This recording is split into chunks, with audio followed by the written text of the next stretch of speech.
Tantor Audio, a division of Recorded Books, presents Surviving Dirty John, My True Story of Love, Lies, and Murder by Debra Newell, with M. William Phelps, narrated by Debra Newell.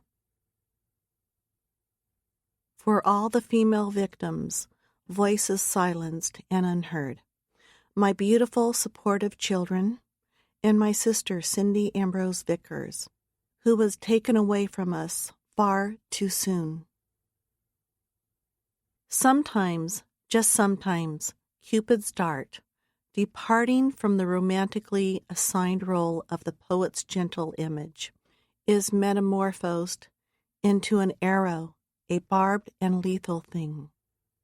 The Roddenberry Tragedy, Chronicles of Murder, William Ruffhead.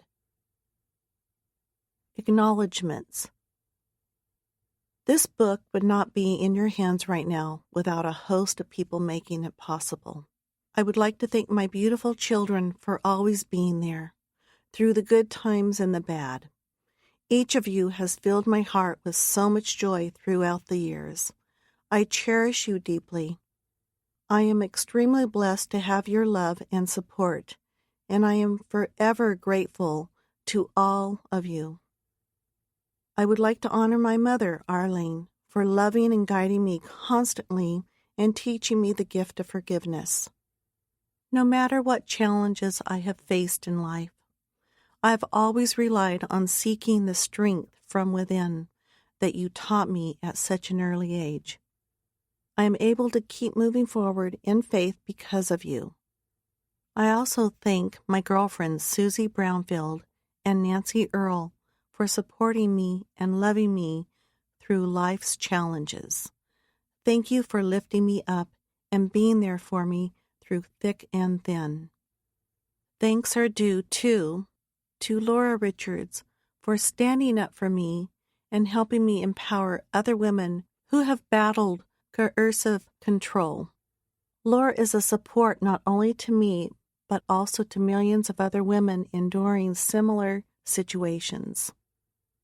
Thank you to Jason Verona for creating such a beautiful opportunity to share my story. Thank you to Danielle Ryman for helping me to make this dream of mine a reality. Working with such a beautiful soul made this journey incredible. Thank you to M. William Phelps, who has gone through the journey with me and allowed me to open up my heart and speak the truth. We have all gone through this battlefield together, and I am extremely grateful to all of you for believing in me and standing up for me no matter what. It is because of the three of you that I am able to share my story and use my voice to inspire and empower others. I am truly honored to be given this opportunity. I desire nothing more than anyone listening to this book to know you are not alone. I believe in you. I will fight for your voice and your freedom until my last breath. My wish is that my story will help shed light on the traumatic effects of coercive control and lead others to safety.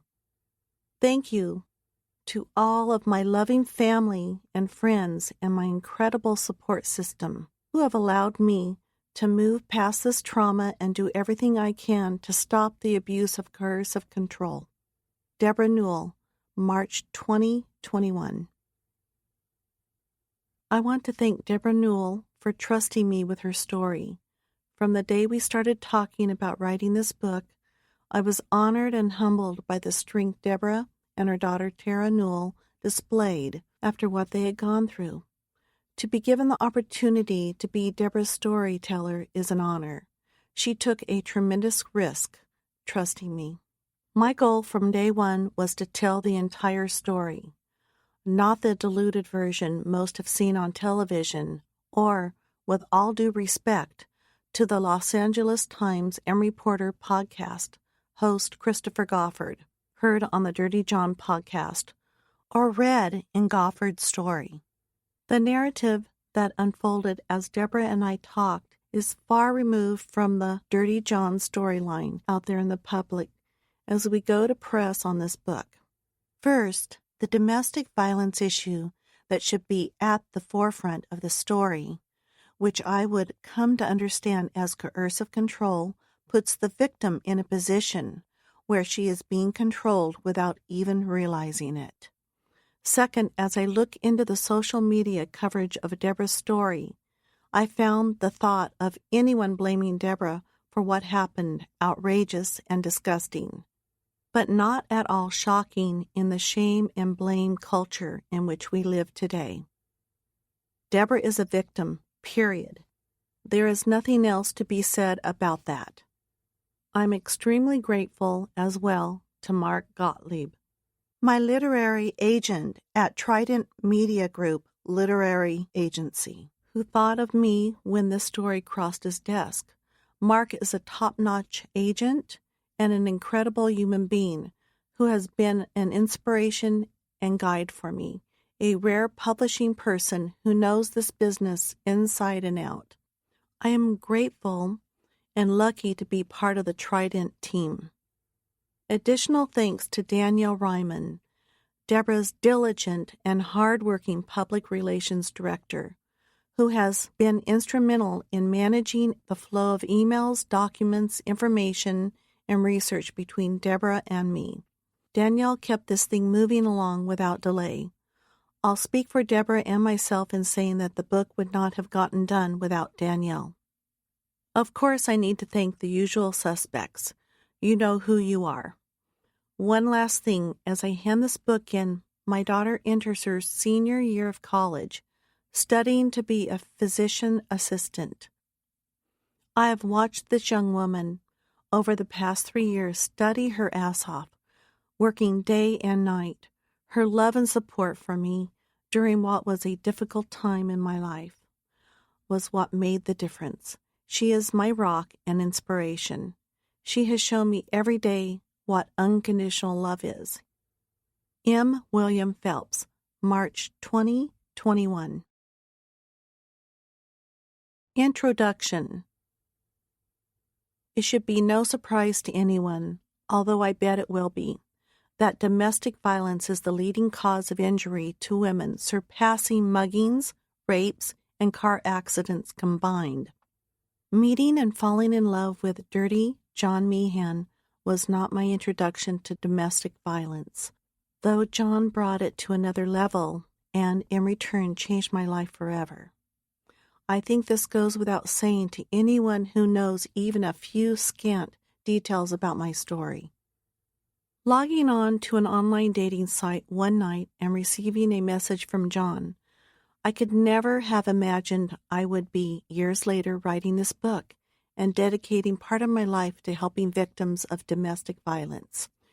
We think we are immune to the horrific stories of bloodshed and extreme violence we see on television. We think evil visits only the person next door. We think that simply meeting another human being for a casual coffee date or a dinner we hope could evolve into a relationship and maybe even love is never going to turn around and serve as a catalyst for violence. And yet it happens every single day in this country. I am not suggesting we should be fearful of every person we encounter online or otherwise, or that there are evil people around every corner. What I am saying is listen to this book. Take what happened to me and use it as an example of what can happen to any woman venturing out into the dating world, especially online. Complacency and denial are your enemies within the dating world today. You are not doing anything wrong by checking the background of a person you are meeting. This could be as easy as a reverse phone lookup, in which you find out the man has a record or is lying about his last name, his age, where he lives, or all the above.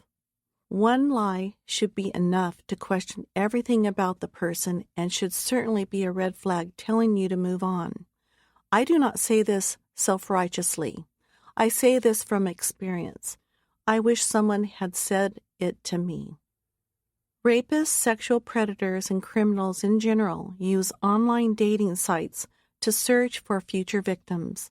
Some reports claim the numbers are in the 25% range. Imagine, 1 in 4 guys you encounter online is a potential predator.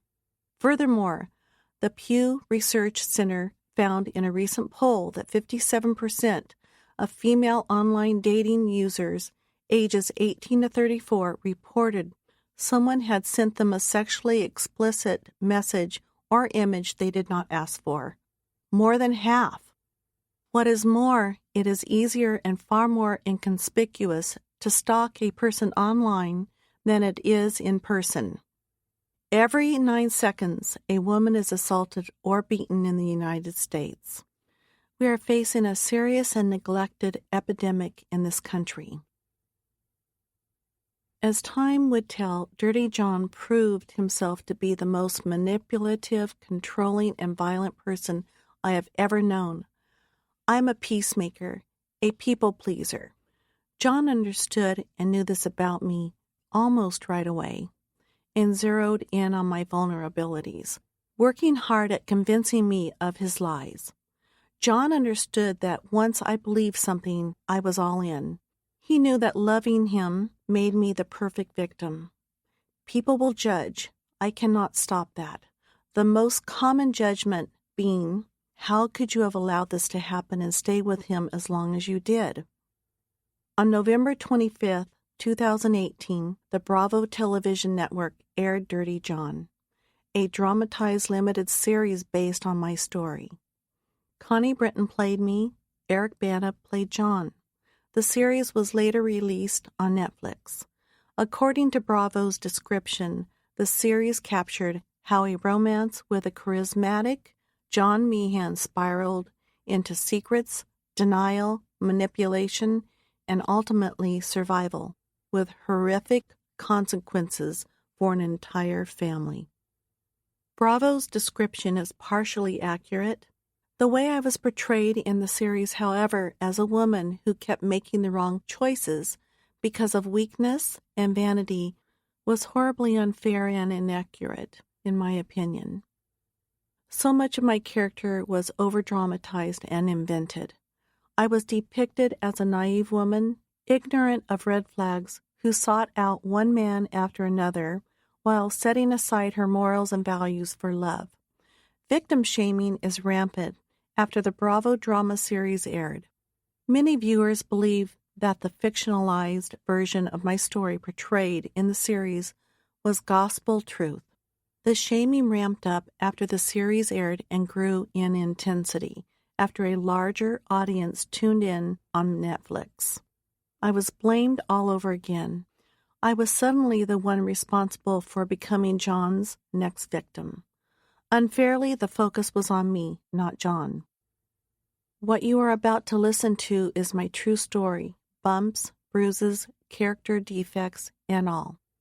I'm unafraid of the truth. Surviving Dirty John was not written with my co-author to turn me into some sort of hero or to explain myself. I have laid bare my faults and mistakes during this incredible ordeal. Still, for the first time, I've decided to tell my side of the story. Not just for me and my family, but for every woman who has gone through or continues to live in a situation like the one I was fortunate enough to walk away from with my life. 1. Our time. He seemed kind, smart, and sincere. He was good-looking. There was a mutual attraction. After several long phone conversations, we met for dinner at a steakhouse close to the penthouse I was renting and living with Liz, one of my adult daughters. We sat and talked, hitting all those rather redundant first date topics: kids, career, romantic history, religion, shared interest. After a few hours, we hugged and said goodnight. I felt nothing, zero chemistry. Just wanted to make sure you got home okay, he said, calling an hour after dinner. I really like you, Debbie. Did you feel that spark between us? I enjoyed myself. Very sweet of you to call, I hesitated. I didn't want to hurt his feelings, but decided he needed to hear the truth. Look, you're a great guy. I like you, but I do not think we would be anything more than friends. It pained me to tell him this. He was successful and kind-hearted. I had not picked up on any weird vibes or negative energy. But the thing is, I never wanted to give someone the wrong idea or lead a man on. I need to feel something. If it's not there, I move on. The latter part of 2014 was the height of the online dating boom. Tinder, which I had never used, was the fastest growing app. The never-been-married crowd made up 30% of dating profiles. Nearly one-third of American adults used a dating app. It was a world, I learned quickly, that was treacherous to navigate, full of surprises, liars, con men, and dudes looking to get laid, with the occasional sweet guy mixed in. In my experience, half of what men told me during those app dates was fabricated. The half that they didn't share, of course, often reflected the very worst of who they really were. In early October 2014, I was 59 years old and single. I was in the process of moving beyond the painful breakup from a man who had emotionally abused and duped me. I had just sold my home in Irvine, California, and moved to a high-rise penthouse, Marquee Park Place, on the border of Irvine and Newport Beach, which I had my eye on for some time. Newport Beach is a sophisticated yet casual seaside community with a pristine postcard coastline. A short walk and you're standing in front of any store you can imagine, alongside upscale strip malls and trendy boutiques. The homes are expensive. My business, Ambrosia Interior Design, a company I had spent 30 years nurturing, was enjoying a long run of success I could not have predicted under the best economic circumstances, and certainly could not have predicted after the 2008 housing bubble burst. All 4 of my kids were grown. Brandon, my oldest, was born in 1977. He lived in Orange County with his wife and 3 children. Next was my 35-year-old Nicole, married to a wonderful, caring man in his mid-40s. She worked with me at Ambrosia. Their 2 children, Thomas and Kylie, were the joys of my life. My middle daughter, Liz, had turned 26 earlier that year and was living in the penthouse with me because she was in between leaving one place and finding a new one. My youngest daughter, Tara, was 23 and living in Nevada with her boyfriend. Autumn is one of my favorite seasons.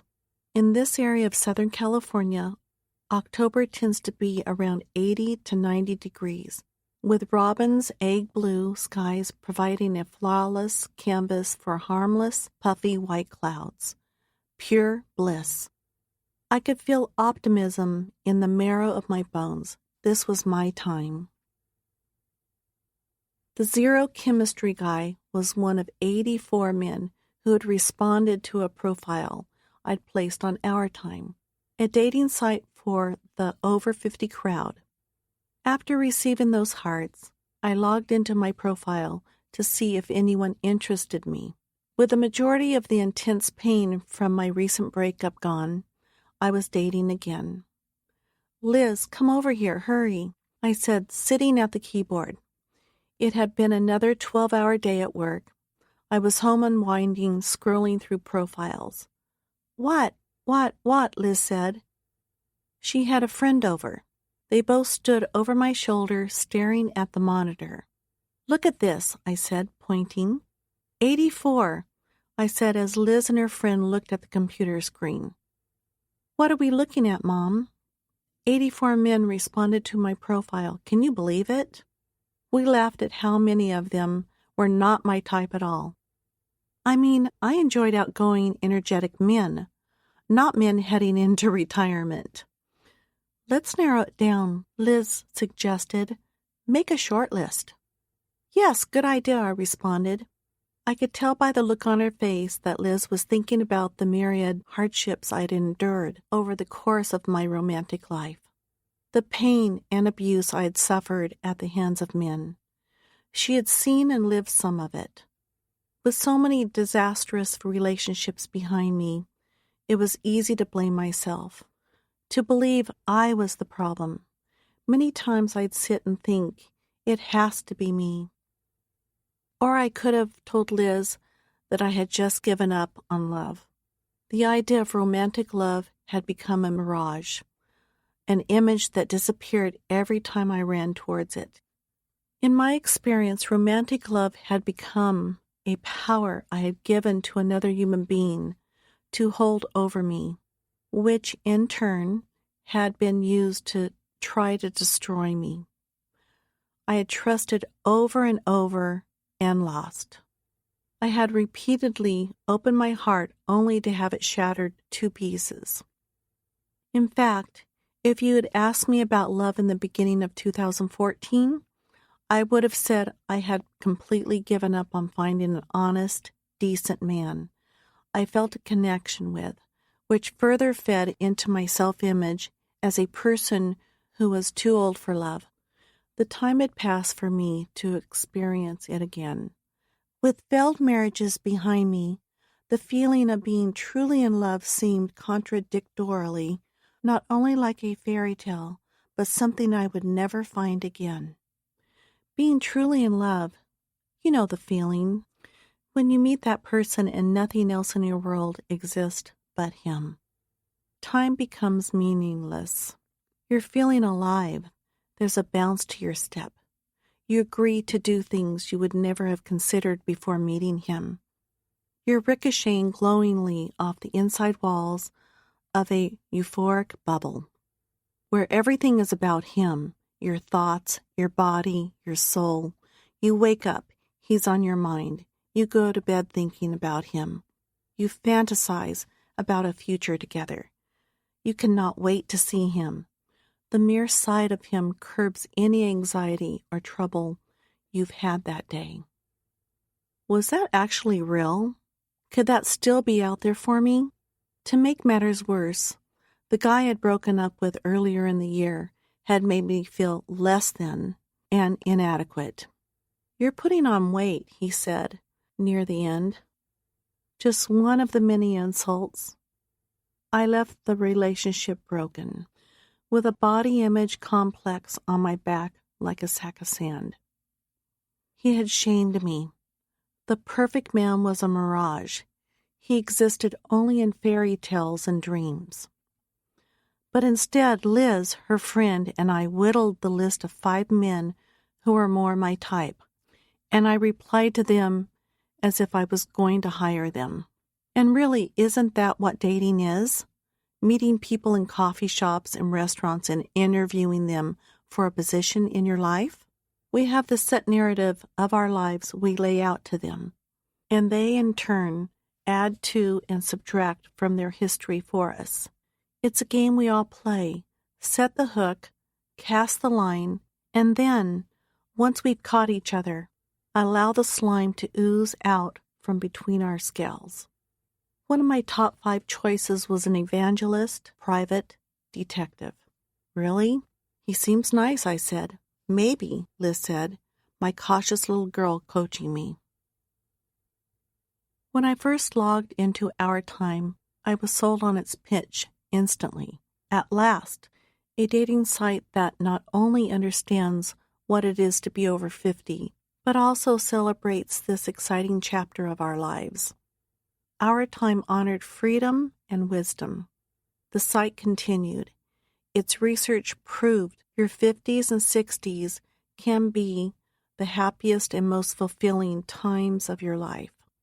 I recall the caption near the smiling blonde with white teeth, pictured next to a handsome black-haired man of some woman's dreams, on Our Time's About Us page. At this stage of your life, you're proud of your achievements. I was, indeed, proud of the woman I had become. I felt like I had a lot to offer. After 30 years of building a multi-million-dollar company with an office in Irvine, I bit hard on the achievement angle Our Time sold. My success was something to be proud of. What's more, I had worked hard to put together an A-plus team of the best designers and a terrific marketing director. One of my greatest accomplishments was hiring many single women and mothers. That feeling of being alone, with children, wondering how you're going to provide health care and raise your kids to be loving, caring human beings, was part of my life I could never forget. I related to being a pregnant mother without a spouse, without a steady income, because I had lived it. Getting by day to day meant walking on a constant tightrope. One setback, a problem with your car, a sick child, and you are contemplating moving in with family or being homeless. And here I was, offering opportunity to people who now didn't have to struggle like I did. You bet I was proud. So why not search for the perfect man to go along with everything else in my life that I was celebrating?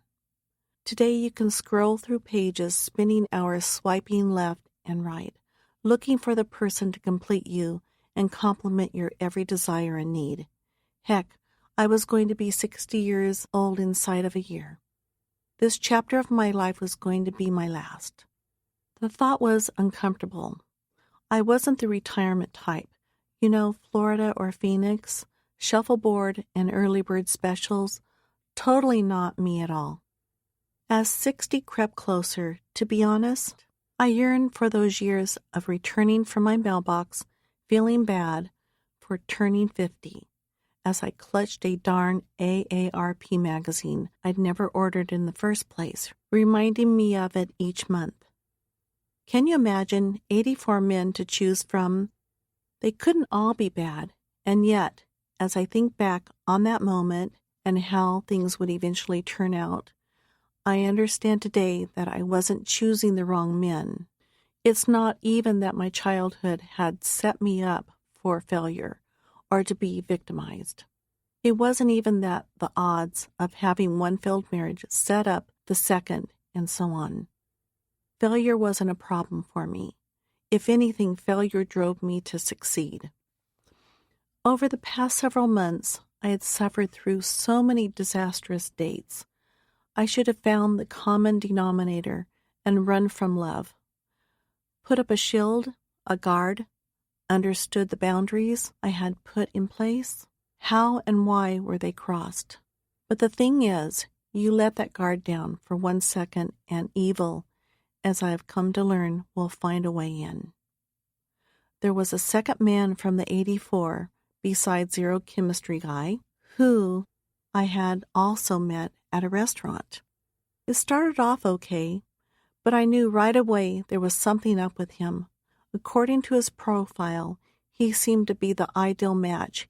He was fairly nice-looking psychologist, and we had intellectual conversations over the phone for a week or so. But when we met in person once again, there was no chemistry. He was tall, dark-haired, handsome. You may notice my type here. Talking to him more and more, however, I realized he was a player. He was all about getting me into bed. At the risk of sounding conceited, I was blessed with hazel eyes, long flowing, thick blonde hair, and a good figure. I did not have trouble finding men. It was finding the right man I seemed to struggle with. There was one time when a man who wanted to date me actually threw himself on the hood of my car and begged me to go out with him, threatening to remain on the car until I agreed. I had to promise to date him. I lied, and I said I would. What the heck was it? Bad luck? Bad judgment? Of the 5 men on the short list Liz, her friend, and I created, one was French, dark hair, tall. He was in the oil business and had been widowed a few years before. I just sold a huge cargo of oil and want to come down to OC to celebrate, he told me one night on the phone in his super sexy French accent. He had already sent me flowers, a teddy bear. He posted actual handwritten letters to me in the mail. I was interested in him, even though he lived in San Jose, more than a 6-hour drive north. And then he thought it a romantic gesture to send me a picture of his penis, which was not okay with me, so I ended it. One of the dates I set up from my Our Time top 5 list turned out beyond dreadful. His online profile claimed he was 6 feet tall. During a text chat one afternoon leading up to our date, I asked him about that little tidbit on his profile page, evangelist and private investigator. Odd combination, I considered, but what the heck? Who am I to judge? I'm outgoing, he said. Tall, dark, handsome, I thought, staring at his profile pictures. In September 2014, we met at a restaurant in Irvine. Nice place, cozy, friendly, lots of people. When I saw him for the first time, it was his height that struck me, 5'8" at best. 6 feet. Staring at him saying hello, I thought about it. Okay, I'm not superficial, I can overlook this. He sat next to me on the same side of the booth the hostess put us in. Somewhat strange, but okay. Over the next hour, he tried to kiss me on the cheek several times as we ate and chatted. His energy was aggressive, negative. I could feel it. Definitely not what you'd expect on a first date. I live in Pasadena, he said as we finished dinner. Let's go down to the ocean and take a walk. It was my opportunity to say no, to honor my gut instinct, check out of this date, and be done with him. That sounds nice, I said instead. That's me, a people pleaser, an empath, a sympathetic listener. It's the way I was raised. Give people chances, do not judge, always expect the best from people because that's what God wants from us. We dropped off my car at my place. I ran up to my apartment to grab a sweater and a pair of more comfortable shoes. Forgetful after a long day, I left my purse and my phone upstairs. While I was gathering my things, he found a liquor store and bought a bottle of champagne. I had already watched him drink 2 glasses of wine at the restaurant. He drove us up the coast and found what seemed to be the perfect spot on the beach. We walked out and sat on a towel he'd brought. He had 2 champagne flutes. I have no idea where they came from. Apparently, he was a magician too. I'm good, I said. He poured me a glass. Are you sure? Come on, have a drink. No, thank you. I pulled my knees into my chest, staring straight ahead. The melodic pulse of the waves crashing against the shore in front of us, along with a high moon, bright and perfectly round, reflected a diamond-like sparkle on the water. It was quiet except for those effortless sounds of nature lulling me into serenity. It might even have been romantic had he not proceeded to drink the entire bottle of champagne. I want to kiss you, he said, a slight slur in his speech. Not interested. I don't kiss on a first date. He said it again. No, I was firm. I want to go home. He turned, grabbed my arms, and moved in for that kiss he was hyper-focused on getting. I didn't sense he wanted to hurt me, but he was forcing himself on me. So I made it clear by my body language that I did not want to be kissed or touched. He didn't say anything. Instead, he pinned me down. I managed to push him off. When I stood up, he fell onto the towel. Without warning, as if he had been hit over the head with an anvil in a Looney Tunes cartoon, this so-called evangelist passed out. Thank you, God. I found myself walking, no phone, no purse, no money, 8 miles back to the penthouse. Sitting down hours after gaining my composure and taking a shower, I contemplated calling the police and reporting the evangelist. I knew the routine. I also knew how rigorous it would be and how I would start the police interview by not being believed by law enforcement. It's just the way it is for women. I had escaped without being hurt physically. I cut my losses. And then I logged into Our Time with the intention of deleting my profile. I was done with online dating. As I scrolled around, frustratingly searching for the settings page, I heard what had become a familiar ding from my inbox. A new guy had just responded to my profile. I should have continued with deleting my account. I should have listened to what my gut was screaming for me to do. But something told me to click on this new guy's profile, so I did. And there he was, John Meehan. 2. Be water. My mother Arlene had instilled in us that we were put on earth to love one another and forgive. This was not some sort of saccharine, cliched manipulation to force a value or a moral code on her children. Mom meant it. She believed it emphatically. My late father, Wayne Ambrose, a youth pastor and coach, reiterated Mom's virtue in every sermon he shared with the kids he mentored, as well as at our dinner table and on our little father-daughter chats, just the two of us. My parents raised 3 kids of their own, but also took in 18 foster children over a 10-year period. Weekends at our house were like school recess, with kids coming and going. Laughter, playtime, joy. My parents, Nazarenes, walk the talk. Nazarenes believe we are all born with a fallen nature, that every human being is inclined to evil. But atonement is available for everyone through Jesus Christ. The concrete foundation of my parents' lives was built around this premise, along with unconditional love. They lived it. Love thy neighbor, thy parents, thy spouse, forgive those who seek mercy. As a child, I never thought of us as an uber-religious family, but as I entered adulthood, I realized that perhaps we were. I never saw us as being restricted in any sort of footloose way, but now as I look back, I realize I would have been judged had I chosen to dance, wear makeup, or show any skin. So perhaps we were. My 2 siblings and I did not feel oppressed. However, the Bible wasn't rammed down our throats. We certainly weren't whacked in the butt with the good book when we got out of line.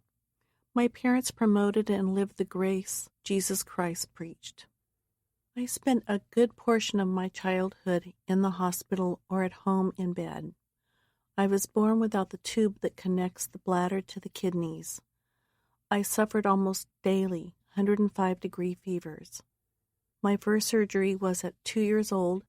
It failed. The next one was at 4, then a third at 7.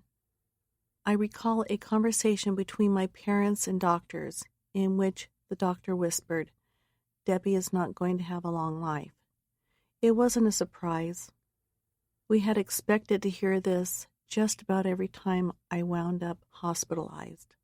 Talk of my mortality was routine.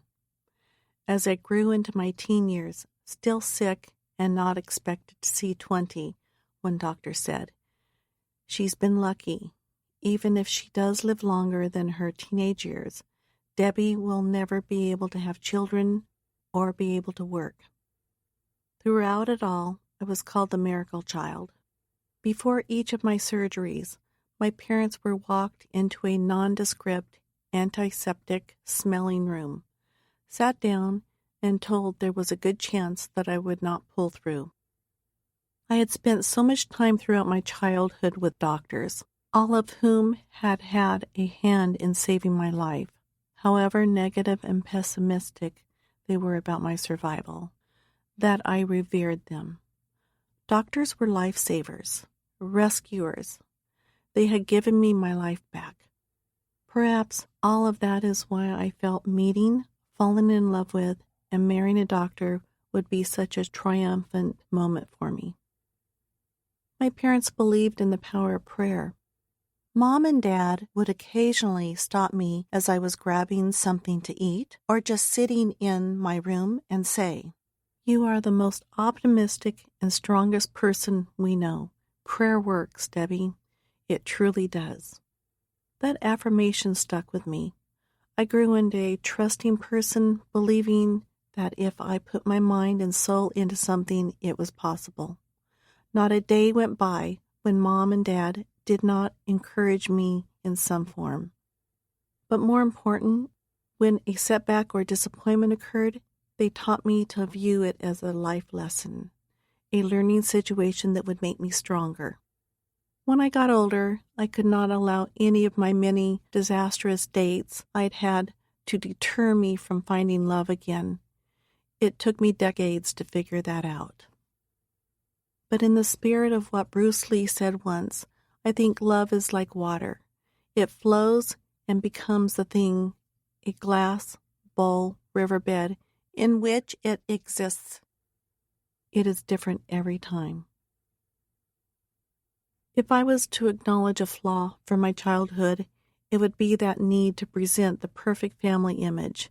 Think Norman Rockwell painting to the world. It was my family's weakness. Mom was a music teacher and highly admired at our church. We projected a white picket fence portrait of a family loving and praising Jesus Christ. I'm just not sure it was blissful as the painting would suggest. If you looked at us, the Ambrose family, you wouldn't think there were any issues inside our ideal American household.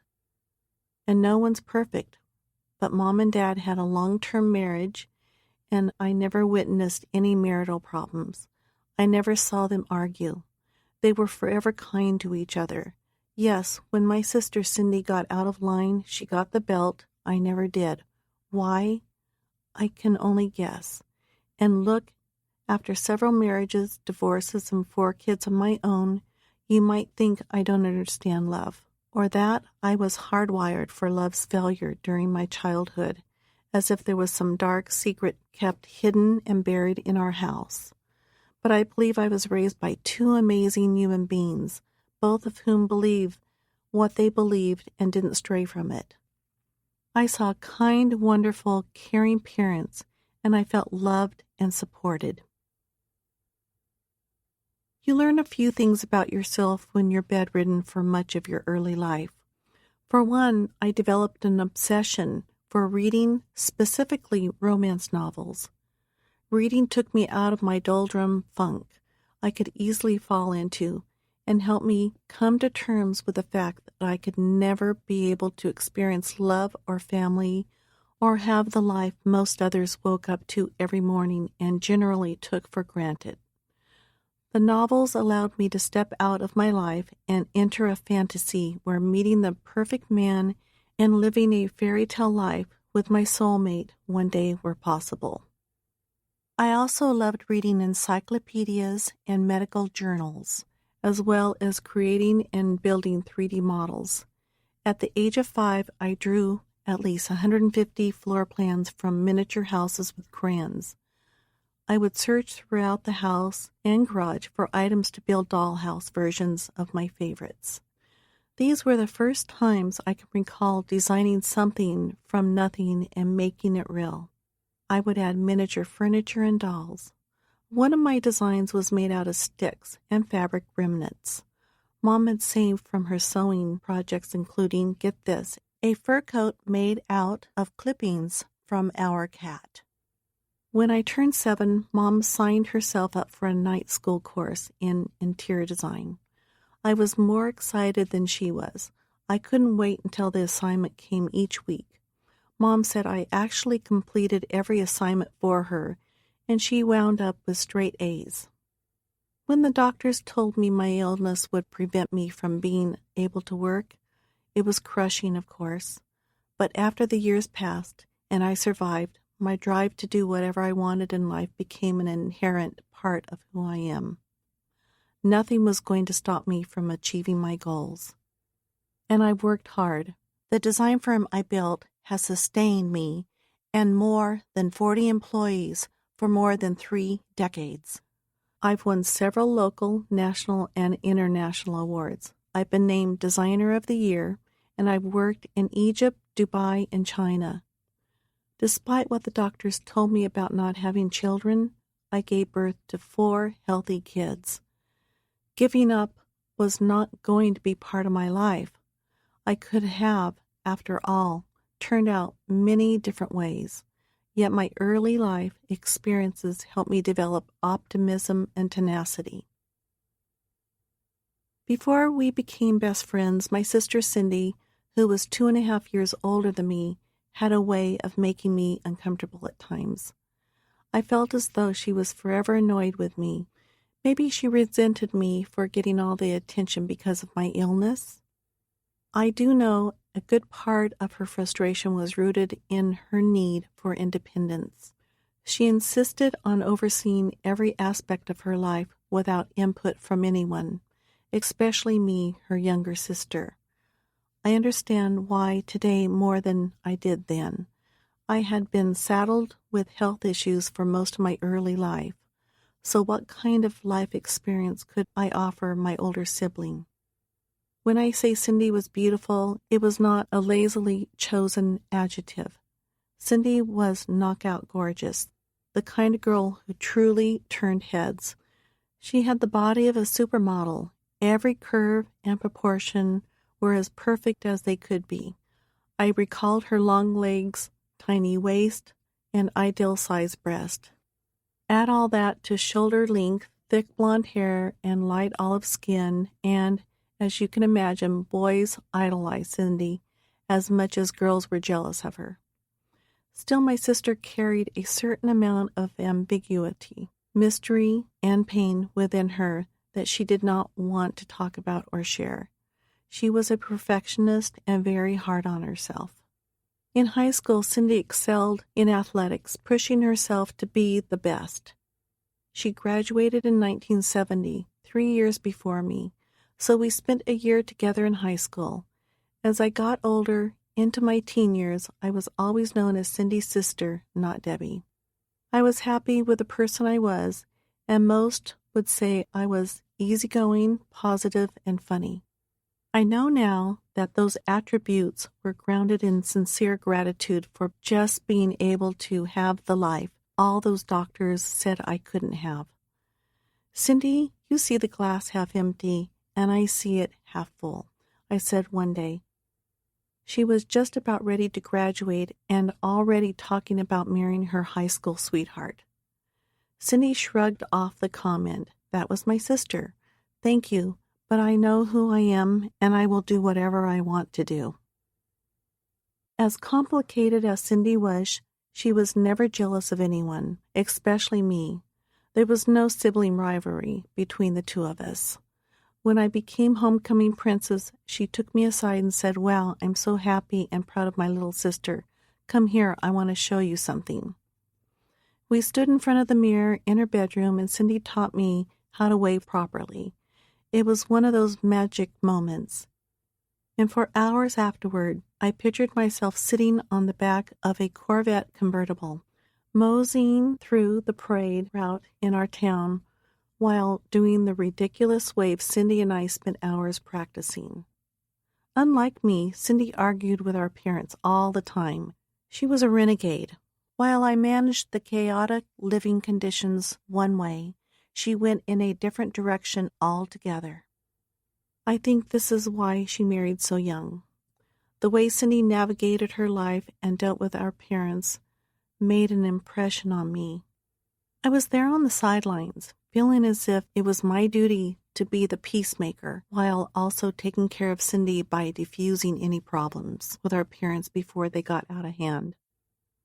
With so many foster children coming in and out of our lives, we never felt like the center of attention in our home. Our parents' love was spread thin.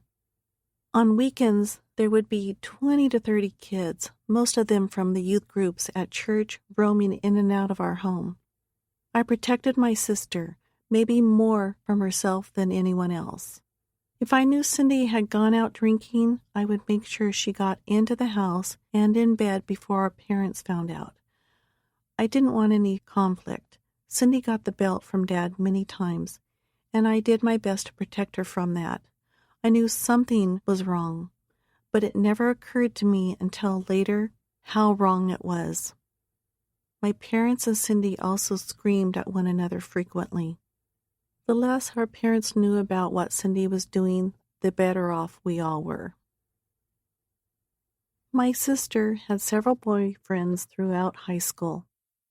She could have had any boy in school she wanted. At 17, Cindy walked into the house one afternoon, a boy on her arm, no warning, no prologue, no indication whatsoever that she was in love.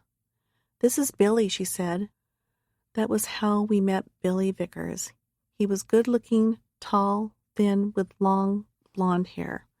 I recall him being happy and even a bit cocky.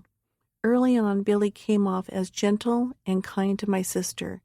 He seemed to be the perfect boyfriend. We all got along well. 6 months after meeting Billy, Cindy asked everyone to convene once again, this time without Billy. She said she had an announcement to make. "Please, everyone," she said, "I need all of you to gather around me." We all looked at one another, Mom, Dad, our biological brother, several foster brothers and sisters, and me. "Yes, what is it, Cindy?" my mother said. Cindy was glowing. I could tell she had nervous news to share. Knowing Cindy, I knew she had gotten us together to ask what we thought of Billy. Cindy was speaking her mind, and we were going to accept and deal with whatever it was. Was she pregnant? "Billy and I decided to get married," she announced. This was the best way for her to get the heck out of the house. We were happy for her. If that was what Cindy wanted, no one in their family was going to try to talk her out of it. It was 1969. Life was vastly different than it is now. The average new home was $14,950. Gas was 49 cents a gallon. The minimum wage was $1.60 an hour, and the average yearly income was $7,850. Women often married right out of high school. Cindy, we all believed at the time, had found her soulmate. Today I know for certain that her goal was to get out of the house and away from my parents, and she needed a man to rescue her. Cindy and Billy's wedding took place on her 18th birthday, November 21st, 1970. It was a big wedding. I was the maid of honor and remember the day as a celebration for everyone in the family, not only for my sister. We joined in her happiness and supported her. My big sister was now a wife, and I knew it would not be long before she would be a mother. Cindy talked all the time about having kids right away. Kids offered her the opportunity to make things right in her world. In 1974, when I was 19, I worked 40 hours a week at a local Marie Callender's restaurant while putting myself through college. I was supposed to graduate high school that year, but I made it a semester early and started college right away. I guess I was in a hurry to grow up. Marie Callender's caters mostly to travelers and locals, providing food and drink, a cozy atmosphere, lots of pies, and home-style cooking. I had a small apartment by the beach in Newport at the time.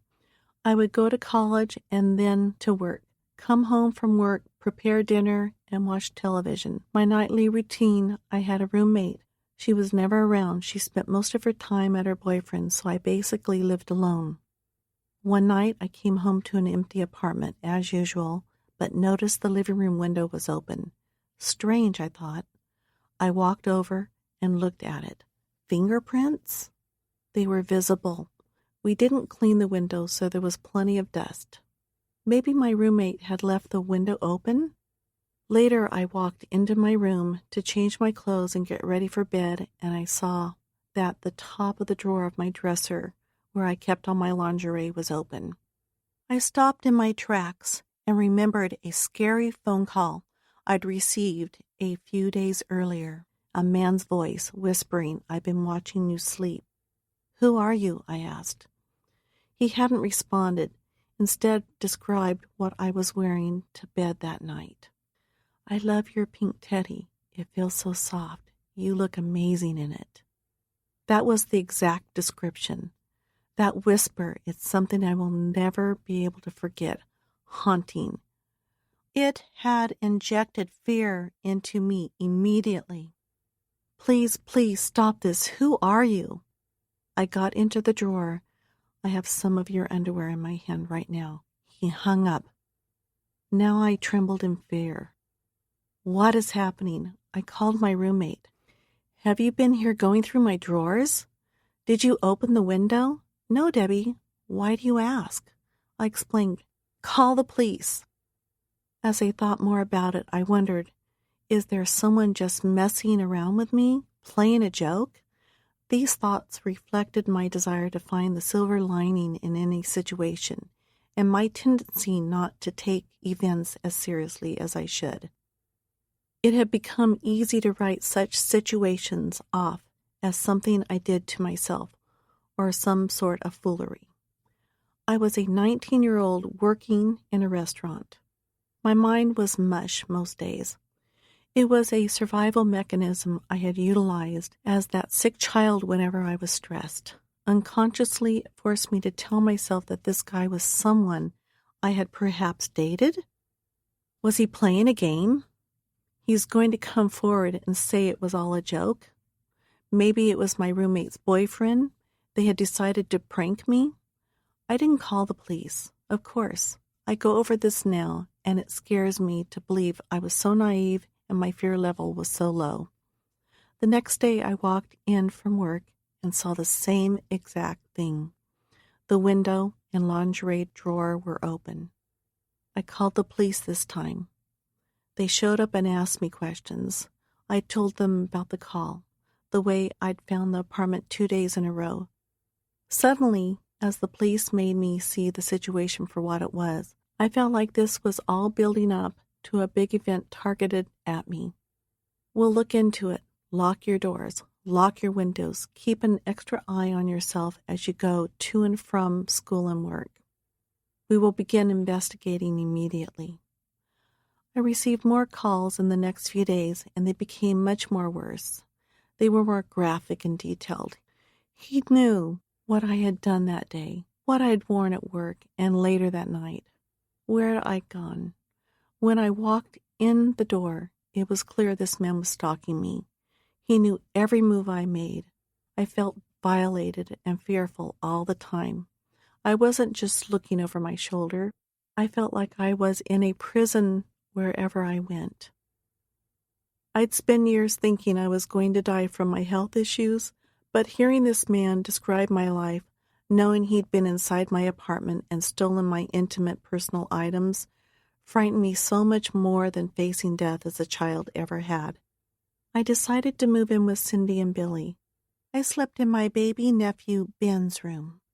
I'd been at their house about 2 weeks. One night, at about 6 p.m., I came home from work, put my stuff down, and headed to my room. Ben, Billy, and Cindy were out. I was alone. As I walked into my bedroom, a man came out of the shadows, grabbed me, and wrestled me down face first onto my bed. I've been watching you, he said. I recognized his whisper. Unforgettable, intense. He was breathing heavily. There was no doubt it was the same man who had been calling and stalking me, and now I knew he was going to rape me. He held me by the waist with one arm and pushed my head into the pillow on my bed with his other. I felt paralyzed. I was shaking and crying, and my heart was beating faster than I could ever recall. I instinctively knew he was going to kill me after he was done. I turned my head when he released his grip, and I saw that he had a knife, the type a hunter carried with a serrated edge. Be quiet, he whispered. Don't fucking move. I did what he said. God must have been watching over me, because at that moment I heard Billy open the front door. I screamed. Billy came running for my room. My attacker ran off and out the back door. Billy followed. As it all happened, the assailant's mask somehow came off. I'm not sure if I ripped it off during the struggle or if he took it off himself, but I saw his face. He was a guy I'd seen every day sitting at the bar at Marie Callender's. He was always very quiet. He hadn't creeped me out while sitting there, but there had been something about him that rubbed me the wrong way. I just couldn't put my finger on it. After the incident, I moved in with my mom and dad. I needed to be with them. which was perhaps an instinct from back when I was ill. The man was arrested and charged after the police were able to connect him to a fingerprint lifted from a payphone near my apartment. But it didn't matter. He had destroyed any type of confidence I had in those everyday people I came across during my life. At best, I was nearly raped. At worst, I could have been murdered. After surviving all those medical problems, the thought of losing my life to a strange man in an act of extreme violence made me truly yearn to be protected at all costs. 3. Doctor's orders. I stared at John Meehan's photograph on that October night. I decided to delete my Our Time profile. After a bit of hesitation, I know now that it was my intuition screaming at me to run the opposite way. I decided one more date. Why not? Liz and I had this saying, one and done. You went out with a guy once and generally that was it. No spark, no chemistry, not interested.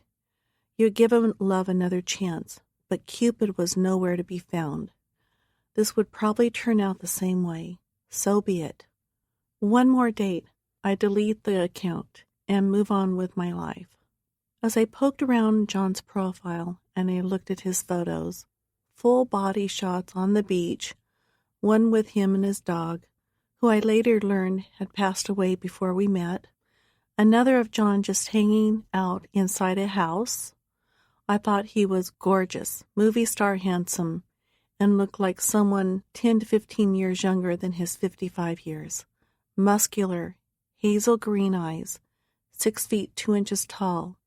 He had a thick shock of dark brown hair and a Colgate smile, both of which complemented the sexy jawline of a superhero. Shallow as it sounds, no matter what anybody says, we are attracted first by looks. If there is no physical attraction, we move on. It's like buying a house or looking for an apartment. You log on to Zillow and immediately scroll through the photos. If you don't like what you see, it's on to the next house. I sat back and read through his profile. Even on his profile page, he came across as charming and delightful, the perfect guy, a doctor, a father. He just returned from serving in Iraq as an anesthesiologist. What was there not to like about this guy? I replied to his message, which was your basic, "Hey, how are you? Great to meet you." For a few days after the first message, John and I exchanged emails and text. He sent me photos of him and his kids, a picture of him wearing scrubs, with a colleague inside an operating room, pictures of him on the beach, on vacation, those abs, that tan. I could tell he adored his dog from the love he showered on him in the photos. I sent him photos of myself. I cannot underestimate how much it meant to me that he loved his dog.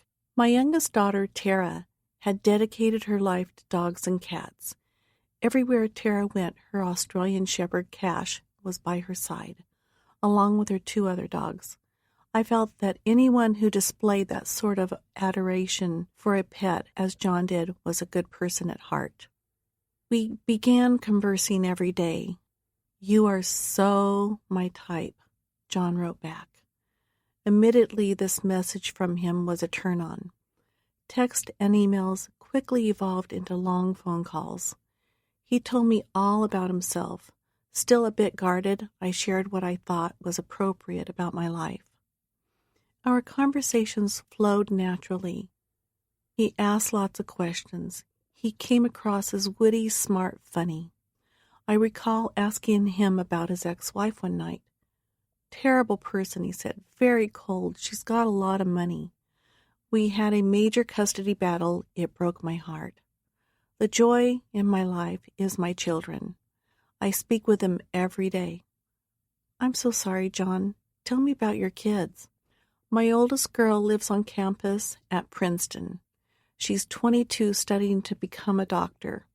My 19-year-old girl is in Colorado attending military school." After a couple more days, I felt I'd gotten to know John well enough to meet in person. I had no concern about telling him where I lived. Security in the building was taken seriously. A guard stood at the entry gate. When you stepped inside the foyer, another guard checked you in. From there, without a key fob, you weren't getting upstairs or gaining entry through any door leading to your condo. In addition, we'd spent hours on the phone sharing stories of failed relationships, dreams, and the admiration we had for our children. I never sensed one sign of anything out of sorts with him. No red flags popped up after anything John said during our calls. He seemed genuine. There was a street edge to him I picked up on, but I liked it. Here was a doctor, an anesthesiologist who held life and death in his hands, a guy who helped people manage and not feel pain. That meant something to me. Do you know Houston's in Irvine? I suggested to John during one of our extended telephone conversations. I do, he said. I live nearly right next door. We can meet at my penthouse and walk over. Houston's is a great first date location. It's directly off the 405. It has a patio with Adirondack chairs and a romantic stone fire pit for sitting and talking while sipping expensive cocktails. It has a fairly respectable sushi bar, a $46 steak, which isn't too pricey considering it's in Irvine, Newport Beach. The restaurant website is clear regarding attire. No hats, tank tops, flip-flops. In addition, team athletic garb is too casual.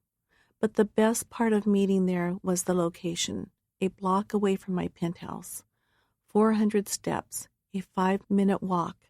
Based on all the great conversations we had had over the phone, I didn't expect anything to go wrong.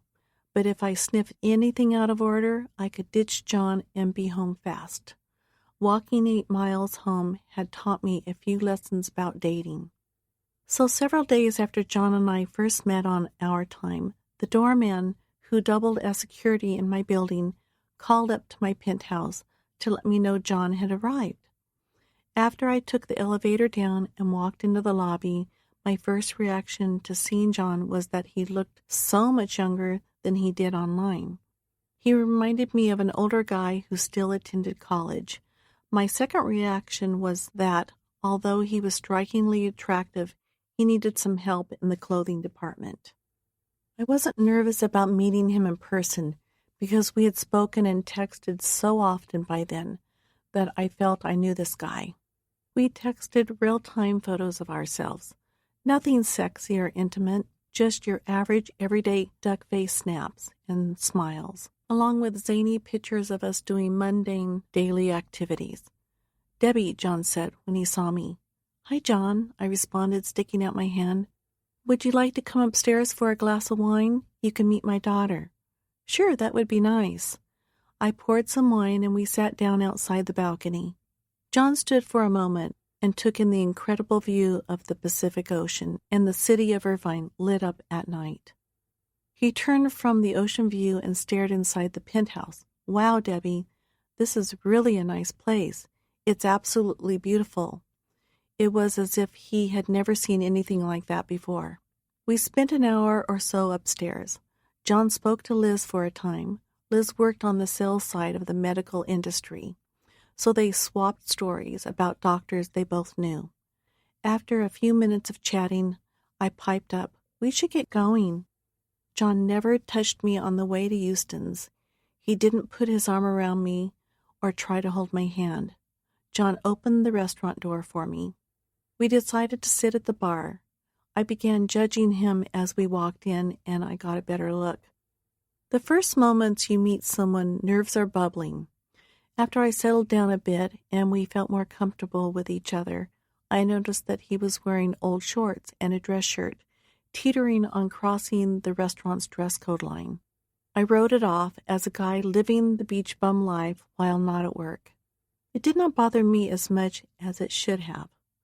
Usually, I'm not glib in that way. I go through life looking at what people wear, sizing up their lives based on appearances. I'm a designer by heart, It's my absolute obsession. Seeing life in terms of color, coordination, and neatness is something I focus on because my mind cannot shut it off, and I get paid to do it. The other aspect of evaluating one's appearance, a first impression, if you will, is rooted in my childhood. I'm certain I had no control over my life and had no social life whatsoever as a child. As I grew into adulthood, beating the odds and overcoming life-threatening medical issues, it became important to me to notice people and how they presented themselves. I had fought long and hard to live as I presented myself the way I felt inside, joyful and grateful. "This is nice," John said as we approached the bar. "It is," I responded. Looking at him just before sitting down, I thought, have I finally met a great guy? Despite his rumpled look, John came across as the perfect guy. He checked every box. 4. Careless Whisper. Before we sat down at the bar, I sensed a romantic spark, a connection, that all-important to me chemistry between us. Each moment after, that energy grew. John pulled out the chair for me and made sure I was snug up to the bar before he unfolded my napkin with one hand, snapping it open like a French waiter in a foreign film, and placed it on my lap. "Thank you," I said as he sat down. A true gentleman. It was such a stark contrast to what I had experienced on the other online dates. Before heading downstairs to meet John earlier that night, I had had a brief chat with Liz. At the same time, we had both said one and done, and we laughed. We had expected it to be the case with John. "You're welcome," John said. Jazz played softly throughout the overhead speakers. People around us conversed quietly. It was a beautiful California night, 72 degrees, with a salty, warm ocean breeze you could feel and smell around town. The stars in Southern California during that time of the year are brilliant. You look up and think the diamonds have been tossed around black velvet, as far as the eye can see. The atmosphere alone was romantic. John was courteous and a gentleman. I felt comfortable and safe. Sharing an experience with the right partner allows us to notice all the natural, beautiful trimmings around us, like those stars and the music, and it makes them feel better. You smell the flowers. You take in the subtle nuances of the atmosphere. It felt right sitting next to John, enjoying drinks, a light dinner, stimulating conversation. We laughed and shared stories. There was not one awkward moment during dinner. He came across as confident, radiant, sincere, and compassionate. A happy, seemingly honorable human being who cared about his family. John had told me previously that he worked long hours at several area hospitals and clinics and had just started dating again. He'd mentioned something on the phone about being overseas. "I just came back from Iraq a few months ago," he explained. "Wow, that must have been intense, John." "I mostly tended to the impoverished and the war-torn victims and soldiers on the front lines," he added. "Incredible. I've spent time in Afghanistan, too, back in 2002, doing the same work. It's exhausting and emotionally taxing, but something I need to do." "That is all very honorable, John, extremely giving of you." He nodded and took a sip of his drink. "I did a stint with Doctors Without Borders, the internationally renowned medical aid provider, over there as well. We helped very sick people. One of the scariest times was when we traveled from one area to another in a helicopter, and it crashed. This was many years ago. I injured my ankle and back." He pointed to both. "Still hurts to this day." "Oh my goodness, how noble," I said in response. "It was very rewarding. I'd do it again in a minute." He paused and stared into my eyes, which I know sounds a bit ridiculous and cliché, but John made me feel as if we were living in a fairy tale. He was my prince. It was as though he had focused entirely on me, He seemed interested in what I had to say and how I felt, and he acted like nothing and no one else around us existed. After a moment, still looking at me, he said, "You are so beautiful, Debbie. Do you know that?" I was more flattered than I'd felt in a long time. John was interested in me. Who I was. Part of me expected a weird or disappointing comment or two. But as the night progressed and we spoke for 4 hours, it didn't happen. The subject of God came up at one point. John explained that he was a believer, a devout follower of Jesus Christ. He added, "I worship at Mariners." "Oh my," I said to myself, "what a coincidence. Mariners? On Newport Coast, Bonita Canyon Road Drive in Irvine?" "Yes," John replied in a pop in his voice. "Why do you ask?" "That's where my children and I attend, John." "It's a small world, Debbie, isn't it?" He smiled. We laughed and clinked glasses. John told me he owned 2 homes, one in Palm Springs, the other in Newport Beach. So as I thought about it, the connection to Mariners made sense, because according to him, he had a home practically around the corner from the church. And Mariners was one of those Joel Osteen-light mega-churches. It's not as big as Joel's, but the church is as large, warehouse-sized theater where 10,000 plus people can worship together. Christian bands take the stage. There's a big screen projecting Bible passages and song lyrics. Because of the church's size and 3 different service times on weekends, it made sense that we'd never run into each other over the 2 years John had been worshiping there. The time at the bar passed without effort, but there came a point when we needed to leave. John got up from his seat and stood next to me. I expected him to make a move, go in for the kiss, which I might have been receptive to in that moment, but he didn't. Instead, John continued being the gentleman he seemed to be and won me over with grace. All those other cads I dated were now forgotten. John seemed to be the everything he made himself out to be without much effort, just conversation and charm. I didn't get a sense he was overdoing it. He wasn't overselling himself as a salesman would a used vehicle. His stories felt real, not forced or made up. "I would love to continue the conversation," John suggested. "I really don't want this night to end." The feeling was mutual. I was enjoying myself. He had not tried anything aggressive nor untoward the entire night. He had not said anything even remotely strange or of a sexual nature. I wanted to know more about him. "Yes, I agree," I was thinking. "Why don't you come back up to my penthouse?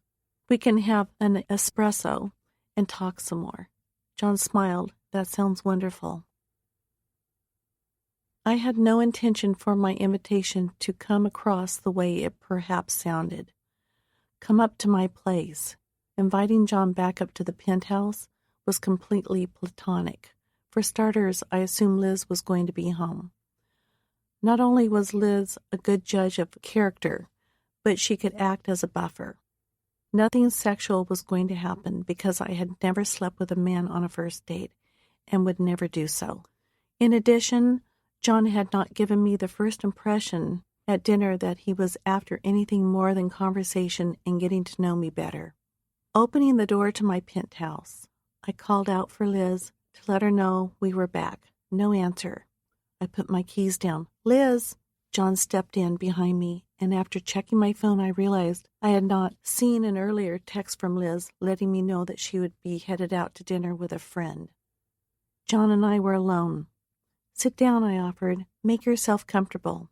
I'll make us a espresso and round up some cookies." "That sounds wonderful," John said, sitting on the sofa. We sat and talked for a time, enjoyed our coffee and cookies. John didn't even make a move toward me. I had an early morning of appointments and clients. "It's getting kind of late, John. I'm going to freshen up and use the restroom. I'll be right back." Coming out of the bathroom several minutes later, I proceeded down a short hallway. I was in a good mood, and I thought I'd ask John about seeing him again. As I passed my room, something caught my eye. I stopped, looked into the bedroom, and there was John, fully clothed, sprawled out on my bed, smiling at me. I stood in the doorway. "John, let's go back into the living room and enjoy whatever is left of what has been a wonderful night." John had been such a gentleman up until then that this sudden change in behavior shocked me. I had not expected it. John patted the bed beside him. "You know the move. Come on over here and lie down." "You have no idea how good this feels," he said, referring to the bed. "John, listen, I'm not going to sleep with you. That is not who I am. You must be confused. You must have gotten the wrong message." John's face changed to one of venomous disappointment. Without another word, he hopped off the bed. I could tell he was angry, not upset or mad, but on the verge of rage. "I am fucking out of here," he said, not looking at me. I stepped out of the doorway. John stomped past me, opened the door, and left. 5. Approachable dreams. Cindy and I grew apart after the attack. I got married to my husband on July 30th, 1976. I was so young and naive. He left me for his secretary after 4.5 years. I was pregnant when he left. That fairy tale fantasy was squashed. Although my ex-husband and I later became friends, and he always remained an excellent father to Brandon and Nicole, the 2 children we shared, by the time I was 24, my life had become a combination of obstacles and rewards. I was scared and struggling to make enough money to survive. As fate would have it, a friend who happened to be president of a building company approached me one day and asked if I would consider designing several model homes he was constructing. I had gone to school for design. I had even flipped several homes and designed the homes the children and I lived in. So I jumped at the opportunity to prove myself and get some practical experience. Knowing I needed help, I hired the best model home designer in the business to train me. And from this, my interior design business was born. It grew quickly, but I worked long hours and struggled constantly. I had dreamed of being a stay-at-home mom, cooking, cleaning, doing the laundry, and embracing the June Cleaver persona of doting wife and soccer mom, while happily ever after took care of itself. When I'd lived that life before my divorce, I'd had the same focus I'd had while building miniature playhouses from household items as a child. Security, family. Now, newly single with 2 kids, I was forced to survive on my own. And it was around this time, the early 1980s, that I realized there was something going on with Cindy. But I did not want to pry, understanding and respecting how private she wished her life to be.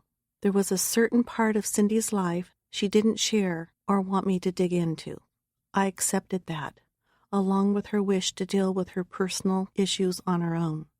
Cindy had withdrawn almost completely, falling under the spell of, I would learn later, her husband Billy's obsessive, abusive control.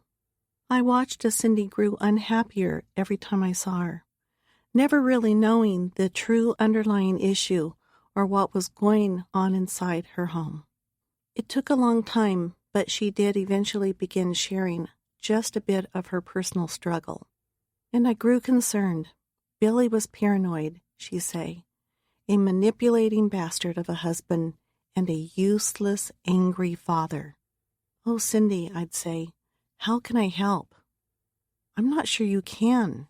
It felt like a shock, but now that I look at it through life's experiences, I realize the signs were always there. One of which included Cindy spending very little time with our family and me. Billy isolated Cindy from everyone. He criticizes me for everything, she'd admit. I came to find out that Billy used guilt as a daily weapon to squash her self-esteem. He did not respect Cindy's needs, especially when she wanted time for herself or to go out with a friend. Every time Cindy walked through the door, Billy presumed her guilty of doing something she shouldn't have done. The marriage was toxic. My sister was exhausted all the time. As the truth became clear, I decided to keep a close eye on Cindy. Billy was horribly mistreating her. He was jealous and controlled her life in every way, including what my sister wore. He told her she was not allowed to get her nails done or wear makeup. If any skin showed after she was dressed, Billy went ballistic, demanding she cover up. We would go to the beach, and Cindy would have to wear a shirt on top of her bikini. When Cindy and I went to the gym, Billy waited in the car outside and watched Cindy through the big plate glass windows. Cindy's demand for privacy about what was going on in her home was rooted in our being that perfect family when we were kids. She had a perfectionist gene in her. Her makeup, hair, and body had to look faultless all the time. Even when it came to her kids, Cindy exhibited some rather extreme behaviors, like blow-drying her kids' hair and picking tiny pieces of lint off their clothes. I was young and foolish, already nursing a broken heart from a collapsed marriage I thought was going to last forever. Part of me then thought Billy was so in love with my sister that his only concern was to protect her.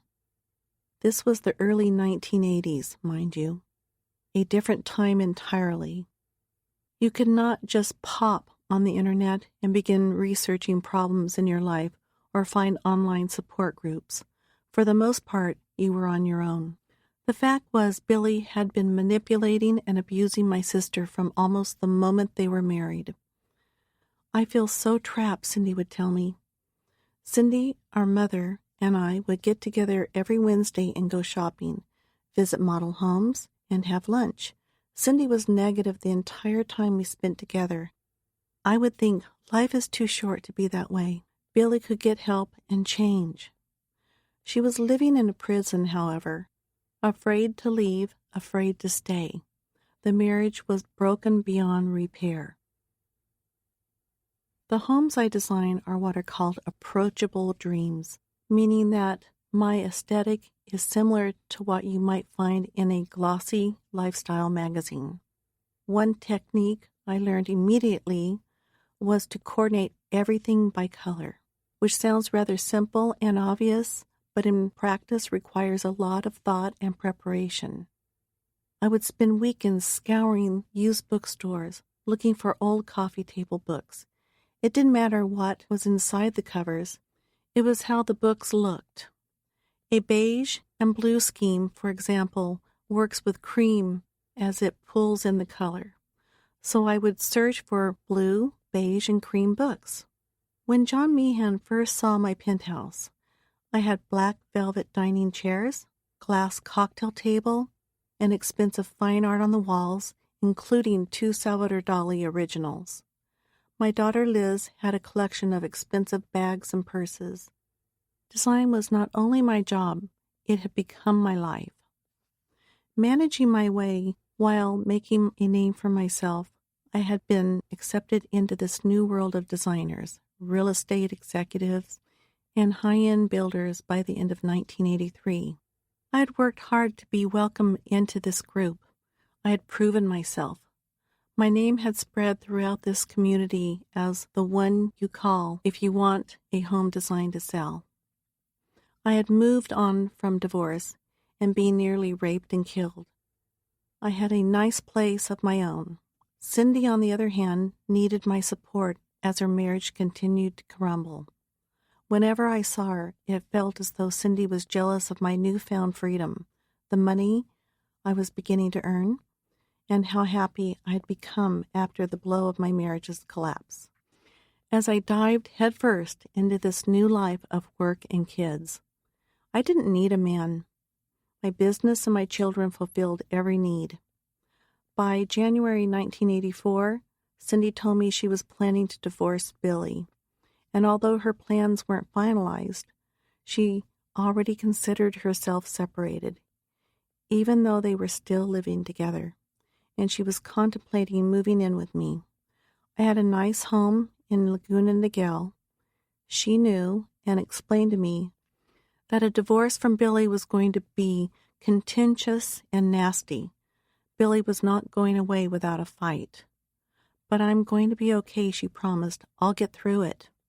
Around that same time, I had been invited to an upscale nightclub in Palm Springs for a big, swanky party, promising to be populated by celebrities, sports megastars, and elite business people. Along with the invite came the direct suggestion for me to bring a few beautiful girlfriends to the party. Today, that request reeks of sexism and misogyny, but back then it wasn't unusual. It was a time when parties were an extension of the workday. And of course, there was no social media, no dating apps, no internet business community. Men and women socialized and met at parties.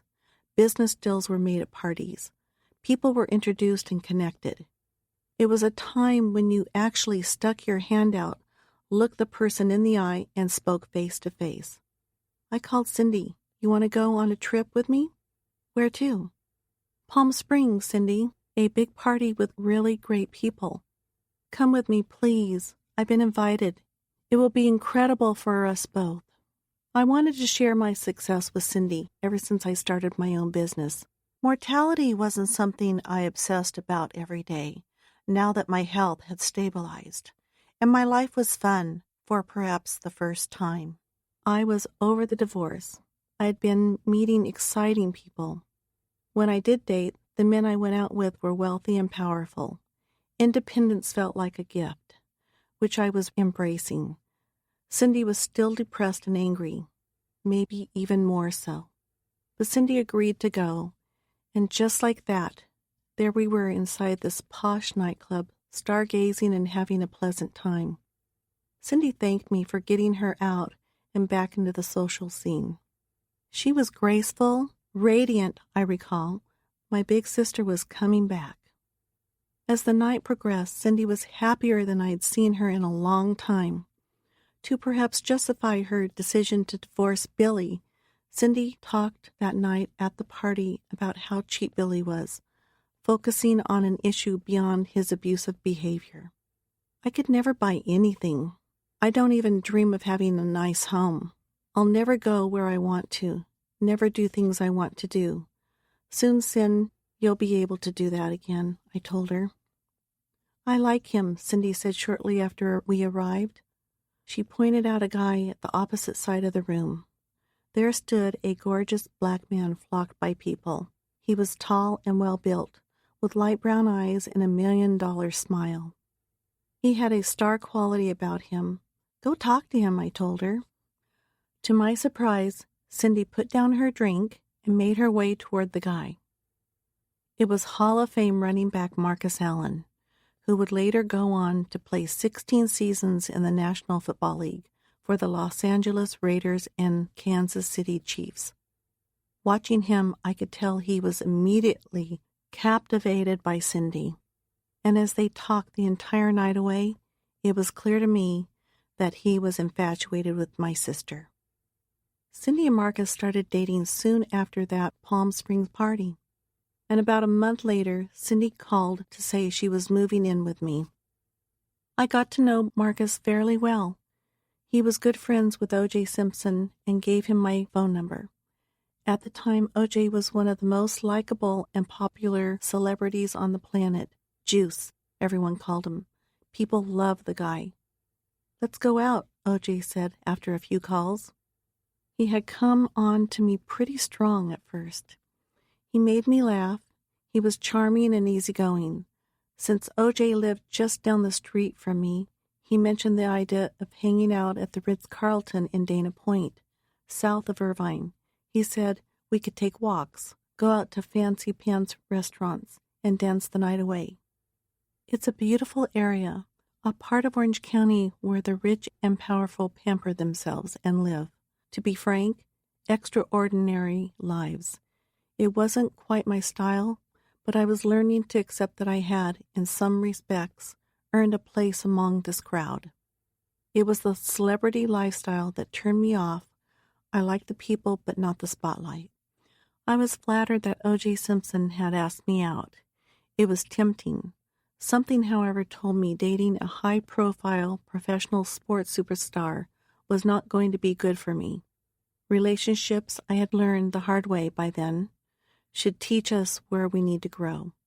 The best relationships promote growth in both partners, either together as a couple or on their own, as the relationship blossoms. I would forever stand in the shadow of O.J.'s life, the blonde on his arm. Why even go on a date if I didn't think taking it any further was possible? I remember thinking he could be fun, and maybe for a fleeting moment I considered being that next blonde he always seemed to find, but I was not someone who dated a person based on their status or wealth. I'm sorry, O.J., but I cannot go out with you. He accepted the rejection. We remained friends for a time. Cindy would sometimes come out with puzzling comments. One day, not long after the Palm Springs party, she said, "It's all your fault, you know." "What is, Cindy?" "Your husband leaving you. You didn't listen to him, take care of him. He went out and found somebody who would." "I was a good wife and mother, Cindy." One story about Cindy I heard many years later from a mutual friend was that Cindy woke up one morning to Billy's hands around her neck. He was choking her. Days later, she overheard Billy on the phone talking about buying a weapon. "A gun, Billy?" Cindy asked after he hung up. "Why are you buying a damn gun?" "Protection," Billy told her. "I came home from work one day. It was the last week of February, 1984. It was dark outside. Walking in, I heard noises inside my home, a faint cry coming from the living room. 'Cindy?' I said, stunned. There she was in the corner of my living room, balled up in a fetal position, whimpering. I cannot live this way. I got down on my knees and hugged her. "It's okay, Cindy. It's going to be okay. I cannot live this way anymore. He's out of his mind, crazy. Something is going to happen." This would have been a great opportunity to share the details about the gun, but Cindy kept it to herself. Soon after the party and meeting Marcus Allen, Cindy called her lawyer and pushed for the divorce to be fast-tracked. She also left her oldest child with Billy and at first stayed at our parents' house. She confided in me, and I felt she had no choice but to leave her oldest child with Billy because he had threatened her life if she took him. But Cindy would go over to the house often to see him and to try to keep the divorce proceedings as amicable as possible. Cindy then moved into my house. Spending so much time with her, I saw firsthand how scared and shattered she had become, trembling and crying constantly. "It's going to be okay, honey," I kept telling her. "We're going to get through this together." Billy had broken my sister.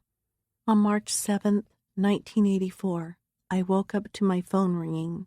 "It's me," he said. Billy had a strange, high-pitched voice, but he could sound intimidating, like a bully, when he wanted to. On this day, however, he sounded so different. He was quiet, calm, stoic. "What is it, Billy?" I expected and braced myself for the worst. "Everything is going to be okay," he explained. "I have a plan." He hung up. I stood and stared at the phone for a minute. What is he talking about? Back then, nobody talked about mental illness. An undiagnosed elephant walking through society, a ticking bomb ready to explode. By then, I thought Billy could be irrational and unstable. Crazy was the term generally used. "Oh, he's just crazy. He'll get over it." It was easy for me to blame Billy's odd behavior on the forthcoming divorce and the contention between him and my sister. Divorce changes people. It makes partners say and do things they would never have considered before the marriage disintegrated. Was Billy letting me know he'd accepted the divorce? That plan? Wasn't it up to him and Cindy to figure out a way to live as a family separately? I stared at the phone for quite some time. Something didn't feel right about that call. Yet, what was I supposed to do? You must understand the last outcome you expect is violence. For the most part, we were kept out of Cindy's personal life. She came to me and opened up at the end of the marriage. During the 1980s and even into the 90s, it was taboo to bring the problems inside your home, outside, and share them with family.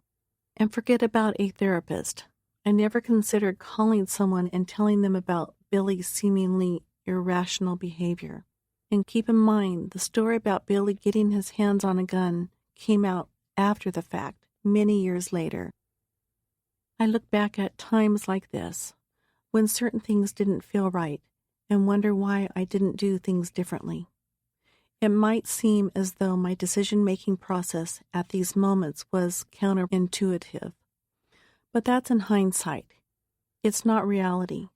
The fact of the matter is, I had my own life, my own problems, anxieties, and difficulties to deal with on a daily basis as I raised 2 children alone. "I'll get through this," Cindy would tell me in one breath. "I'm scared" in another. All I felt I could do was be there for her. 6. Second chances. When I look back on my life, especially my childhood, I have no question that, for whatever reason, God gave me a second chance. Every medical expert my parents sought advice from agreed. I was not going to survive into my teens, get married, have children, or even have a career. There I was in 2014, 59 years old, and I had proved all of them wrong, having accomplished nearly every goal I'd put my mind to. There had been plenty of physical and emotional pain along the way, perhaps more than one person is supposed to endure. But it was through the pain of intensely dark moments that light and grace were exposed to me, empowering me to keep going. And when I reflect back on my childhood, I cannot imagine where I'd be had I given up and curled into the medical diagnosis of death so many tried to force me to accept. After John stormed out of my apartment, I struggled to sleep. I stared at the ceiling of my bedroom, thinking, what the heck just happened? Why did he get so upset? The guy was calm and carefree one minute, and the next, after apparently not getting his way, angrier than a wet hornet. I had enjoyed the evening and liked him, but after such an unpleasant demonstration of uncontrolled emotion, I never wanted to see John again. I certainly didn't expect to hear from him. And while finally falling asleep, I considered the way the night had ended as a blessing in disguise. John Meehan wasn't part of the great plan in store for me. One and done. The first thing I did the next morning was go see my daughter Nicole. Nicole had been a dream child, smart, talented, funny, witty. Her common sense is so exceptional that I feel embarrassed when I listen to her, because she makes me realize how out of touch I am with the zeitgeist. Nicole and I have always been close. I was a single mom for the first 9 years of her life. She had a front row seat for the hard work I did to keep our heads above water. I would bring her into the office with me. By the time she was 16 years old, Nicole was working for Ambrosia. She received no special treatment. She started at the bottom and worked her way up. Many years later, after she secured an executive position, I understood that the passion and work ethic that I demonstrated all those years had influenced her. An example took place one night as I was walking out to the parking lot, heading home after a long day. I happened to look back at the building and noticed there were lights left on upstairs. For me, working an 18-hour day when I had a deadline to meet was the norm, so I assumed I'd left them on. I walked back inside the building to shut the lights off. As I approached the switch, a noise startled me. "Nicole?" She was still working. I had no idea anyone else was in the building. "Hi, Mom." "What are you still doing here? It's almost 11 o'clock. I had no idea how late it was." She had lost track of time while working. I knew in that moment the work was in her blood. It was part of who she was. The morning after my date with John, I opened the door to Nicole's office without knocking and sat down across from her with a thud. "What's wrong, Mom?" "Well, I'm so disappointed." "About?" "You know that guy I went out with last night? I really enjoyed him. He seemed so nice, kind, perfect almost. A doctor, 2 homes, kids. He did all this volunteer work in Iraq and Afghanistan.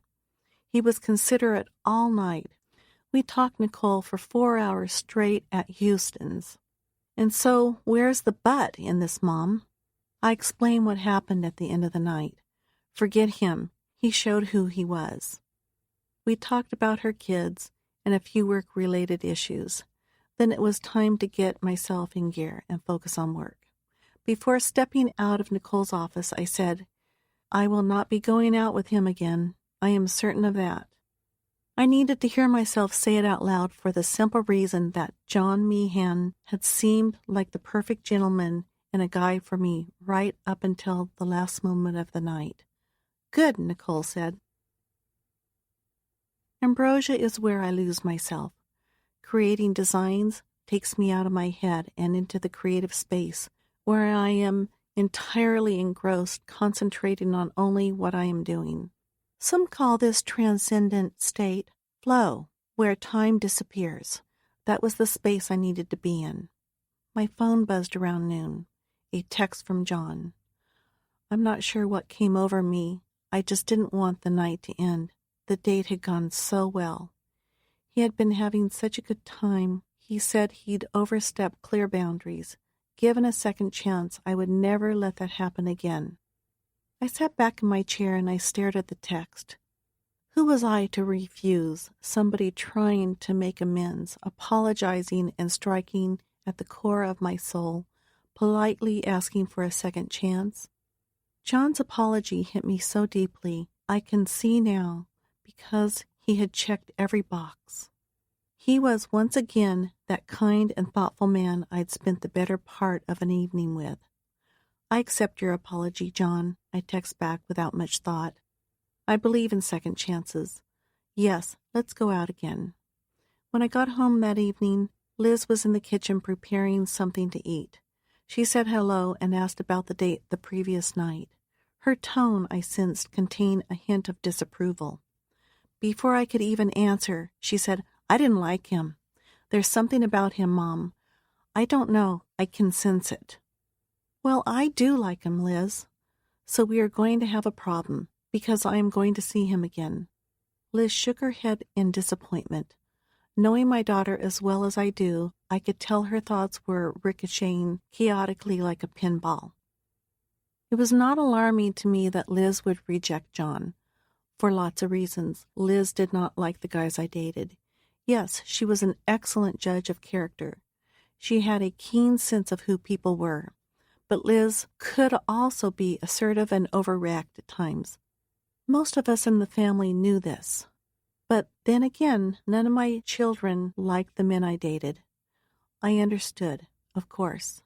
They had witnessed firsthand the pain men had inflicted upon me. They had been there during most of the abuse I had suffered at the hands of men, emotional and physical. In my later marriages and several relationships leading up to meeting John, I'd been hit and screamed at in front of them. They knew men had stolen and manipulated thousands and thousands of dollars from me. They had every right to have an opinion based on what they had experienced. And they are my children. It's inherent in them to want to protect their mother. But I am my own woman. I listen to their advice, complaints, and judgments before I make major decisions, weighing what they have to say. I do not allow them, however, to make decisions for me, and I expect each one of my children to respect those that I make. John called that night, and we talked for an hour. I had read that guys plagiarized their profiles to match almost exactly what was written on their own profiles. That was the height of manipulation and deception. Dangerous stuff. But I was certain John was not one of those men. He was the man he presented himself to be, save for that one unusual moment late into the night, and the man I wanted to get to know more. 7. tragic endings. After Cindy and I came back from that Palm Springs weekend, my sister had a bounce in her step, a renewal about her, which I had not seen in years. She was full of life. She believed the days ahead would be calmer and she would have the life she dreamed of for so long. She would be out from under Billy's unyielding control, free from walking on eggshells, terrified to say or do the wrong thing. Can you imagine how my sister felt all the time? The threat of this guy hanging over her head every single day of her life.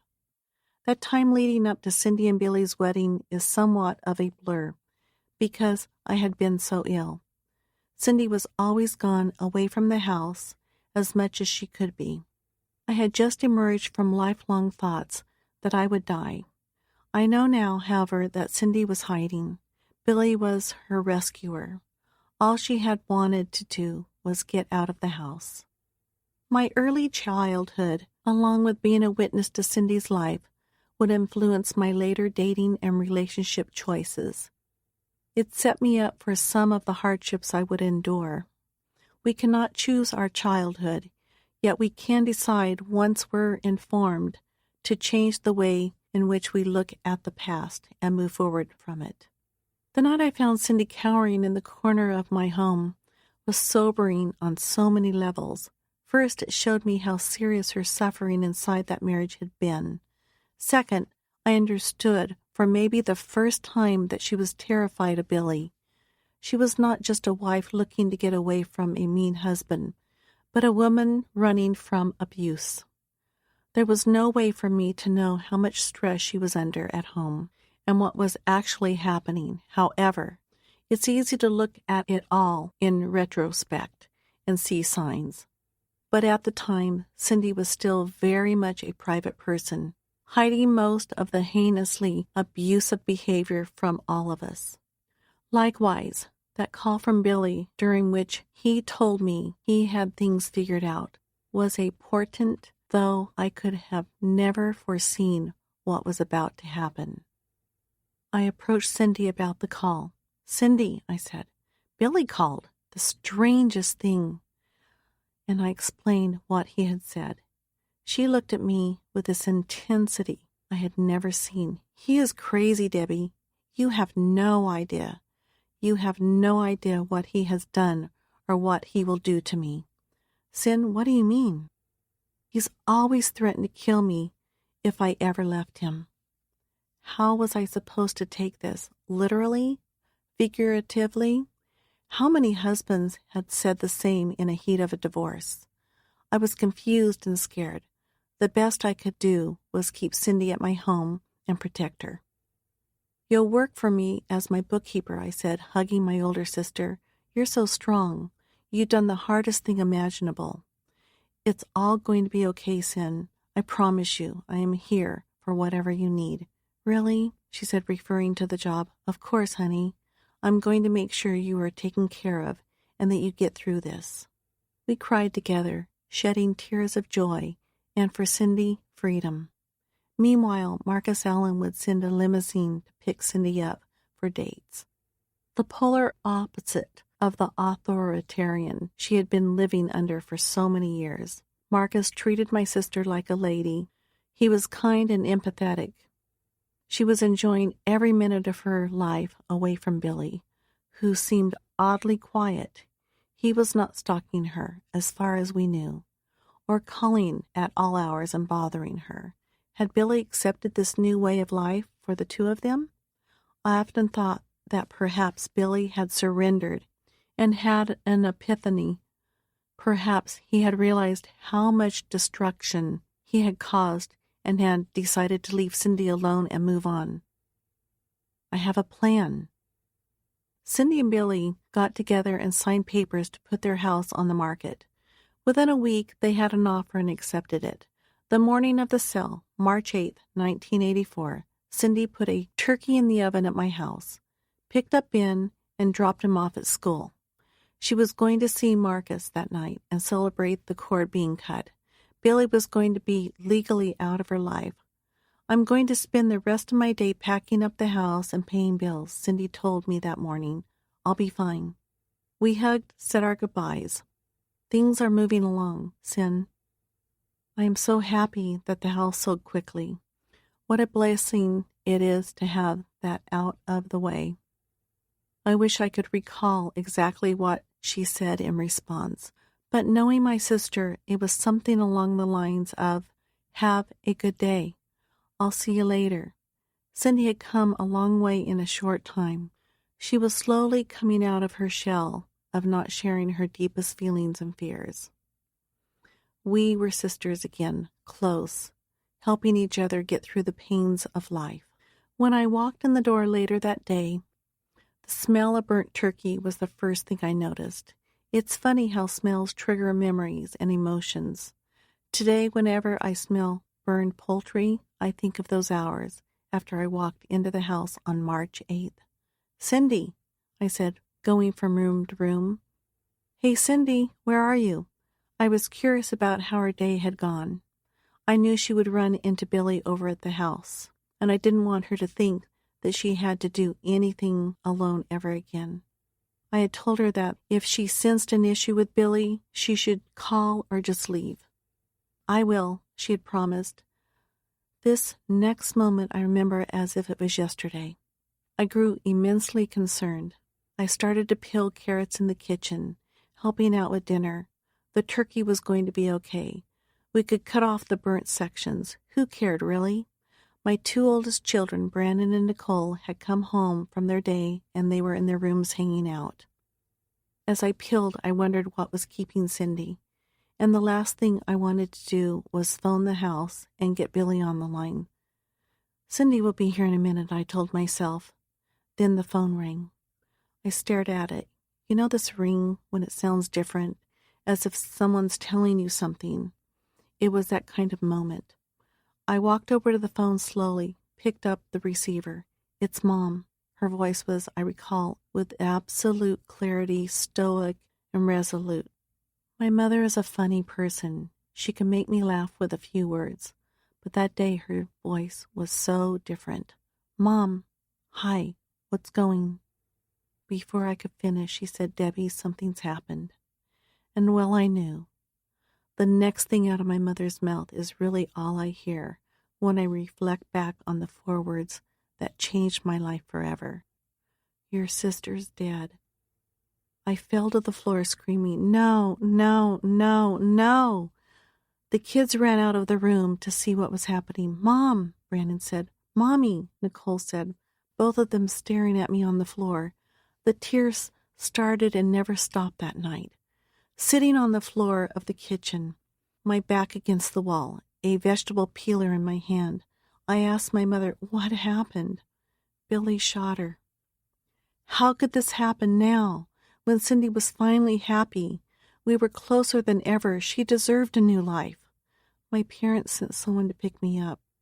Cindy and Billy had sold their house, but they hadn't yet closed the deal, so Billy was still living in it.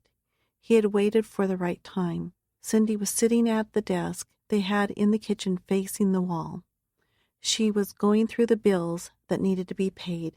He walked up behind Cindy and shot her in the back of the neck, killing her instantly. He'd borrowed a gun from a friend 2 weeks earlier. Billy had planned the entire murder. He'd spent weeks waiting for the right time. After killing Cindy, Billy shot himself. When I arrived at my parents' house, Dad was sitting crying. My brother was in tears. My mom was emotionless. She was holding herself together, going from person to person, making sure they were okay. She was strong and oddly already at peace with her 30-year-old son-in-law murdering her daughter. I looked at her. "Why aren't you crying, Mom?" She actually smiled. "Because it's okay. Cindy is at peace. She's in heaven. We will all get through this." I had a keen understanding of forgiveness. The Nazarene Church had taught us all to forgive sin. Dine with a sinner if you can, the same as Jesus did, and you will be free from the bondage of anxiety and hate.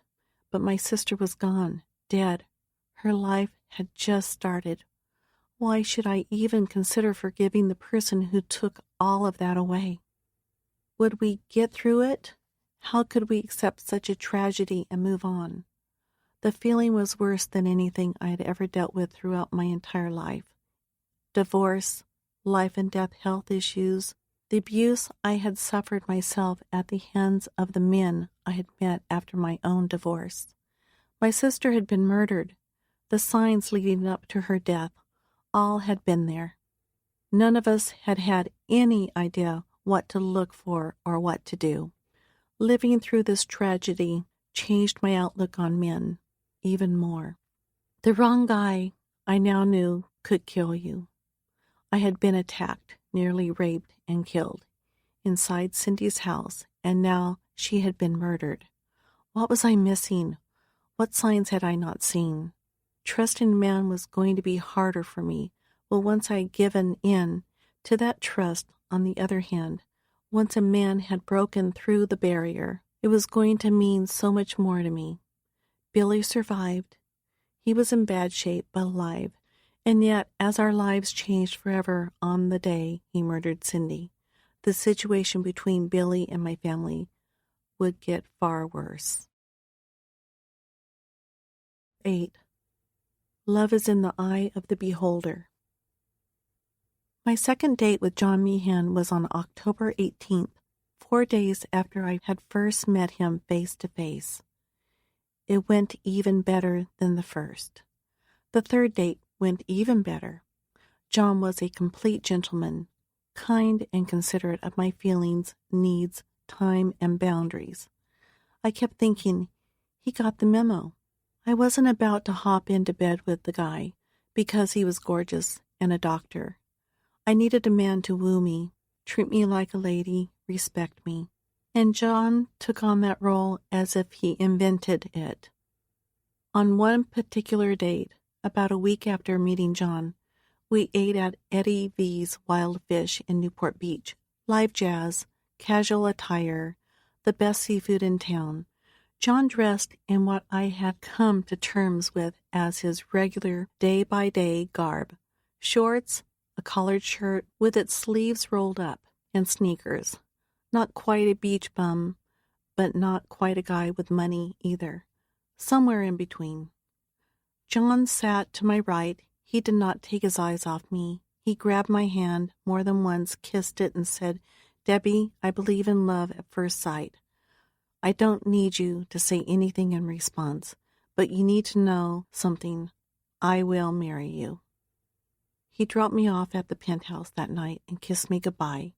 A gentleman the entire night. He said, "You know, you are everything I've been searching for my entire life." I closed the door, leaned against it, and looked up toward the ceiling like a teenager after her first kiss. Is this actually happening? People asked, why didn't you see what was going on? The red flags.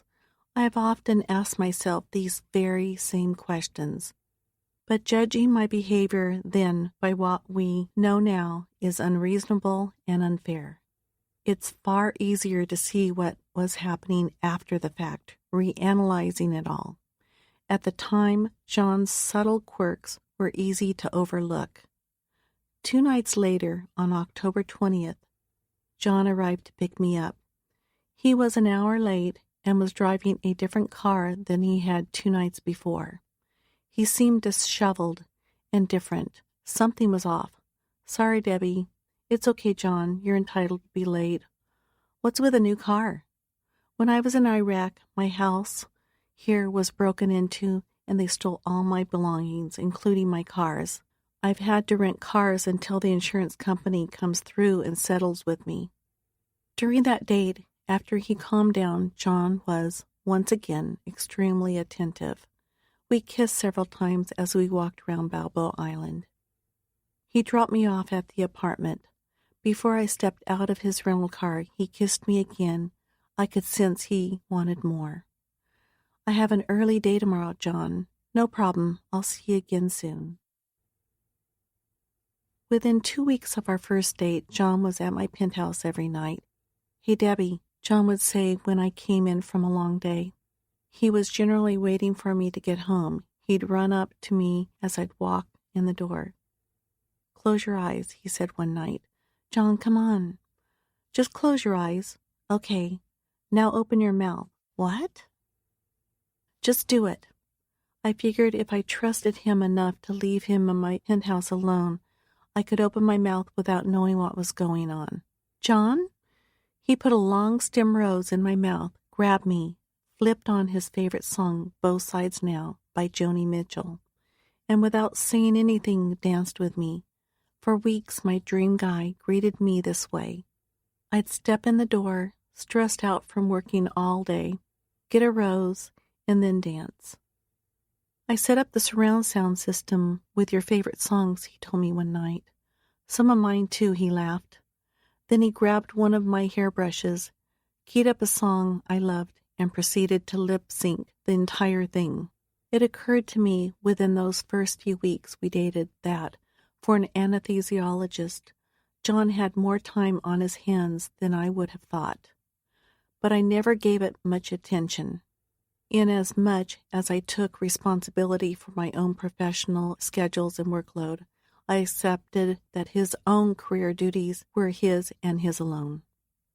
"Had the day off," he'd say, after spending an afternoon hooking up a new television, or cleaning the condo, or cooking me my favorite dinner.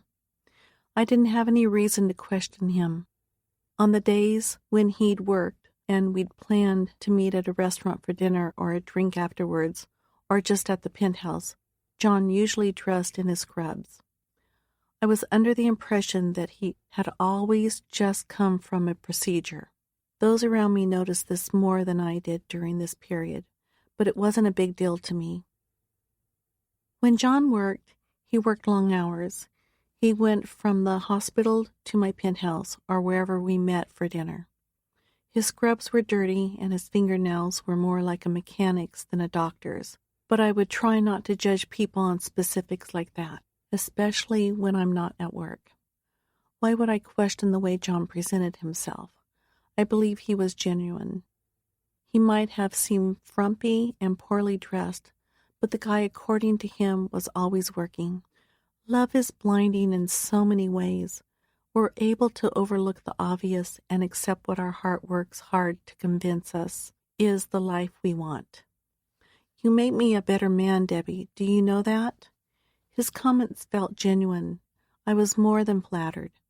John left handwritten love letters on my pillow, as well as wildflowers he had picked while we were out walking and driving.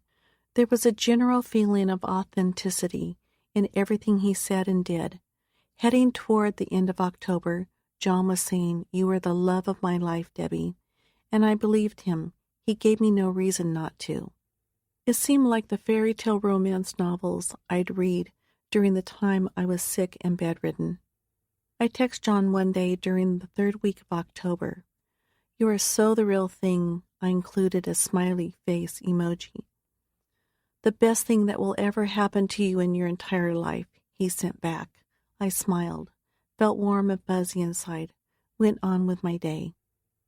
Sexually speaking, John was an amazing lover. Intimacy in this regard seemed effortless to him. He was affectionate and very unselfish and giving in bed. In fact, he was the most affectionate man I had ever been with.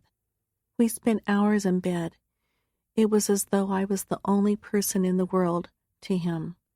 In the moment, having had so many romantic failures, I believed with all my heart that I had gone through all that past pain to get to this blissful place with a real man who was completely in love with every part of me.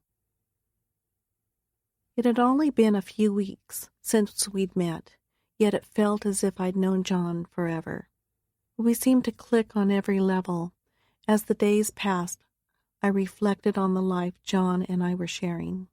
We savored every moment together. On some nights, when I worked later than usual, we'd meet by the beach for a dinner John had prepared. Then we'd take romantic walks along the shoreline. In retrospect, it seems almost surreal, even corny. Living it day to day, however, I was caught up in being courted and treated with respect after experiencing some form of disappointment from most of the men in my life. John worked hard to make me believe that true love was not only real but possible. He opened doors, paid the bill when we went out, and greeted me with a card and a kiss so many nights that I cannot recall him ever missing one. He wanted to hear all about my business, my children, my day, and whatever else interests me. The utter laser-like focus he demonstrated, and his interest in what I had to say was refreshing. John didn't go on about himself. He was more interested in listening to what I had to share. Driving to work some mornings, I would think, here's a guy working 12 to 14-hour shifts at a high-stress job, dealing with lives in the balance, and he is able to leave all of it at the hospital and give me his full attention. It wasn't all about me, though. John would tell me about his childhood, his past accomplishments, his children, and his dreams. He opened up to me.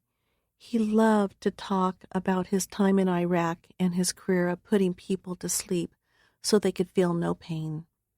He grew up in San Jose, so we took a trip up the coast in my car. A Tesla I had bought was his favorite vehicle, to his childhood home. Good memories there, Debbie, he'd say. Things got worse, much worse, after we moved out of that house. One afternoon, a gorgeous California Sunday, John drove us to San Jose to show me the grave sites of his parents and brother. My one sister and my one brother, along with both parents, are dead, John said as we pulled into the cemetery. He sounded shaken by this, as if the pain of those losses was still raw. My mom remarried when I was a teenager, and I have one half-sibling. I'm sorry, John. My brother's death was the worst. We were close. I was always tagging along with him.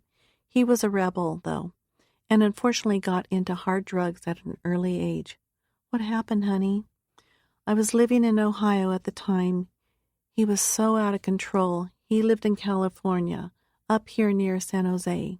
I came out to visit and talk to him, to see what I could do. I remember the first time I saw him, he pulled up with these two girls, all of them high as kites. I told him we needed to get his act together. He was married, Debbie. He had 2 young kids. My goodness, I am so sorry. I had stayed several days, tried my best to help him, but I got the sense he was far out of control. There was nothing I could do. Sometime later, maybe a few weeks, I got a call. I was back home in Ohio. He had overdosed. I was devastated. I couldn't function. How old? 40. So young. He had a cocktail of various hard drugs in his system. They found him on his back. He'd choked on his own vomit. I was stunned by this. I'd heard of it happening, but always to someone else, somewhere else, nothing this close to me. As we talked, holding hands while walking toward the graves, John revealed something else. I was going through a tough time in my own marriage and started taking prescription drugs myself in order to sleep. I had so many injuries from Iraq to sports and accidents. I'm still on medication, but it's controlled, you know. I only take what is prescribed. I get it, John. Thank you for being so honest with me. This is what a healthy relationship was supposed to involve. 2 people who trust each other, sharing their deepest secrets. After leaving the cemetery, we took a walk. I felt like this was the guy I was supposed to be with. He had outdone every other man I had been with long term. I had several boyfriends in years before I met John, but marriage was not something I had even considered with any of them. Some were terrific guys, but I didn't fall in love with them. Others were fun to be with. Heck, I even dated a couple of movie stars and multimillionaires who would have been, on paper, anyway, great catches. Yet there was no connection. I dated Jeff Morad, a sports agent who became the CEO of the Arizona Diamondbacks and the San Diego Padres, for about 18 months. But none of those men made me feel like John did. John was different. I connected with him. There was an overlook, a cliff along the trail we were walking on that day. John steered us toward it. He looked out into the distance and became quiet. Then he turned and stared at me. "What is it, John?" I asked. "Debbie," he began, grabbing my hands in his. "I want to marry you. I'm just being honest. I'm in love with you." I did not hesitate. "No, John, I need time. It's only been a few weeks. You make me a better man." That night, when we got back to the penthouse, we slept in my bed. We did not have sex. Instead, John kissed every inch of my body and gave me a back rub.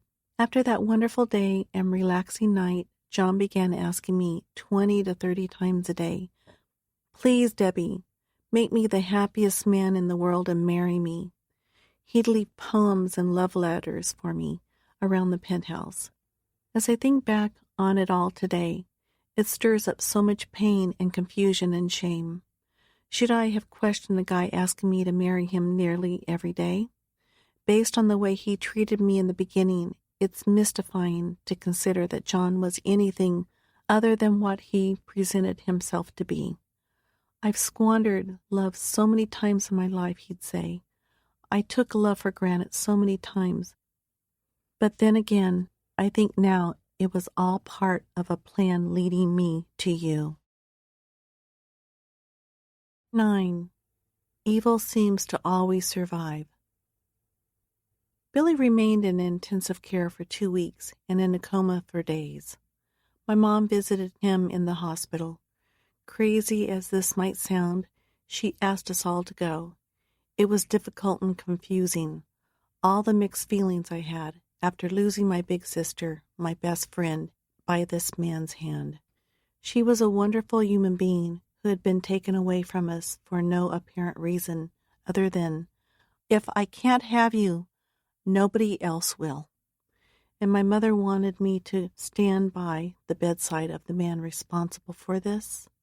This may sound as though my mother was out of her mind, but she lived her faith, unquestionably by the book. She believed unequivocally in forgiveness. It all seemed so pointless, sad, and all-consuming. It angered me, of course. What could I do about it, however? My mom was a devout, Bible-believing Christian. This is who she was. I cannot say that I wish Billy had died, nor can I say I didn't. You go through so many different emotions when a tragedy of this magnitude occurs. What about Cindy's kids? Now they've lost both parents. If he lives, what will they think of their father? Am I supposed to hate him? Can I hate anyone? Is forgiveness even possible?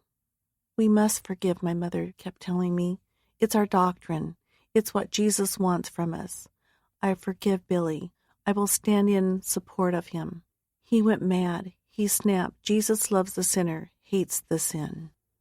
Stand in support of him, really? My mom and I were in 2 different places for this, for sure.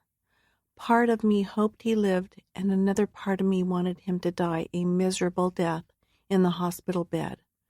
I was confused and angry. If Billy passed, some of the pain he'd caused would have no choice but to leave with him. It wouldn't bring my sister back, but it would save us from the heartache of sitting through a trial, hearing details about her murder, and reliving Cindy's entire life with Billy. If there was one clear truth then, it was that Billy was taking his case to trial and pleading insanity. This made me even angrier. He wasn't even admitting what he had done and being remorseful. In the weeks following Cindy's murder, Billy started to talk about what happened. Knowing Cindy was going to arrive in the afternoon and clean up, pay bills, and pack her belongings, he had sent the kids over to our mother's house. Her murder was 100% intentional, carefully planned, and carried out. Can premeditated murder even be considered insane? It's such a strange experience to relive this time now. The parallels to the Nicole Brown Simpson case, which would happen years later, are alarming to me. Nicole O.J. Simpson's ex-wife was brutally murdered with her friend Ron Goldman on June 12, 1994. O.J., who had emotionally and physically abused Nicole, stalked her and threatened to kill her numerous times. He was arrested and charged with both murders, but was later acquitted. The fact that Cindy and I had met O.J. and Marcus Allen and knew them years before Nicole and Ron's murders was beyond surreal. I go back to it all now, and it's as if I were talking about someone else's life. Thomas of Deef, the deputy district attorney, describes Billy as a jealous, moody man who knew that when his wife moved out and opened her own bank account the day before the shooting, it was the end of the road for their marriage. Prosecutors claim Billy was so full of rage over Cindy leaving him that 2 weeks before the murder, he sought out a gun and planned her murder. Simple facts backed up by evidence, all of it inarguably true. Billy was living on his own after getting out of the hospital. He had fully recovered months later when his trial began. Investigators explained to the jury how Cindy had separated from Billy and had been living with me, and Billy had kept one of their children at home so as not to disrupt their son's life during the divorce and selling of the house. How she returned to the house that day and Billy, waiting for this opportunity, walked up behind her and, while she wrote out monthly checks for bills, shot and killed her with a gun he had borrowed from a friend. Does this sound like a man out of his mind? Does it sound like a human being who deserves forgiveness? Defense witnesses, as far as I can recall, claim Billy was jealous of Cindy's popularity and beauty. Then Billy made the absurd accusation that Cindy's public ridicule of him in front of friends and relatives for his poor grammar, looks, and baldness was too much to take. As a Christian, I try not to judge, but in my view, Billy had married out of his league. Cindy was much smarter than he was, and it riled him. Billy's defense tried to turn the tables on my dead sister, ridiculing her memory, besmirching her character, spinning the entire situation into something that made Billy sound like a victim. Disgusting.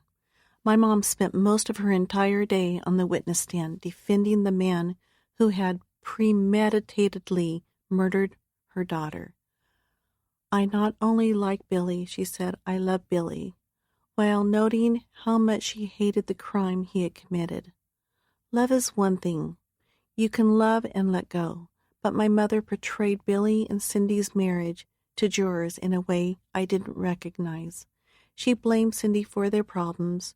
Jurors were, I recall, crying by the time Mom was halfway through her testimony.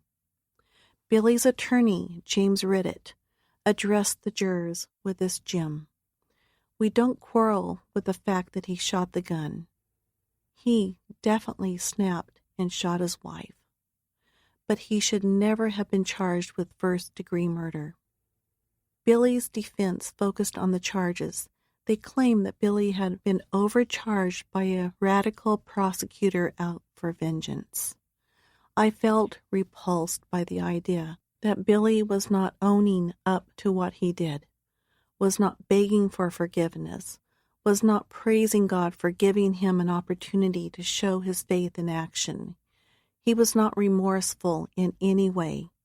He was attacking Cindy and now controlling her memory, just as he'd controlled her life when she was alive. After 4 days of deliberation, the jurors deadlocked 7-5 in favor of finding Billy guilty for manslaughter. They were unable to reach a verdict. He was acquitted of both first and second-degree murder. Manslaughter?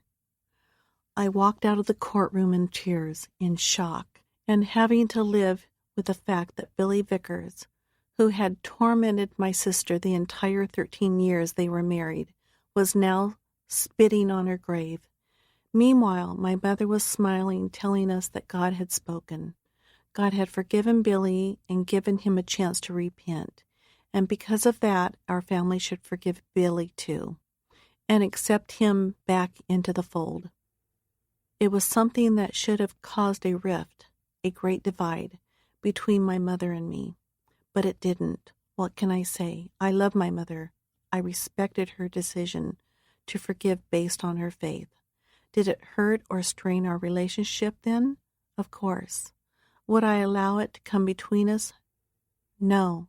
I myself am a forgiving person, as I have maintained. And the fact that my mother had and would continue to support the men who killed her daughter was not going to change who I was. 10. Balboa Island. Philanthropy has always been a passion of mine. Because I have been blessed with so much in life, I believe giving back is a way to spread goodness into the world, if only in my little way. I can honor the second chance I've been allowed with charity. To that end, the people I deal with on a daily basis have money, and most rich people, despite what many might think, are more than willing to give. You just might have to give them a good purpose and reason. I've always believed that God opened the door to my career success, and I made a promise to God when I was a young adult that I would always give back and do whatever was within my means to help women and children. Since that time, I have been part of many charity events and raised hundreds of thousands of dollars for Human Options, Project Playhouse, Children International, Feed the Children, World Vision, and Working Wardrobes, along with several other charities. At one point, I gave money monthly to up to 7 children and sponsored surgeries for handicapped children. Some years I gave more than I made. I don't say all this to boast. It is with modesty that I mention it because it plays into what was happening in my life. So it meant a lot to me when I invited John to accompany me to one of the biggest charity events of the year. I am one of the sponsors of an annual charity event for breast cancer awareness. I said to John a few days before the event, "I want you to come." "I'll be there," John said. He gave me a peck on the lips. "Right now, I'm off to work. Another long, long day of procedures." He stopped, paused, focused his attention directly on me. "But I'm honored to go with you." This type of intimacy stirred me up. John Meehan said and did all the right things, and I believed him. Inviting John to this event was a way for me to begin introducing him to the people in my circle. If we were going to be a couple, I wanted everyone to like John as much as I did. The cancer benefit was an event my company had been part of every year. It was such an important night for me. I respected the people from my business community. They were decent, caring human beings. They gave of themselves and were unafraid to open their checkbooks. I have always believed that if you are blessed with wealth, giving what you can to those who need help is not only a noble and charitable gesture, but an important factor in your psychological and spiritual health. On the night of the benefit, with all my colleagues and friends mingling and socializing in sharp business attire, John arrived late. Zigzagging his way through the crowd, he found me. John looked different, kind of off, totally wiped out. He worked hard, so I could understand. Yet I was stunned when I saw what he was wearing. "Oh my goodness, John, what do you have on?" I said as he approached. Sorry, I just came from work." John was wearing his scrubs, to a cancer charity event, mind you. He looked dirty, as though he had been working on a car instead of anesthetizing patients all day. I was embarrassed and frankly hurt and angry. Looking around, I noticed some people snickering at us. It was beyond embarrassing for me. I'd built John up to several people I knew. What's more, my reputation was on display here. Although it might sound trite, as we were all there for charity purposes, I worried about what others thought about me. People judge, They make choices, especially in business, based on what they feel and see. I realized, perhaps for the first time since I'd started dating John, that not everyone was going to feel the same way I did about him. The fact that he didn't see the importance of this event in my life was sobering to me and insensitive on his part. What in the world was he thinking? We made it through the night. It took me a few days, but I was able to write the incident off as the childish awkwardness John often demonstrated, the absent-mindedness of a guy perpetually running late, rushing to see his girl after an exhausting day as an in-demand anesthesiologist. The other side of this was not much anybody said seemed to bother John. By the end of that week, I was telling myself, busy doctor, how could people judge a guy for that? He had shown up to dates wearing scrubs many times, saying, "Just came from surgery, Debbie. Sorry. I needed to see you, and I didn't have time to stop at home and change." As shocking as John's showing up at a cancer benefit in dirty scrubs had been, I wanted desperately to believe John was honest and a man of his word, that he had literally run from a surgery to the benefit and hadn't had time to change. We had been dating almost 3 weeks by then. Told myself it was an anomaly. Maybe even that John showing up dressed in scrubs exhibited how confident he was and that he didn't care what people thought. I was falling in love with this man. At such an early stage of love, we are willing to overlook the obvious and convince ourselves of just about anything. As November approached, I started thinking about Thanksgiving. At the same time, John would not let up about getting married. Only now I was considering it seriously. I'd had other marriages under my belt. One more to the right person did not scare me. I wasn't open with him about my feelings, but inside I was thinking that John Meehan, a doctor, someone I found to be empathetic, honest, caring, and fun to be around, was the man I wanted to spend the rest of my life with. Liz, Tara, Nicole, Brandon, and my nephew Ben, however, were speaking loud and clear. Something is up with John. He's not who he says he is. I endured a near daily tongue-lashing from them, especially Liz. She'd scream at me about her distrust of Dr. John. Yet the more someone tells me not to do something, the more I want to do it. I wasn't about to be told what to do by my children. Liz brought up the first time she walked into the penthouse, and John was there, alone, waiting for me to come home. Her first thought was, "Oh yeah, this loser."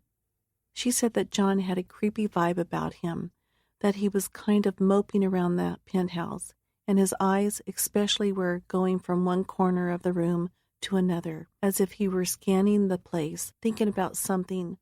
Liz had been in her office inside the penthouse one day. John had walked in. He had stood near the safe. "What do you have in that safe, kiddo?" he said. "None of your business," she had said. "Get the creep out of this house, or I am not living with you any longer," Liz had said later that night. So I decided to rent my own place. Liz could stay in the penthouse, and I would have my own space. Liz was not happy with that decision, especially because she knew John would eventually move in with me, and she assumed he would ultimately break my heart.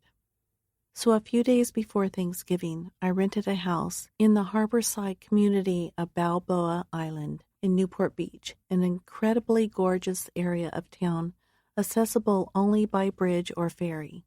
The home was directly on the ocean waterfront. I paid the entire year's rent, $78,000 up front. Moving into a beach house had been a dream of mine. I had always wanted to live on the ocean, and here I was, finally seeing that dream become my reality. In realizing my dream, however, what was I doing, choosing John over my kids? Was this the right decision? Would I lose my children in the process of gaining a man?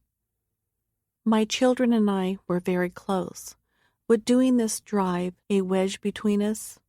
I believed in John enough However, to not only do it, but feel that one day the kids would understand and come around to him. Balboa Island was the ideal location for John and me to live together one day.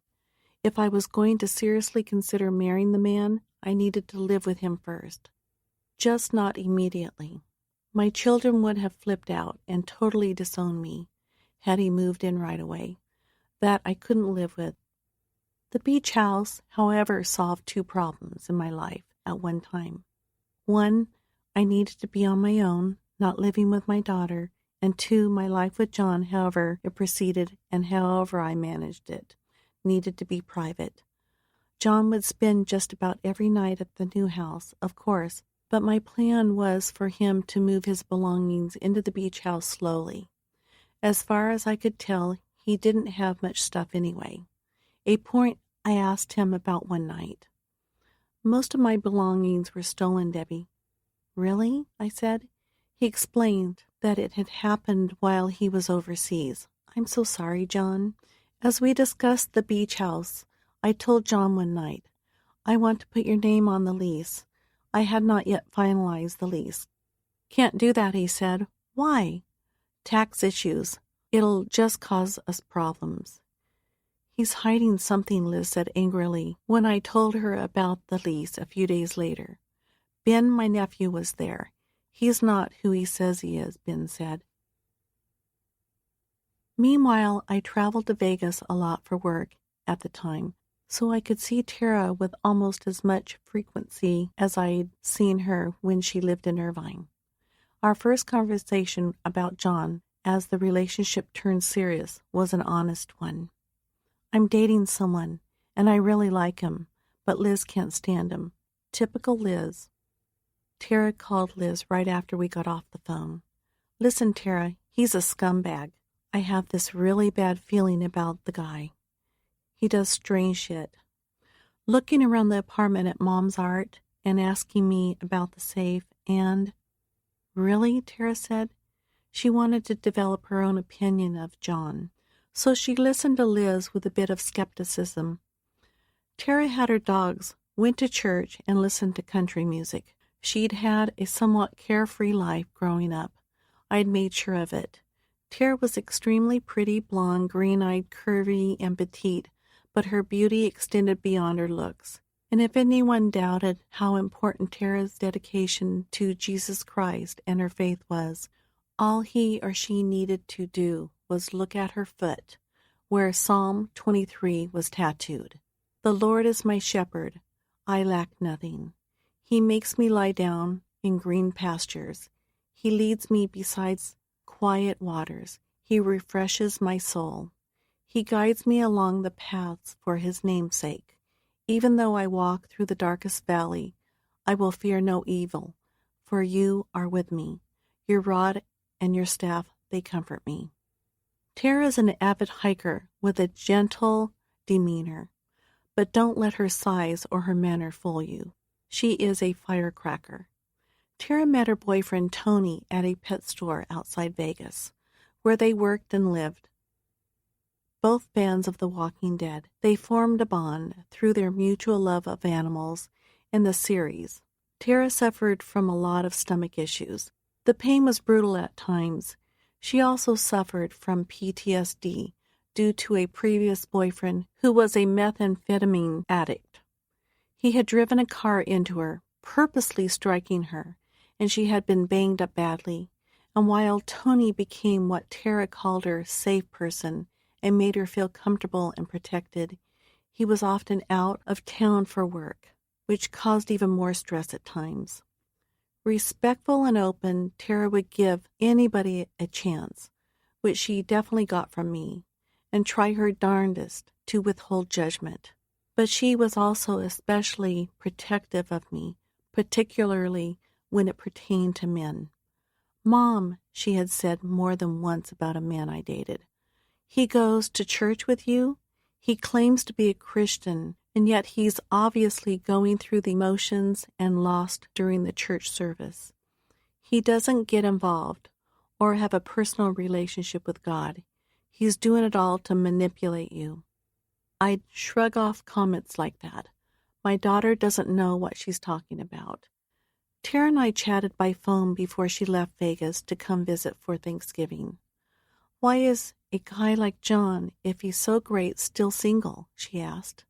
She was worried John was one more in a long line of guys using me for my money. I don't know, honey. Why am I still single? It's part of life, my life, I should say. And even as open as Tara was, I knew that when she arrived for Thanksgiving, she'd be scoping John out, looking for what was wrong with him. Not only were Liz's phone calls getting to her, but the one thing that always bothered Tara, as it should have, was how men had manipulated me most of my life. She was on the front line and witnessed a lot of it. The tendency to manipulate, I must admit, was something I overlooked where it pertained to John. As my children were trying to point this out during my early courtship with him, I routinely pushed it aside and focused on how much love John was showering on me. But at the time, I thought Tara, Liz, and Ben simply didn't know John like I did. They didn't see how much he cared about me and how he treated me with respect when we were all alone. My children and John will eventually like each other, I kept convincing myself. I was engrossed in the loving, funny, smart, and charismatic side of John. I didn't see any bad side. He told me his clothes and belongings were stolen. I believed him. He said he owned 2 houses I couldn't see the inside of because one was rented out and the other was disgusting and dirty due to a roommate, and he was embarrassed by it. I believed him. John had a reasonable answer for everything. Being in love and believing in love allows you to accept those answers without question. I was rebelling consciously and unconsciously against my children's constant judgment of the men I had dated. I was determined to do what I wanted and to prove to them that John was a solid stand-up guy. You don't know or understand John like I do. You're moving far too fast, Mom, Liz said, repeating the same old mistakes you've made. You're acting on your heart, not logically.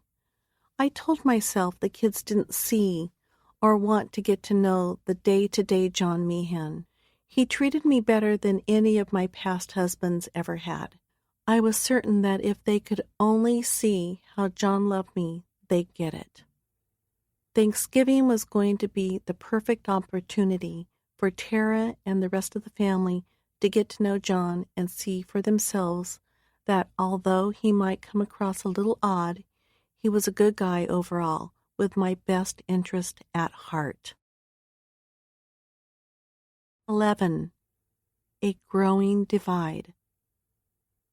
John and I started moving into the Balboa house the week of Thanksgiving 2014. I felt comfortable and safe around John during that time.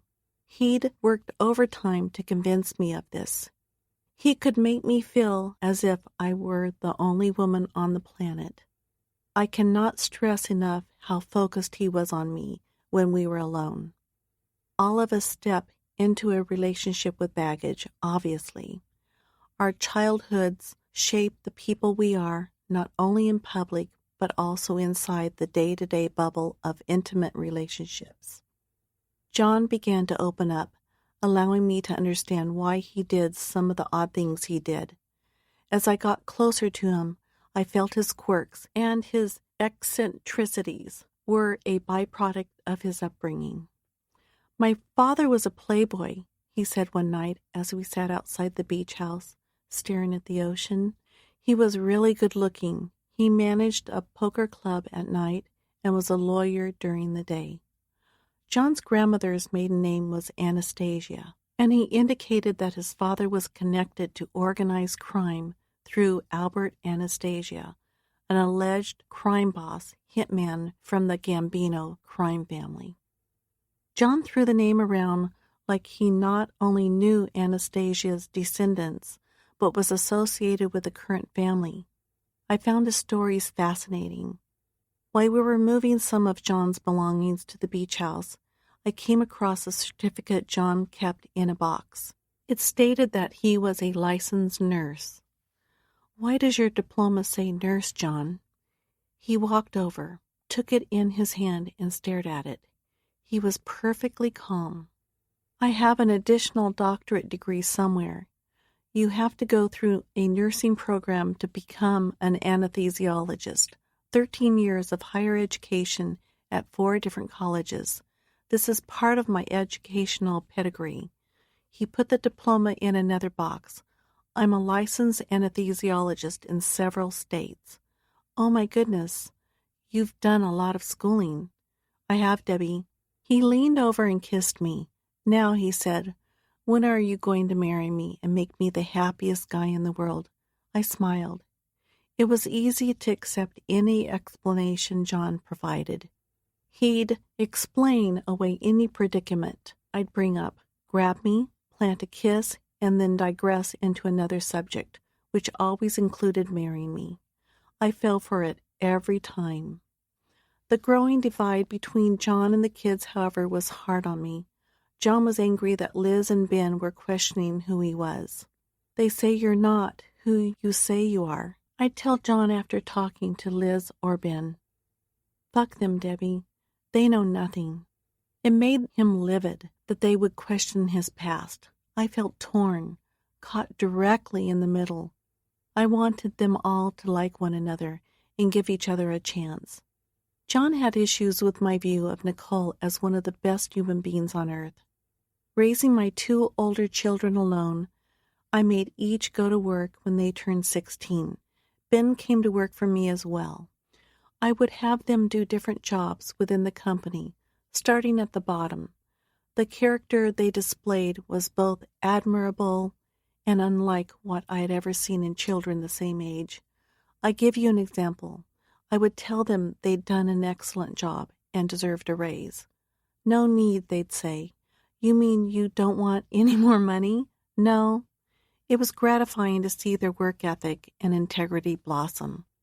So when John said negative things about Nicole, like she was being nice only because she wanted my money, I became angry and lashed out at him for not knowing anything about the person he was judging.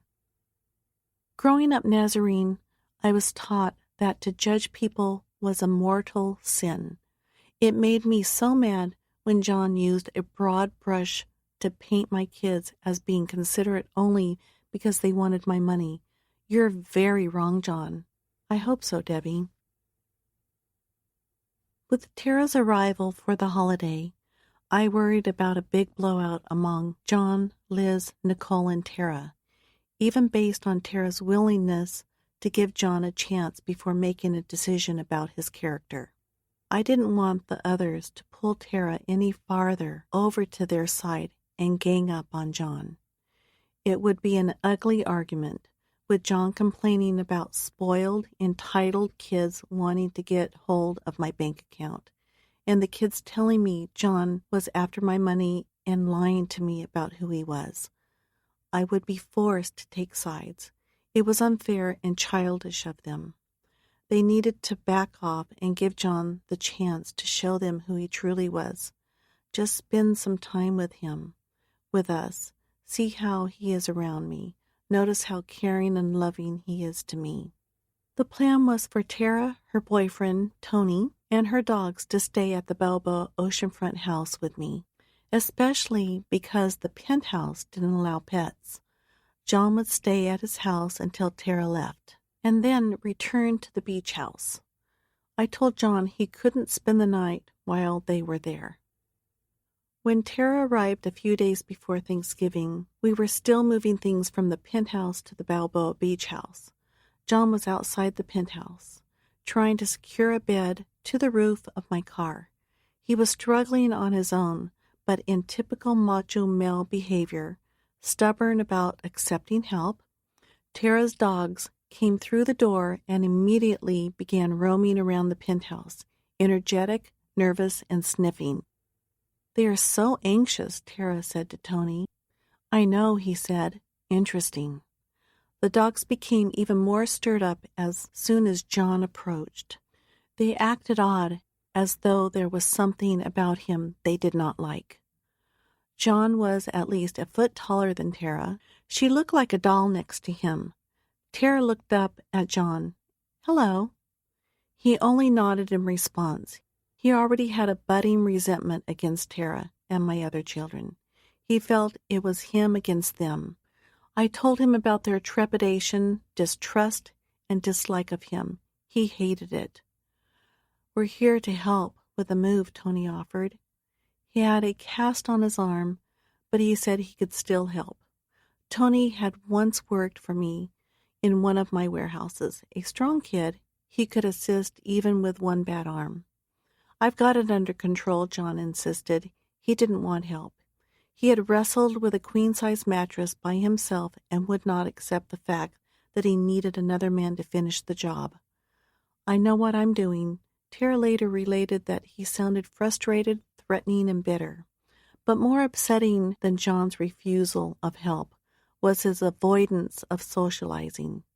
He was meeting my daughter and her boyfriend for the first time, and all he wanted to do was go back to moving. He had no interest in trying to disprove what they thought of him. "Is this guy actually for real?" Tony asked as we watched John struggle with the mattress. That night I took John, Tara, and Tony out to dinner. I thought it would be a good opportunity for Tara and John to talk and get to know each other. As we ordered food, Tara and John started a conversation. I listened and liked the way it sounded. Tara was doing her thing of interviewing a guy I was dating. The restaurant was jam-packed. It was loud, but I could hear them. "You're a doctor, right, John?"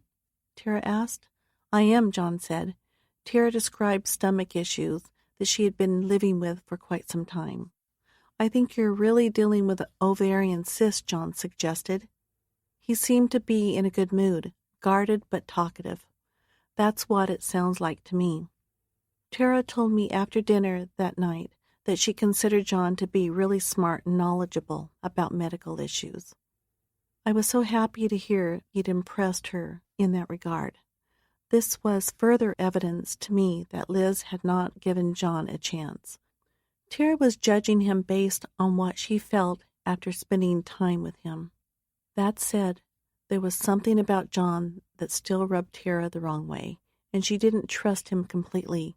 Plus later, when Tara went to the OBGYN, the doctor told her, "It's not an ovarian cyst for sure."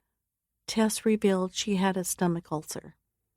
And to make matters worse, later that first night, Tara came out of the bathroom and made a beeline toward me. She was yelling.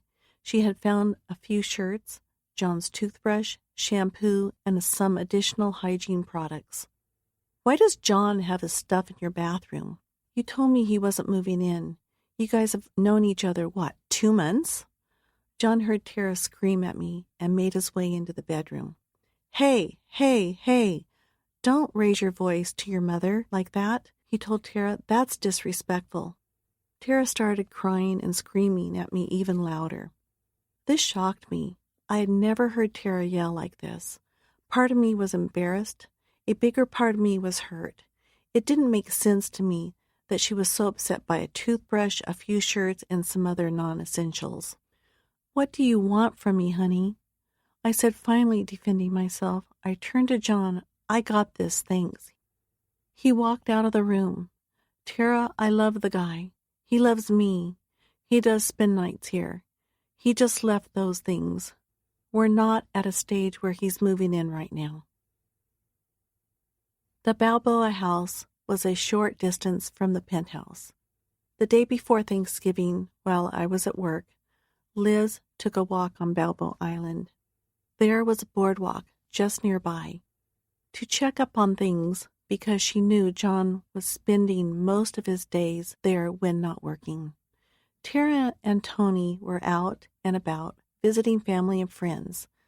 I understand now that Liz was looking out for her mother when she walked over to see what John was up to when no one was around. This was something Liz would start doing routinely. I can truthfully say that by then John and Liz hated each other. I walked by and there he was on the couch playing Call of Duty on your 71-inch plasma television which I assume he does all day long, she called to tell me. The house was all windows, right on the boardwalk, so she could see easily, even stealthily, check things out without going into the house. If he is a doctor, why the hell is he home like that? Let me handle it, Liz. John's different, but he loves me like no other man has. You just are not getting it. He works so much. He's not allowed a break like everyone else. I was kind of appalled by Liz's call and her spying on John, looking for something wrong.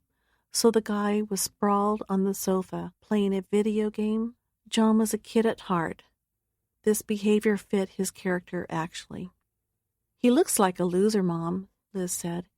He looks homeless. He creeps me out. His scrubs are always dirty. And why the hell does he wear them all the time?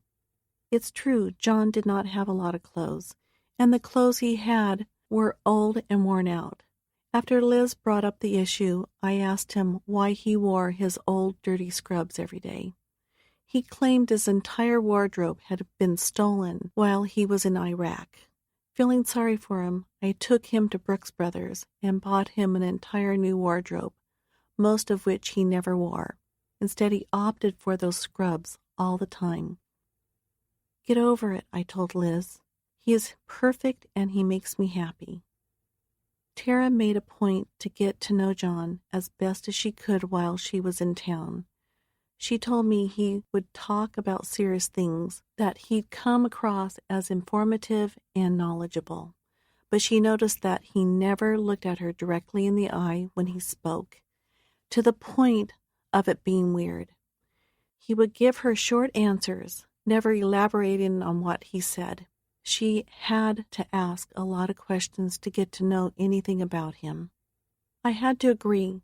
John asked many questions about me, the kids, my family, probing questions, but it felt as though he was reluctant to share much about himself. Why is he using your cars all the time, Mom? Tara asked me. I told her that John's belongings had been stolen while he was in Iraq. I left out no details John had passed along. There's something not right about that story, Mom, Tara told me. I didn't see it. I took John at his word. Why wouldn't I? On that same day before Thanksgiving, after I got home from work, Tara was helping me unpack. I had planned a nice family holiday. Liz, Tara, Nicole and her husband and kids, Brandon and his family, Ben and my mother, John and me. I fantasize about sitting around the table having pleasant family chatter, passing the food, everyone happy and laughing. My kids smiling, the grandkids playing, John proving to everyone that he was a stand-up guy. I called it a fantasy because it was easy to dream of the perfect family, the same one I'd always thought I had myself as a child. As Tara and I unpacked boxes, she confessed that she had returned for the holiday because she'd had serious concerns about John. She was worried that I was in over my head, that he had ulterior motives. Tara had gone to my hairdresser while she was in town. I had sent John to her for a haircut before the cancer benefit. The hairdresser had told Tara that she had met John and had reservations about him. There is something off with that guy, the hairdresser told Tara. I do not think he is genuine. Tara confided that she had a sinking feeling John was high on drugs. John had issues with his back and his arm. He would often go to the ER for pain management. I didn't think much of it, other than that John was doing what he needed to do to take care of himself. The guy was a doctor. He said he'd been going to the ER for many years, especially after returning from Iraq. The injuries were all related to his time overseas. John had actually gone to the hospital while Tara was visiting, and when he came back, she said he was so happy. I had not seen him like that since arriving. He was different, Mom. I knew Tara had lots of friends who were frequent flyers in hospitals, so she knew how people doctor shopped for pills. I was naive about drugs. I never did drugs. I didn't think I had ever been around people who used drugs. I had no foundation for how people behaved when high. So it was easy for John to hide what was. I found out later an addiction to Adderall, Oxycontin, and Ambien. I asked Tara what had made her take such notice of John's ER visit. It was how John complained about his arm and the description he gave, she said. Elaborate, please, I said. I had friends with arm issues, and theirs were related to shoving drugs into their veins, Tara explained. As we continued to unpack boxes and talk, Tara and I stood inside the doorway. John and Tony, Tara's boyfriend, were off somewhere else inside the house. Honey, why are you having all these concerns about John? I thought you were getting to know him. What's going on with you? Tara could sense the frustration in my voice. Why are you and your sister giving me such a hard time about this? I felt Liz had been poisoning Tara, not allowing her little sister to make up her own mind. Liz was on a mission, I felt then, to prove John was a charlatan, a cad who was using me. I grew concerned that Liz would embellish stories to make her argument more concrete. Mom, I just don't know, Tara said honestly. I know my daughter, and she is earnest. There's something bigger going on here with him. We talked for 5 minutes, and Tara concluded her concerns. She made me stand and listen, telling me things she thought I needed to hear. Most of what she said is a blur today because I was a bit manic, protecting John at any cost, wanting to be the parent and wanting to be with a man I was falling deeply in love with. As we talked, John came up behind me. I could instantly tell he was angry. Apparently, he'd been around the corner, listening to the entire conversation. Hey, listen to me, you little shit, he said to Tara. You just want her all to yourself. You won't give me a chance. I know what's going on here. You and Liz, you don't want to see your mother happy. As soon as John opened his mouth to speak, Tara lost it. She yelled as loud as she could at John. John reacted with reserve, reiterating how entitled my kids were, how they are repeating behaviors I had explained to him and getting between me and any man I dated. Tara, please stop yelling, I said. She was getting angrier and louder. After Tara went at John for about 5 minutes, she packed her stuff, grabbed her dogs and Tony, and started towards the door. I'm leaving. I do think it's best you stay somewhere else, I said as she walked out. I was so hurt and shocked by how she yelled at John and me. Sometime later that night, after going over it in my mind, I called her. Listen, Tara, I don't think it's a good idea for you to come over for Thanksgiving tomorrow. It was a very difficult decision. The entire situation turned even more chaotic from there. John ranted all night about Liz and Tara. He said he didn't want either of them over to the house anymore. I got a sense he didn't even want me to see them. I was so torn. John was my boyfriend, my life, really, by this time. My daughters were adults. In his view, they were acting childish. It broke my heart. Soon after I hung up with Tara, she called back, yelling, How can you choose him over me? What is going on with you? You're going to choose him over me? I thought holidays were about family, not boyfriends. A therapist I sometimes consulted with over the phone had told me to set boundaries with my kids. It would help us all. Part of me believed this was what I was doing. Tara stayed away from our holiday dinner. Liz showed up, but not to eat or mingle. She was there to tell me off. What the heck, Mom? This guy is not who you think he is. John looked on. Why are you doing this to us? Something is not right. Then you go and disinvite Tara? And you text me and tell me to kill myself? Do I even know you anymore? I was shocked. Apparently, the night before, Liz had received several texts from my phone. I say my phone because I didn't write the text. One of them included kill yourself. My kids were smart enough to know that I would never talk to them in that manner, nor would I ever suggest such a thing. Liz felt John had taken my phone and sent the text, then deleted the conversation. She was wrapped up in her anger. I, on the other hand, saw chaos. The situation was out of control. John and the kids despised each other. To me, all the dissension was based on John's and the kids' refusal to get along and the kids' disapproval of any guy I dated. When Tara and Liz were told they weren't welcome for Thanksgiving, they felt John was driving it all and I was going along with him. He had, in fact, told me he'd appreciate their not coming over. It forced me to choose. My therapist had also told me the kids could not treat me any way they wanted. I had started talking to her before meeting John because I was interested in how to have a healthy relationship and choose a healthy man. My mother, who had no problems with me dating John, later told me how impressed by John she was after spending time with him on Thanksgiving. He was very, very nice, she said. The one thing I noticed was how he dressed, however. Very tacky. The guy never dressed up.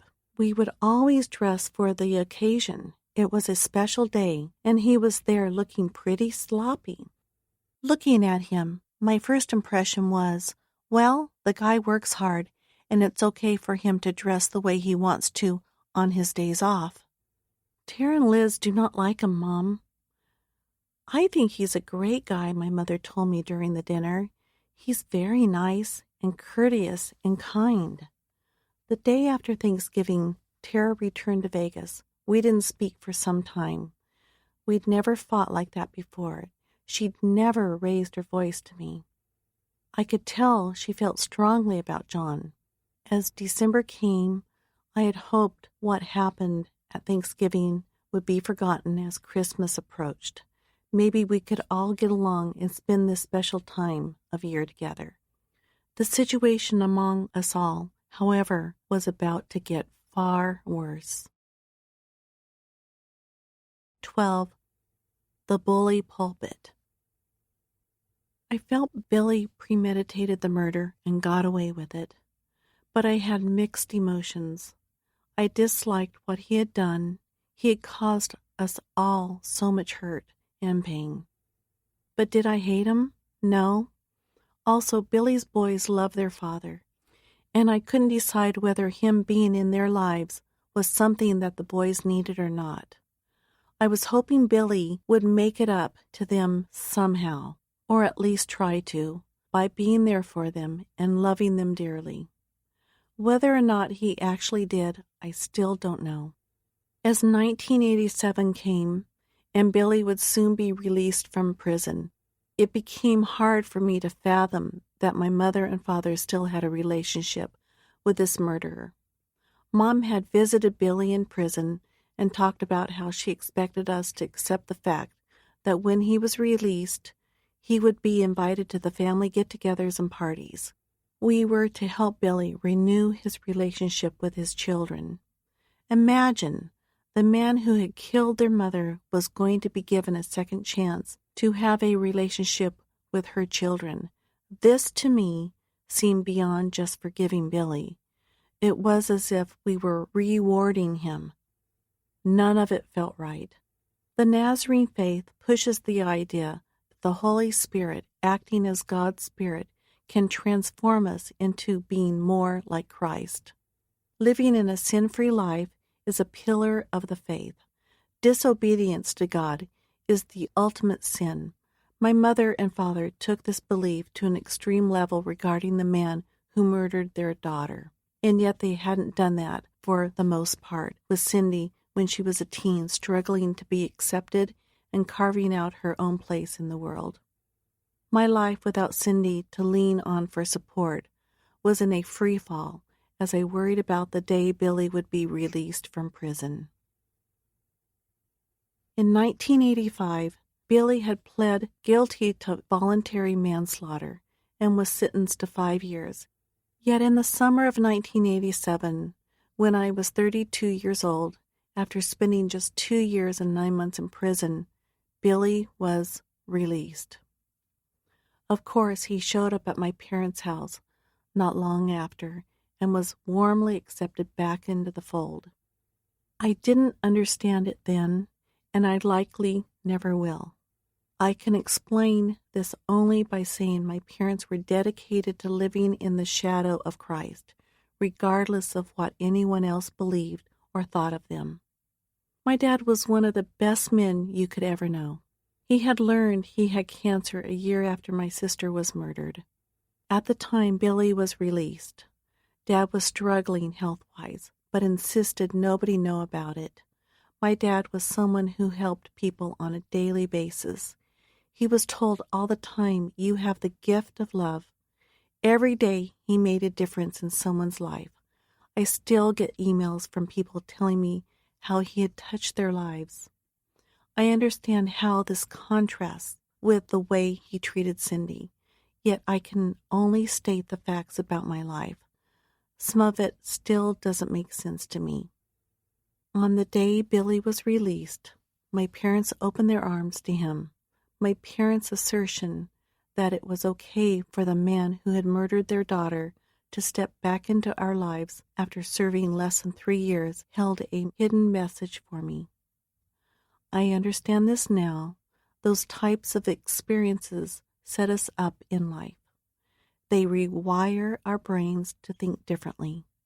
Although what my parents did was not malicious or something they set out to do in order to confuse or traumatize me, this was yet another instance when I felt I wasn't enough.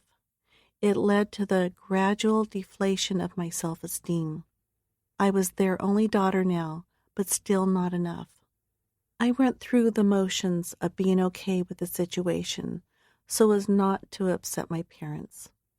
I had been conditioned to be obedient in that way, but I felt inside that Billy's early release was wrong on so many different levels and unjust. I was also scared of this man. "Debbie," Billy said, walking into the house, approaching me. Billy and I had gotten along before the problems within my sister's marriage and the abuse came to light. At one time, I had even considered myself his little sister, and he had seemed to love and embrace that aspect of our relationship. A once skinny guy who hadn't been too tough, upon entering prison, Billy showed up after prison looking very different. He was buff and had put on 25 or more pounds of prison muscle. Oddly enough, he also had a tan, as if he had spent the last 3 years vacationing in the Caribbean. He walked over and hugged me. I could smell him, an acrid, musty aroma of the outdoors, unappealing and foreign. This man was a stranger to me. "Let me look at you," Billy said. "I've missed you and everyone so much." He acted as if he had headed off to war and come back to a hero's welcome. He'd committed a calculated murder, and boom, just like that, 33 months later, he was standing in my parents' living room, hugging me, smiling, celebrating his release. People wonder how I was able to get involved with abusive men, marry guys who would later turn out to be entirely different from what they projected during courtship. This is one reason my parents didn't teach me to have boundaries with people. They promoted forgiveness and love at any cost. Walking around the house, Billy did this weird thing. He began to point out items, knickknacks, and the like, and say, "That is mine. That one over there is mine. This one here, that is mine too." I looked down at the carpet, not knowing how to react or what to say. My sister's killer was walking around the house as if taunting me, throwing what he had done in my face. "Then I want them all back." "Sure, Billy," I said. "What else is there to say to that?" As he sauntered about the room, I felt as though we were in one of those movies where the bully comes back to town and subtly intimidates everyone who played a part in sending him away. The room was filled with this unspoken and unacknowledged hostility, thick as humidity. Billy was running through a mental Rolodex of who had supported him, who hadn't, and how each of us had acted toward him throughout the past 3 years. I had reason to be angry. I had spent thousands of dollars on his children and had been there every day for them while he was serving time in prison for killing their mother, and now he was walking around the house claiming ownership of cheap knickknacks. One item he came upon, a small rabbit figurine, was worth more to me than maybe anything else in the room. Billy knew this. Cindy had collected figurines, and that one in particular had been her favorite. Before Billy had been released, I'd walk over to it and think of my sister. How this cheap piece of ceramic had made her feel so warm. As time passed and I accepted my sister's death, I'd smile at the memories it brought. "I especially want that one back," Billy said, standing by it, smirking, running a finger over its contours like some cartoonish villain in a James Bond film. He knew this would break my heart and intimidate me. Billy sat down on the sofa, slapped the cushion next to him. "Sit down, Debbie. Let's catch up." I sat. "You know what I miss most?" Billy said. He didn't look at me. Grinning, he drifted off and stared into the air. "Women. I want you to take me to meet women, Debbie. Where is the hot spot to go these days?" I don't know, Billy. The Red Onion, maybe?" "Let's do it tonight." "Where is your concern, remorse, regret, sorrow, repentance? What about your kids? You haven't even asked about them." Stepping into my role as Miss People Pleaser, I said, "Okay, Billy, I can take you there." We went out. I watched the man who killed my sister try to pick up on women for several hours before I told him I was ill and had to go home. I stayed as far away from Billy as I possibly could and ran into him from time to time over the years. My mother stayed in constant contact. I preferred not to find out any more about him than I needed to know, which was not much. I've heard he had developed cancer in recent years. I also know that one of his children stays in touch with him, and the other does not. The relationship with his kids has been challenging, to say the least. 13. The Break-In. It was a beautiful morning in December, that warm breeze off the water, the sounds of the surf. Both were always soothing to me. It made me feel as if everything would eventually be okay. Everyone would come around. We'd be a family. No more fighting. No more finger pointing at John. No more questions. Just love. John was pushing marriage on me every day. He was also begging to move into the beach house. "We need to get married, Debbie. Then your kids will believe my love and my loyalty to you. It's the holidays, the perfect time. Let's just do it." "I need time, and if I decide to go through with it," I told him repeatedly, "I want a prenup." I was feeling stressed from the kids' refusal to let me live the life I wanted. They had been extremely critical, although I understand today that they were trying to protect me from myself. Like many people in my situation, I wanted to see what I wanted to see. Love can temper our deepest intuition, which I rely on more these days than I did then. Also, I had no idea the power of a controlling partner whose goals are manipulation and exploitation could have over a person. "Fine, fine," I said one day, caving in. The holiday season was in the air. I was in a festive mood. I was tired of John continuously asking me. As soon as the words left my mouth, I had a terrible, sick feeling. It felt wrong.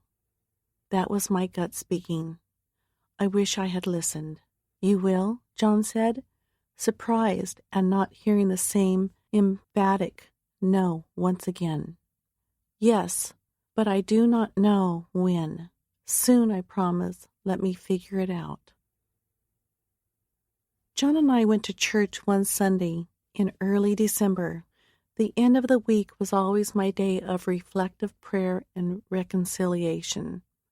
I felt being in that building, worshiping, singing, seeing people I knew, was my saving grace, an antidote to all the negative, cantankerous banter around me that the kids were exacerbating. John seemed to be interested in the service and even cried a few times, which made me think at first that he was feeling the power of prayer. I didn't say anything, but I also developed the strangest feeling that he was going through the motions of it all to please me, not because of an inherent devotion to Christ. When we walked into the house after church, I was stunned to see a woman with wet hair sitting in one of the wingback chairs by the fireplace. She was gazing out at Newport Harbor through a window, drinking a glass of Ovaltine, the open container next to her on the coffee table, while reading a tiny Bible. She did not look at us. Is this really happening? I was instantly triggered, whisked back to when I was almost raped and killed in Cindy's house. My pulse sped up. I started to shake. John yelled at me, "Go outside and call the police." "What?" "Go, Debbie, now. Do it." I dashed out the door and dialed 911. After hanging up, I walked back into the house slowly to see what was going on. When I came around the corner, I saw John first. He had the woman's head pushed onto the countertop in the kitchen. He must have grabbed her out of the chair and muscled her into the other room. He held her hands behind her back. "What the fuck do you think you're doing?" he said through clenched teeth. "The cops are on their way." The look on his face, it was not of someone scared or enraged by an intruder. I had a fleeting sense, easily overpowered by my fear within the situation, that John was acting. He seemed compassionate and empathetic while singing and praying in church, and he seemed loving and caring with me. But now he was being violent? Again my instinct was speaking, and again I was stuffing it down and away, not wanting to face the truth. I noticed she was wearing my clothes, all white, socks, shoes, sweatpants, shirt. "John, don't hurt her," I said. John had the situation under control, so I decided to walk around and see if anything was damaged. I made it into the bedroom and noticed she had used my shower. It was the oddest feeling. Someone had broken into my house to take a shower, eat, drink a glass of Ovaltine, and read a Bible. It felt so surreal. The police showed up and asked the woman where she lived, what she was doing, and how she'd gotten into the house. She spoke very little, saying, "I broke the skylight and jumped onto the bed." Her voice had this flat monotone, and she stared out at no one and nothing in a trance-like state. She wouldn't look at me or John. One of the officers came over to explain my options. "I do not want to press charges," I said. John deferred to me since it was my home. But here I was, once again, giving someone a second chance. I felt sorry for her. Her demeanor and her overall appearance, in my opinion, suggested that she was obviously homeless and bereft of the common conveniences we all take for granted. She clearly suffered from mental illness. I could tell by the way she had responded to questions, her cavalier attitude to what was taking place, and the shallow gaze that indicated she did not comprehend the seriousness of the situation. It broke my heart to think she was wandering the streets with nowhere to go, nothing to eat, and nowhere to sleep. "Are you sure about this, Miss Newell?" the officer asked. "Yes, of course I am." As the police were taking the woman away, John whispered something to her. I felt bonded to John after this. He'd rescued me. He'd been there when an intruder came into my home. He'd taken care of the situation without a second thought. "Thank you, John." He took me in his arms. I will always protect you, Debbie. You never have to worry about anything while I'm by your side. I felt secure and comforted. John made me believe there was someone in the world whose focus was on me only. I was his everything. He would move mountains to keep me safe. After things settled down that night, John and I sat on the couch. My head was on his shoulder. He kissed my temple and said, "We need more security here. I need to stay with you all the time, and you can never be alone." "Did you know her, John?" I blurted out. "I just had this feeling." It was that whisper as the cops led her away. What did he say to her? I had this sense, based on the way he treated her, that they knew each other somehow, that maybe she had followed him to my home, learning where he lived, decided it was safe to break in. Perhaps she was someone John had been trying to help. He had told me by then that philanthropy was important to him. He'd lost so many people to drugs and alcohol abuse, and giving back made him feel those losses would never be in vain. What? Of course not. I didn't think so. "Debbie, we need to get security here, and we need to do it immediately." It didn't take much convincing. As much as I empathized with the woman, I felt violated. It's a frightening feeling that someone could break into your home and go through all your belongings and be there when you walked in. It had happened to me twice in my life. I did not want to know what might happen a third time. By this time, John was staying at the Balboa Beach House several nights a week, though he hadn't moved in officially. "I need to be here every night. I am moving completely in," he said. "I won't be going to my houses at all. I'm going to protect you, Debbie. I will watch the house whenever I leave." I agree, John. He called a security company and had them install cameras throughout the inside and the outside of the house, allowing him to make sure I was protected any time I was alone, wherever he was. I need to know the love of my life, the reason I am on this earth, is safe. Debbie, need I remind you? A rapist stalked you, took your panties, and then attacked you. You're absolutely right, John. When I first saw the cameras, they seemed a bit overwhelming and invasive. It felt as if someone was always watching me. "I've been thinking," John said, a day after the cameras were installed in the bedroom, in all the hallways, overlooking the front door, and in the living room and kitchen. "I want cameras installed inside the warehouse, too, and in your office, where you keep important papers and your work." Ambrosia Interior Design had a large warehouse in Irvine, where we stored valuable art, furniture, and other expensive items. "You think that is necessary, John? You saw what happened here, Debbie." "Yes, it is." "Okay, let's do it." 14. I just died in your arms tonight. I'd like to be able to say I had some reservations about 24/7 surveillance inside my home, and that I did not completely accept the idea that it was being installed for my own good. But the person I used to be was someone who chose to push aside her deepest fears in the face of love. There was this faint hint in the back of my mind signaling that John had set this up for his own reasons, and yet I talked myself out of it and never confronted him with my anxieties. I realize now, because I was afraid the answers would blow my fantasy to bits. I had been taught to push fear to the side and focus on forgiveness whenever a problem with someone arose. This is part of my psychological DNA.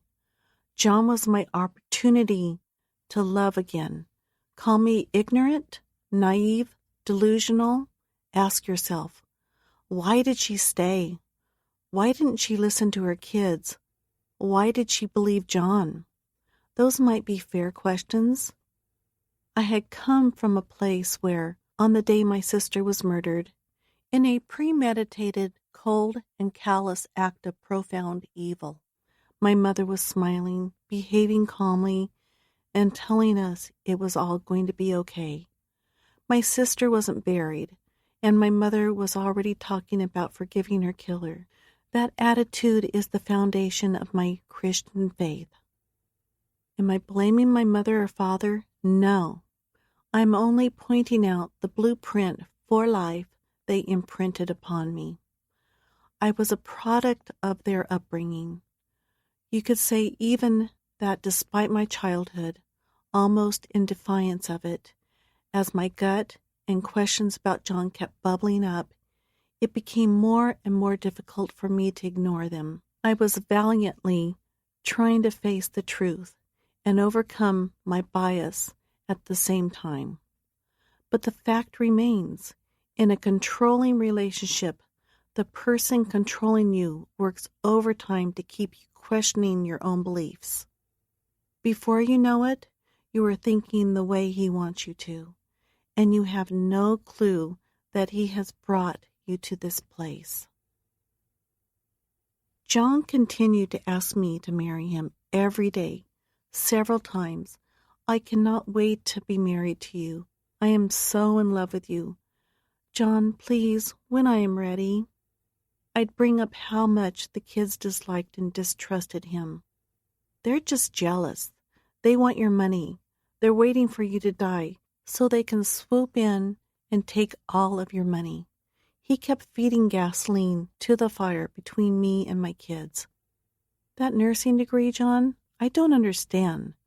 This kept bothering me. The certificate I had found, for whatever reason, I could not shake it.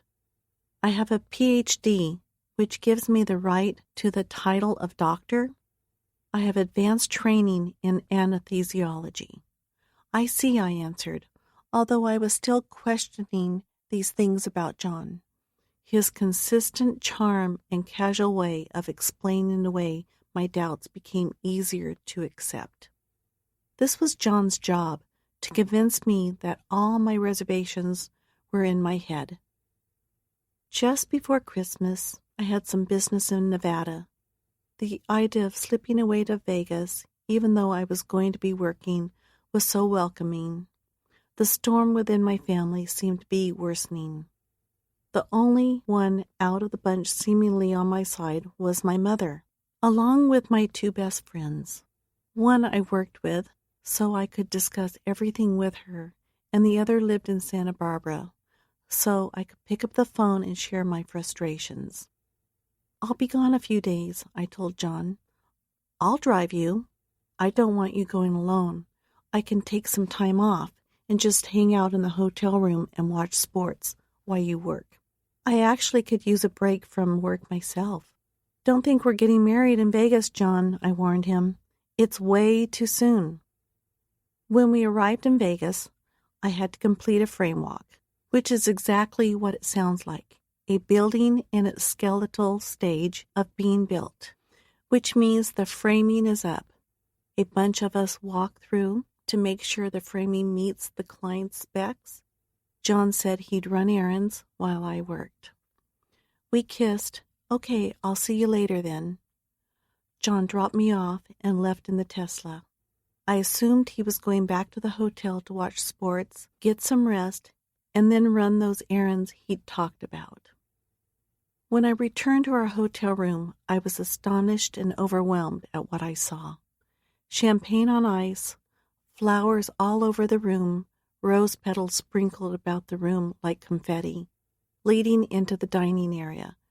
John, I don't know what to say. He stood looking at it all, smiling. This sort of romantic gesture struck me to the core of my soul, melting my heart. This was the guy none of my children knew, the tender, caring, thoughtful man who loved me without stipulation or judgment. Say you'll marry me, Debbie. We sipped the champagne in the room for an hour or so. Then we went downstairs to the casino and had a peaceful, romantic dinner.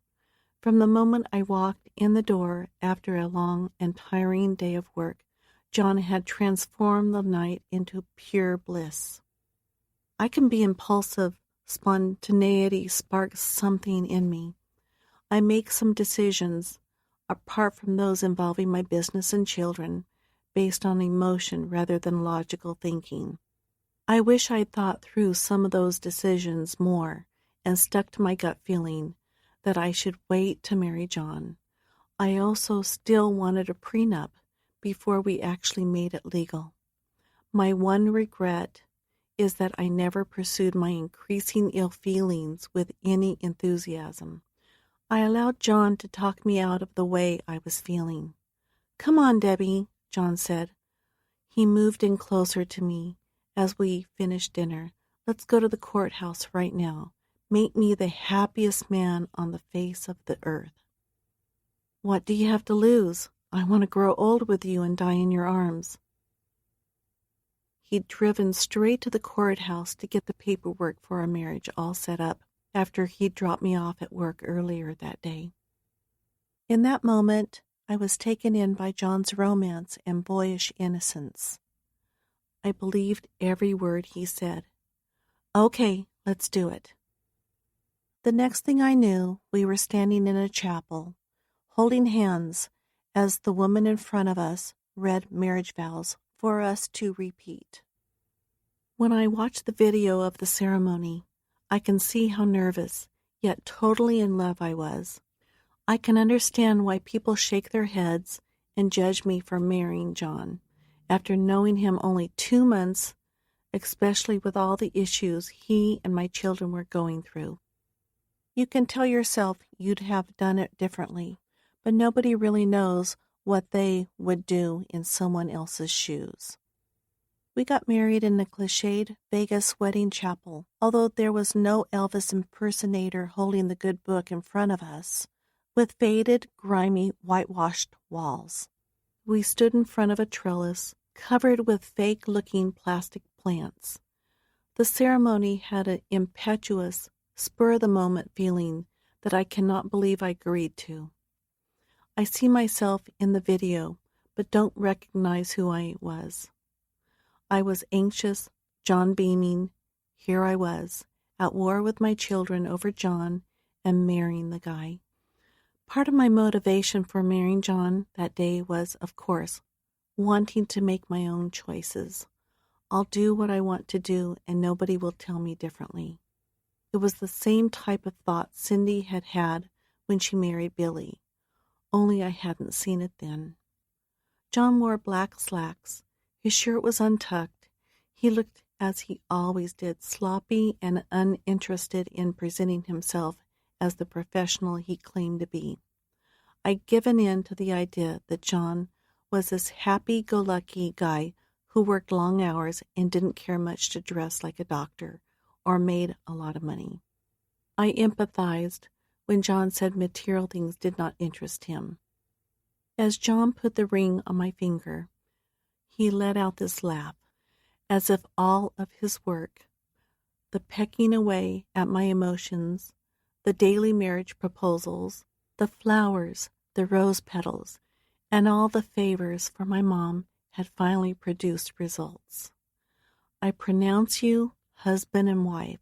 You may kiss your bride." And just like that, in 10 minutes, John Meehan and I were married. Debbie Meehan. It didn't even sound good. Before we left the dirty chapel room, I looked at John and said, "I cannot tell anyone. You understand that, right?" He nodded his head in agreement. "This is our secret until I feel the timing is right." "I understand, Debbie. And one more thing, John. I need a postnup." "Okay, Debbie, whatever you need. I'm just honored and happy to be your husband." That postnuptial appointment, which I had made as soon as we got back to Balboa Island, was canceled. I had to travel once again for work. You know how these things go. I'll do it when I get back, but I never did. My children rarely liked anyone I dated, so their input mainly went in one ear and out the other. This made it easier to tell myself that if they didn't approve of or like John, it was on them. Also, their opinion and advice could be confusing and inconsistent. For example, I dated one guy over whom Liz threw such a fit that I broke it off because she made it nearly impossible for me to date him. "Oh darn, I liked him," she said. Conflicted feelings, never the same message. With Nicole, Brandon, and Tara, I could tell if they didn't like a man, but they didn't voice their opinions as loudly or as often as Liz did. They spoke from their heart and generally left the matter alone and allowed me to make my own mistakes. Even though I did not see the bad John for the first 5 months of our relationship, I was unsure about my decision to marry him. I knew it was not the right thing to do. Call it my intuition kicking in or whatever you want. Something had been telling me to hold off. Going through with the wedding, however, is not something I regret, although many observers might have a hard time accepting this. I know now that John used every manipulative skill in his playbook to get me inside the chapel on that day. I was vulnerable. He had played my kids against me. He had made me feel loved and appreciated beyond belief. I was being controlled. The relationship was never about me. Aside from my kids claiming John was a charlatan and bad person, my life with him was almost perfect. A small earthquake happens. Some people feel it and others don't. I learned that is the way life works. I can blame my childhood, my previous marriages, the abuse I'd suffered at the hands of men. I can scream ignorance and denial all day long. None of it changes what I did, what happened, or how I viewed the situation in real time. About a month prior to meeting John, I had started seeing a therapist specializing in physical, emotional, and internal healing. I did this to make a list of traits I wanted in a man and to understand why I had made such poor choices in men over the years. I also needed help creating healthy boundaries with my children. "What's missing on your list, Debbie? At least from what I can tell, is kindness," the therapist said to me during one session. "Kindness?" I asked, confused. "Yes, kindness in a man, and kindness within the relationship you're having with your kids. You radiate kindness. You're forgiving and caring and empathetic. You are able to comprehend the notion of someone else's pain, feel it, and understand how that person might be suffering." It all sounded like me. I did feel that way. Because you're kind and empathetic and feel for others, while also seeing the potential for good in others, it blocks you from seeing the red flags. That's interesting. You also trust way too easily. You admit that you're impulsive and that you wear your heart on your sleeve. I do indeed. In those days after I married John, I spoke to my therapist and told her about the marriage and growing issues with my kids. "So John was asking and asking, pressuring you to marry him? You had fallen in love with him?" "Yes." "You wanted to please him, right? Marrying him is the ultimate pleasing gesture." "That is true. Let me ask you about arguments you two have. Tell me about that." "He wins every argument because he is so persuasive." We concluded that I hadn't wanted to marry John, but he had worn me down. He saw an opportunity in Vegas and seized upon it.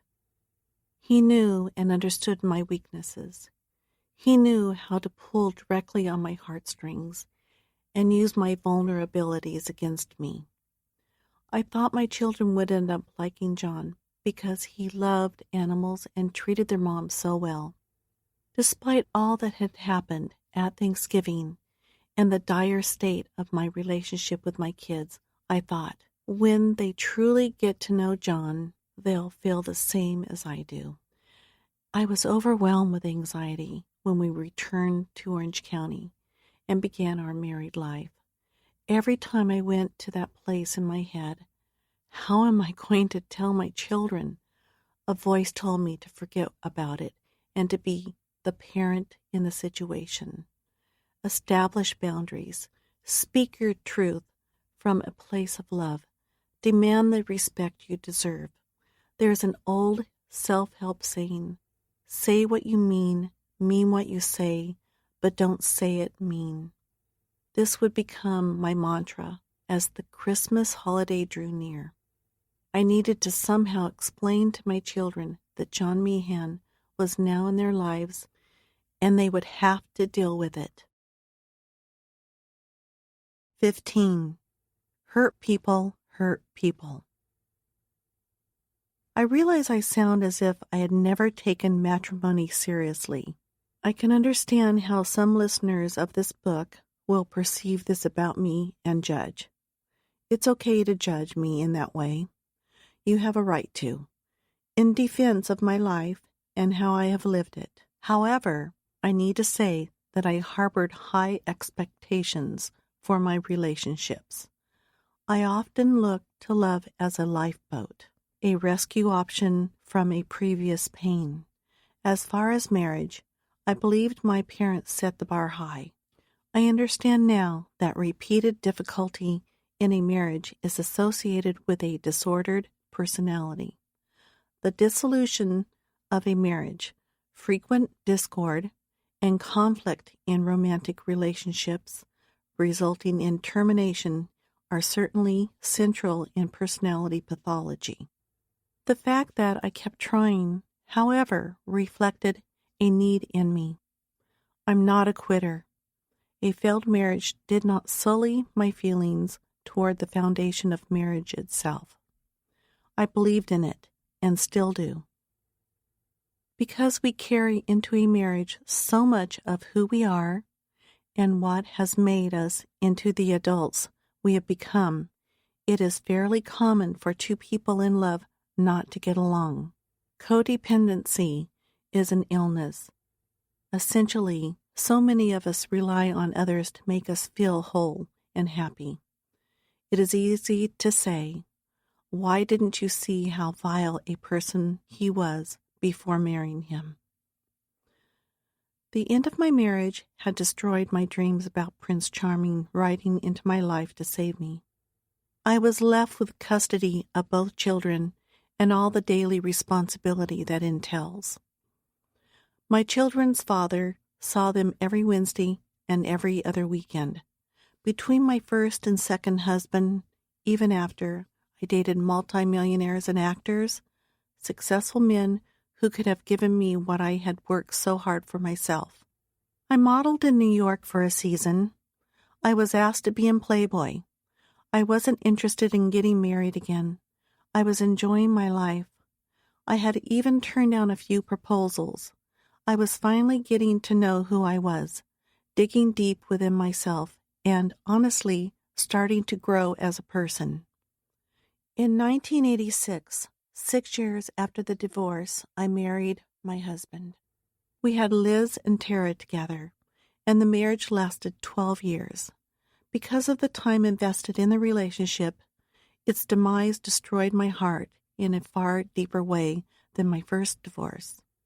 The relationship went bad after 3 years, but I stayed in it, believing the whole time that we could and would rebuild and repair. In 2001, I met Tim. He was smart, handsome, charming, and conservative. He seemed to embody all the characteristics my previous boyfriends and husband did not. I was enjoying the dating scene, and when a girlfriend offered to set me up with Tim, I begged off at first. I liked being single, and I also didn't really have time for serious dating. He's a great guy, my girlfriend insisted. This occurred after 9/11 had just changed the world. We were all so unsure of what was going to happen, wondering if there was going to be some sort of global implosion with a major war breaking out. We had a sense of being American that I could not recall ever feeling. Okay, I told my girlfriend, I'll meet him. Tim branded himself as a devout Christian. He put me on a pedestal from the moment we met. He gave me the impression that he adored my kids and I was the center of the universe. I'd watched him treat my children as if they were his own. As we dated, I never saw one outward sign that Tim was anything other than the man he portrayed himself to be. On our first date, Tim talked about his job in high-stakes finance. Interesting, I said. That takes a lot of discipline. Then he mentioned his wife, brain tumor, he told me, referring to how she died. It all happened so quickly. I'm so sorry. My empathy, I can see now, has led me down the rabbit hole of believing whatever most men told me. I took people at face value. I was attracted to how Tim was raising his kids after his wife's death. He remarried and, no surprise, had immediate trouble with his new wife. Apparently, his second wife suffered from mental illness. So when I met him, he was a bit guarded and came off as a kind, gentle soul who had been through tremendous tragedy and loss in a short period of time. What he had experienced was incredibly tough and would be difficult for anyone. I was taken in by his compassion and love for others. We seemed like a good match. Over the course of our first few dates, he shared intimate stories about his life and relationships. This told me how vulnerable Tim was. He was unafraid to go within himself and share the worst of what had happened in his life with someone he barely knew. He's sensitive and easygoing, I told my girlfriend, thanking her for introducing me to such a wonderful person. After 3 months of dating, Tim said, "Will you marry me, Debbie?" "Yes," I said, without hesitation. "But I want to wait." If there was one thing I had learned, or so I thought, it was not to rush into anything. I thought I had my impulse to jump in and commit under control. Yet 6 months later, I gave in, and there we were, on a cliff overlooking Dana Point, a breathtaking beach just south of Newport Beach in Laguna Niguel, reciting our vows in front of friends and family. The sun shone brightly, the water smelled of seaweed and salt, the sand was warm and soft. People were dressed as if we'd had the wedding on an island in the Caribbean. It began as a glamorous, fun, glorious day, perfect conditions for love and happiness to thrive. That darn piece of paper, however, I had convinced myself by then that getting married changed things in a positive way. Marriage meant we were committed to each other for life. It was like signing a love contract. Again, I can understand that this sounds pathological. No one, however, was living my life. I'd been through so many traumatic experiences that my emotions were stacking up inside my nervous system without my realizing it. I always wanted my marriages to be forever, but somehow things would happen that I had no control over, or at least I would realize that staying was so damaging to my children and myself that I chose to protect my children as painful as it was. Moreover, I believe my parents' marriage was perfect. Yet, as I look at it all today, I know that was the fantasy I had built to deal with the truth. I see how my need for love to rescue me was rooted deeply in the love I craved as a child from my parents. The wedding itself was a portent of my new life. It had the feeling of this strange party to which I hadn't received an invite. Tim spent no time with me after the ceremony. He danced with all the girls who worked for him and hung out with the same crowd during the reception. I felt a disconnect the moment I became his wife. I was under the spell of finding my knight in shining armor. It was magnificent up until that moment, the exact moment we were married. What in the name of God am I missing here? As I look back on it, I recall only one incident that night that had given me pause about going through with this wedding. I had had surgery and couldn't get out of bed. I could barely move. I needed help. I was in a spare bedroom, alone, weak, and dehydrated. I had beckoned Tim several times one night, called out his name. No response. I managed to gather the strength to get out of bed and walk into our bedroom, where Tim was sound asleep. It was in the middle of the night. In a raspy, parched voice, I said, Tim, please, I need your help. He woke up, turned over, looked at me and yelled, Leave me alone, I'm sleeping. Then he turned around on his side and went back to sleep. I'm sorry, I'll manage, I said, walking back to the spare room. After resting a bit, I walked into the kitchen, grabbed my medication and some water, which was all I wanted, and went back to bed, writing out the illness alone. I thought about it later and concluded that perhaps I caught him at a bad time and he was stressed from work. There was always an excuse or a reason to overlook instances when a man showed me who he was or treated me poorly. A few days later, Tim seemed to be back to the man I knew. I'm really sorry, Debbie. I hope, please, I really hope you don't leave me over what happened the other night. No, of course not. We made up. I forgave him. In retrospect, I know it was a sign of who he was, and I had rejected the truth. He had tried to be perfect, tamped so much of himself down to hide it from me. But it all came out that night in one fell swoop of anger and resentment. Whatever was going on in his life had nothing to do with me, but I was the target. Hurt people hurt people. Generally speaking, those they hurt are the closest to them. I really never understood this until much later. Our oceanside wedding should have been romantic and the start of a wondrous life together. He should have been staring into my eyes, enamored. We should have been holding hands, greeting and socializing. We didn't, and I made excuses for him. Our first night together as a married couple, he came to bed and went right to sleep. We did not have sex.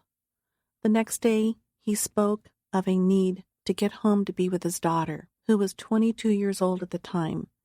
It wasn't that he missed her or she needed help with a problem. To me, it felt like he had this weird desire to just be with her. Not to be there for her, but with her.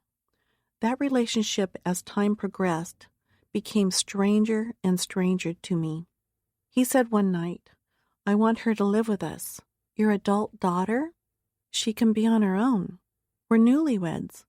We just got married 2 days ago, Tim. I don't care. She is coming to live with us. He babied her.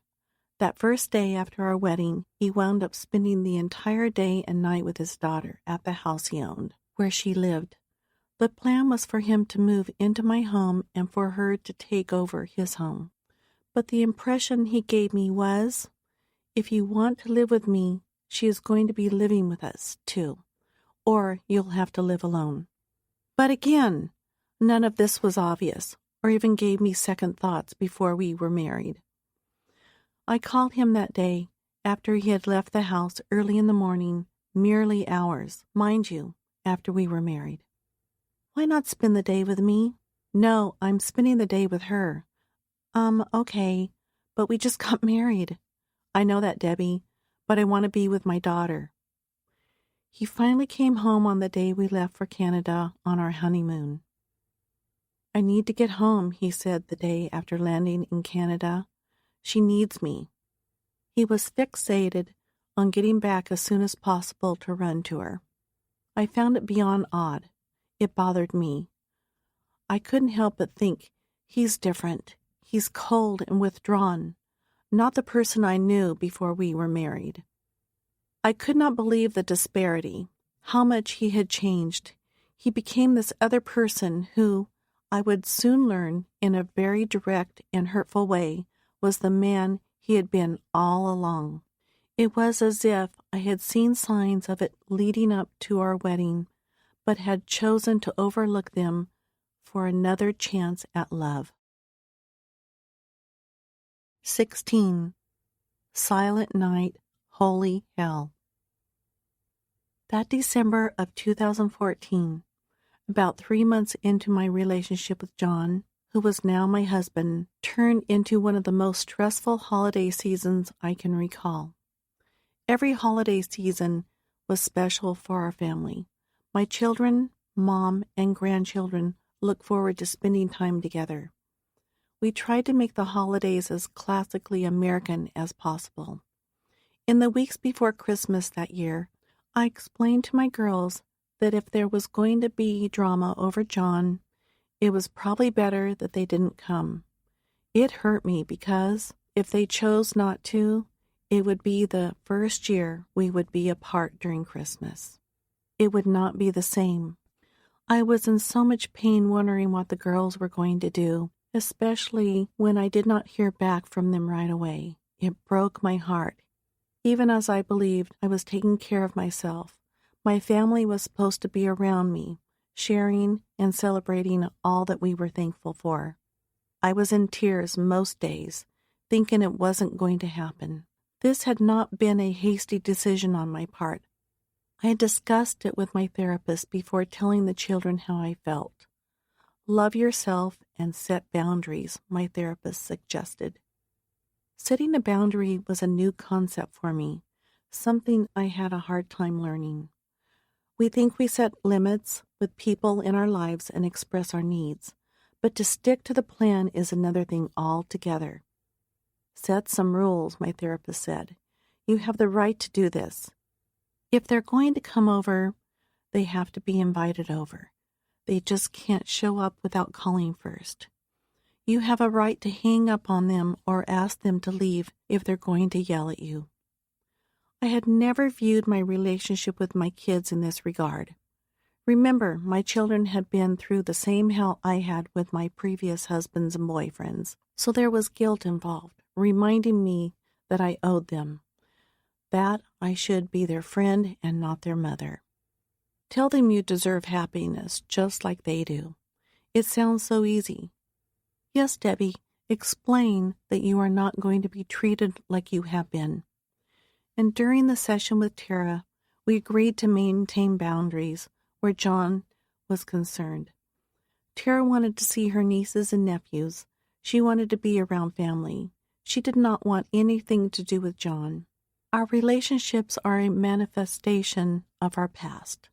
Our brains become deeply rooted, wired in former relationships. The self-doubt, a current flowing through that wiring, forces us, if we don't do the work and implement change, to look at the worst of ourselves. We project all of those bad emotions onto others. We judge our partners and believe they are judging us. Our belief system about ourselves becomes distorted. We end up mired in codependency without realizing how deep we are in the muck. Recognizing this takes time, therapy, and difficult, deep emotional work. To become our best selves, we need to let the past go and believe we deserve the best. We need to stop looking at new relationships through the lens of old ones. All of this seems rather straightforward, heck, maybe even simple to do. Few of us are able to put it all into play. However, I wasn't anywhere near that point then. I'd rush home and tell John about any session I had with my therapist, outlining the advice she had given and what she had encouraged me to do.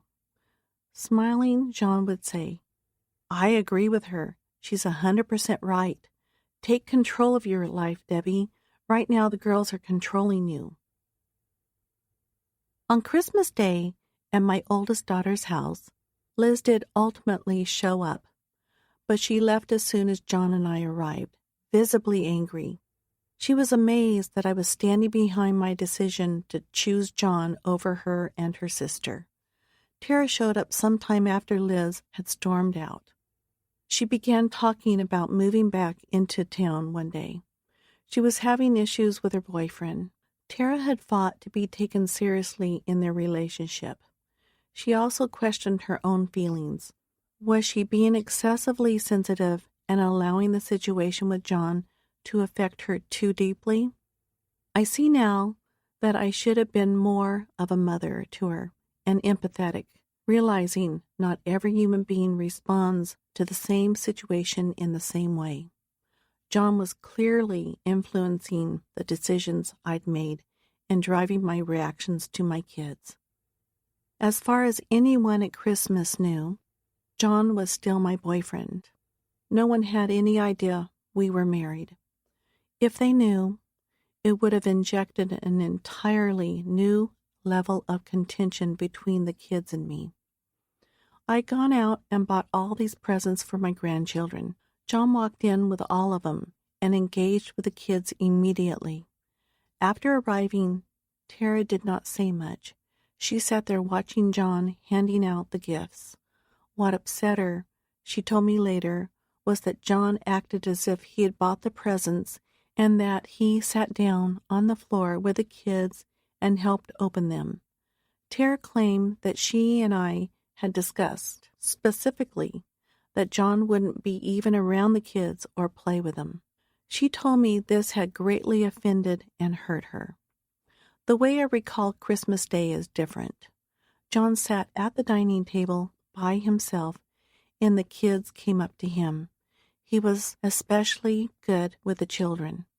There was a playful side to John that my grandchildren brought out. I found it endearing. At one point, Tara started crying. "Tara," I said, walking over, "you need to handle this. You don't have to hang out near John. Just go sit in the other room." We had agreed on this during therapy, but I said, "What am I supposed to do? He's sitting right there.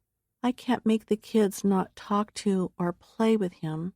You just have to let it go." Tara then moved to another room away from the party. We could hear her crying. My mom sat and spoke with her. "I just want to leave," Tara said to her grandmother. "This is terrible," my mother answered. "All of our family meeting for Christmas, and you're just sitting here, shaking and crying? You need to stop overreacting.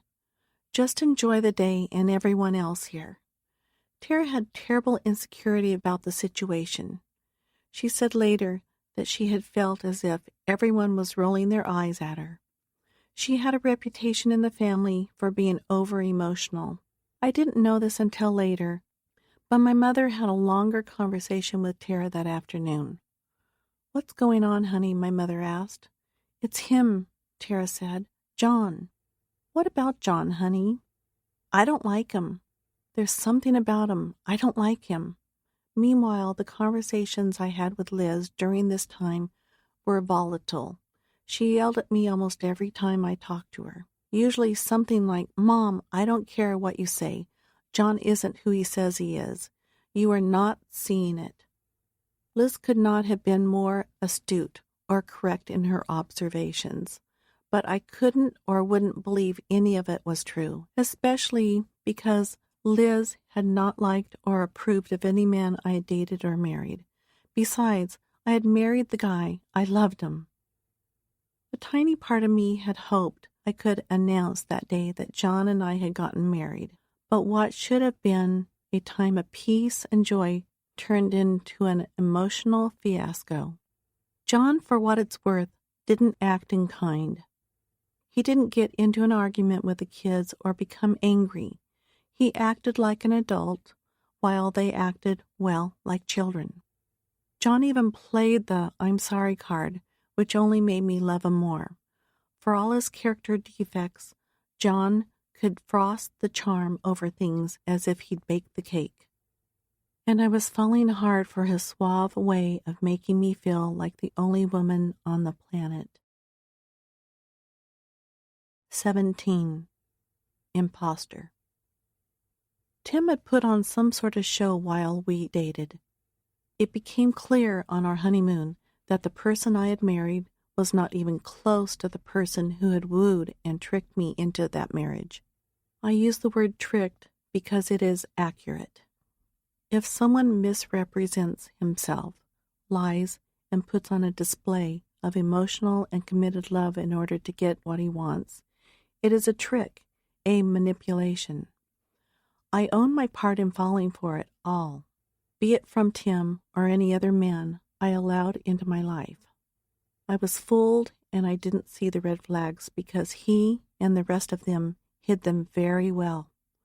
They were so smooth that anyone would have fallen for their charm, good looks, success, and mind games. My biggest regret is that my naivete and codependency allowed victimizers to infiltrate the lives of my children. As we visited different places on our honeymoon, Tim displayed an impatience and an abusive nature I had never seen, except for that one instance while I was ill. He became critical and mean-spirited. "Come on, Debbie, hurry up. You're not walking fast enough," Tim said more than once while we were in Canada. The incident that sticks out to me occurred as we were checking into the hotel. I carried all our luggage as Tim walked in through the doors empty-handed, with mirrored shades and a swagger to boot, as if he were some rock star. "Tim, I could use some help here, please." "Don't talk now. I need silence," he demanded. What have I done? I was so upset that I decided I couldn't stay in a bad marriage, as I had done in the past. Tim should have been adoring me. We had just been married. Instead, I'm carrying our luggage wherever we go, and he is belittling me at every opportunity, in a constant state of irritation with anything I do. How could I not see this? Why do these men show me love, win me over, and then abandon that caring personality and become monsters? It must be me. Throughout our honeymoon, Tim didn't want to have sex. I had to compel him to consummate our marriage, and it was quick, uneventful, and loveless, and honestly made me feel as though I was forcing myself on him. And here's the thing. We had decided to wait until marriage. Tim and I had refrained from sex. This is what I had been waiting for, I thought, after finally consummating the marriage for all of 2 minutes. "This marriage," he said one day, "will be all about making me happy. Don't you forget that, ever." Most of our honeymoon, Tim spent getting massages and playing golf. "You should be happy about that," he said when I questioned it. "I'd like to be spending our honeymoon with you, making love, doing all the things couples do on their honeymoon." "Debbie, listen to me. You should be happy for me. I am doing what I want to do. You'll learn as time goes on to support this, because this is how it's always going to be." I spent our honeymoon crying, disappointed, and scared. I had not felt this alone in years. Not again, please, Lord. What is this lesson you're trying to teach me? These guys start out so great, and then this. What am I doing wrong? Evaluating why I had been choosing these types of men, I focus on how perfect they all seemed during the courtship period of our relationship. I know now that this behavior is called love bombing. In a very sobering 2021 article in Cosmopolitan magazine, Lauren Lamy writes, "Love bombing is characterized by excessive attention, admiration, and affection, with the goal to make the recipient feel dependent and obligated to that person. Love bombing is a symptom of narcissistic personality disorder, and in many cases, it is unconscious behavior. The high for the victimizer comes within the getting the other person period. Once the love bomber has the other person, according to Amy Kaplan, a psychotherapist quoted in Lamy's article, the narcissist typically switches and becomes very difficult, abusive, and manipulative. The narcissist shifts his or her behavior from idolization to devaluation. To give a bit of context for how real this phenomenon is, the term love bombing was first used to describe what cult leaders do to potential members. With my husband, I had waited 9 months before agreeing to marry him. With Tim, I waited 6 months. Was that not long enough? Why was I making such poor choices regarding the time we dated before marrying? Would these guys have carried on with their charade for 2 years if I had waited that long? The answer is likely no. I would have gotten through the preliminary stage and seen glimpses of who they truly were. One day, during my honeymoon with Tim at the front desk of the hotel, in earshot of several people, he made a demand. I want a massage, and I want you to find me a girl, and I want her to be very attractive and young. I called one of my girlfriends back home as he was getting his massage with a young girl who, I should say, eerily resembled his daughter. I made a terrible mistake, I told my girlfriend. This is not right. That marriage was over before the honeymoon ended. I decided in Canada that I was going to annul the marriage when we returned.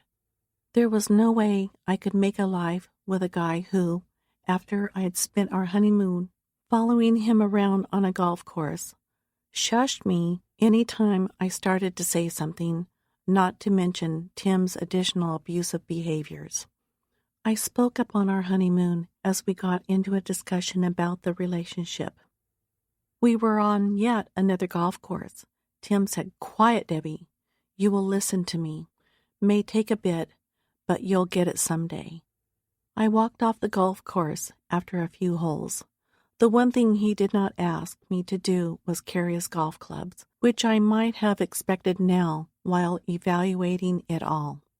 I wasn't going to wait 9 years to divorce him, as I had my second husband, or even 4+ years, as I had in my first marriage. When we got home, I dove into my work. I wanted an out, a release from this stranger I had married, a man I clearly did not know. Tim called me at work one evening after we had settled in back home. Although I had already decided to end the nightmare, I had not told him yet. "Where are you?" he said.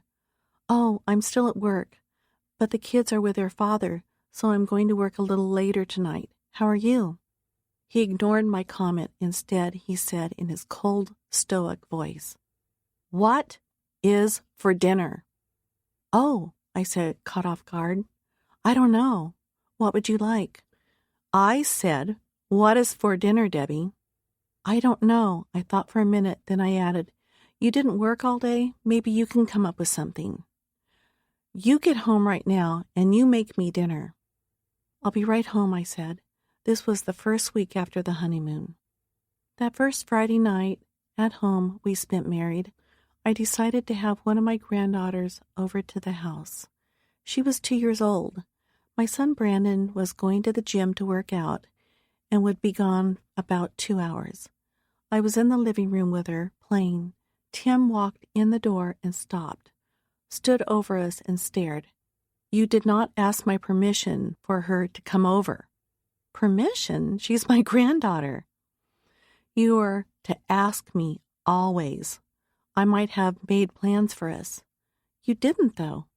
He stepped closer. He put his finger in my face.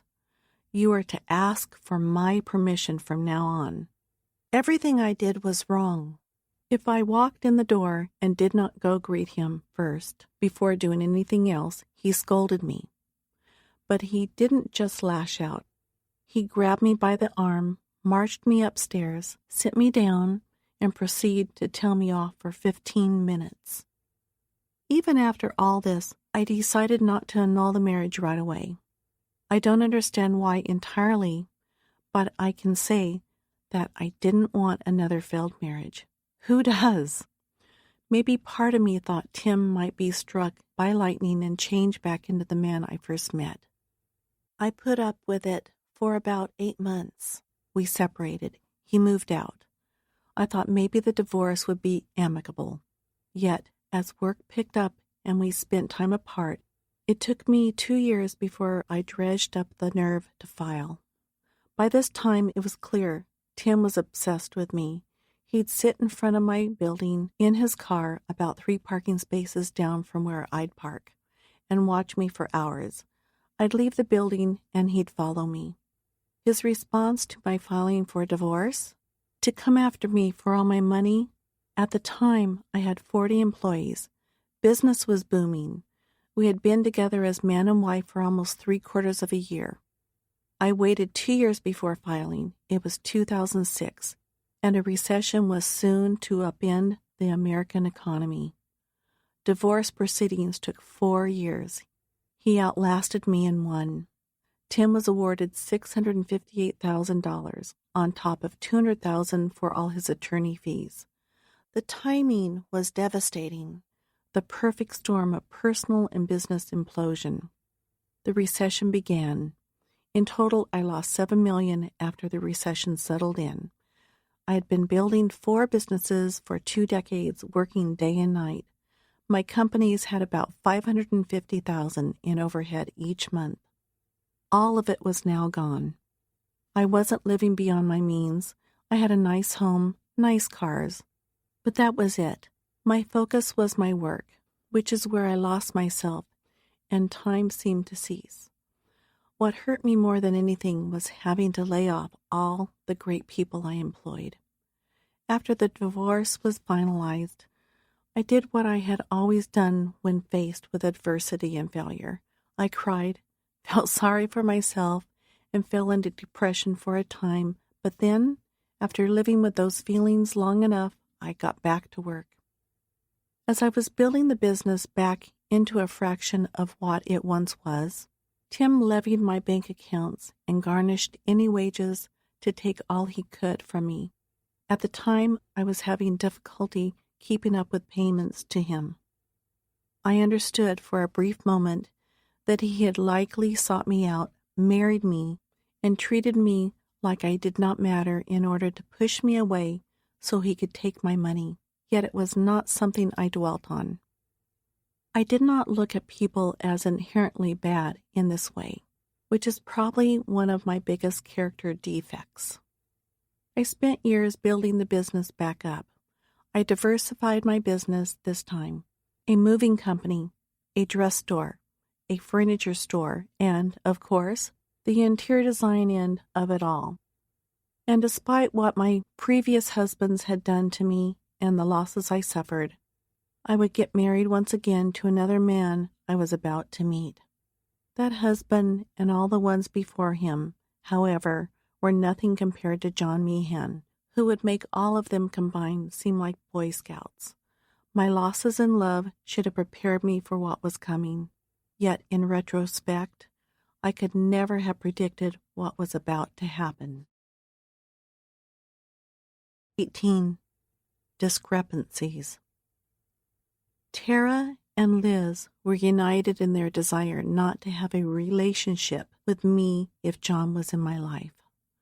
We had just spent what was one of the worst holiday seasons I could recall, save for that first year Cindy was gone. Out of spite, more than anything else, I dug my heels in. My girls were not going to control my life. I was going to love whomever I wanted, and they would have to accept it or live with the consequences. Maybe John, who was on his best behavior at this point, was right. Perhaps the girls did not want any competition for my attention or money.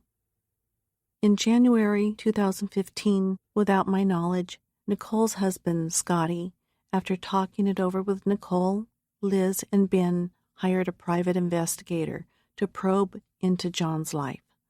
They were determined to show me who John Meehan truly was and why I should cut him out of my life. Meanwhile, I started to see a different person slowly emerge in my new husband. For one, I started noticing subtle discrepancies in the stories John had been telling me about his life. 3 years, John said one night as we sat and watched television. I thought you said 5 years. John was referring to how long he'd lived in Newport Beach. I said 3, Debbie. You're wrong. He was so convincing that I wrote it off as a memory lapse due to aging. Then we got to talking about his desert home in Palm Springs.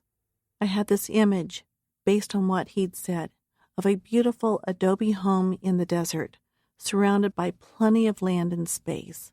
A perfectly manicured structure of light pink stucco with posh landscaping and perfect cacti growing around the yard. But as John told me more about it one night, he painted a picture of a mobile home in a trailer park. Not that it made a difference to me, but the two versions of his home were so different from each other. I wondered what he was talking about. Look, Debbie, you're confused. I do not know why all of a sudden you're questioning what I told you. It's your damn daughters fucking with your mind, mixing you all up. They'll ruin us if you let them. I won't stand for this.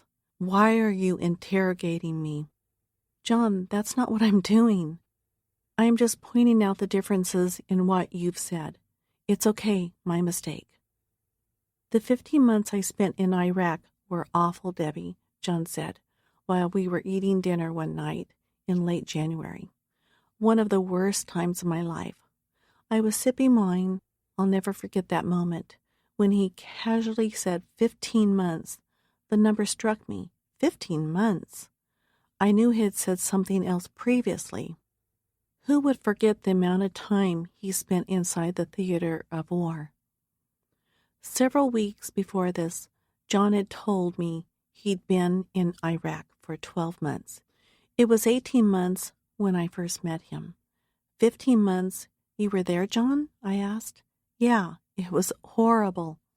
Like I told you, I had to kill 5 people. No, John, you left that detail out. You killed 5 people in the line of duty? How was it that a doctor working for Doctors Without Borders had been put in a position to kill 5 people inside a war zone? Was John now telling me he was Rambo? I've told you this, he responded, getting louder. 5 people. I don't want to talk about it any more than that. Why is it you are questioning me on everything I tell you? He threw his napkin down on his plate, and he stood, then leaned over the table. Those fucking kids of yours are manipulating you to the point that you don't know what the fuck is up or down. I won't fucking stand for it anymore. This is bullshit. He walked away from the table. 10 minutes later, he came back. Is that when you injured your ankle? I asked. I recalled that he had told me he busted up his ankle in a helicopter crash in Iraq. This was one of his excuses for going to the ER from time to time. That and his back pain. No, Debbie, I never said that. I hurt my ankle in a basketball game. Can we just eat and not talk about all this bullshit that your kids are bringing up and poisoning your mind with? Another detail I heard incorrectly, apparently. The list of inconsistencies was adding up. I was beginning to think John was lying about certain things. I was scared to confront him about it. John had moved into the beach house gradually, so I never figured out how little the guy owned. It wasn't as if he'd shown up one day with a truck full of his belongings after a trip to his house. I'll just grab whatever when I'm over there, he'd say, referring to his house and storage unit. Move things in a little at a time. Sure, John. I didn't think anything of this. Why would I?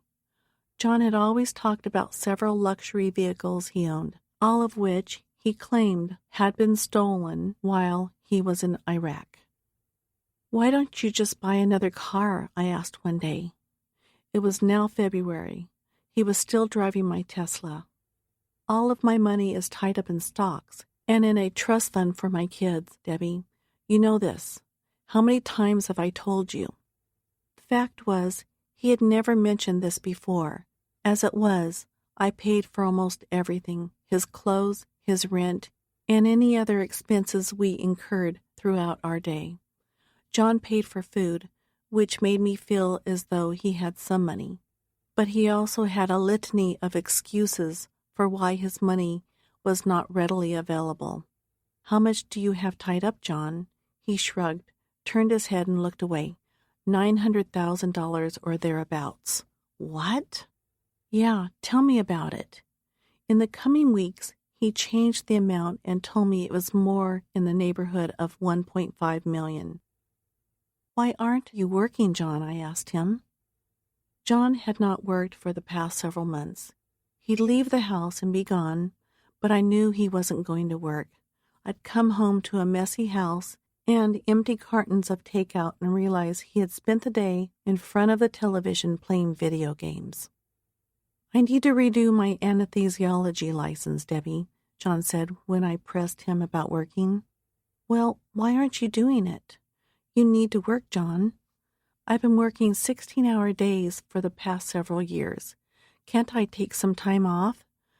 Do I need to kill myself working so much? I did not realize the behavior I noticed was a symptom of drug use, mainly because I had never been around people who were using drugs. But John acted differently at times, slurring his words, walking lethargically. Then he would snap out of it and appear normal. It sounds naive, especially as I look back, but I did not think at the time that John was hiding anything major or lying to me about anything big. He was isolating me from my children and anybody else who could possibly help me understand that everything he was telling me was a lie. He was an expert manipulator. I was easily swayed by John's constant demonstrations of love and affection. He worked doubly hard at it, especially after I questioned something he had said or done. More than that, I craved this sort of attention. John, you must understand, at this stage of our lives together was the solution to all my relationship failures. A companion I had yearned for since childhood. He made me feel special in a way no other man ever had. In John, I saw none of the bad attributes my previous husbands had exhibited. I thought I was on guard for such faults and would notice immediately if another soul-sucker walked into my life. Unbeknownst to me, however, John was building trust while alienating me from my family, so as to gain access to every aspect of my life. This was his job, essentially. What he was doing to me, he had done to countless other women for over 20 years, and my ride with John had not even yet begun. During February 2015, whenever I was at work, John was home, rummaging through all my belongings, gaining access to my bank accounts, and taking notes about my personal life, my social security number, passwords, and retirement, savings, and checking account numbers. He was planning, it seems, the largest takedown of his life. I was his target. As John formulated a complete profile of my life, those discrepancies in his stories were beginning to affect me. I could not shake off or deny certain variations of his stories. One does not mix up the amount of money one has in stocks and a trust of hundreds of thousands of dollars. Liz and Tara are using you for your money. Why are you not seeing this? John said every other day, if not several times a day. I began to think he might be right. I don't know, John. Me kids are not like that. Debbie, listen to me. You are too close to see it. I see it clearly. They are using you. Are you sure, John? I'm going to help, though. I'm going to show you how to take care of your finances. I'm going to help you take care of your money. He walked over, put his arm around me, kissed me on the top of my head, and hugged me. I love you, Debbie. I'm your husband. I'm here to help, not hurt you. You need to accept that.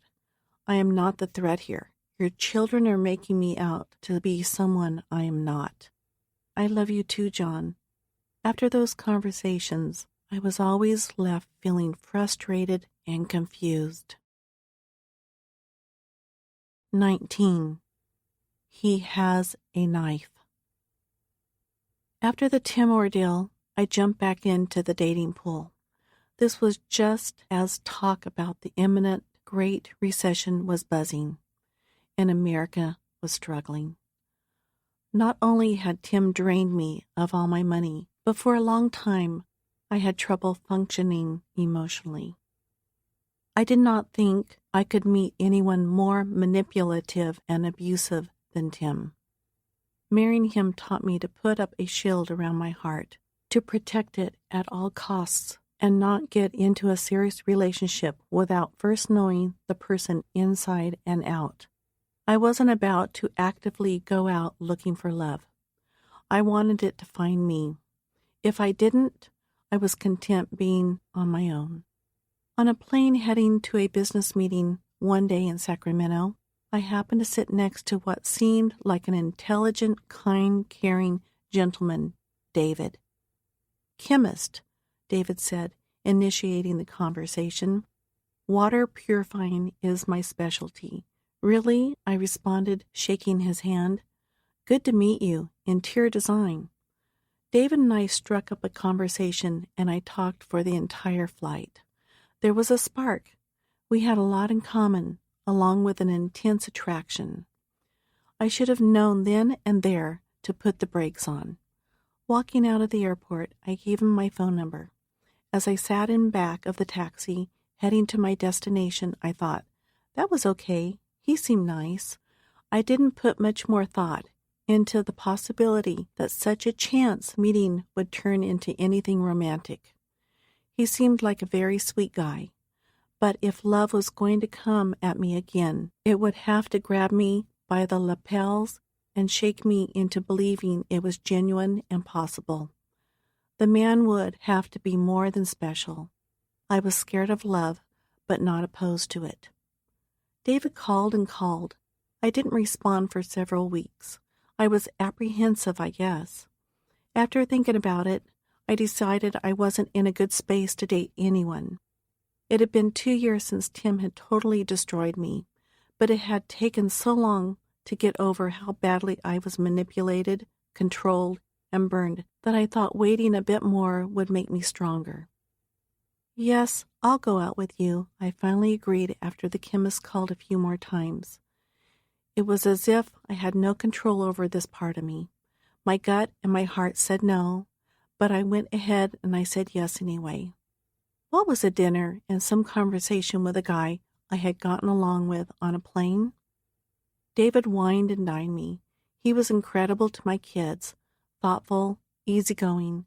The relationship wasn't difficult. It wasn't work. Any man I was with needed to be a role model to my kids. Whenever I started liking someone, that image of a happy family took over.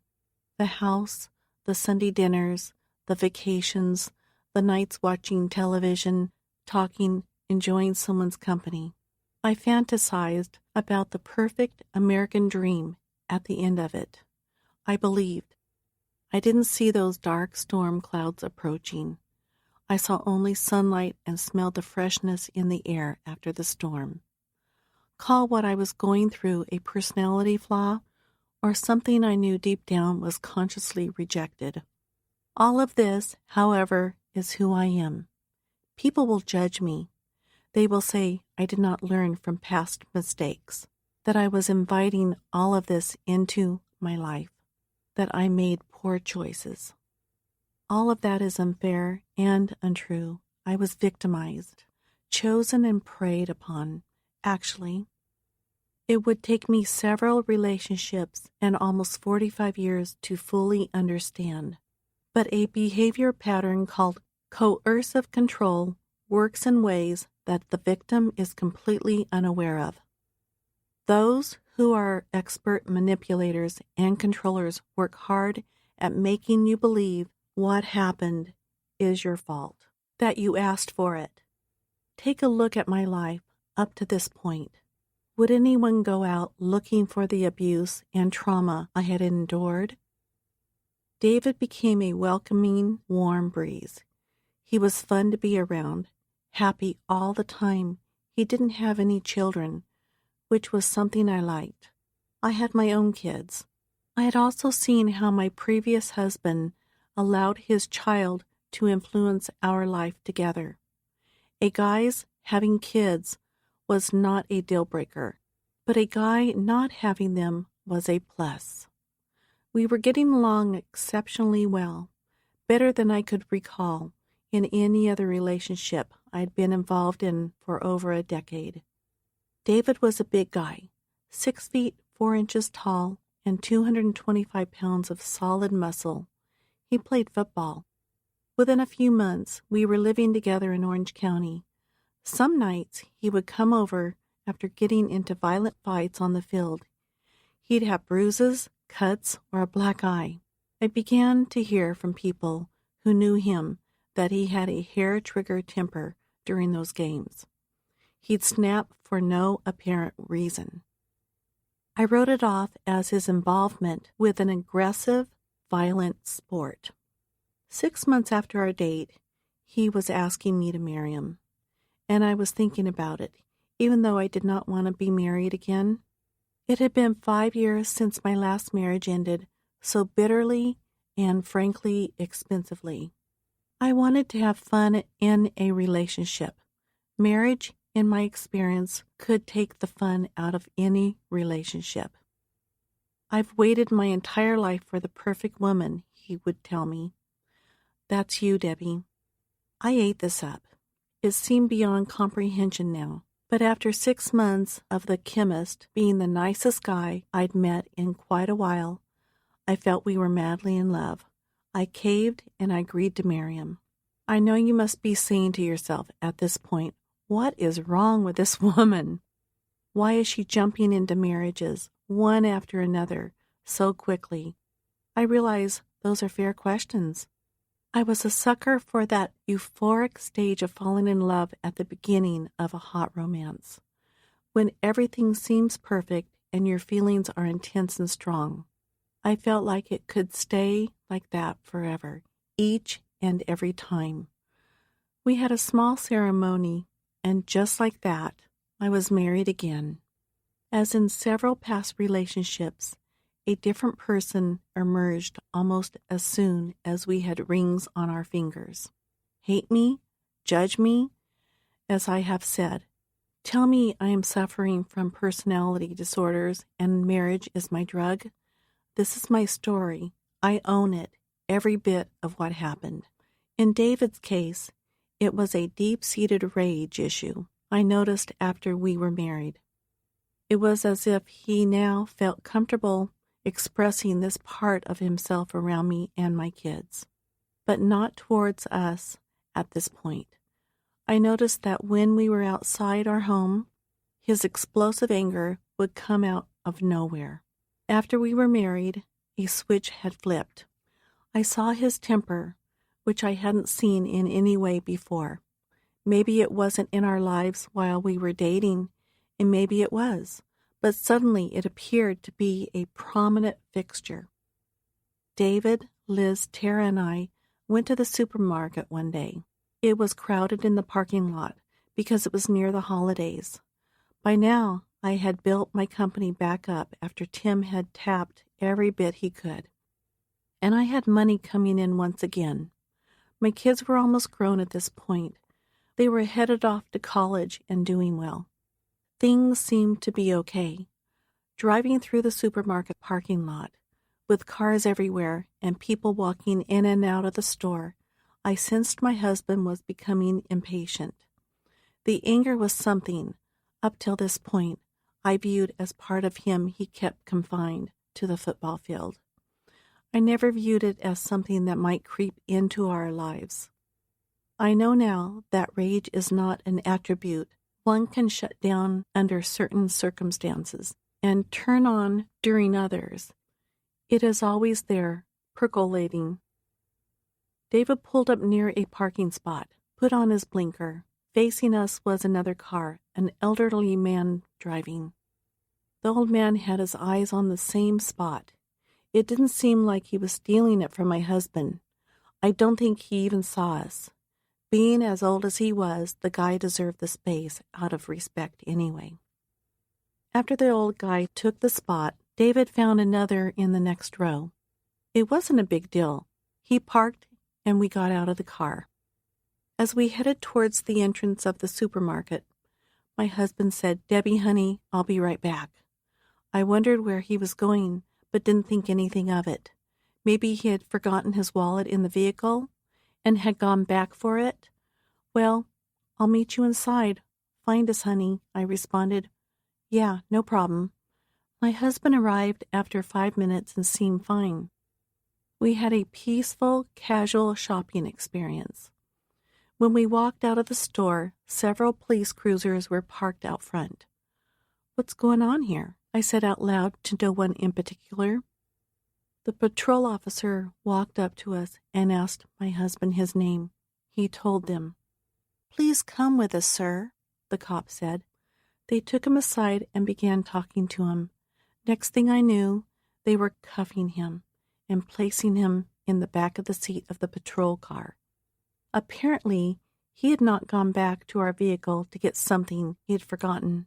Instead, once we were inside the store, my husband walked over to the man's old car, took out a key or something hard and sharp, and proceeded to scrape up the man's vehicle from one side to the other. He then caught up to us inside the store. I was grateful he had not beaten the poor old man senseless. That was the silver lining in the situation. But to me, what he had done seemed scary. He said nothing. He never ranted and raved about the old man. To the contrary, he walked over to his car calmly and destroyed it before finding us and shopping as if nothing had happened, without visible anger or anything said. What if I wronged him? What if I took something he didn't want me to? Worse, what if one of my kids did something he didn't like? I began to live in fear. As the months went by, things got worse. There was a van parked near our home for about 2 weeks, just sitting there. Someone had abandoned it, obviously. My husband would get livid about things like this, so he went out there one night and spray painted the entire van. Then I lent Liz's boyfriend, Jeremy, money to buy a car. 3 months went by. He wasn't paying me back on the schedule to which we had agreed. I didn't care, actually. I was helping somebody out. He'd pay me back when he could. I wasn't worried about it. I'd been married to a football-playing chemist about 8 months. By now, we were living separate lives in the same house. He'd go out for 4 or 5 hours a week. I'd do my own thing, working and seeing friends. It was not a marriage. Our sex life was non-existent. I'll deal with this, I kept telling myself. I'll work things out. The last thing I wanted to do was go through another divorce. Liz, Jeremy, and I were home one night, sitting around, laughing, talking. A normal night. My husband walked in. He didn't say anything. Instead, he stepped in front of Jeremy, grabbed him by the neck, and began punching him in the face. My daughter and I screamed. I jumped up. I tried to pull him off. Liz kicked and hit him. "Stop! Stop! Stop!" Liz yelled. She was all of 100 pounds at the time, 5 feet 2 inches tall. David continued to pummel Jeremy.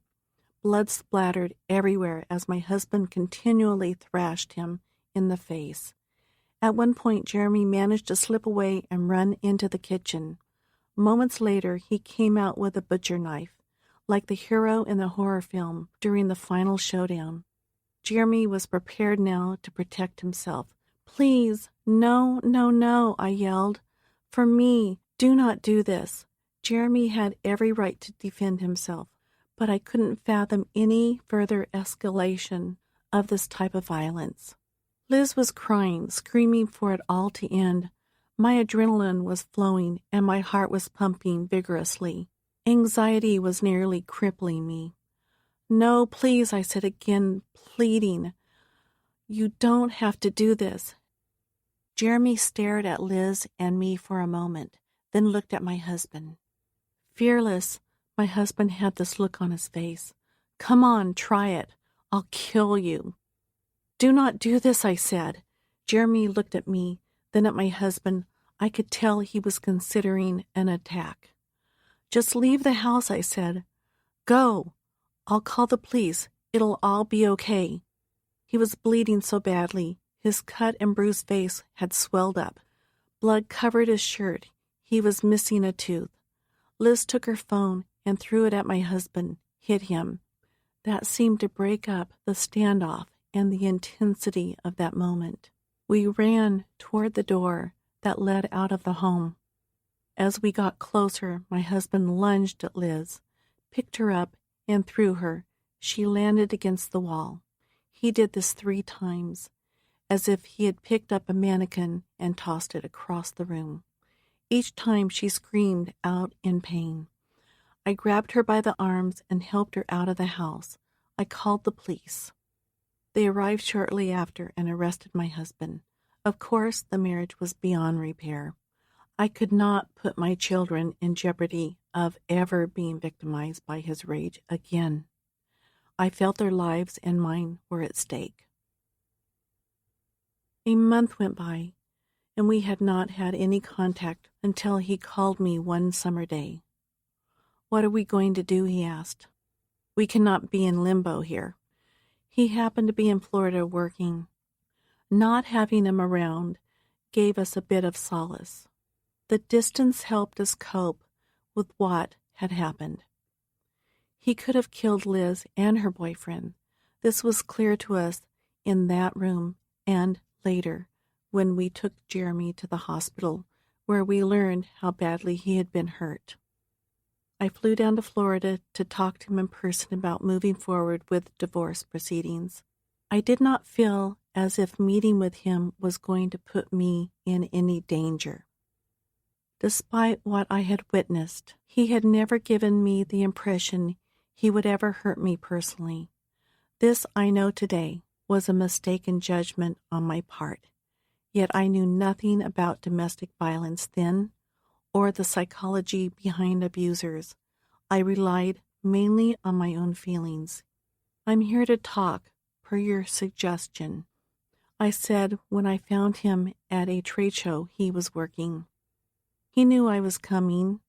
We had made plans to meet and get the divorce process started in order to finish it as quickly as possible.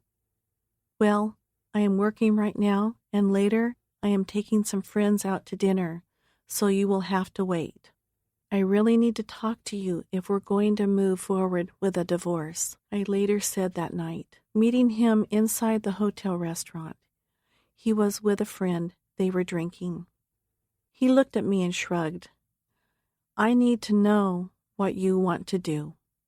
I want to move forward with a divorce. You need to talk to me." My friend was having problems. "He needs me." I walked away. He found me. "Furious," he said. "How dare you be so insensitive to my friend's needs when he's having problems? I came here to discuss us. I'm leaving tomorrow. It's Tara's birthday. I need to be with her." He grabbed a hold of me and backed me up against the wall. I was terrified. Looking directly in my eyes, he hit me. I went down instantly, my head throbbing and bruised. I pulled myself up and ran to my room, checked out, and waited at the airport until I could find a flight.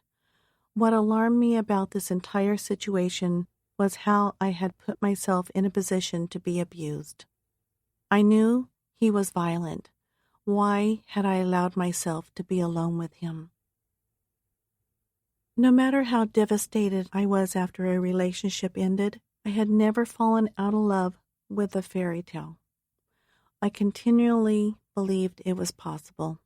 Part of my problem, I realized later, after my marriage to John Meehan fell apart, and I was able to accept serious mental health help, was being so ill during my childhood. Everything I had learned about love was from books, and my belief that my parents had a perfect marriage and that we had a perfect life. My parents would tell me how strong I was, how wonderful our lives were. Whereas most people take being alive and waking up every day for granted, I truly believed life was a gift.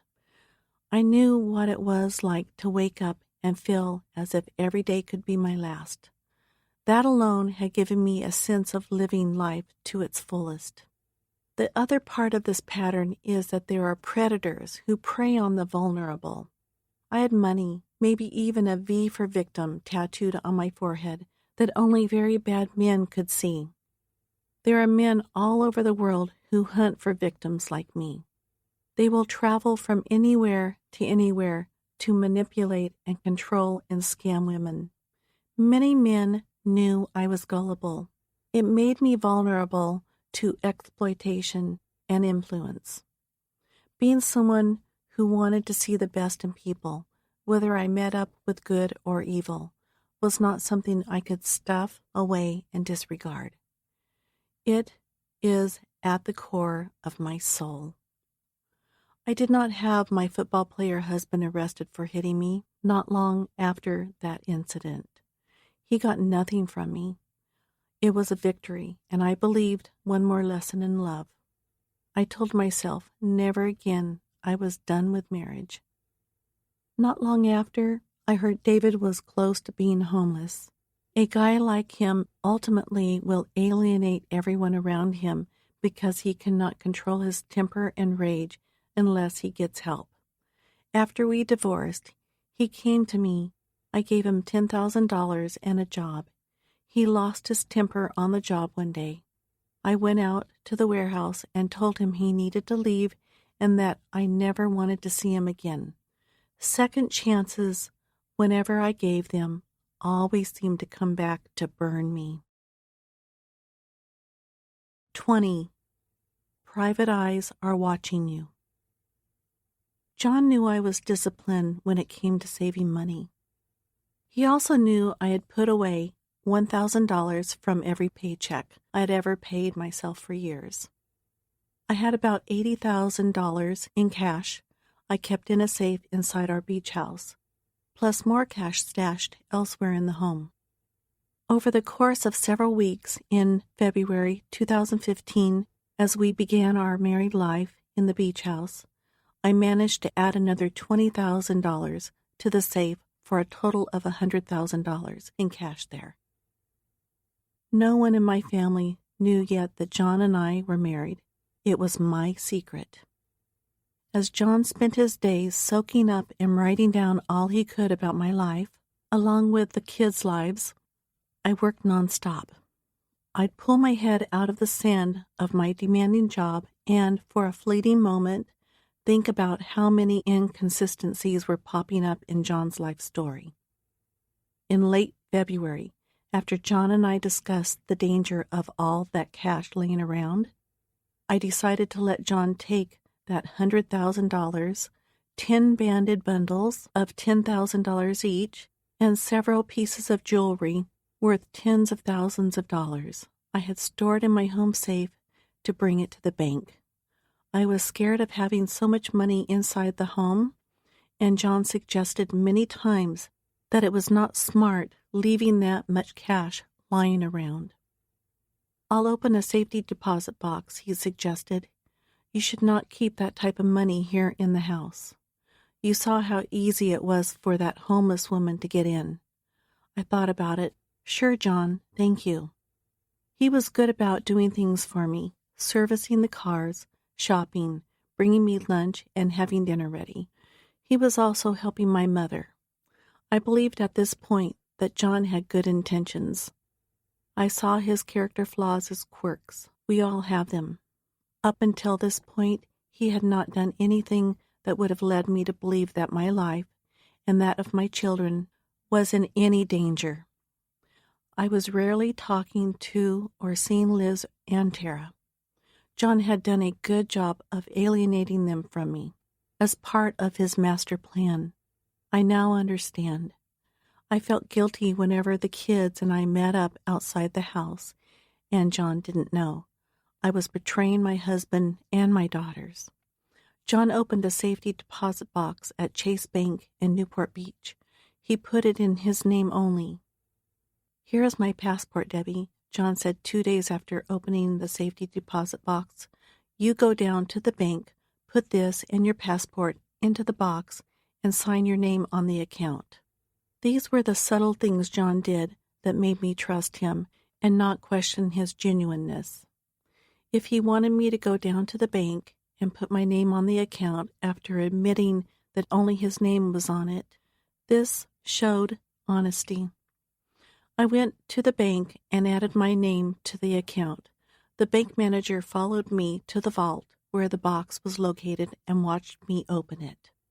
I looked inside. There was cash in the box, but definitely far less than I had given John. Driving back home, thinking how I would approach John about what I had discovered, I convinced myself there was some sort of mistake or misunderstanding. Maybe I hadn't given him the entire amount. Had he opened 2 safety deposit boxes? I wasn't overly concerned. We were married. John was a doctor. He had a trust fund worth $1 million. What would he want with $20,000? When I got home, I asked John about the money. I took some of the cash out, and I put it in a safety deposit box I have in the desert. Why, John? I have IRS problems, Debbie. I don't want them to levy your money. We're married. They could come after it. I'm not sure they could do that, John. I'll put it back then. A few days later, he told me the cash was back in the original safety deposit box. I explained that maybe the safety deposit box wasn't the best place for it. The bank would be better. Now that we were married, however, the government could come after my money too. Just make sure you take it all out of the safety deposit box so they can't get it, John said. If it's in the bank, there's a record of it. Let's keep it somewhere else. We shared an office at the beach house. I grabbed the cash from the bank deposit box, and I put it inside the safe inside our home office. In early March, I was working from home one afternoon. John was out somewhere running errands. As I was looking for a work file, I came across a piece of paper on the floor inside a closet. It had John's name on it. When I was incarcerated, the letter began. John had signed it. It was the first time I had any inkling that John had been in prison. This was sobering and alarming because John had made a point to tell me, without being asked, that he had never spent a day in jail. Not one night in the clinker, Debbie. He had said jokingly, "Well, that's good to know, honey." We had laughed. I read the letter further and realized John had done hard time. It made me suspicious of all those other details in his stories I was questioning. I took a photograph of the letter. I dug deeper into a box John had hidden in the back of the office closet and found several diplomas. As I was reading them, I heard him pull up, so I snapped photos of them and other documents and put them back quickly. Before he walked in, I placed that small safe we had with the cash and jewelry inside a bag, then put the bag in a suitcase. My plan was to take it out of the house without John knowing. It was the first time it hit me that John Meehan might be scamming me. "I need to go to the office for a while and work," I said immediately when I saw him. "A few things have come up." He walked over and kissed me. "Okay, I'm going to lie down for a bit. I'm not feeling well." I took the suitcase, got into my car, and headed off to the bank, where I had a second account in my name only, with cash assets in the neighborhood of $130,000, which I had accrued before marrying John. John texted me when I got to the office. "Was there someone in the house you need to tell me about?" I didn't respond. Then, now I understand. I still didn't respond. "What's his name?" John asked. I was scared and confused. What was he talking about? About 9 minutes later, John texted, "You missed the other camera I had put in." Missed the other camera? As I said, after that homeless woman had broken in, John had insisted on installing security cameras. He had an app on his phone so he could monitor the home when he wasn't around. What I didn't know was that he had installed additional hidden cameras to watch me. I drove over to the penthouse where Liz was still living. I took the money in the suitcase with me. I had not counted any of it yet. "What's going on?" Liz asked. I didn't want to tell her. I just asked her to leave me alone right then and told her I would explain everything when I could. "John, right?" she said. "What did he do now?" I sat and counted the cash. I must have counted wrong, so I counted again. Then a stunning realization, $56,000. A total of $44,000 was missing from the $100,000 John had said he returned. I knew then, sitting and thinking about it, that I had been a fool to believe what this man had been telling me. John was not the person he had purported himself to be. I had married a stranger. My kids, hard as it was for me to admit, had been right all along. I said nothing more to Liz. Money can always be replaced. What John would soon take from us, however, we could never get back. And what I was about to learn about him, well, the lies he had told up until then would pale in comparison. 21. Murder by Mail. Although fall is by far my favorite season, spring in Orange County is a pleasant second.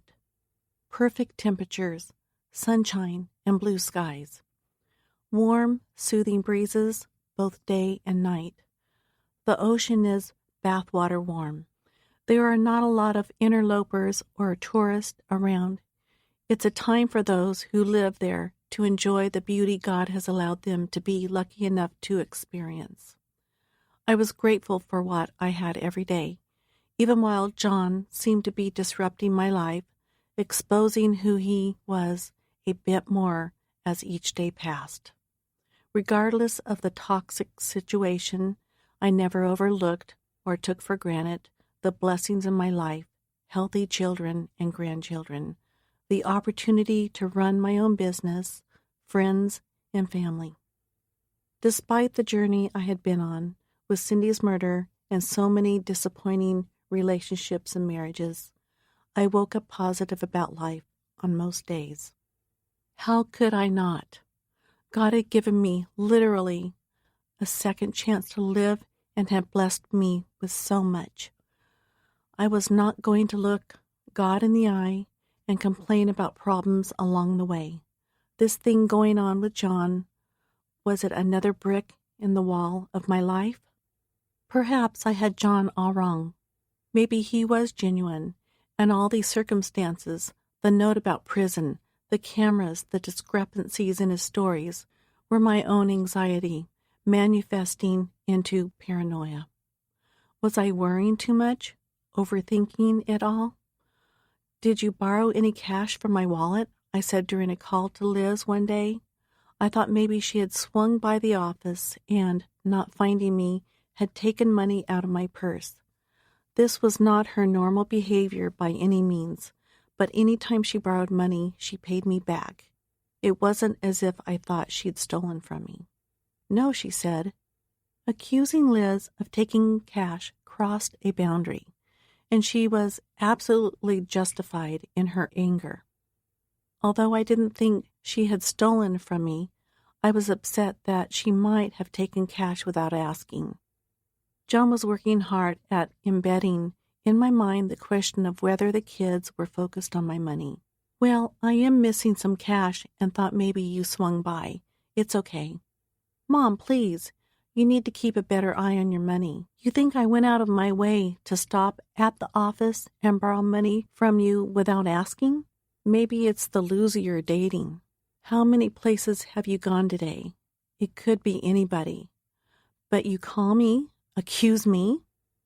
The one absolute Liz pointed out was that I routinely failed to see the danger in situations and overtrusted people around me, giving most people the benefit of the doubt, that is, except where my children were concerned.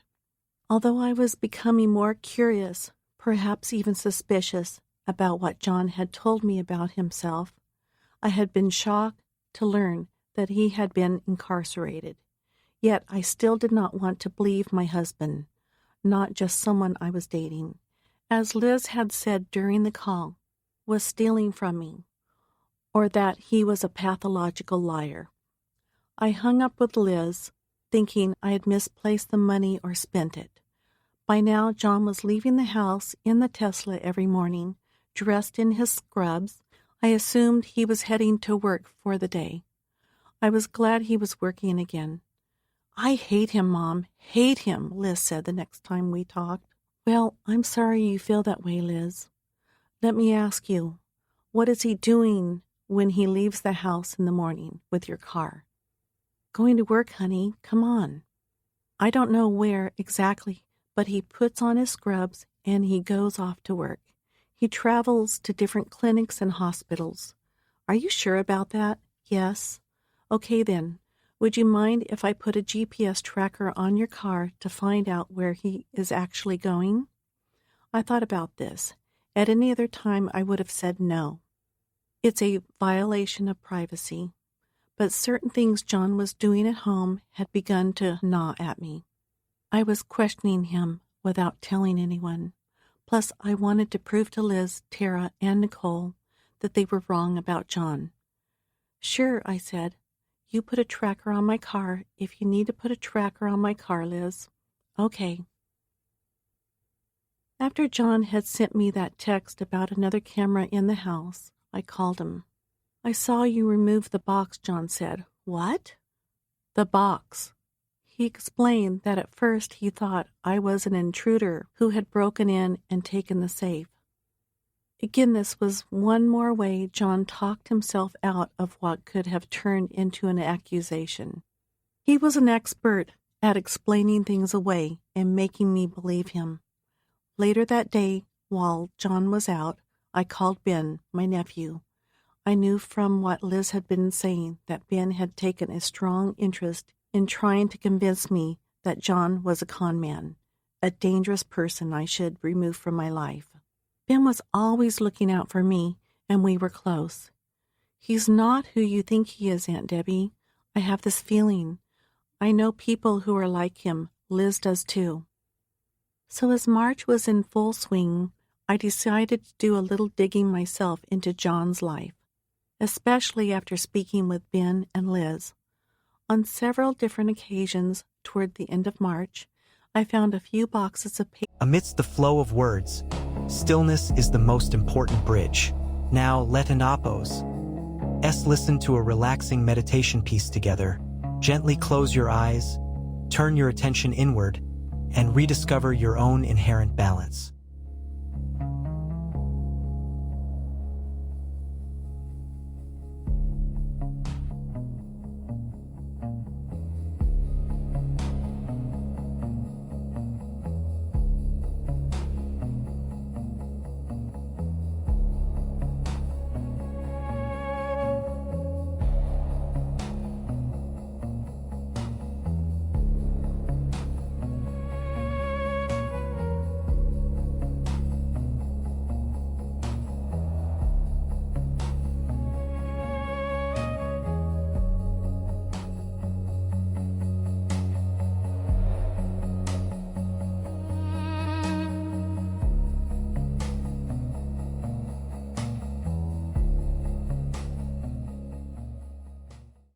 Inside the house belonging to John, which told only part of his life story.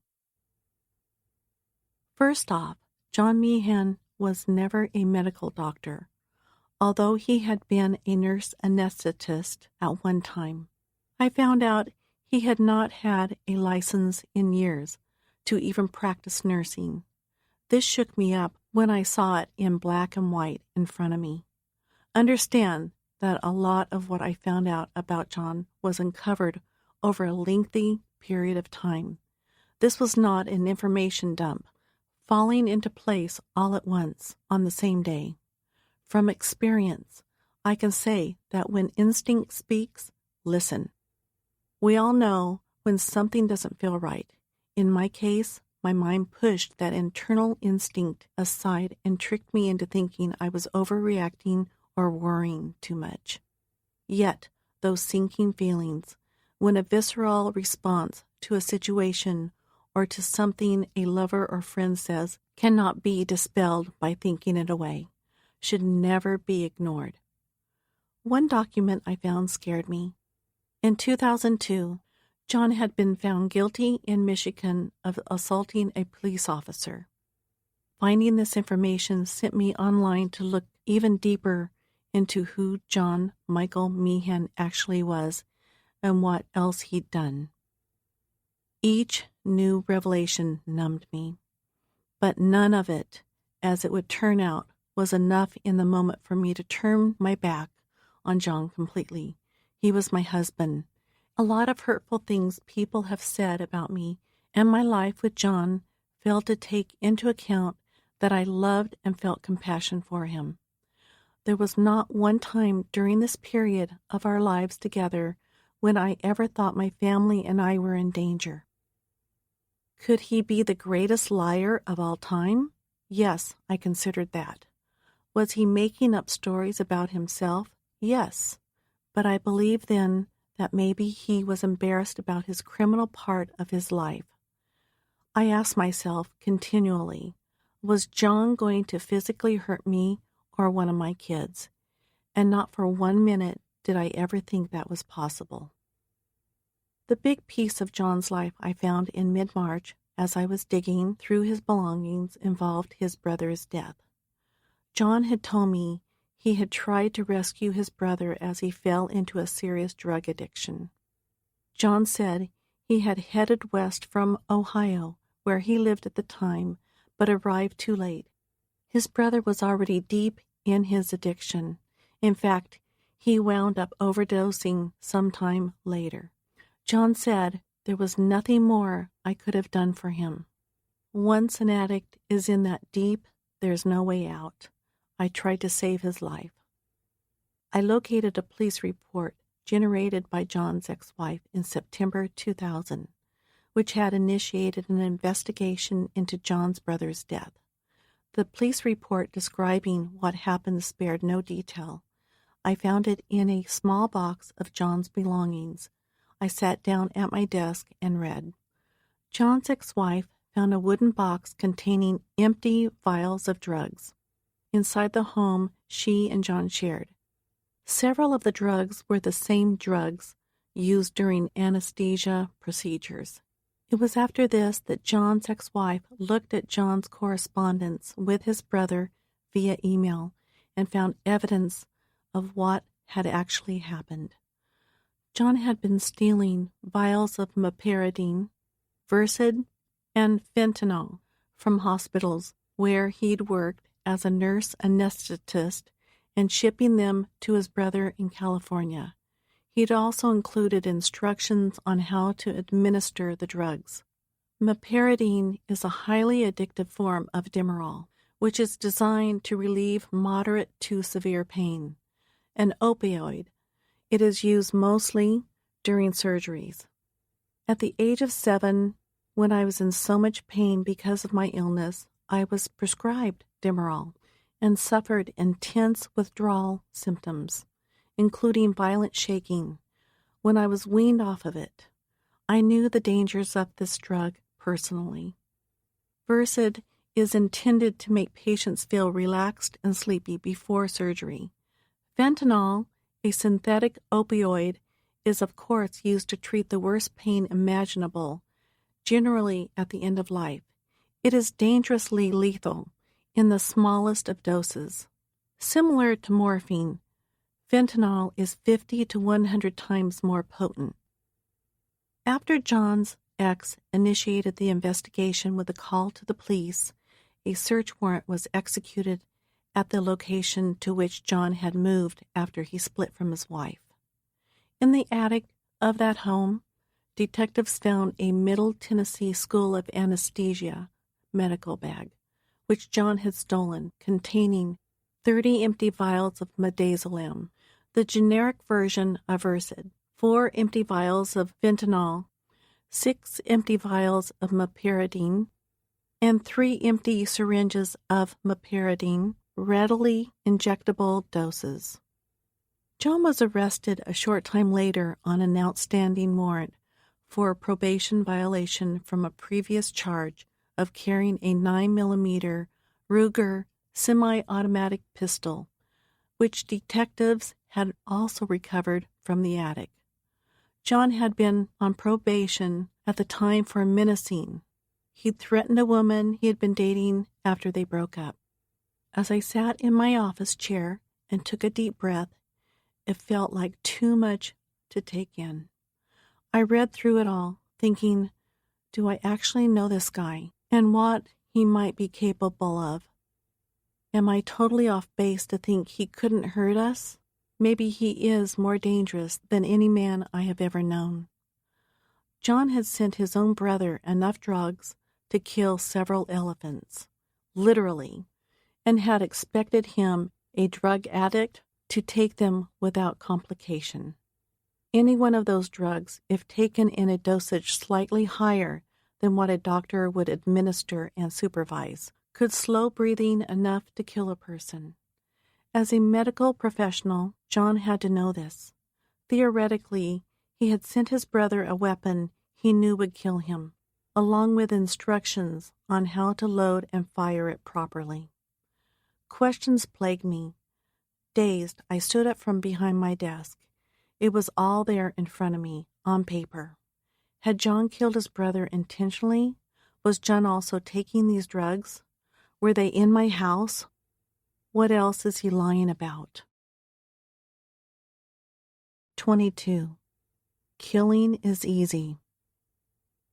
What did he say? Tara asked Liz during a call one night in late March 2015. She was referring to the private investigator's latest revelation about John. Conversations I would not learn about until later. Liz, Scotty, and Nicole did not want to tell Tara everything. Tara can be easily scared and triggered. John has several different social security numbers, Liz told Tara. He was working as a nurse. He's no fucking doctor. He also has a storage unit in town with a refrigerator that has bottles of chloroform in it. That comment stopped Tara in her tracks. What is he doing with chloroform? Why does he have it? Anyone who watches even a modicum of crime television knows that chloroform is used to knock people out. The image it summons is one of a man coming up from behind a woman with a handkerchief doused in the stuff and putting it over her mouth and nose. Why do you think he has that? Liz asked with sarcasm. Why is he using different social security numbers? I know, this is so crazy. Just as we thought all along. I'm worried, very worried about Mom, Tara said. What if he does something to her? Yeah, I know, but we can't think like that. We just have to get him away from her. They discussed the GPS tracker Liz had installed on my Tesla. Liz had actually purchased two. She'd put one on the car and kept the other one to swap out. This way she could download data from one as the other collected more. She never missed anywhere John went. He just goes to all these random locations, and I haven't really been able to put it together. What's weird is on some days, he doesn't even leave the house. He's just there all day long. Close to this time, Liz had a conversation with her boyfriend about the GPS tracker. You're crazy, he said after she explained. Why are you even getting involved? This guy is fucking scary. Your mom will figure him out. You don't know my mom, Liz said. She is too sweet of a person. She needs my help. Liz called me one day and mentioned the GPS tracker. I don't know all these places he works, I responded. He travels a lot. Sometimes he takes the day off. That doesn't mean anything, Liz. Before we hung up, I could sense Liz was frustrated and wondering, why are you not listening to me? What I learned later was how heartbroken Tara felt about everything going on.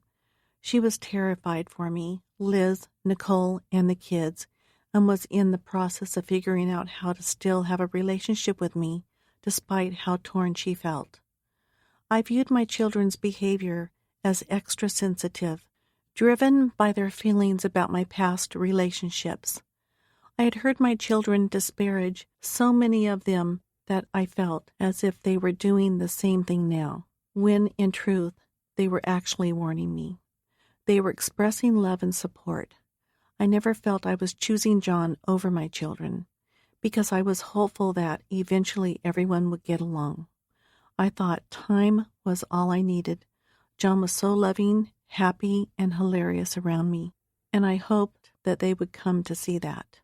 John was still adoring me with constant acts of what I perceived to be love. I'd have a doctor's appointment, and he'd be there, holding my hand, telling me it was all going to be okay. He'd bring me peonies, my favorite flower, 3, 4, 5 times a week when they were in season.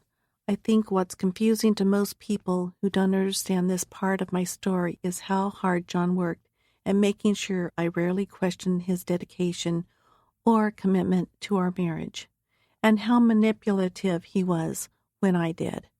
To say he was doing everything for me would be an understatement.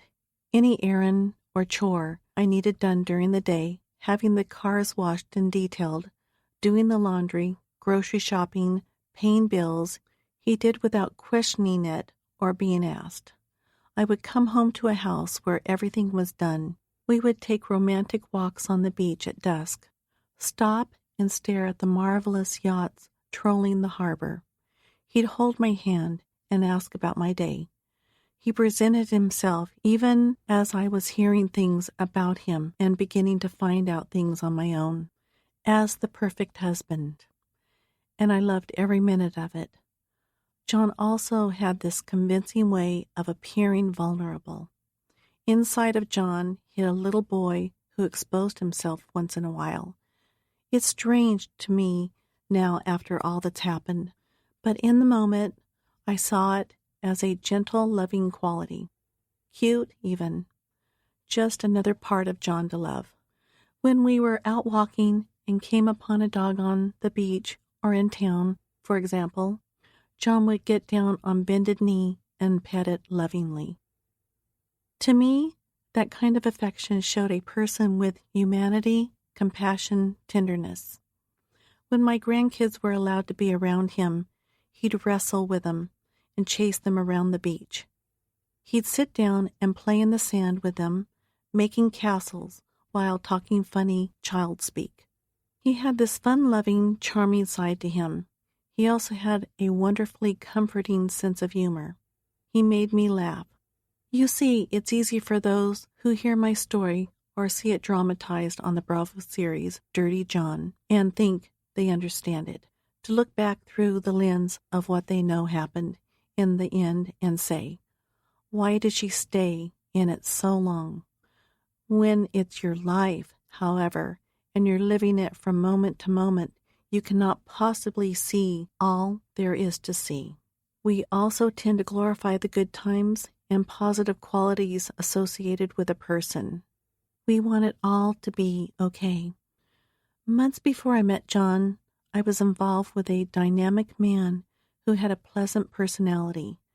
Ned was one of those guys who was just fun to be around. Ned called me constantly. He always wanted to talk. I've been praying for you, he'd say. Ned knew I was a devout Christian and spoke of how Christ was the center of his life. He'd send me Bible verses every morning and mention how grateful he was that God had brought me into his life. You're the only one for me, Debbie. That's sweet, Ned. I'm serious. God put our souls together. We dated for a few months. Every day seemed brighter.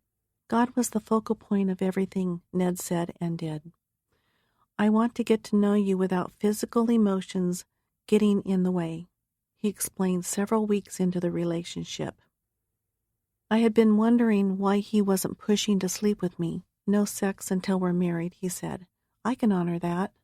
It made me love him more. Ned lived 7 hours north of Irvine, just outside Sacramento. So we flew back and forth once a week to see each other. He'd asked me to marry him, and I accepted. He owned a large company. I decided to surprise Ned one day, fly out, sneak in, and say, "Hello, I'm here." Thinking back on it now, I realized that something had been bothering me about Ned. I couldn't shake the feeling. My gut screamed that something was terribly off. I stopped at the door into his office because I heard him on the phone. He was calling the woman on the other end of the line sweetheart and darling. Then I heard him say he was looking forward to her and her son moving to California to live with him. "Who are you talking to?" I said after walking in, standing over his desk. He proceeded to talk to the woman as if I wasn't there. After hanging up, he looked at me and said, "You have no right barging into my office like this." "Who were you talking to? Tell me right now.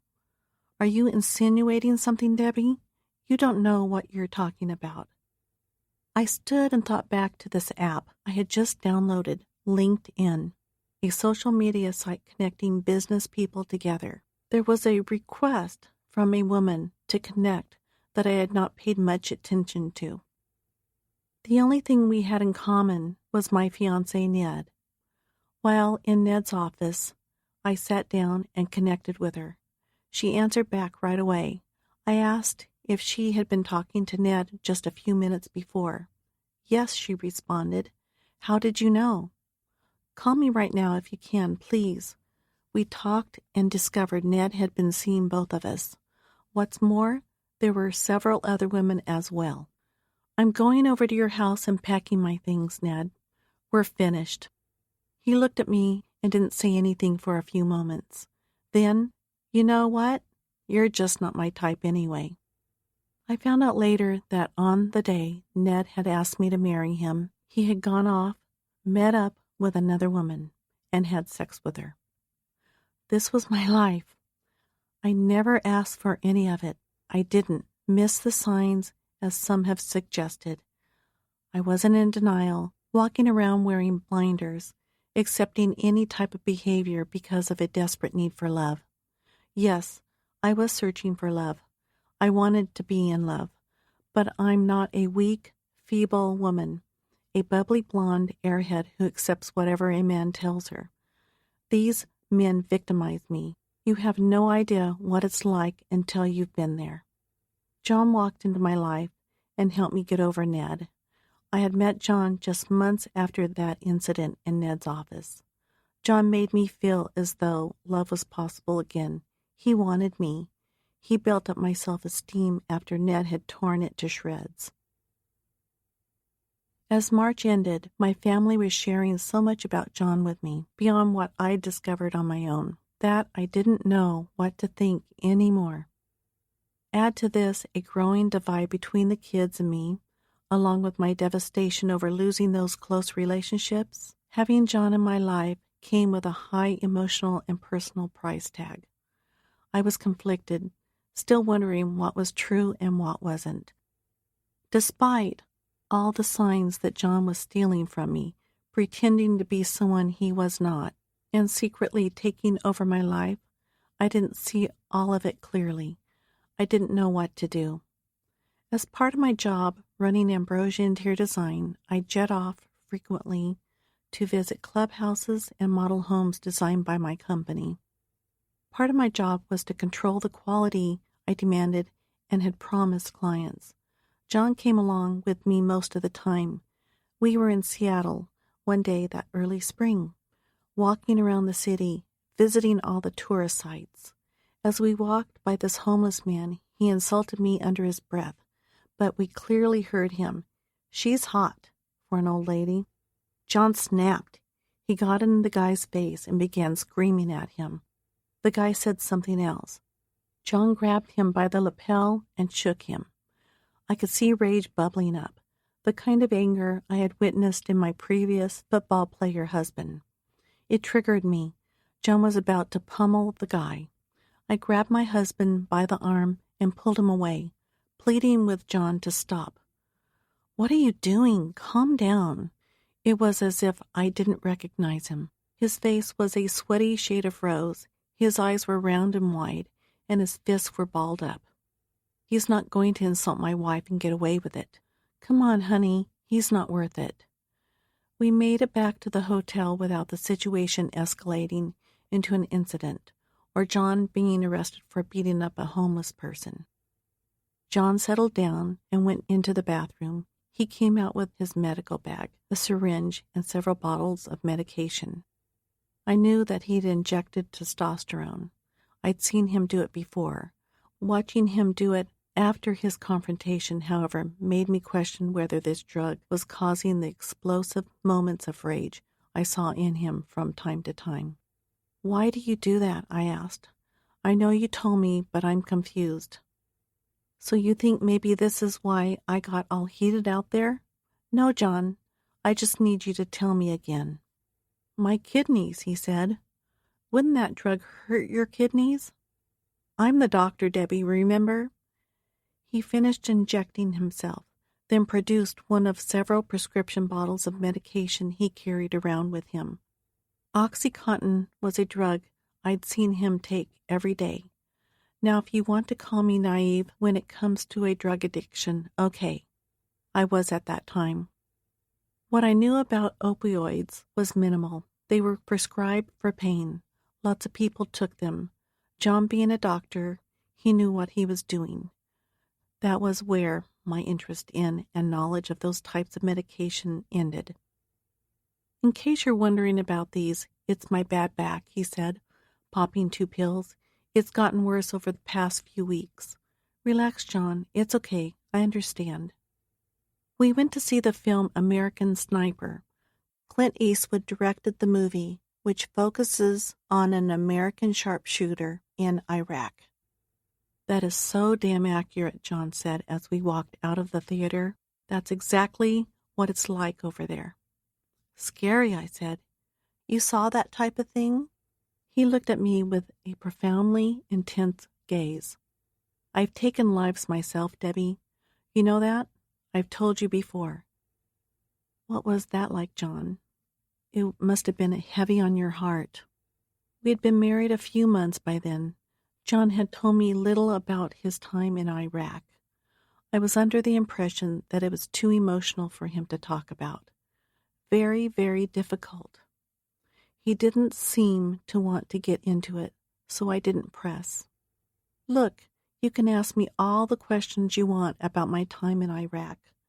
I'm ready to talk to you about it. When we were first married, I wasn't. I hope you can understand that this is difficult stuff. But I love you, Debbie. I want you to know everything about me." This wasn't shocking or alarming. It was one more way John made me feel comfortable around him. One more layer of control he was wielding secretly. Only I didn't know it. Now I look back, John wanted me to know that he had killed people in order to intimidate me and control the situation by scaring me. He understood the girls and Ben were not going to back off. People were figuring him out. He also knew I was beginning to question aspects of his life as well. Telling me he was ready to talk about those ugly details surrounding the lives he had supposedly taken in Iraq was John's way of saying he had no trouble killing people. "How many?" I asked later that same night. 6. He had added 1 since the last time we talked about this, when we started dating. A man would remember without a doubt how many people he killed in combat. But I didn't call him on it. I added that comment to a mental checklist of discrepancies I was keeping. Holes in his stories were getting deeper, and yet he walked around, talking. He spoke more about his supposed time in Iraq. He broke into this vivid description, names and places, feelings and thoughts. It was as though he was reliving it all as he explained. Robert Hare, a Canadian psychologist, along with American psychiatrist Hervey Cleckley, created the Hare Psychopathy Checklist, a now rather common diagnostic tool used to rate a person's psychopathic or antisocial tendencies. I discovered the checklist long after meeting John. I know today, after speaking to experts and studying the hair checklist, that a psychopath can convince you of anything he desires. He can lie comfortably, as if telling the truth. He has this outward, excessive glibness, masquerading as charm. Within our relationship, John presented himself with this grandiose sense of self-worth. John's need for stimulation was extremely high. He craved chaos and conflict. I didn't know then that I was part of it all, feeding his pathology, nor did I know that John had an enormous lack of guilt and empathy, and zero remorse for anything he'd done. One of the major factors on Dr. Hare's list, a parasitic lifestyle, describes the 20 years of John's life before I met him. How could I have known any of this before our marriage imploded? Must have been so hard, I said to him that day. I cannot imagine what you must have gone through over there, and to have been forced to kill people. My goodness, John. I never realized that I had it in me to kill so easily. When someone is in front of you, you know he is the enemy, and it's him or you. He stopped, grabbed me by the shoulders with force, stared into my eyes. Killing in those specific moments, Debbie, is very easy to do. 23. I could take Liz out. I still felt that if only Ben and Scotty, Nicole's husband, got to know John better, they would like him. They would see what I saw in him. One way I could facilitate that relationship was through their common interest in athletics.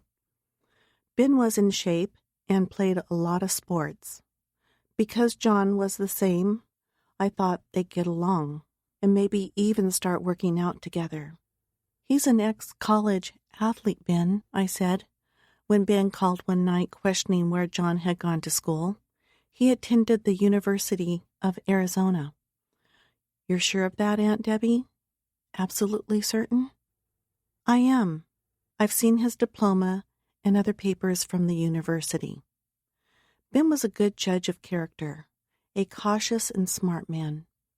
I trusted his instincts, and I felt then that Ben wanted to judge John on his own, without being corrupted by what the girls, or even the investigator whom Ben had told me about, had been reporting. Initially, after bringing his kids over one night to spend some time with us, Ben considered John a good, fun guy. He said later that he could understand how I had fallen in love with him. John was excellent with Ben's kids. He'd pull Ben aside and tell him stories about Iraq and discuss his patients and the procedures he performed throughout his workday. He wowed me, Ben had said when we discussed John one day. His intelligence alone and his sense of confidence are insurmountable. Ben and John were together one afternoon. It was a gorgeous spring Saturday at the beach house. We were all hanging out and relaxing. Ben and John made these delicious margaritas. It was, dare I say, a good time. I felt content. The experience fulfilled my greatest desire, which was to have someone see the John I knew. I looked at the two of them horsing around, laughing, drinking, having fun. It made me feel as though sooner or later my children would come around too. The day was almost perfect. That is, until the subject of Liz came up. What do you think of Liz? Ben asked John. It seemed like a casual banter between two guys having a few drinks in the sun. We had this incredible deck on the roof of the beach house. We would sit and watch the yachts pass by, the waves crash against the shore. The atmosphere alone was serene and comforting. Liz, huh? Well, since you asked, John responded. She's saying a lot of things about you, Ben mentioned. John stopped what he was doing, and his attitude changed, from fun-loving to serious. You know, Ben, I could take Liz out easily from 1,000 yards away. As John said it, I laughed, actually. I thought John was joking around. It was sarcasm, I assumed. Yes, it was a very nasty, scary comment. But John could say the most chilling things in a manner that made you question whether he was joking or serious. And let's be honest, none of us wants to jump to a terrifying conclusion when someone says such a thing. We want to believe that when someone utters, "I hate him" or "I'll kill him," it's merely a figure of speech. Ben and I talked several days later about what John had said. "He's been in Iraq," Ben explained. "At least he says he has. He likely has a lot of emotional, mental issues." We looked at each other. It was almost as if we both knew, without saying it, that John had never been to Iraq. "This is strange," Ben said. We agreed to talk again soon. Believe it or not, part of me still had the mindset of, even if some of this is true, I love him. I want to help him. In late April, Ben called me. He was now actively involved in trying to convince me John was a fraud, despite what might have seemed like bonding that day at the beach house, drinking margaritas. Ben wanted no part of John in a buddy-buddy way. Ben was worried about me. Liz, Nicole, and Scotty were keeping Ben well informed as to what the private investigator had been digging up. Ben's own father had killed his mother and had served fewer than 3 years in prison, and Ben hadn't been all that interested in a relationship with Billy Vickers after he was released. Ben is a dedicated father himself. He was a single father that raised 3 kids. He had always been protective of me and had viewed me as his mother since Cindy's murder. We were beyond close. I felt his love and respected him immensely. He wanted to warn me about John without scaring or telling me too much. He also worried he might be wrong about John. Again, these are the minor details from my story that are often overlooked within the media's coverage and various dramatic productions. As all of this happened, mind you, John was not in a constant state of psychological meltdown or running around threatening everyone and making me fear him. Throughout this time, John was also showing me love, providing emotional support, and working hard to convince me that everyone was trying to destroy our marriage because they didn't like him and they wanted my money. John had created in me a sense of paranoia, another carefully thought-out tactic of his. "If John wasn't who he said he was, would you still love him, Aunt Debbie?" Ben asked as we chatted on the phone that afternoon. "What do you mean? Of course I would love him. It's crazy to me that people, and I don't mean Ben, think absolute love can be shut off. When you fall in love with someone, you're in love. It takes time to get over love if things go wrong. I can't lose you too, Aunt Debbie." That comment hit me hard. He'd been so young when Cindy was murdered, and he'd been forced into a relationship with the man who'd killed her. "I'm okay, honey. I think maybe everyone has John wrong and might be overreacting here. I'm not sure all of this stuff is true. I am very confused right now. But what if he isn't an anesthesiologist? What if I could prove to you he was in jail and was never in Iraq?" My heart ached as all of this unfolded. I loved a guy who was, essentially, lying to me about almost everything in his life, and it was becoming more obvious to me as each day passed. It's just not fair to say I refuse to believe it all. What is denial anyway? A character defect? Lying to yourself? The idea of declaring something in your life to be untrue when you feel it is? None of us knew what John was truly capable of. Remember, My kids and Ben were under the impression that John was merely a schemer and con man. It is unreasonable and unfair for anyone who looks at my story with knowledge of John's entire history and the end of our marriage to judge me about the decisions I made in real time. No matter how confused I felt as April dragged into May, I decided to confront John. What I had read in the papers I had uncovered gnawed at me. I could not let it go. My tolerance for the growing inconsistencies now waning, I asked John to sit down because we needed to talk. Look at the names, John suggested. People have stolen my identity, Debbie. It's not me. Reviewing some of the paperwork one day while he was gone, I'd seen that his surname was spelled differently sometimes. Maybe he's telling the truth. John began using my phone again to text the kids saying horrible, hurtful things they sometimes thought I was writing to them. He would comment on nearly everything they did. He also dug his heels down deeper into the idea that they were out to take my money. It's the old divide and conquer routine, which is partly how coercive control works. It's so subtle. You have difficulty seeing it happen in real time around you. John was a master at convincing me that his truth was the only truth. Even when I discovered holes in his stories, he'd convince me to question my own judgment, and I did. After placing that GPS tracker on my Tesla, Liz discovered that beyond John hanging out at the house when he said he was at work, he was driving to different doctor's offices throughout the day. He'd park at one office for a while before moving on to the next, almost as if he knew somebody was watching his movements. He would then go to a storage unit before driving to a nearby post office. He went to fast food restaurants and pulled over on the side of the road afterward.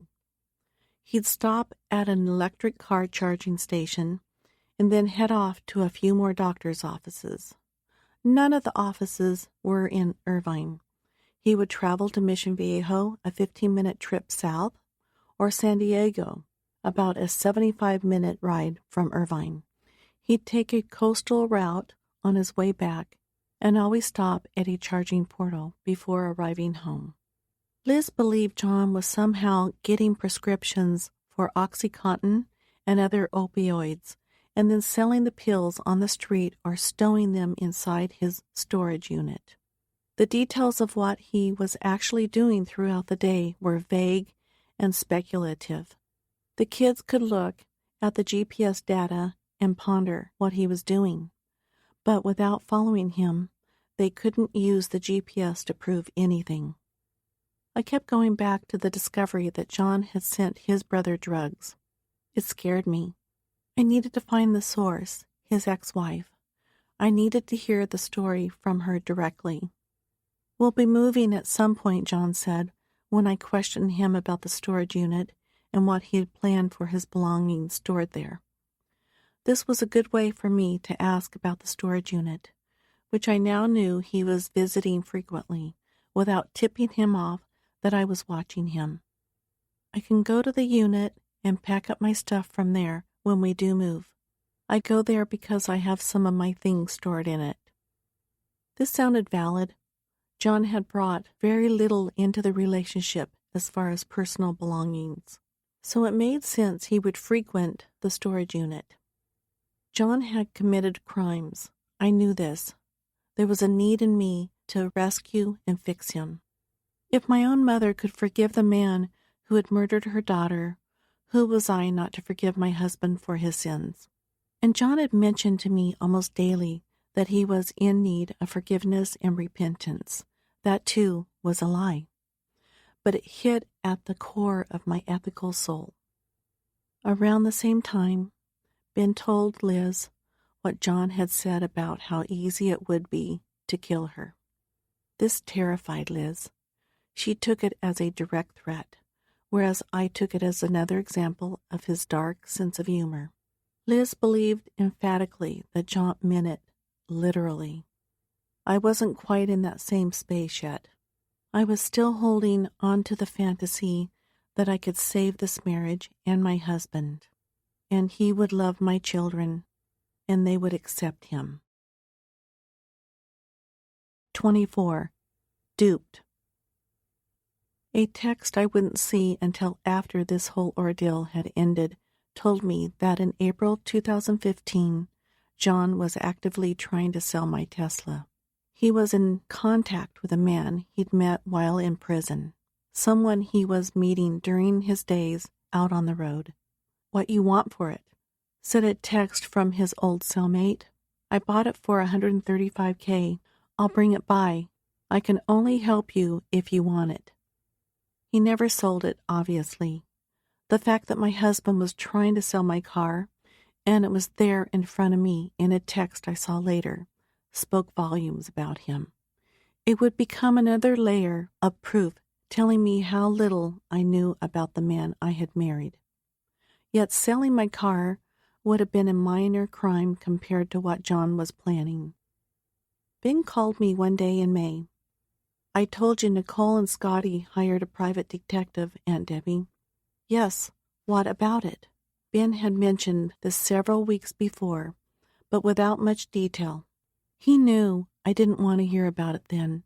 Apparently, however, the PI had uncovered some things Ben knew I needed to not only hear but believe. Part of me still wanted to think that the private detective had found a guy with the same surname as John's.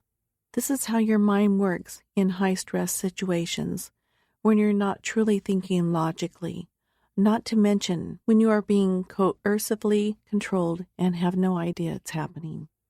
This time I listened. Ben talked about what he knew for certain, confirming John had been in prison and had done hard time, confirming what I had read previously but didn't want to believe. He also talked about where John went during his days, his prior arrests, several women he had duped, threatened, and extorted, the truth about Iraq, where he had never served, let alone killed 3, 4, 5, or 6 people. It was enough to terrify me. I believed it all now. I could not overlook the obvious any longer. My husband was not who I thought he was. I had been living with a stranger. This became a game changer for me. After that conversation, I was in shock. I remember walking Fashion Island for 45 minutes, staring out at the water without seeing it, trying to make sense of what I had learned. I needed to come to terms with the truth, or at least question John and get him out of my house. He wasn't in Iraq. He was in prison, echoed in my head as I hugged myself, as if cold, and walked. My hair blew in the wind. It's always warm on the beach, with a comforting breeze. But I felt a chill, which came from a place deep within me. I watched families together on the beach, sitting, reading, building sandcastles, and swimming. They seemed so content. I had none of that. My life was a lie. My kids were not talking to or visiting me anymore. They were keeping my grandchildren away. I'd been standing behind, sleeping with, and defending a man I knew nothing about. Could everything be a lie? Why would he lie about so much? I was overwhelmed by my thoughts and the confusion of it all. What am I going to do? Have I married a con man? How could I have been fooled again? I yearned only for love and companionship, someone I could trust, laugh with, make love to, grow old with, a best friend. What most everyone else in the world wants. Why me? How could I be so deceived and blindsided again and again? I'm so stupid. After walking the beach, I had to go back to the house and act like nothing was wrong. I could not just run away from John. That's not who I was. I had to face him, knowing what I knew, put on the happy face he expected, and get to the bottom of it all. Please remember, at this time, I believed he was lying to me, but I did not know the full extent of his past. especially when it came to duping women. I knew it was going to be difficult to face John because he could read me like a profiler. I am an open book. My emotional state shows on my face. My body language changes with my mood. I walked in the front door and peered around the corner, looking toward the office John and I used. I saw the light on. He was home. I walked upstairs quietly. As he approached me, it was not going to go well. He'd ask what was wrong and then steer the conversation toward my kids. He'd blame them for the way I was feeling and demand to know what they poisoned me with. Then he'd become angry. He'd defend himself and his love and devotion. He'd toss the "we're husband and wife and we stick together" nonsense on the table and talk about how we only had and needed each other. He did not hear me come in. I sat upstairs on the edge of the bed, my head in my hands, and I trembled. Everyone had been talking about John for the last several months, but this was the first time I felt the truth sink in. I could no longer push it away. John was not the man he claimed to be. There was nothing I could believe about him now. Do I go downstairs and greet him like I normally do, with hugs and kisses? Maybe tell him I'm not feeling well and climb into bed? I yelled downstairs, "John, I'm going to bed. I don't feel well." He didn't say anything. A week or so after speaking to Ben and realizing I was being lied to and did not truly know the man I had married, I felt I needed to get away from John. I looked into filing a domestic violence action, which is basically a restraining order. Things were real for me. I was growing suspicious of everything John said and did. I wondered constantly what he might do next. With Ben's help, I had managed to pull myself out of the fog of love and believe my family. Some weeks had passed, and I was acting differently around John. He had a sense I was figuring him out. He looked at me with a quizzical gaze now, asked probing questions. He left the house more and more. "Debbie, what the fuck is going on here?" "I'm not sure what you mean, John." "You know what I'm talking about. You are different." "I'm busy with work. I'm dealing with my kids. Things have not been good between us, John. You know this." One of my girlfriends was going through a similar marital situation. We had both gotten married around the same time. Her husband was proving to be a liar and fraudster. We made plans to meet for dinner, to support each other, and talk about our options. I think I made a huge mistake. I told her as we sat outside at a cafe, "I don't know what to do. I'm scared and stuck." She listened and could relate. What most people don't realize, and the television drama series based on my case failed to portray accurately, is that I was terrified and confused. The series in many ways made me out to be naive and ignorant, a repeat offender for choosing the wrong guys. The show implied that it was my fault for making poor choices. I own my part in being married so many times and choosing bad men and maybe even not leaving soon enough. But my life with John Meehan did not unfold over an 8-part miniseries. I should also point out that major portions of the Bravo series were fictionalized, and the entire show was dramatized for maximum effect. John worked slowly and deliberately, as most psychopaths do, carefully using manipulation and coercive control to augment his crimes. "I don't even want to go home," I told my girlfriend, crying. I wondered what I was going to find out next, and what I should do about it. I said, "How do I face him if I know he's lied to me so much? Should I forgive him and try to help him? I do love him." My girlfriend consoled me. "It's going to be okay, Debbie.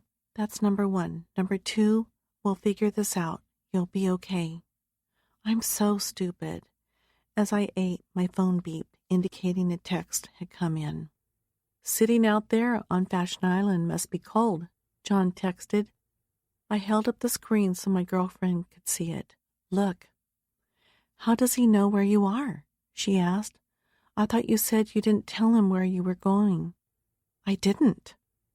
We stared at each other. I looked around the restaurant to see if he was stalking us. I didn't see him. John had put a tracking app on my phone. He knew where I was at all times. I did not know this then. "But I bet there are tons of men waiting to meet you," John texted next. I showed my girlfriend. "You want to compare pics?" John texted a minute later. What he meant was that he could send me photos of him with other women. Nasty, dirty, graphic photos. That was John at his essence, filled with revenge, waiting to pounce. When he got angry, whenever he felt somebody had wronged him, John went straight for the one place he felt could hurt the person the most. A dangerous, blunt example of this had taken place 1 month before I met John the previous year. I didn't find out until after my life with John was over. When John was released from prison, he knew detectives had initiated an investigation into several new charges of stalking, threatening, menacing, stealing drugs, car theft, and burglary. He had targeted and stolen from so many women in the 20 years leading up to meeting me that his list of crimes could fill 3 single-spaced pages. Several women from John's past could tell stories similar to mine, minus the violence and the sheer horror my kids and I were about to go through. This was John's chosen way, his psychopathic method of getting back at those he viewed as enemies. Revenge was John's chosen approach. He grew manic and needed to retaliate. A police report I found later explained how John had put a hit out on the detectives who were asking questions about him after he was released from prison in 2014. John Meehan indicated he was willing to pay $10,000 each to have 2 police officers killed. One report said he talked to one of his fellow inmates about paying someone to kill Laguna Beach officers, as well as 5 other people who were to be witnesses at his trial. John wanted them killed before the next preliminary hearing in this case. With no witnesses, he told the inmate, there is no trial.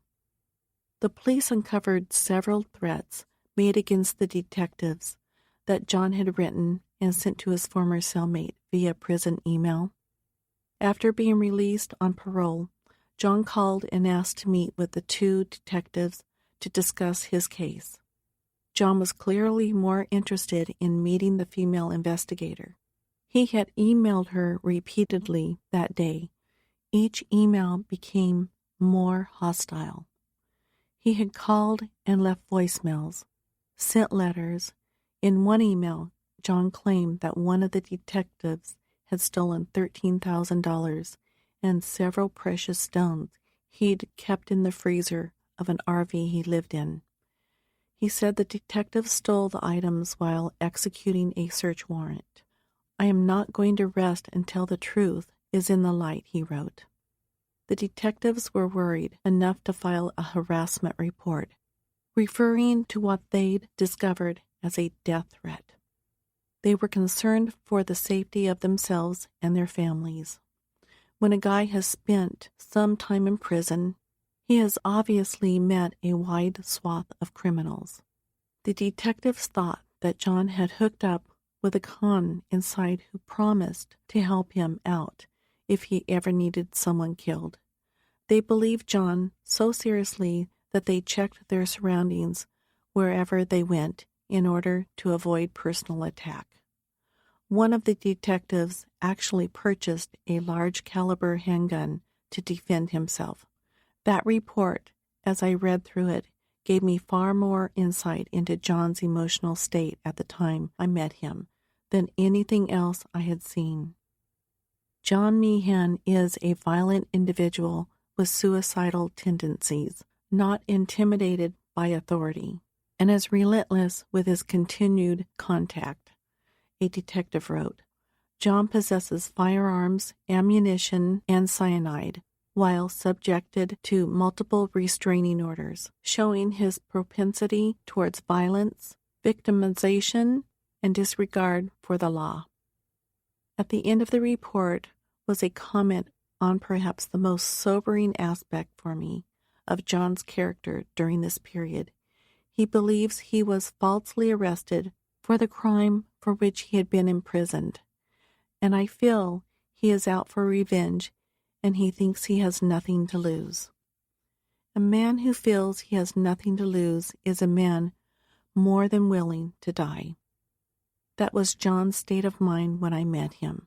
Had I seen this report during March or April, as I began to figure out what was happening in my life, I would have gone into hiding and taken all my children and grandchildren with me. Again, this is something the television series leaves out of my story. Instead, however, not only were Liz and Nicole living in town and without a doubt on John's new hit list, but Tara was still talking about moving back. John's widening web of reprisal was coming together for him. Even though I believed what Ben had told me about John, I never filed that domestic action. I decided to try to reconcile my worries and concerns about John and attempt to make our marriage work. Why? Part of me still did not want to believe what I was hearing, while another part now feared for the lives of my children and grandchildren. Placating John was not going to work, I knew, and the situation I allowed myself to stay in sounds very volatile and even unstable, I realize. Also, when a woman has been married several times, she faces a plethora of judgment.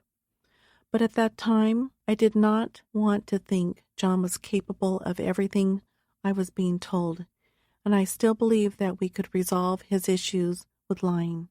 This was what I thought then to be the main problem, and work on the marriage. I cannot explain some of what happened, and I have already said that my upbringing, I now know, played a major role in it. What I had learned after the Dirty John saga ended, and I had time to get help, was that coercive control, CC, is a very real, often undetected condition that is rarely talked about. I'm not talking about the somewhat controlling boyfriend or husband here.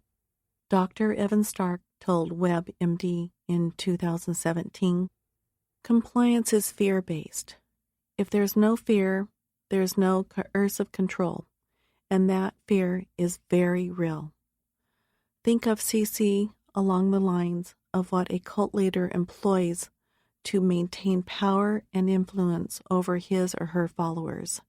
There's a mind game going on, which you cannot escape no matter what you do, mainly because you have no idea you are being played. Coercive control is akin to brainwashing. Coercive control expert and victims advocate Laura Richards later told me. Laura, who has become a good friend and mentor, was the former head of New Scotland Yard's Sexual Offences Section, Homicide Prevention Unit, and Violent Crime and Intelligence Unit. She was violence advisor to the United Kingdom's Association of Chief Police Officers, now renamed the National Police Chiefs Council, and has worked thousands of cases. The art of brainwashing is sophisticated. The abuser replaces the victim's inner narrative and thoughts with their own. Gradually, the victim's voice is eroded and replaced with the abuser's narrative, their views, needs, desires, wants, which are placed above all else. The abused are usually not outwardly passive, Dr. Stark continued in the same WebMD interview. Many are successful professionals who've lost personal autonomy even as their careers soar, and who may be too ashamed to seek help. That quote explains my situation with John perfectly. I was scared to go to a therapist routinely and talk about my life. Terrified, actually. John was poisoning my mind every single day, causing confusion. In this type of situation, you develop a conflict within yourself. You question every decision. You wonder if what you are doing is what your abuser wants you to do. In addition, John was adept at making me feel sorry for him. Abusers undermine the abused person's sense of sanity by insisting their lies are true, Stark went on to note, or by playing mind games such as moving a partner's car late at night so she can't find it in the morning. John made me codependent on him. Several of my marriages turned out the same way. When codependency creeps into a relationship and you have no idea it's happening, it becomes about self-preservation, a survival skill. You don't realize what you are doing, and if CC is part of that codependent relationship, the abuser uses your codependency to his or her advantage. These behaviors can include strategies such as pseudo-caring tactics that appear to be attentive and thoughtful, while in reality, the perpetrator is actually just micromanaging the victim and limiting their space for action, Laura Richards added. They may appear super attentive and into the victim in the beginning, but all the while, they may be social engineering and data mining and storing up information about the intended victim or creating an atmosphere of codependence. 25. Elevator ride. 2 weeks after Ben had come completely clean with me about the private investigator's findings, I decided to fully accept the truth about what was happening. I still hadn't confronted John with what Ben had told me. I was building up to it during those 2 weeks. I also decided that John needed to be out of my beach house and life. I could not reconcile or save a marriage built on lies. I had fooled myself into thinking I could. I had lost 10 pounds over that 2-week period. My situation needed a change. I needed to be alone and think things through. During that 2-week span, Ben had stood up to John and confronted him over a text exchange about some of what he had been learning. Feeling trapped and backed into a corner, John revealed our secret. John texted, "Why don't you simply go away? You lost your aunt. You're not invited here. You come near us and I call the cops. Worry about your own miserable life, and I will worry about Debbie, who is a lot closer to me than you could ever imagine. You won't win this. You told my grandma and me that you were a doctor, so prove it."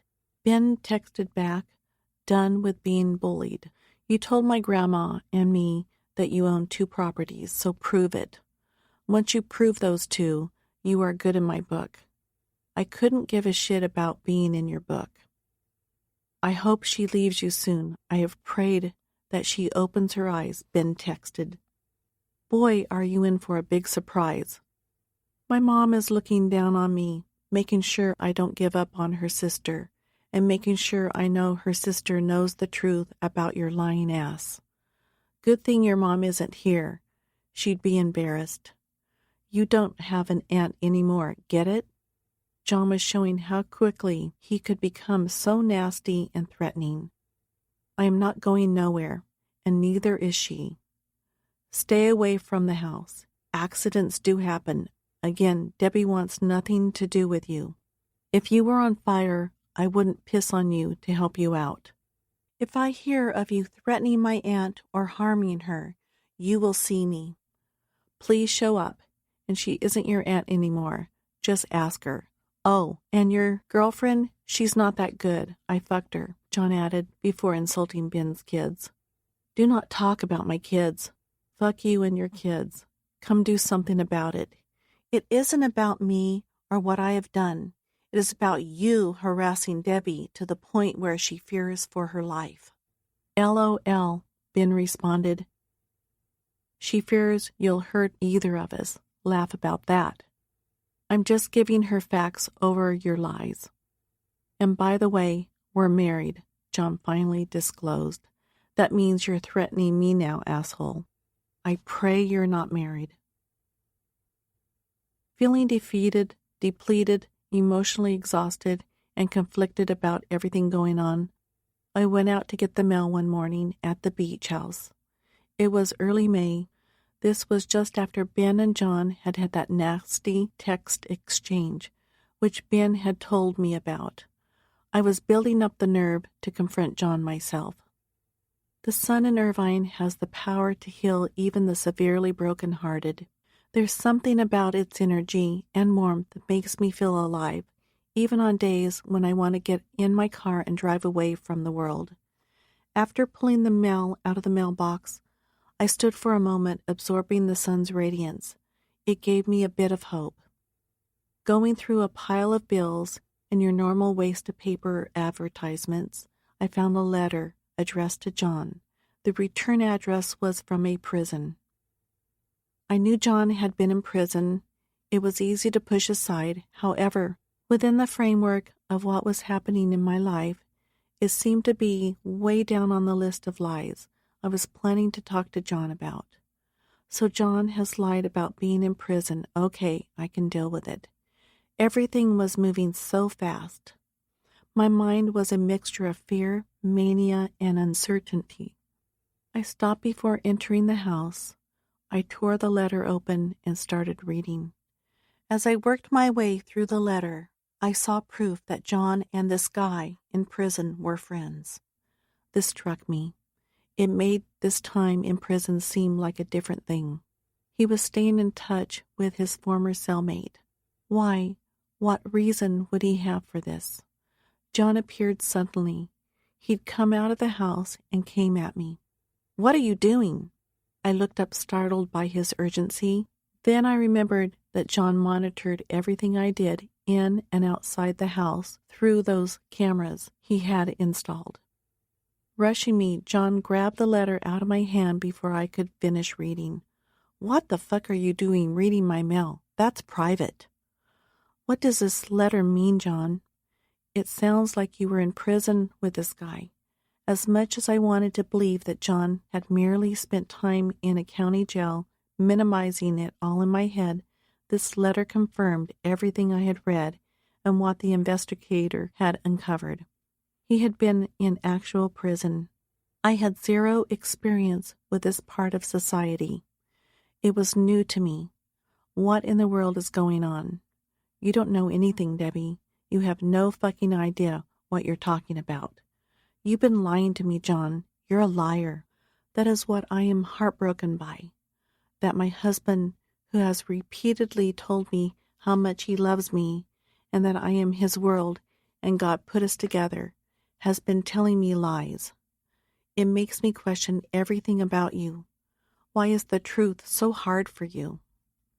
This was the moment when I truly realized that the man I'd married was a complete stranger. I did not know this man or anything about his life before we met. As I stood there, listening to him rant and lie even more, I accepted that all that he had told me was nothing more than a narrative he had created. I think back now to how that felt, the weight of it. Here I was, standing in front of a made-up person, and this character, John Meehan, was my husband. He'd had access to every part of my life, including my grandchildren and children. "How dare you question me or look at my mail? You are committing a felony, opening my mail. Do you know that?" "Please, John, give me a break. You've been lying to me. I want the truth. Who are you? What have you done in your life? Why were you in jail?" My stomach turned and tightened. I thought I was going to be sick. When the truth is so unquestionable, so profoundly sketched out in front of you, you cannot deny any part of it. Your legs go numb, your body aches, and you become physically ill. You feel foolish, used, beaten. Add to these universal responses the fact that everyone in my life who loved me had been telling me the truth for months, and I had basically shunned them. I had denied the people I loved most their truth.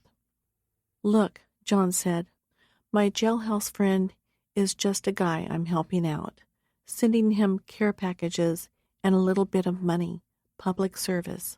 John, please. Debbie, listen to me. Were you ever in prison, I asked. Simple question, John. I'm leaving. I have errands to run. He walked away. We played the silent treatment game that night. The following morning, John left the house for his normal day of business, as he often put it.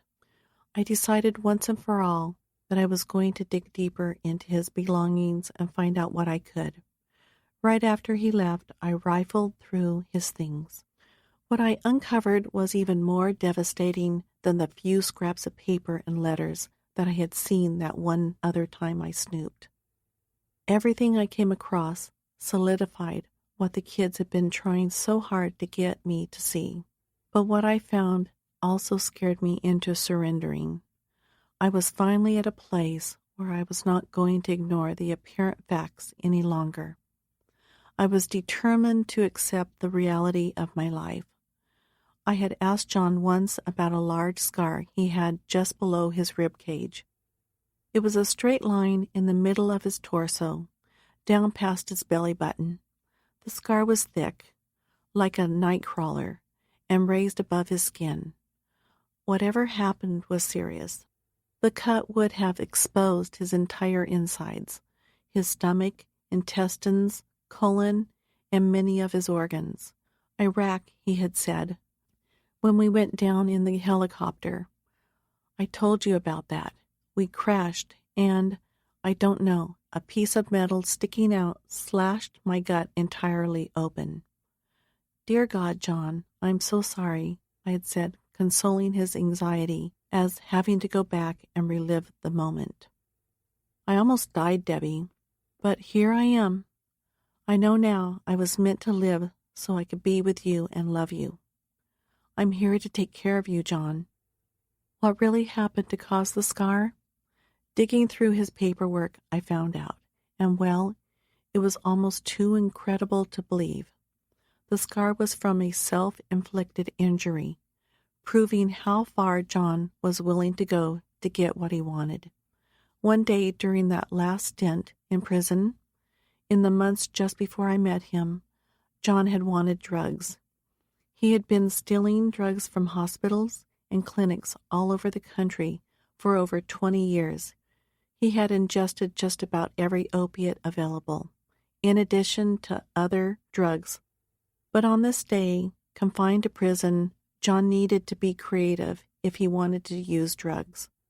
So he made a prison shank and sliced his midsection open, exposing his innards. Bad enough, right? Not for John. He then smeared feces inside the wound and all over his abdomen to infect it. Finding this out made me realize that nothing mattered more to John than his own needs. John was able to maim himself forever and risk dying just to get high. Another report I uncovered much later, detailing the months before John went to prison, involved a judge who had told him to get his affairs in order, because he was going away for quite a while. This prison sentence was for theft of drugs, a parole violation while out on bail for deception to obtain dangerous drugs. While he was supposedly doing what the judge ordered, John drove to 3 different hospitals and attempted to steal drugs again. He was successful in all 3 places. The cops found him 2 days later at a Comfort Suites hotel in Saginaw, Michigan, where he was living, with syringes and several empty vials of drugs in his possession. John was out of it when they entered his room, so they called in EMT services, and John was whisked away in an ambulance. As the ambulance drove toward the hospital, John jumped up, kicked the doors open, and leaped out the back. He ran to a nearby mall. After a long search, law enforcement found him on top of a cargo elevator inside the mall. He was standing, holding on to the cables like a high-flying circus acrobat. The police officers ordered John to come down immediately. There was no way out of the situation for him.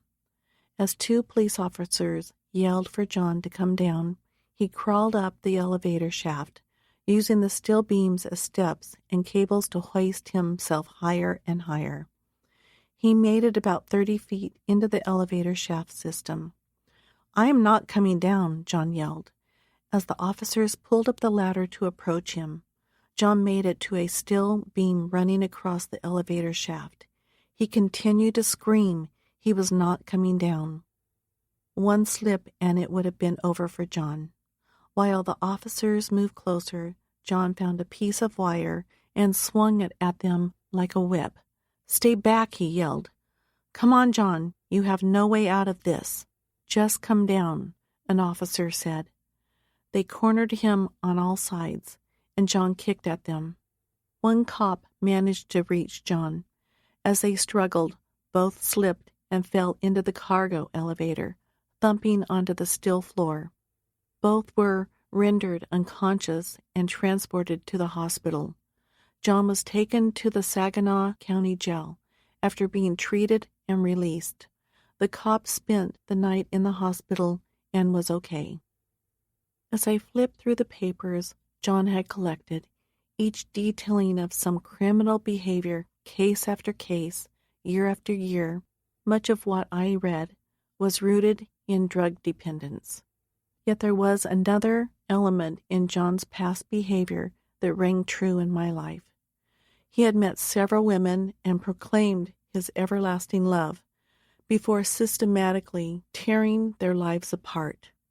He stole from each woman. When faced with being outed, John sought revenge for what he believed they had done to him.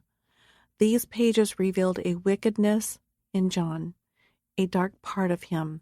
This wasn't just a drug addict doing what he needed to survive and get his drugs. There was an obvious undercurrent of evil. A few days before I read part of the letter John had received from his former cellmate, I had spoken to my therapist over the phone. Therapy scared me so much. It took all the courage I had to call her, but I did. My life was unraveling like a tightly wound spool of wire let loose.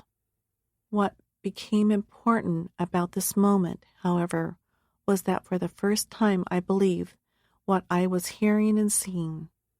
I'm talking about honestly believing what Ben, Liz, Scotty, and Nicole were saying. My therapist encouraged me to be strong and think logically about things before reacting. The session was not much help. However, I was more confused after hanging up with her.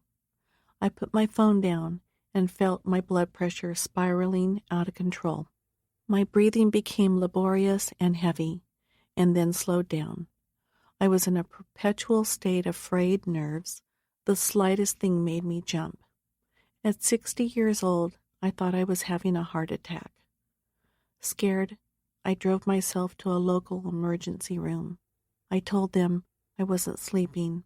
My heart was racing all the time. I had pains in my chest and arms.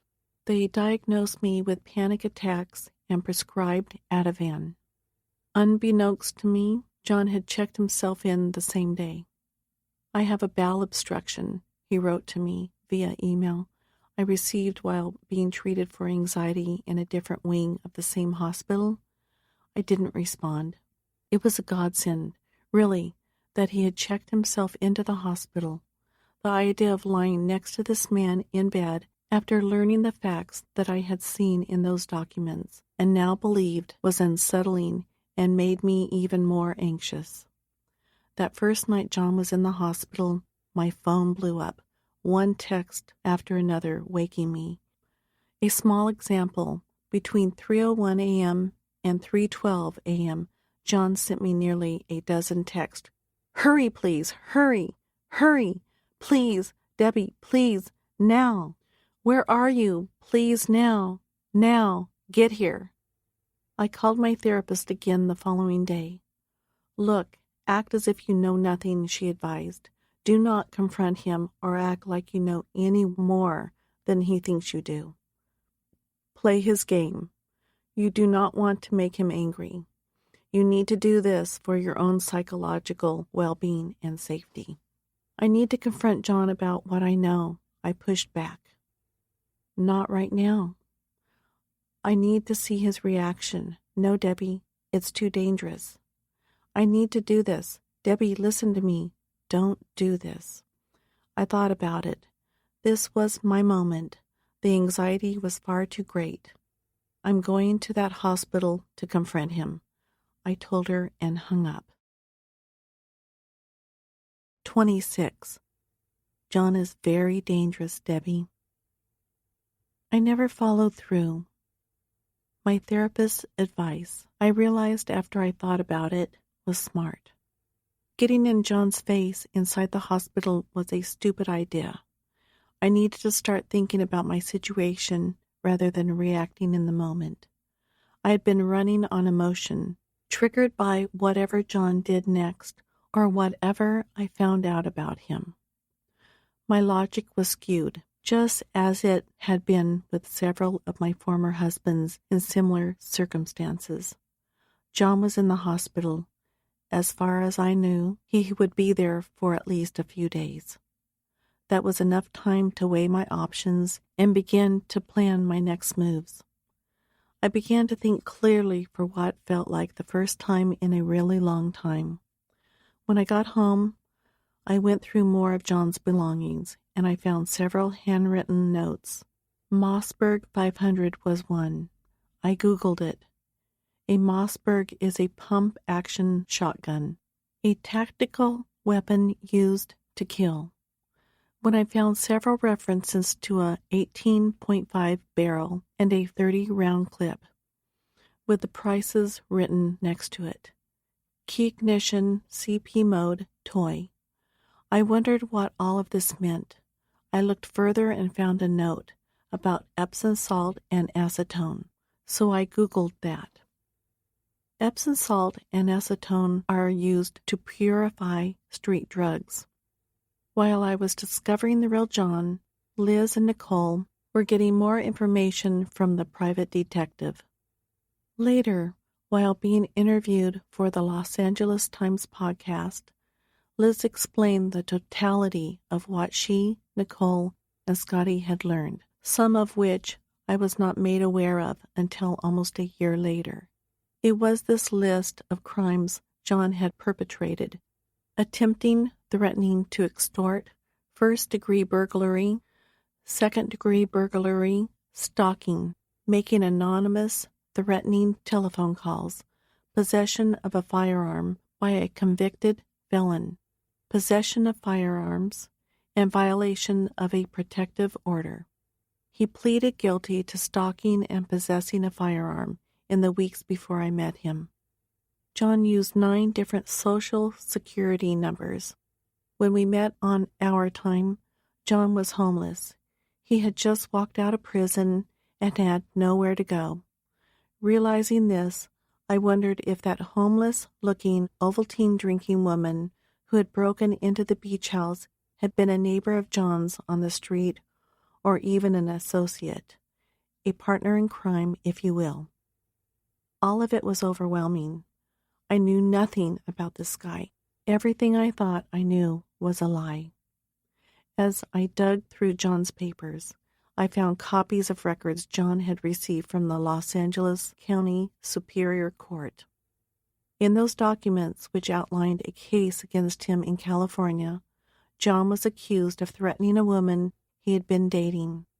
He told her he would send private pictures of her to her employer and get her fired. I also learned for the first time that John had not one sister, whom he had claimed died, but 2. Both were still alive. One was a nurse at the hospital where he had just been admitted. His other sister was involved in 2 court cases with John in Ohio. God was on my side, however. As I read through this new information, I took a call from the hospital. John was going to be admitted for an extended period of time, weeks, based on a bowel obstruction he'd developed after a routine outpatient back procedure he'd had earlier in the year. The obstruction was a complication from the surgery. I could breathe a bit. The call relieved some of my stress. John wasn't coming back for a while.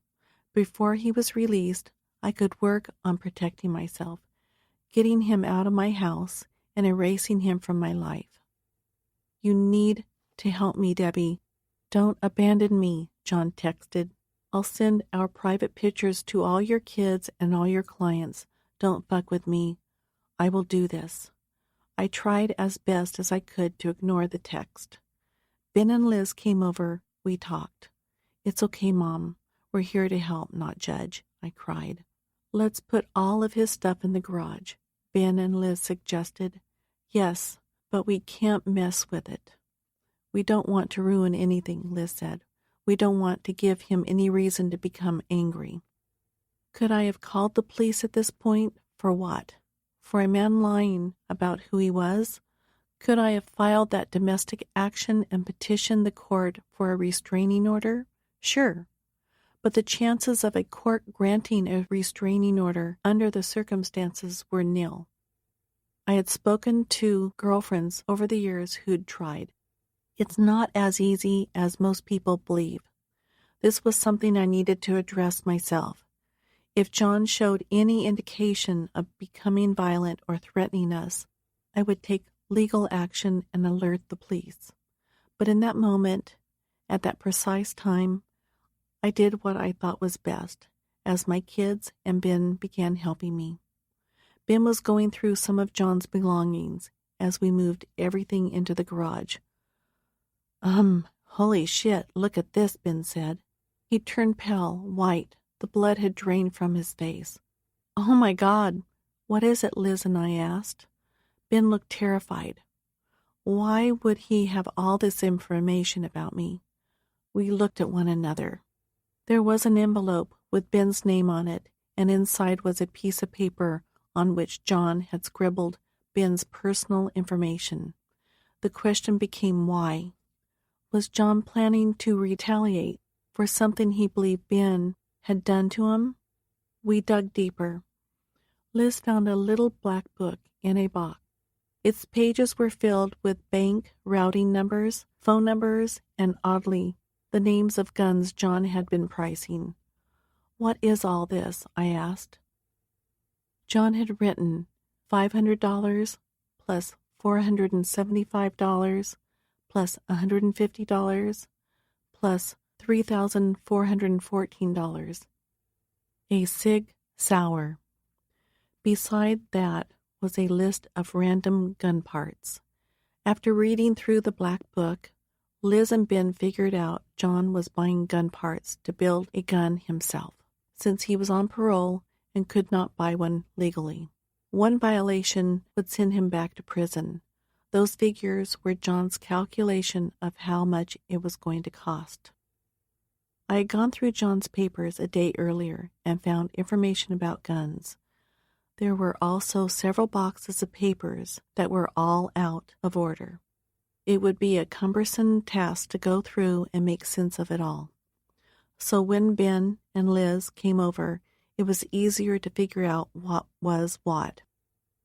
In that additional paperwork, we found several printouts from websites on which women had posted warnings regarding unfaithful and deranged men that they had met online. John's name was included in those printouts. Most of the posts said John was a conman and manipulator. What was clear as I read through them all was how similar each woman's story was and how my John Meehan experience fit in this group. Before this day, it had been easy for me to think, well, no one knows the John I do, and dismiss my misgivings. The silver lining was John's hospital admission. This was my chance to make plans to have him removed from my life or plans to hide from him. I need you to return the $160,000 you took from my safety deposit box, John said over the phone. It was the day after he had been admitted to the hospital. What? I took no such money, John, I responded. John was turning the situation around, saying that my money, which he had supposedly put into a safety deposit box, was his. He hung up. A few days later, I received the first of many emails from John, sent as he lay recuperating in the hospital. Last week I gave you $500 in cash. This is to purchase a barbecue and outdoor furniture. I want the money back since I no longer want or need to be with you. Please send a check. Keep in mind that through your supposed Christian faith, opening another's mail is still a felony, which is a concept you are soon to learn about firsthand. Let's see if the Christian in you lies or walks hand in hand with a lie. I've obtained counsel. I am asking you to return the money you removed from the safety deposit box when you illegally entered it. This is not a game. I am filing a complaint against you. I sat and stared at the screen. I knew 90% of what John was writing was false. He was clearly threatening me, spelling out what he wanted. $160,000. This was his way of beginning a conversation. Extortion. About what I needed to do in order to make the removal of him from my life go smoothly. Part of the problem I faced, which I had told no one about, was that due to my own lack of responsibility, I had never obtained a postnuptial agreement. I had blown off the idea of a prenup because we had gotten married so hastily in Vegas. The postnup I had promised John I would have ready for him to sign was in the works with a law firm after we returned from Vegas. The lawyers were taking their time and had given me a list of documents and personal and business information to gather and send. While this took place over a 3-month period just after we were married, I became more interested in pursuing an annulment. I had enough evidence to walk away without the postnup. The problem was time. Things were evolving quickly at this point. Much later, when I realized I was truly another one of John's victims, I educated myself. The assumption I had worked under was that I was in this fight alone. I had to keep it all under wraps while I played the John game with him. What many people who think they are familiar with my story don't understand is that I needed to figure out what I was doing, legally and safely. In addition, legal and psychological counselors were telling me to take my time, do it right. My therapist said during another phone session, "You cannot just go on the counterattack with a person of John's psychotic caliber.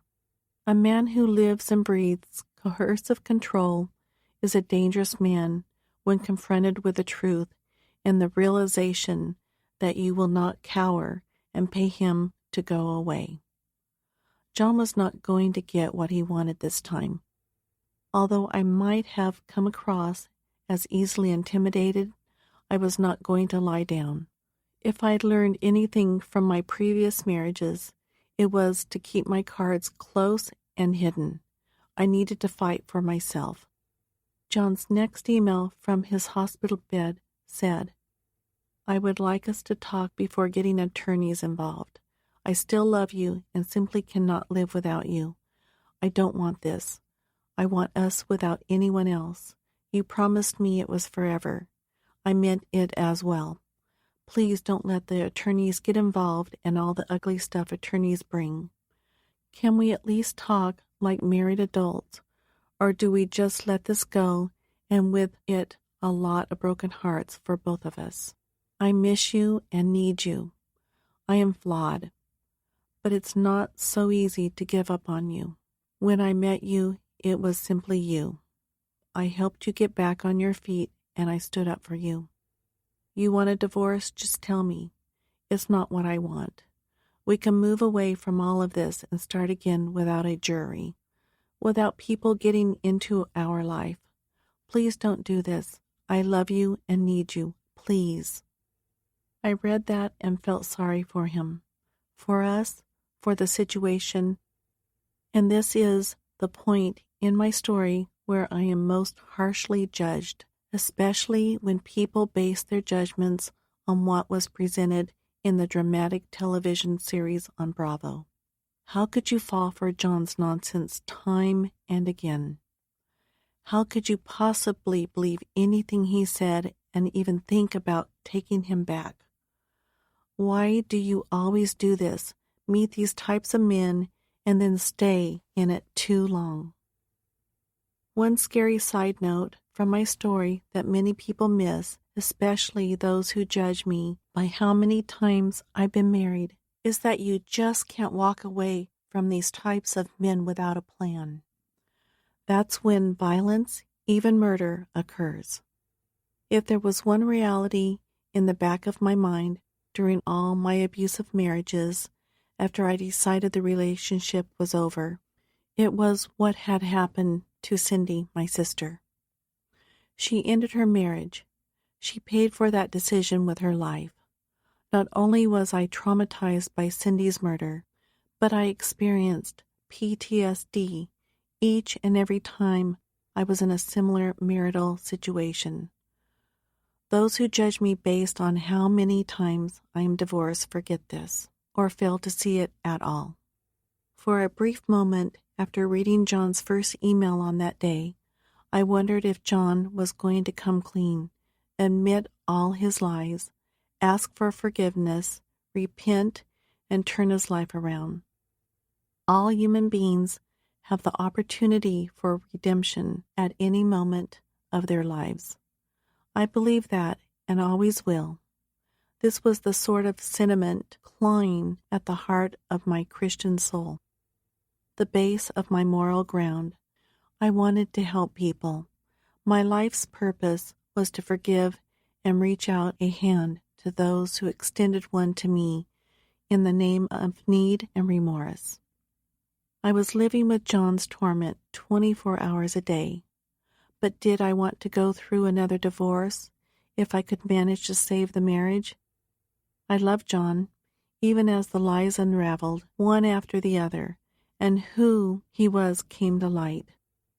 This sounds contradictory, and I can understand how it might be perceived. It's important to take into consideration, however, that I felt both as if John could be redeemed and forgiven, and hated him for what I was uncovering. It was all confusing and alarming. It's hard to accept all at once that your husband, a man you thought you knew, a master of charm, is an entirely different person from what you believed. I had called my attorney the morning of John's emails from the hospital to tell him what was happening. He said, "Debbie, you should see if you can purchase a handgun to protect yourself." The people in my life were trying to protect me. I was now listening. The biggest threat from a person with John's criminal past is instability and uncertainty. John was unpredictable, a fact I had been unaware of and had not fully grasped until now. No one knew, of course, what John would do next, or, more important, how far he could take things in any direction. It was clear to me after reading and rereading about his criminal past in those papers we uncovered that his crimes had escalated throughout the years. Each time he was arrested, the charges were more serious. Each time he retaliated against a woman who challenged him, his behavior changed and he became more aggressive. "Tell your attorney to stop contacting me," John emailed next, later that same day. My attorney had been sending John emails requesting that he stop threatening me with lawsuits and making spurious allegations. I have filed 2 police reports on him. He isn't a family law attorney, and he already fucked you up if this thing goes sideways. Be careful here, Debbie. This goes to attorneys, we all lose. 12 hours went by. I did not respond to John's emails. I guess the no answer is an answer, he wrote. I still love you, but I guess this is going to go south and turn ugly. I wish this wasn't the way it needed to be, but there seems to be no alternative. I love you. Each email had a threatening tone just hovering there, nearly imperceptible. John had this inexorable ability to say, okay, if that's the way you want it, you got it. Watch out, without actually using those words. As confusing and threatening as some of John's emails may have sounded, I knew he was not only feeling me out to see where I was, but also sending me a message. I would find out later that John was repeating what he had said in previous emails to other women whom he had victimized. It was clear he was digging his heels in and gearing up for a battle. He was not going away without getting what he wanted. Surely John was after money, but also retribution, payback, and I know that was more important to him than any amount of money he could extort from me. I gave myself a day to mull over what was happening. I needed to think about every move now, not react impulsively. Then I called my attorney again. John is very dangerous, Debbie. Understand this about him. The evidence is clear, he said. I had explained and showed him some of what we had found. He wants your money. We're going to file for an annulment. And one more thing. You need to change your will immediately. Change my will? Why? My attorney hesitated. Why should I change my will? I asked again. In case something happens to you. In those days after we discovered John's paperwork, I started listening to my attorney. I heard from Tara in Las Vegas. She was not well. She called and explained that her relationship with Tony had hit a bump, and she sensed they were not going to make it. She was devastated by the thought of a breakup and said she wanted to come home if and when the relationship ended. Like me, however, she was determined to work through the issues to save it. Let's figure this out, honey, I told her. It's going to be okay. I will help you any way you need me to. Then the topic of conversation turned to John. Tara had long ago stopped giving John the benefit of the doubt. He's a scumbag, Mom. He's not good for you. You need to get rid of him. Liz and I spoke a day after Tara made her feelings clear to me during the phone call. Liz shared a curious theory as to why John would hold on to all those papers, which proved he was a psychopathic criminal, an extortionist, an abuser who preyed on women. We had all asked that question. Why would he keep evidence of his past in a house he lived in with his wife, knowing she could uncover it at any time? Mom, he kept it all because he wanted to, Liz explained. I don't understand why he would do that. So he could go back and look at it. It probably gave him a sense of excitement to relive those moments. Certain serial killers keep trophies from their victims: hair ties, underwear, a purse, shoes, a necklace, a ring, a driver's license. Psychopaths and serial killers relish going back to the kill and remembering it through items taken from their victims. Liz's argument was convincing. She said John had likely done the same with all his victims by holding on to reminders of his crimes. He gets off on it, Liz added. Each bit of information I learned, and Liz was my beacon at this point, guiding me, helping me see the truth, told me more about the real John Meehan. I began to wonder, could a criminal like John ever change, ever be redeemed? Was it even possible for a psychopath, which we were all beginning to believe John was, to be remorseful? I Googled this question. The answer, if we're talking psychopath as opposed to sociopath, was an emphatic no. Liz became my rock over the next several weeks. She was able to cast aside her personal feelings about me, the behaviors I had exhibited, and the decisions I'd made she did not agree with and express unconditional, supportive love. I'm honored to be her mother. Liz could have easily played the "I told you so" card and thrown it all in my face. But once the shock of my marriage to John sank in, she kept me focused on accepting the facts of John's life we had discovered, divorcing him and protecting myself, my children, and my grandchildren. One item in the paperwork we'd found had started to bother me more every day. A nickname my husband had been given long ago, Dirty John. 27. Filthy, dirty, nasty John. John Michael Meehan grew up in San Jose, California. What I learned later from talking to people in John's early life was how gifted a student he was.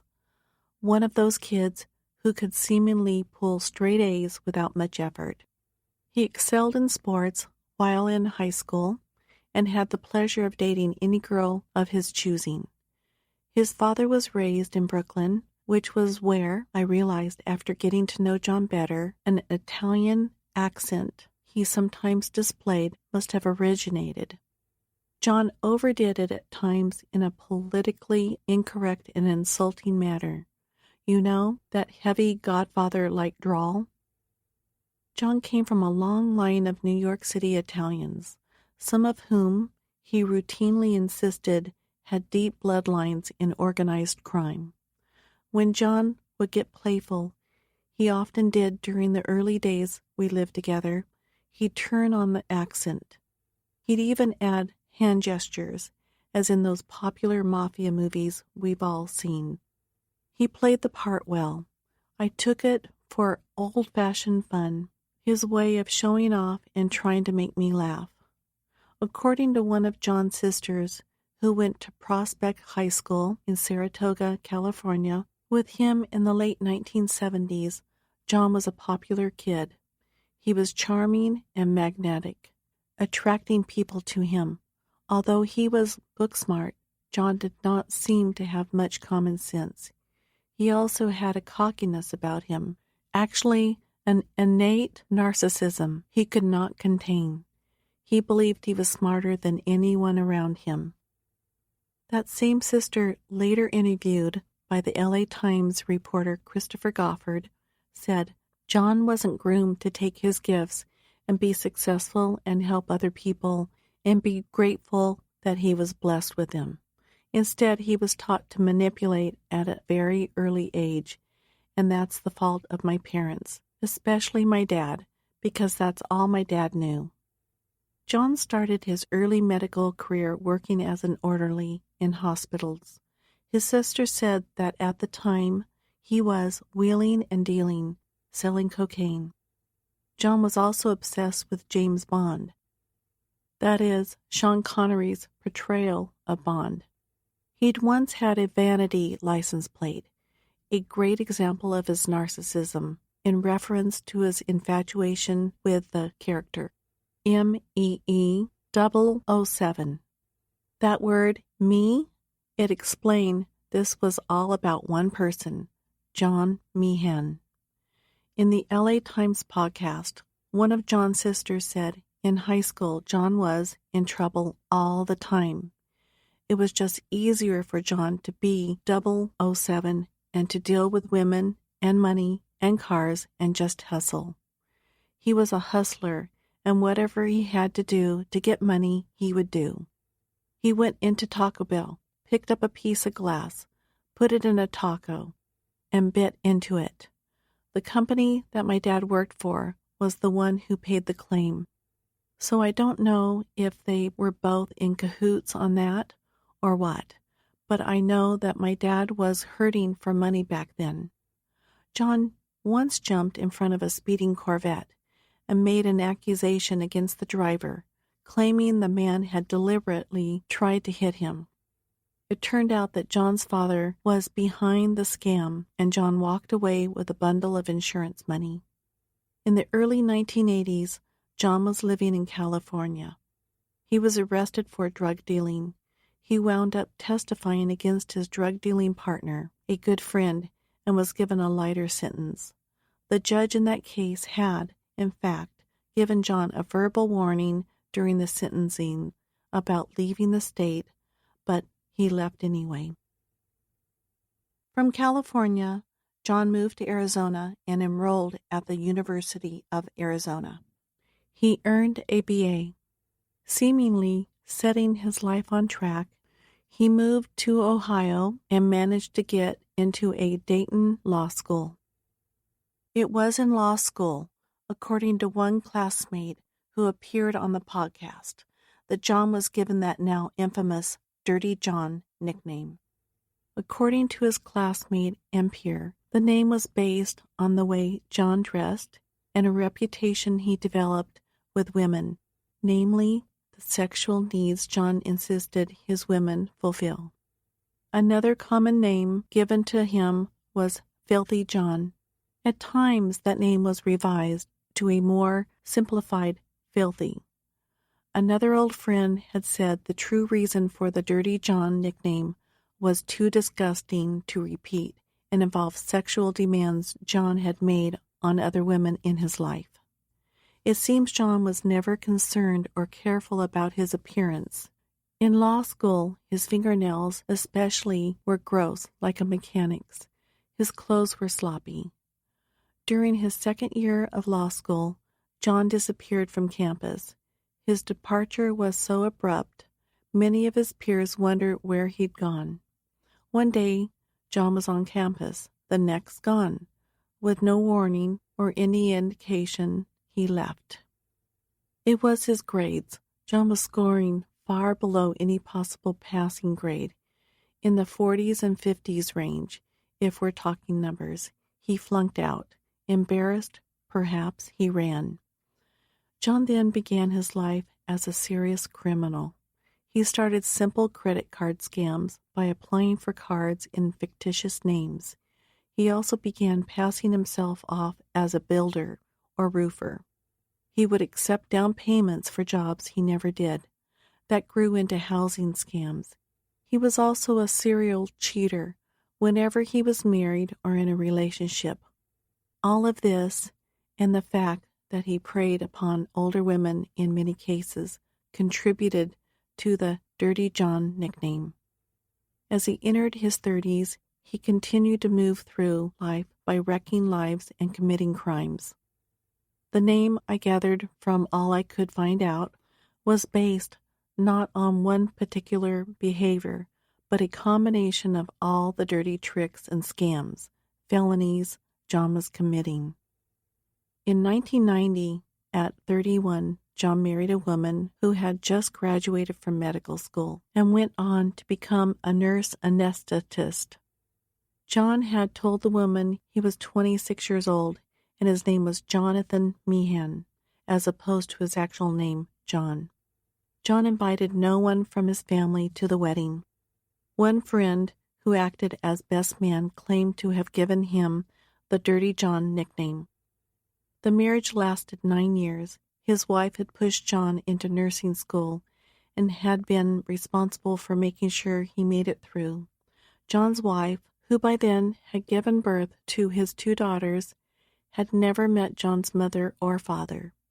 But as the marriage dissolved and his wife found out that he was having an affair with a woman in Michigan, she searched for and found John's mother.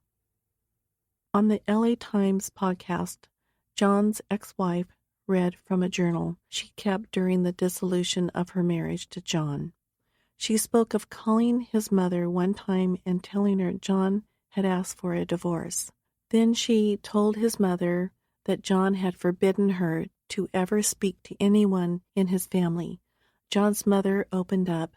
She explained that John's actual birthday was February 3rd, 1959, and that his birth name was John Michael Meehan, not Jonathan Michael Meehan. John's mother mentioned an arrest in California for selling cocaine, in which John gave up his best friend as part of a plea bargain. John's mother, whom his wife had never spoken to until this conversation, asked if he was still using drugs. This was a jaw on the floor moment for his wife, who had no idea John was a drug user. As I talked to additional family members, one recurring behavior of John's kept popping up. John would tell women anything to get them to like him. That was the understatement of my life. In 1999, after kicking John out of the house, his wife searched their home, looking for anything she could find to explain more about the apparent stranger she had married. She found fentanyl and Versed. She called the police, and an investigation began, resulting in John's arrest. During that first marriage, from 1990 to 1999, John managed to earn a degree in nursing anesthesiology, which allowed him to begin working in hospitals, and from there he began stealing any drug he could get his hands on. He could no longer work in Ohio or Michigan after his wife had initiated the investigation. So John moved to Indiana and started over. One of his wife's friends, however, wouldn't let the case go. She wound up notifying the nursing board in Indiana about him. John was banned from working in Indiana as well.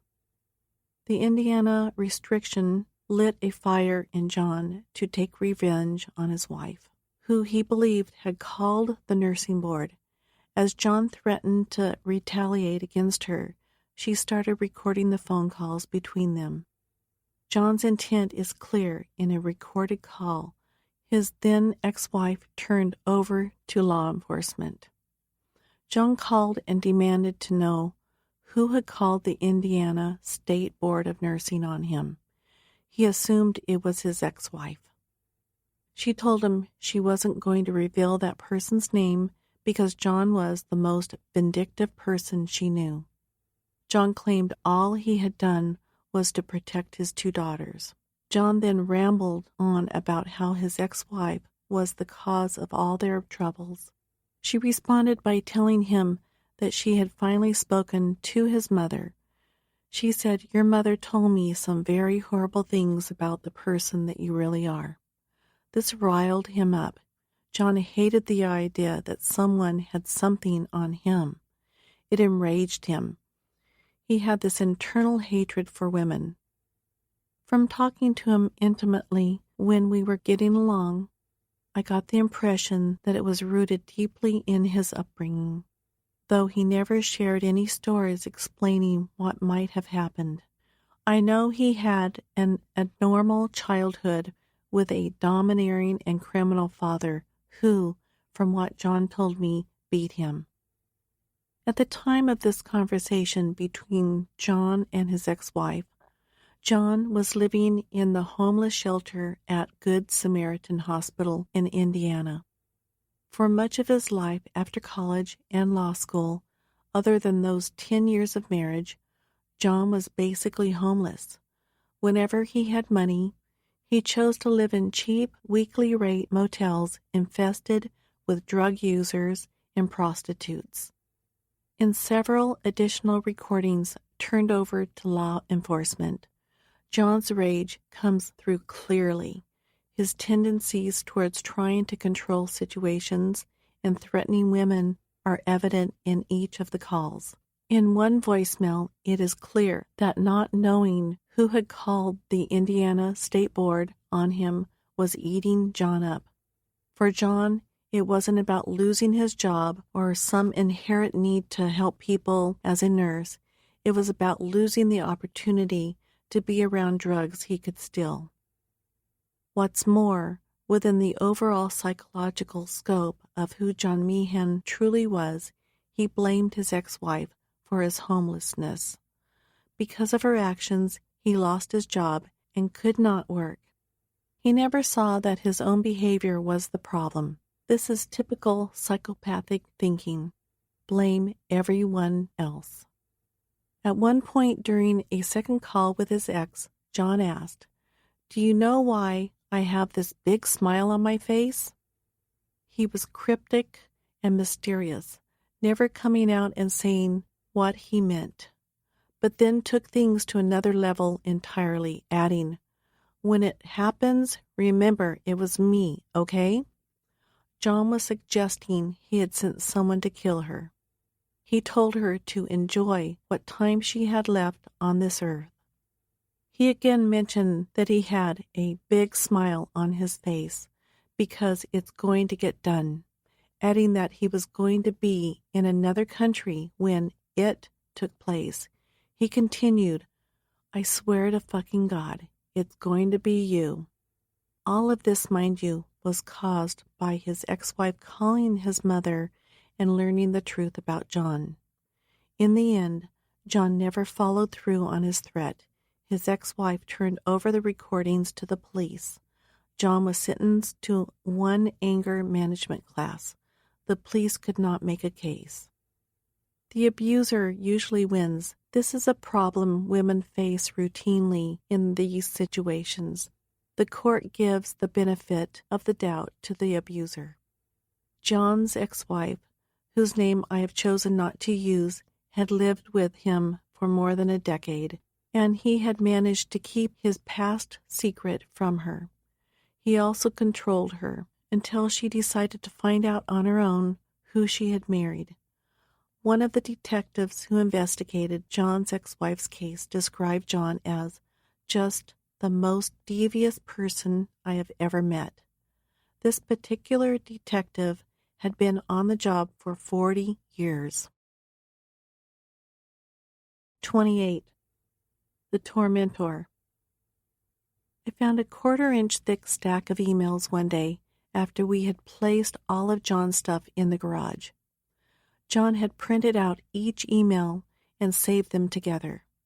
I found them in a box we had somehow missed. These were more alarming than anything I had seen to date. It was the end of May 2015. I was more aware than I had ever been, and planning my stealthy exit from the marriage. How to do this safely was going to become the challenge. I understood John Meehan was not someone whom I should confront or make angry. I was still trying to decide how to free myself. Restraining order, divorce, annulment. Maybe I could go into hiding somewhere and deal with him from a distance. He was still in the hospital. It looked like he'd be there for another 2 weeks. Time was on my side. As much as I hate to say this, as an added bonus to my situation, John was not doing well. He was extremely ill, he was losing weight, and his back and knees were swollen and arthritic. It was possible he had an internal infection.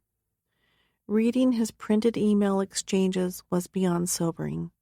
John told one woman he had been involved with that he was going to tell the school where she worked that she was a prostitute. He warned her that he was going to show pictures of her in various sexual poses to school officials, post the pictures online, print them out, and hang them inside the school where she worked. One email said, "You will leave town and do so by the end of the month. Go home to Mom and Dad, if they will have you. You understand what I am capable of. You don't want this. If you so much as think about sex with another, I bury you both and I will videotape it. The last guy you fucked, you will tell me who it is. You will take care of me the entire year. You will find a girlfriend and the both of you will do me. You will do this within a month." Those were John's demands, if she wanted to avoid embarrassment and being fired. I could not believe what I was reading. Turning the pages, I understood that John was this vile human being, capable of anything. He had a hunger for revenge, and I'd never thought existed in people. "You will do my laundry," he continued in another email to the same woman. "You will swallow my sperm, and you will gladly accept wherever I want to fuck you for 1 year. He continued to threaten the woman's job, saying he was ready to send pictures to the school board and to her colleagues. "This is going up on Facebook, you hooker." He emailed along with a link to some rather risque photographs of her. When your herpes clear up, he continued, try to scare her into believing he had herpes and had given them to her. You can start dating under another name. If that weren't bad enough, he wrote, keep in mind suicide works with the garage door down. Your mom might even come out to see you then. The woman wrote him back, asking what the heck he was talking about. He responded, I have all your contacts, you stupid shit. Makes me even more pissed. Suffer. Her name. Suffer alone. Tomorrow, your life goes into the shit can. She asked how much. What was the amount John wanted to make all this madness go away? $845,000, he demanded. I despise the day I ever met you, as you will despise the day you met me. This should make us even, though. A ruined life for a ruined life. Pure blackmail, but he never received the money. This was my husband, in front of me, in black and white, with documents he himself had printed and saved. The same man who had access to my computers, my personal life, my business and banking accounts, as well as my children. The same man who had tossed my grandchildren in the air and caught them in a playful way. The same man I had slept next to for the past 6 months. Finding all of this shook me to the core. Was it even possible to leave him? To tell John it was over and I'm filing for a divorce? What would he do? How would he react when I abandoned him? In April 2015, I finally went to the Irvine police. I was scared of what John would do once he was out of the hospital. Was he going to start emailing my clients? Was he coming after me? Was he going to clean me out of all my money? Was he going to harm my children? To say it was humiliating when I spoke to the police the first time would be to understate the seriousness of the situation. It was far worse. The Irvine police had me sit for hours waiting for someone to talk to. I was amazed by their lack of response and empathy. When officers finally sat down to hear me out, I felt as if they were annoyed that they had to deal with a troubled marriage. It was as if this was some sort of wife versus husband quarrel they didn't want to get involved in. I went to the Laguna Beach police, and they responded in the same way. The Newport police treated me like I was the aggressor, the victimizer. Law enforcement officers concluded there was nothing they could do.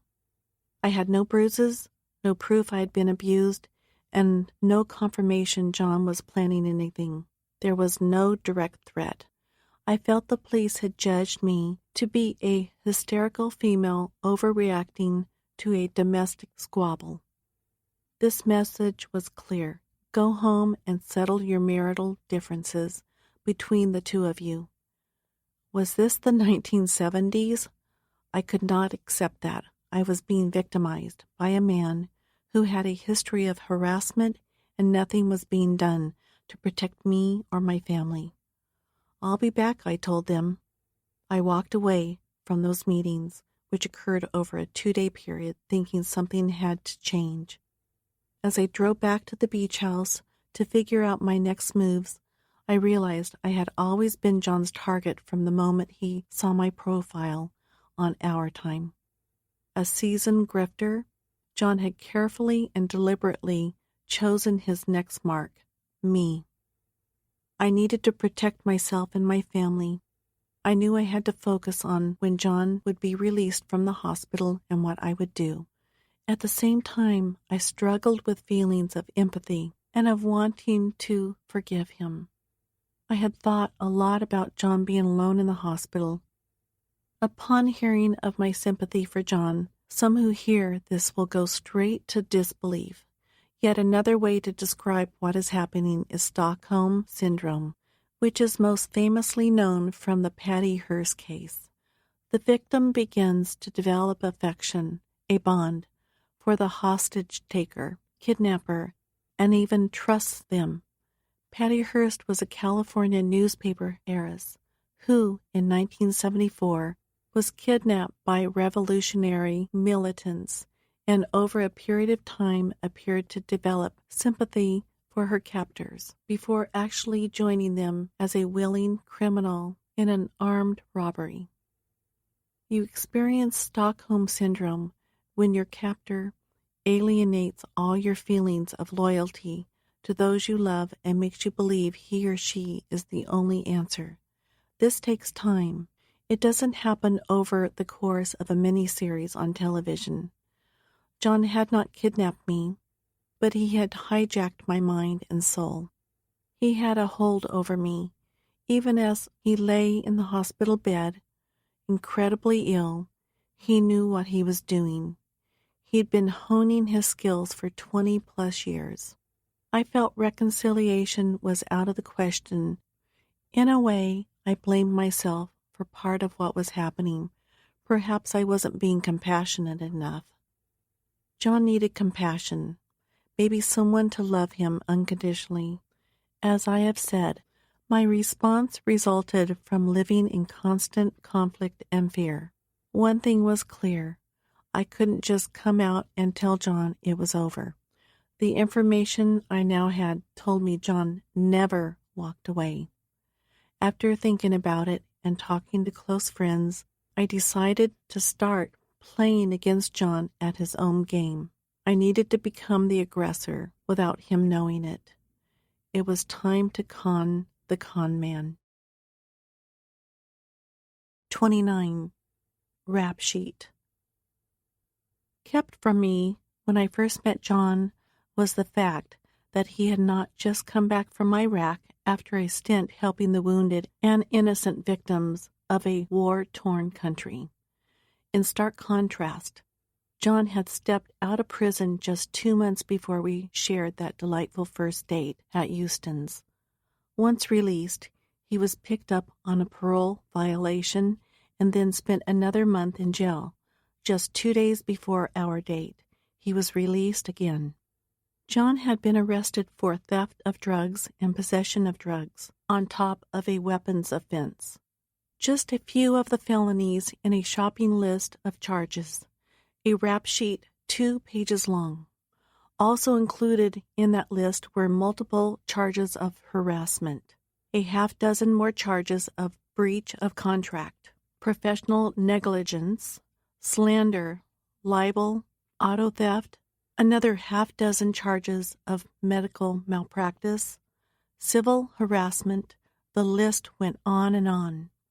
Among the dozens of crimes John had committed were printing the business cards he gave out indicating he was a doctor, telling people he worked for the Department of Justice and the Drug Enforcement Agency, scamming people out of money for remodeling homes in Ohio, obtaining personal information about people, family, associates, and friends, and using it against them whenever he was scrutinized, and providing a false date of birth on his records since college. In one instance, between 1999 and 2000, John had dated a woman for 18 months. She was a doctor. They met at a hospital where John was a nurse. John was still married. The woman wound up having one of John's children. He'd never paid her child support of any kind. The doctor ended the relationship when she found out John was married. John then threatened to ruin her career by disclosing her personal and intimate emails if she didn't stay in the relationship, that is, before threatening her with violence. On a website designed to warn women about imposters lurking on dating sites, which I was shown in the months after John was out of my life, one woman who had dated John reported him as a fraud, noting that John wasn't an anesthesiologist or a doctor. He wasn't even a licensed nurse, not qualified to change bedpans. A second woman had written on the site. A third woman claimed John will travel far to come to meet you and knows every trick in the book to make you fall for him. A fourth woman, he had dated said John tried to tell me he was a doctor, a nurse anesthetist, and a physician's assistant, but she discovered he was a drug addict. I then discovered on my own that the state of Tennessee had reported John was stealing hardcore drugs, Oxycontin, fentanyl, Demerol, codeine from emergency rooms, and had no medical license. Another woman on the same website mentioned that she was forced to claim bankruptcy because of what John had done to her, adding, emotionally needy, not very good in bed, and doesn't even own a car. Then there was a list of restraining orders against John. In one restraining order I obtained, he admitted in a handwritten response by him to the accusations, on or about April 8, 2013, and June 30th, 2013, merely 16 to 19 months before I met him, I did willfully, maliciously, repeatedly, and unlawfully make a credible threat with one intent to place her in reasonable fear for her safety. And on July 1st, 2013, I did unlawfully possess and have custody and control of a firearm, after having been previously convicted of a felony. One Laguna Beach police report I later obtained, dated 2013, the same year as the restraining order just quoted, charged John with a felony, burglary, felony extortion, and felony stalking. The accompanying list of evidence found in a storage locker John rented spoke for itself. Binoculars, GPS units, heavy-duty cable ties, a .38 special revolver, an official police .38 revolver, boxes and boxes of ammunition, gold watches, pocket knives, several gold rings and diamonds, a sodium chloride injection bag, several single-dose syringes, sterile dressing kits, a timer, a sportsman's saw, a bottle of cyanide, hospital scrubs, and a host of miscellaneous items he had likely stolen. I've seen enough true crime television to know that what John had in his possession was akin to a serial killer's kill kit. The guy was far more dangerous than any other man I had ever met, dated, or married. John's lies about being in prison and everything else at the time would turn out to be but a fraction of the pathological untruths that were out there. The revelations were mind-boggling, and I wondered if it had been naivety, post-traumatic stress, ignorance, or just plain denial that had kept me from seeing the truth. 30. Lies and more lies. At first, during John's hospital stay, I was in shock as I came to grips with everything I had read. The paralyzing anxiety and the concern for my family's safety were almost too much to deal with. I could not focus on anything, and my stomach was constantly twisted and tight.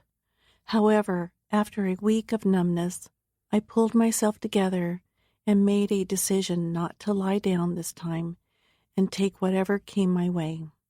I was not going to allow my past to dictate my future. I did not have to accept any of it and cower. I had choices. I had determined to be proactive this time.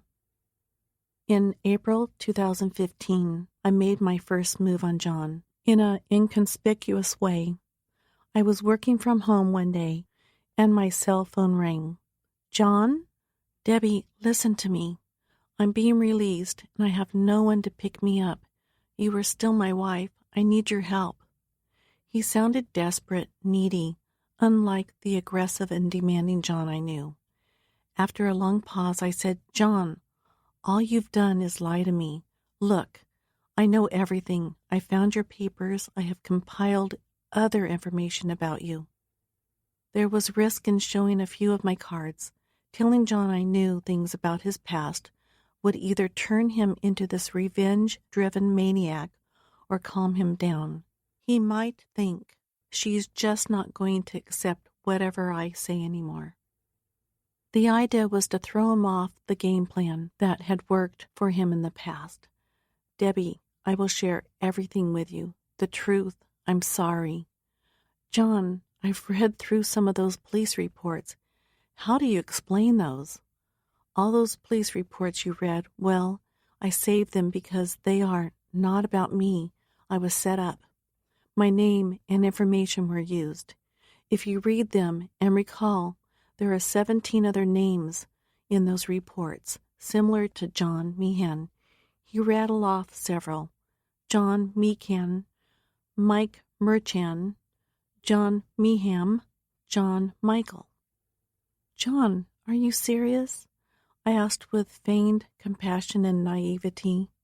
He went on, Debbie, please look at the descriptions of me in those reports, and you'll see red hair and 6 feet tall, large and small build, blonde hair, different people, Debbie. Those guys either stole my identity or just pulled out a name. John, why should I believe you now? Debbie, listen to me, please. My first wife set me up with those drugs in the house because she had a child custody case going on. I can prove it all if you just give me a chance. I stayed quiet, by design, for a few moments. He sounded desperate. He needed to regain my trust. I was in a position to make him think I might trust him again, which would work to my advantage. Debbie, please, I'm your husband. Please help me. I have nowhere to go. I'll be on the street. You are not coming here, John. I don't want you near this house. Debbie, please. A feeling of empowerment washed over me. I was in charge of my life. It's difficult to get people who have not experienced the stealthy torment of coercive control to understand how powerless you feel when someone infiltrates your life and gains access to every part of it for nefarious reasons. You think you know someone, you are married to this person, and suddenly everything you find out about him is a lie. Trust is not even part of your reality any longer. You question everything about not only him, but also others who walk in and out of your life. Remember, coercive control works without you realizing you are being controlled. Your mind is slowly poisoned by your abuser. You believe the lies. You feel a loyalty to this person. I was out of that space, however. It was my turn to wield some control. I'll tell you what I said. What, Debbie? Tell me, please. I will pick you up. I will put you up in a hotel room. I wasn't offering alternatives. John knew this was his one choice, so he agreed. Once inside the hospital, I found John. I was disgusted with him and upset with myself. Looking at me, he could tell a shift in our relationship had occurred. I was no longer scared of him. If there was one talent John had besides his criminal behavior, he could read people, especially me. I was now aware of this. Start explaining, John, because I will just walk out of here and I will leave you on your own if what I hear is not the truth.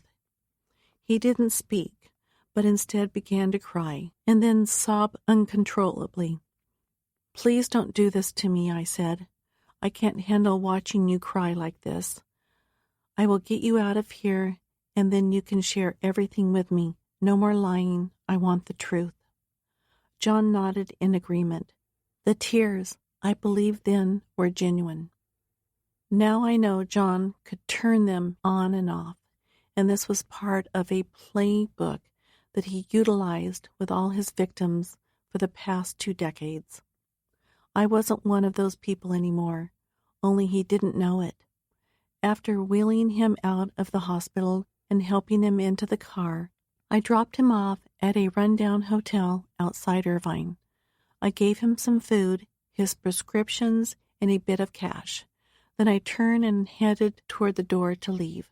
I'll be back after work tomorrow. We can talk then. Prepare what you need to say, because I'm giving you one chance to come clean with me. I understand, he said. The man I saw that day in the hospital was physically ill. He had lost 40 pounds. He appeared helpless. He was in pain, beaten down by whatever ailments he'd been in the hospital for. I was never sure what was wrong with him. His back, I thought, was the cause of this particular hospital stay. He'd mentioned a bowel obstruction as well. I knew John had a history of getting injections in his back. I had brought him to several procedures and sat and watched. But who knows why he was hospitalized for as long as he was, almost 30 days. The next morning, I pressed John for the truth. I wasn't going to accept that he had been set up and none of what I had read was true. That was the old Debbie, the woman who had appeased him and never put up a fight. No, John, I don't believe you were set up all those times. It's impossible, actually. Debbie, just hear me out, please. Go ahead. You need to understand that John was a convincing pathological liar. I don't think most people realize how powerful the manipulation can be when you're dealing with a psychopath who is an expert fraudster. It's easy to write this off by saying, "Oh, you must have had a feeling he was lying." No, actually, I didn't. A lot of what John had told me before this point was not hard to believe. He could convince me of almost anything. He believed his own lies, just as most psychopaths and narcissists do, which made him that much more convincing. I did not understand this entirely then, but John was a professional con man, a grifter who had decades of experience lying to people. Remember, he was married for over a decade to a woman who never knew anything about his past or his family. That kind of manipulation takes an expert to pull off. I want to take you to my lawyer's office and sit down with him, John said. My lawyer has all the same paperwork you read, and he can tell you that I was set up, that I'm the victim in those cases, and that my ex-wife is responsible for it all. Please, Debbie. You know, John, I will give you only this one last chance, one meeting in your lawyer's office. If I don't believe either of you, I am out of there, and you will never contact or see me again. Can you agree to that? Okay, I understand. I knew darn well that was impossible. I'm going back to work and then home. Don't call or text me. Okay, Debbie, but please come back and do this. You'll see, my lawyer will explain. I left the hotel, worked all day, and drove home. Along the way, I decided annulment was the way to go, but I needed to plan it out carefully. John was not going to accept it without a fight. He'd make demands and threats. No matter how he was currently acting, the police were obviously not going to help. I needed advice. More than just a lawyer scaring me and telling me to arm myself and prepare for the worst. I thought about who could help me. Should I get security, hire a bodyguard? A friend recommended I look into meeting with a forensic psychologist and, at least, get the professional opinion and profile of John Meehan. Find out the exact type of human being I was going up against. I made a few calls. 31. Game change. It was a Monday. I recall this day in late April 2015 with an amount of clarity reserved for those traumatic moments in our lives. Trauma works that way. Neuroscience has proved time and time again that intense emotional memories imprint in our brains. Routine, mundane, day-to-day events do not cause much of an emotional reaction. Our brains tag important events. Fear is such an intense emotion that it causes us to recall traumatic events clearly, even when they happened decades ago. There were so many of these memories during my life and during my relationship with John. This is one reason why my story comes to me with ease and detail. I also took a lot of notes while I was with John. His presence will always be in my life. John was ready when I arrived at the hotel. He came toward me for a hug and a kiss, as though nothing had happened and we were that married couple again, living in the beach house. "No, John, I am not anywhere near that. Give me time." I paused to see how he would react, then added, "I'll get there, honey. I just need some time." "Yeah, right." It was my turn to lie to him, make him think we were going to work things out. Otherwise, there was no predicting what he would do. On top of that, I did not know how strong John was. He'd had this sluggish, slow-moving way about him since being released from the hospital. I couldn't tell whether or not it was part of his act. Was he lying about his recovery? Weight loss aside, when would John be back to his old self? I had to be careful. We drove to his lawyer's office. I went alone because bringing my lawyer would have just incensed him and worked against me. As I pulled into the parking lot, I had a thought and made a mental note. Hire yourself a private investigator to watch John and see what he is doing during the day. A feeble man in what looked to be a suit a size too big, John's lawyer approached me as we walked into his filthy office. He said hello, introduced himself, and mentioned a few things about our imminent chat. I knew immediately that he and John had discussed what was going to be said. "Have a seat, Debbie," John's mousy lawyer said. John stood for a moment, then limped his way over to the leather chair next to me and sat down with a painful thud. "Darn back is hurting me today," John said. I do not respond. "Okay, so John here tells me you do not believe he has been set up for those charges he once faced when a custody battle for his children ensued." "I do not," I said. "John is innocent, Mrs. Meehan. I can prove this." "I'm all ears," I said. John cringed in his seat, complaining of back pain. The lawyer began to lay out John's case from his perspective. I listened and, perhaps recklessly, thought, well, if a lawyer believed that it wasn't as bad as I thought it was, who am I to question him? Would a lawyer lie for his client and actually contradict the police reports and the witness statements? Sure he would. John's lawyer was convincing, however. I could almost feel myself being pulled back into John's world. It was as if I had no control over it. I would say I was 90% out and 10% in at this point. I was nowhere near giving John another chance, and honestly, I knew that he was never going to live in the same house with me again. That was not an option.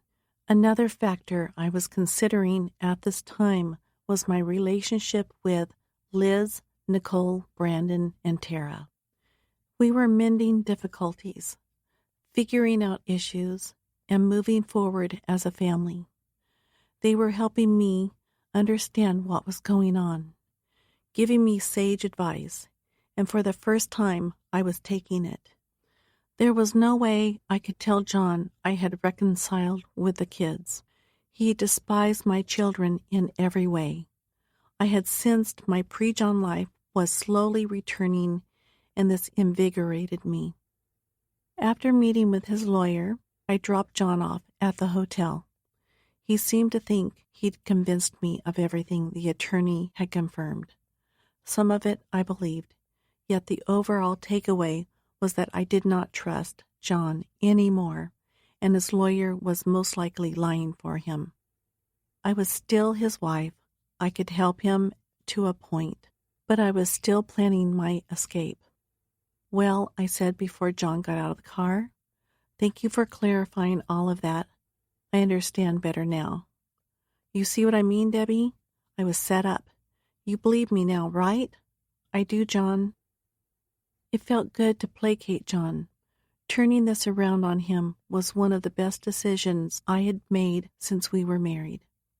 A girlfriend of mine lived in Santa Barbara, a 2-hour drive northwest. It was close enough to home, but far enough away from John. He had no idea where she lived.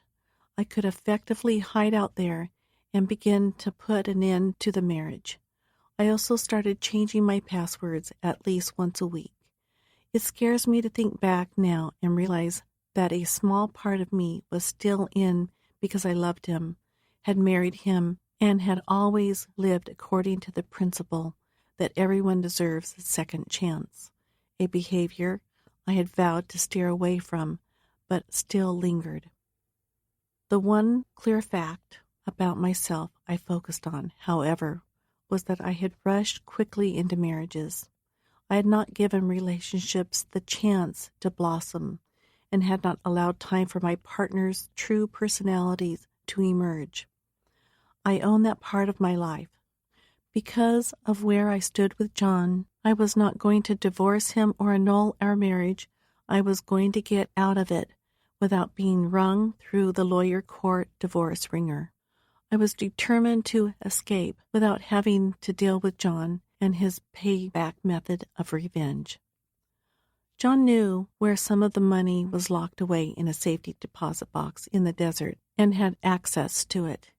If he had found out at this point that I was leaving him, I figured my money, my life, and my children's lives would be at risk. He knew too much about my work, my finances, my every move. I had to change up my day-to-day behavior to throw him off. In a few weeks, I thought, I'll make him think I'm totally back in. Searching through John's paperwork one afternoon, I came across a police report. There was no question it was my John Meehan. The date of birth, weight, eye and hair color, height, full name, and social security number lined up. The report was dated July 1st, 2013, about a year before we met. It essentially outlined for me what I would be in for when I dropped the hammer and dismissed John, letting him know I was filing for a divorce or annulment. He had harassed the woman who had filed the complaint in the most extreme abusive ways. He emailed her, telling her he knew where she slept, how she slept, and where and how she was spending her time. He stalked her endlessly. John broke into her vehicle one day and used a piece of paper from inside the vehicle to leave a disparaging note about getting even. Law enforcement contacted John on 3 different occasions to tell him about the complaint and the pending charges, warning him not to contact the woman. The day the police spoke to him, he emailed her over 80 times and called and texted more than 20 times.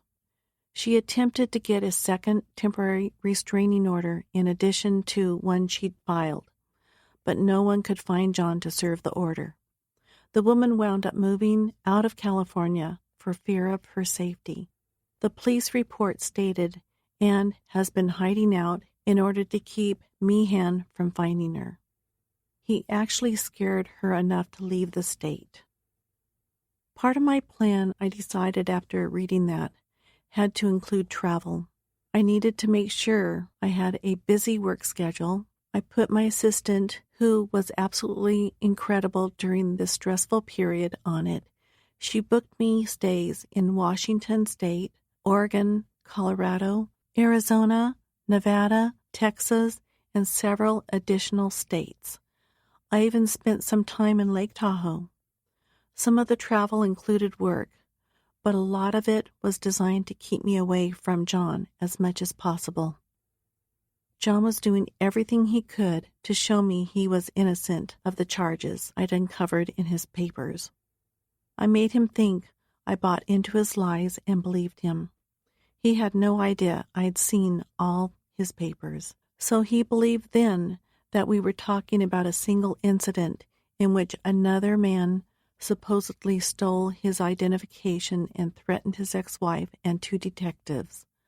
I felt the coercively controlled part of me dissolving a bit more each day. Faking who I was became part of freeing myself from the control. You cannot tell anyone else what you're doing until you have a solid plan activated. For that reason alone, I waited to tell my kids my plan. And when I did, I explained only what they needed to know when they needed to know it. Because John was getting anxious, having trouble acclimating to the hotel room I was paying for, and questioning me about my feelings and actions, I decided to allow him to move into an apartment with me, which I had found and rented. Sounds dangerous, right? Perhaps this was not something I should have done, but making John believe we were eventually getting back together took courage. I was changing my MO by stepping into his world of control. Before I allowed him to move in, I changed all my bank accounts and started collecting my paychecks in cash. Meanwhile, I discovered John had forged about $10,000 worth of checks, which he had made out to himself from my personal account. He had signed my name. In fact, John had been stealing from me from almost the moment he entered my life. I never let on to him that I had found out. I felt a persistent sense of urgency brought on by being on the verge of getting caught. At the same time, however, patience was going to benefit my plan. Also, putting John close to me as much as the thought made my skin crawl was by design. Then, as another part of my multi-pronged approach, I made an appointment with a forensic psychologist. I had found to learn all I could about people who suffer from personality disorders like John Meehan. This would heighten my anxiety and create conflict for me, but it was essential that I know the type of person I was dealing with. Learning about psychopaths, narcissists, and coercive controlling predators, I developed a better sense of how horrible a human being John Meehan was, but I also gained valuable insight into how I would deal with him. You survive an enemy by learning as much as you can about them. The most important, if not most terrifying, information I would learn later was the fact that men like John were highly capable of killing their wives. A psychopath like John, who has an antisocial personality disorder, is a very dangerous human being. The forensic psychologist explained during our session, he will deceive in ways we do not realize. We have no idea we're being manipulated. What about my children? I am scared for them and my grandchildren. It's unlikely a man like John would make your kids the target of his rage. It's you, unfortunately, he would go after. The psychologist explained that John had set a precedent. Those police reports and papers I had found, copies of which I shared with her, proved that in every instance John had targeted the source, not those connected to the source. He might threaten family and friends, but John's radar, according to this psychologist, was set on the person he viewed most responsible for the refusal of his demands. This felt positive. In the world I had created for John and me, we were still teammates, not enemies as far as he knew. Getting rid of John was risky and dangerous, but I was willing to take the chance. A takeaway from the meeting was that many psychopaths play the victim role to their advantage. They tell stories about people from their past taking advantage of them. They work overtime trying to make people feel sorry for them. Later, I did some of my own research. I found that psychopaths view people from their past who they believe had wronged them as high-conflict people. Unstable people like John often engage in extreme behaviors, become preoccupied with blaming others, and harbor an all-or-nothing thought process. Their emotions go unchecked and unmanaged.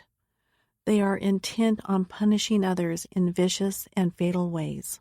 I asked the forensic psychologist to talk about anger. Their rage, especially, is directed mostly at those who stand in their way. This scared me. John saw Liz as an obstacle to controlling me. My other thought was that as long as I kept the facade going, John would feel as if our marriage was not in jeopardy. This was important to my survival and exit strategy.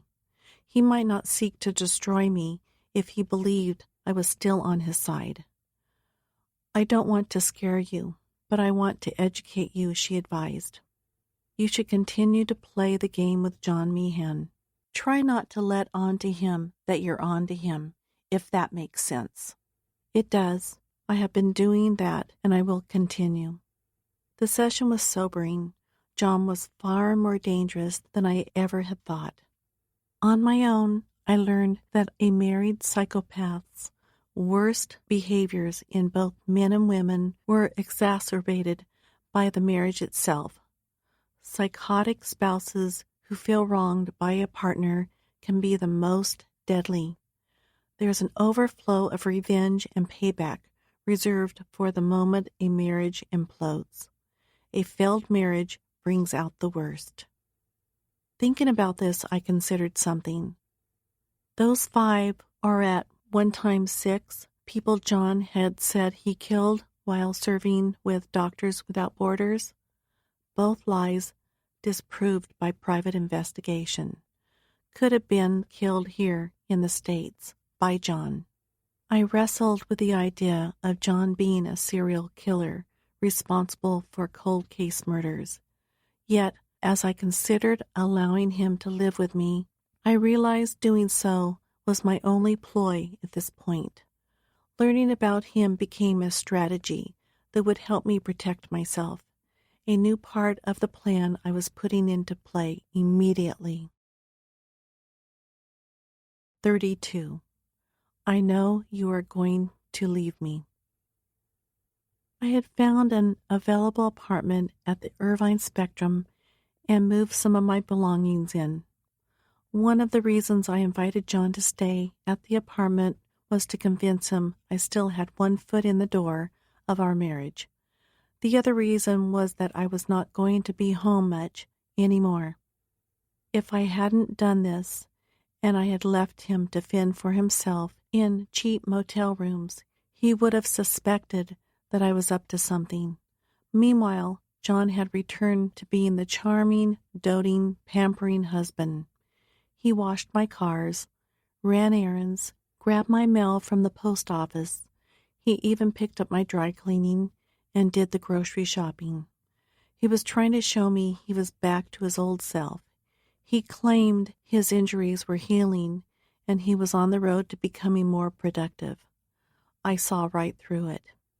One everyday action most people take for granted, which produced overwhelming anxiety for me, is walking through the door of their own home. Would I find John booting drugs with some strange woman he'd met during his days out? Arriving home at the Spectrum during the summer of 2015 was always tense. Would John realize I was on to him? There wasn't anything in that apartment I cared much about. So if I walked in one night and he cleaned me out, big deal. I didn't think he was able to get into any accounts or find out where I was on most days. I felt a sense of safety. Then something odd happened that first week of June. John and I had gotten a golden retriever together, and I decided to take him for a walk to a nearby park one afternoon. John insisted on coming. It was almost as if he was worried about me going to this particular park by myself. When we arrived, there was a woman strolling about. She kept staring at the two of us, smiling at John. He acted like he didn't know her, but I had this instinctive feeling he did. On most days, when he wasn't running errands, John took off in the Tesla. I'm going to the gym. There were days he spent on his computer. I'm looking for work. I'd walk in. He'd flip the screen down quickly, so I couldn't see what he was doing. I'd tell myself I need to get rid of him and end this marriage, put my plan into action. I know now that John was working on his next mark, meeting women online, grooming it's called. He sensed our life together was coming to an end. He needed a backup plan. Fundamentally, I was playing the role of wife, telling John what he wanted to hear. But this could not go on much longer. I had given up the beach house and moved everything out of there. The spectrum was perfect for me, but I needed to find a place for John to live. I wanted to get him out of the spectrum while making him think I still lived there. Then I could slip into hiding. When I pulled the trigger on that part of my plan, my world was going to change. Timing was everything. I had managed to keep John at a distance throughout most of the summer. I even stayed with him at the apartment on some nights. This was hard for me. Walking in and acting as if I didn't know he was a dangerous predator and criminal, forever worrying that he would catch on and, in the middle of the night, do something to me. But I had no choice. Taking control of my life, I needed to ignore the idea that he would hurt me or the kids and focus on executing my plan. If I cut ties completely, he would know. Slowly, John was getting stronger, though I am not certain to this day that there was actually anything seriously wrong with him physically, other than a dependence on hard drugs. June 2015 turned into a standoff. My plan was still in the development stage. The annulment, I was told, would take ages. When dealing with John, I listened more than spoke. He recognized a difference in me, which put him on constant guard. Within that context, I believe John dug deeper into his well of con games and tricks. I found out I have MS, he told me one night. In the weeks before this, he had started to walk strangely and act as if he were exhausted. You have what? Multiple sclerosis, Debbie, John said through tears. I did not believe him. I am so sorry, John. How can I help you? Just be there for me. As awkward as it felt, I hugged him. By the end of July, I had purchased a home south of Las Vegas in Henderson, Nevada. It needed interior work. I hired a contractor to get some of the work started, while planning to put John up in the house until I could start my plan to end the marriage. I'll move into the house in Henderson with you soon, I told John. I'd like to get you set up there as soon as we can, though. Okay, but you're coming, right? Yes, John. I just have business here to tend to, and the house needs to be fixed up. I'll put $10,000 in an account for you to use while you are there. Money was one of John's love languages. It serenaded him with a symphony of comfort. Think about that. A drug addict with $10,000 to spend as he wished. At this point, even though I still felt love for John alongside the hate, it didn't matter to me if he bought drugs with the money. I was going to survive and protect my family at any cost. As the renovation began on the Henderson home, I put John up in a hotel not far from the Nevada property, about a 4.5-hour drive from Irvine. There were cameras inside and outside the hotel, which had a casino attached to it, as well as on-site physical security. I planned this. I needed any interaction with John to be visible and, if possible, recorded. There came a point when the contractors working on the house had finished one room completely, which I had told them to do. John could move in, and they could finish their work around him. John claimed that he was not able to move much again, that his back and legs were not functioning properly. The MS is beginning to cripple me, Debbie. You poor thing, honey. You'll have whatever you need out there. He limped and winced in agony whenever I saw him. You can stay in the house now, John, I told him after we moved his meager belongings from the Spectrum in Irvine, along with some of my own clothes and shoes, to give the appearance that I was eventually going to move in with him. By now, it was the beginning of October. I'll be coming soon, a few weeks from now at most, I continued. I need to be in Irvine for just a bit longer in order to travel for work. But I'll be out there as soon as I can. Thank you, Debbie. I love you. I don't know how I would survive without you. I left an SUV and the Tesla at the Henderson house. I drove a Jag I had bought 1 year earlier. I love this vehicle, but I chose that car specifically because I knew John could not have put a tracking device on it. It had been in storage, and he had no idea where the car was parked. John had rigged the other 2 vehicles to track my every move. In addition, I was using burner cell phones to make work calls and contact my children. Another plus was John's abuse of painkillers. He was on everything from OxyContin to Percocet to fentanyl and other narcotics. I played naive about it and didn't let on I knew he was falling deeper into the abyss of drug addiction every day that passed. One step at a time, I was moving him further out of my life. There were days, obviously, when I worried about my plan. Sometimes I'd let my guard down, and John would pick up on it immediately. I vividly remember one night in the new house with John. You know, Debbie, you don't look at me the same way anymore. I know you are going to leave me. That's all in your head, John. I am super stressed from work. You know that. I do not know what I would do without you. My plan is to die in your arms someday. I want to be with you forever. Oh, John, I do love you. Stop worrying. I cooked him his favorite meal that night, pork roast and roasted vegetables. We sat together and watched television. As hard as it was for me to play a role, I must be honest and say I still cared for John. I wanted to forgive. I could not just turn off caring for the guy. My feelings were mixed. I met Liz one afternoon in October. John did not know where I was going, or so I thought. Where were you? John asked when I got home. Out with a friend. We had lunch and talked. Look, I know where you went, and if you decide to see Liz again, I need you to know that I will toss her into the ocean and make damn fucking sure she doesn't come out alive. I believed him. Stop being so dramatic, John. I didn't go see her. Then it occurred to me I had driven the Tesla.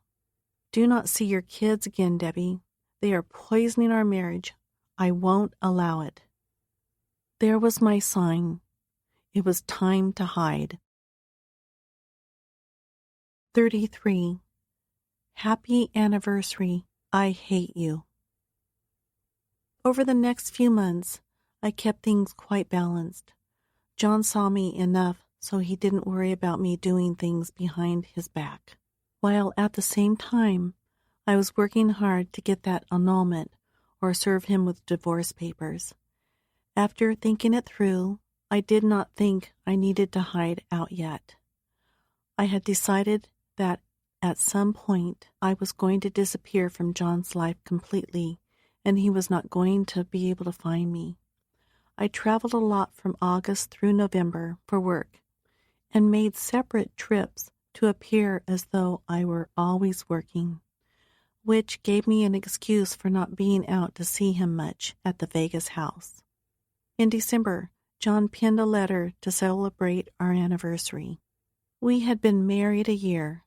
He started out by saying, "Happy anniversary. 1 year, and forever means forever." Forever means forever was one of John's sayings. Continuing, he added, "We've been through some hard times, complicated times, but at the end of the day, I have you to myself. No family, no issues that we can't work out. I love you. You have the kindest, most forgiving heart of any person I've ever known. I want to grow old with you. I want to hear your breath in the middle of the night, feel you reach for me when there is nothing else between us.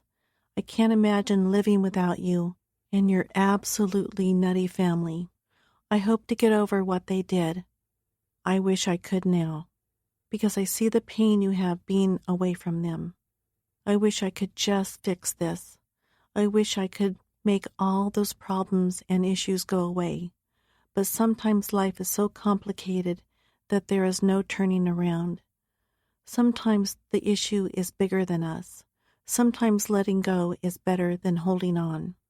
We have each other forever. I will never cheat nor disrespect you in any way. I have no desire for anything other than you. You are simply the best person I have ever known, with the biggest heart imaginable. I wish I was more like you. I wish I could see the world like you do.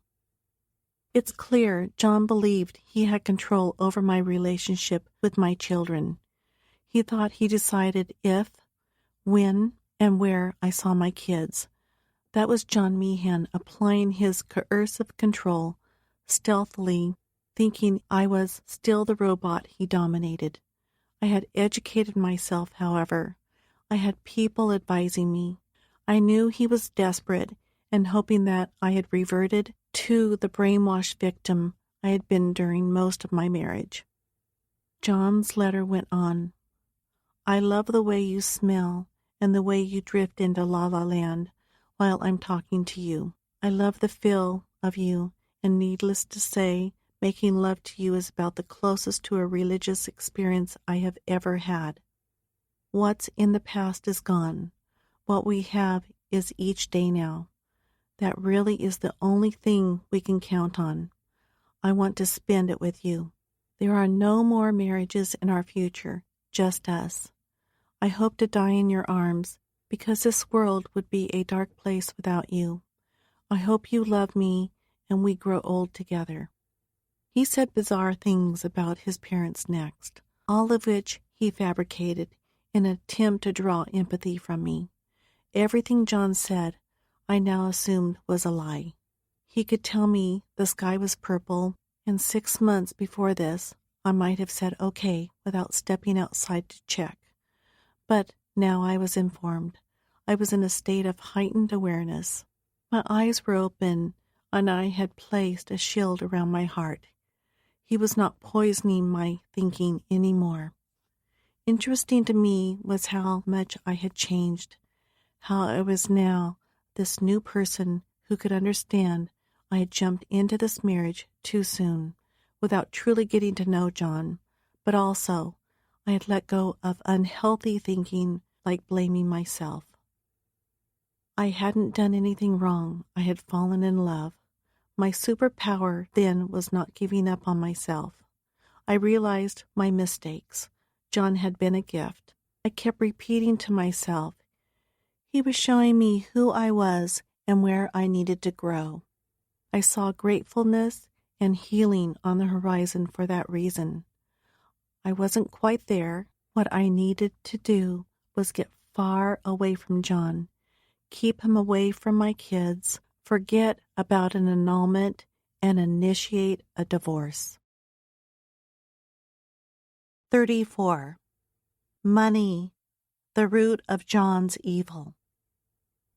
By February 2016, I was ready to initiate all my plans. I'd given Liz the tuition money she needed to enroll in real estate school. It was something I wanted to do. Liz is one of my heroes. Her gut had told her to check John out, and she followed it, despite how negative and naive I had been. She had gotten together with her older sister Nicole and her brother-in-law, and they had decided to hire that private investigator. That's family. That's love.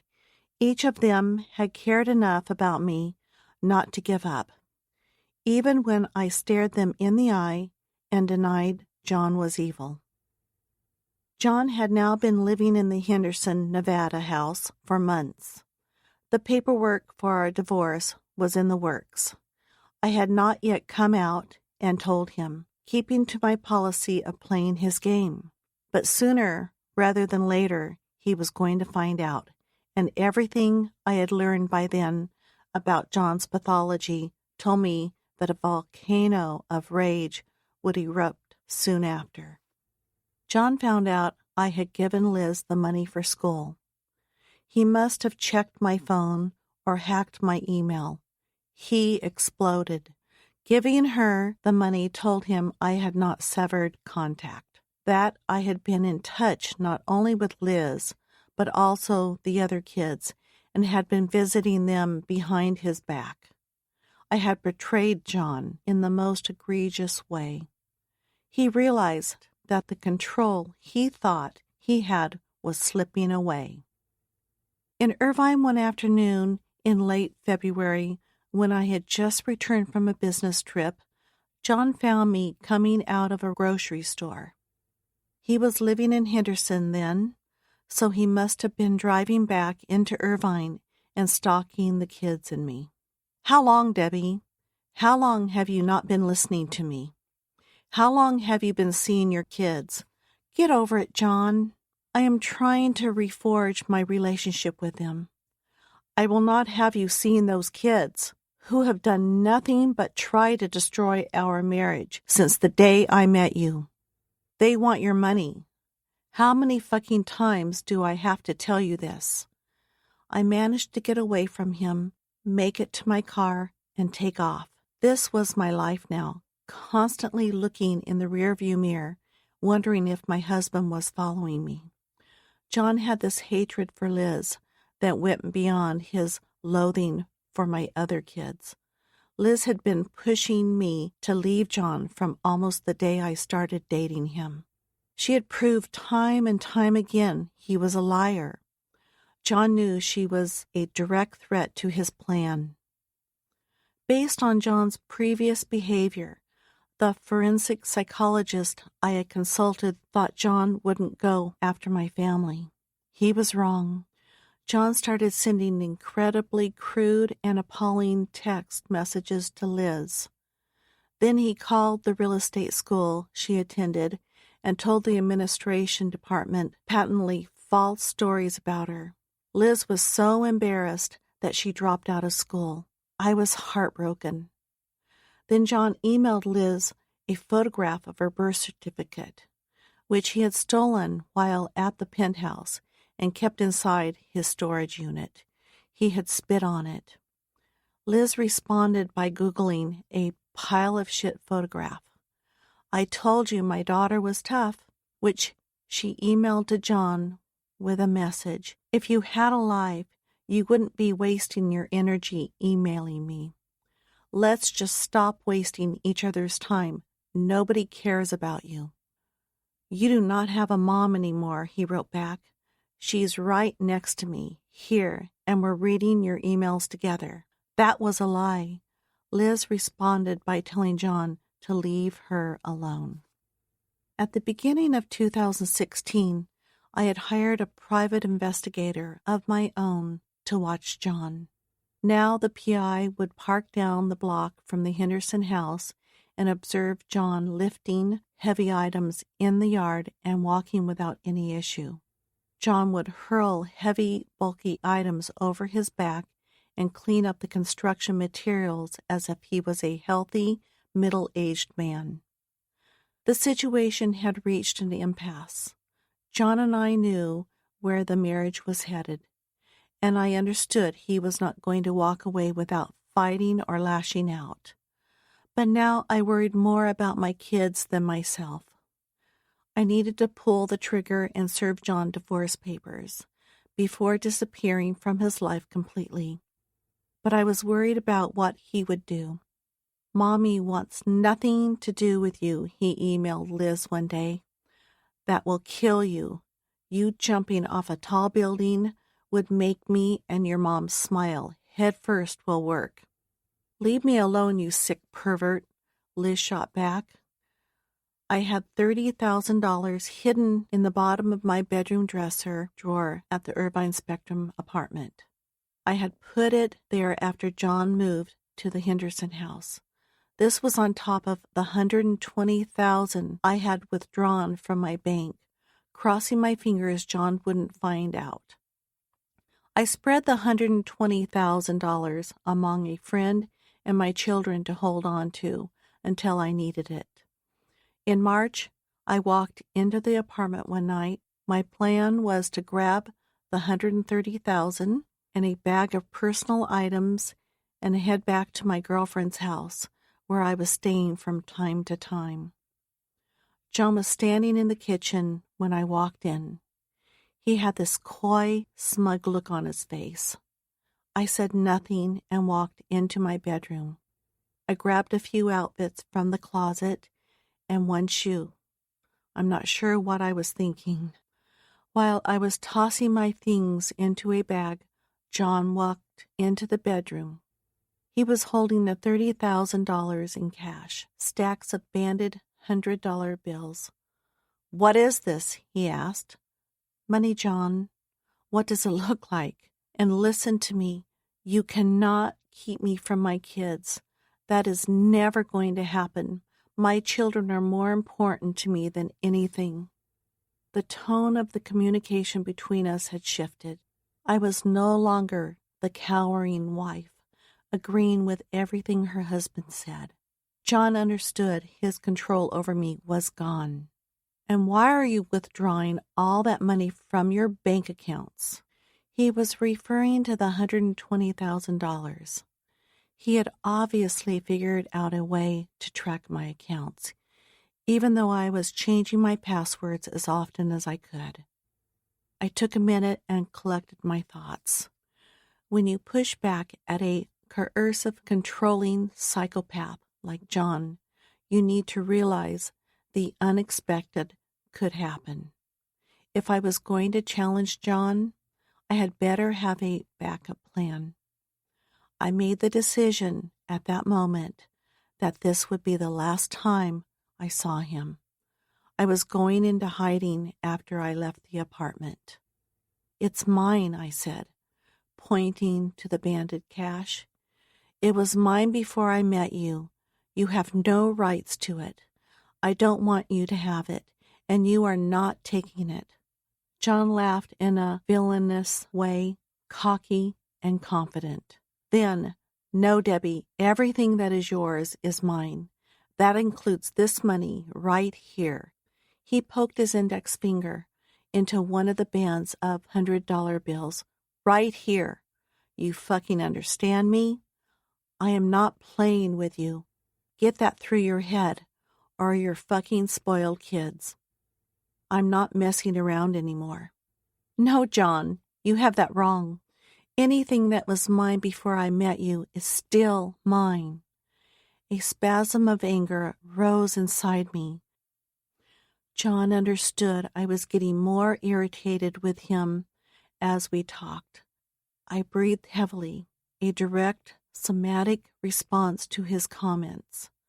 Those who know me can tell you I rarely raise my voice. It's just not who I am. But there I was, getting louder as I explained to John that the money in his hand was mine and he was not getting it. I sensed John's rage festering. I could tell when he was about to explode, and sure enough, that switch inside him flipped, and he kicked holes in the walls of the apartment while tossing furniture and clothes around. Fear struck me like a blow. As I watched him unravel, I felt the need to grab my possessions and get out of that apartment, or I might never be able to leave. I need to go straight to the Henderson house, I told myself, and I need to clear out all my belongings there and disappear. John calmed down and pulled out his phone. He scrolled through a few pictures and came to the one he wanted me to see. "Come here," he said. "I want you to look at this." It was a screenshot of my computer. My bank accounts, the same accounts for which I had been changing the passwords. "You think you can keep me out of this?" he said, laughing. "John, what?" Before I could finish, he said, "You are never going to leave me, because if you do, I will destroy you, your fucking family, and your shitty fucking business." "This is scaring me, John. Good. I hope the fuck it is. Get this straight, Debbie, he said, drawing closer to my face, nearly touching me. I will kill you if you leave me, and I will bury you in the backyard of that shitty Vegas house, 6 feet under. To put my life with John into the appropriate context, which was never truly clarified in the podcast and the Bravo series, I must explain that once I knew who this man truly was, I stayed as long as I did because I feared for my life. At the expense of repeating myself, you cannot leave a coercive, controlling situation without a fully thought-out plan. There is no clean break. It is always dirty. The key to survival is making sure you minimize the level of uncertainty. Effectively, the abused needs to take control back from the abuser. I will kill you, John said again. These types of threats twist your sense of reality.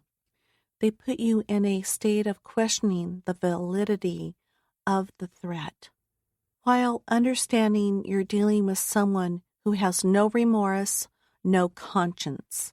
Did I want to find out if John was being hyperbolic? I had heard Cindy, my sister, mention some of these same fears, and it had been easy to think an actual attack would never happen. I knew better. Steering the conversation away from the bank accounts and John's threats to kill me, I refocused him back on a subject I knew was dear to his cold, black heart. Keep the money, John, I said, pointing to the banded $30,000. He looked at it, then at me. Chump change right here, he said.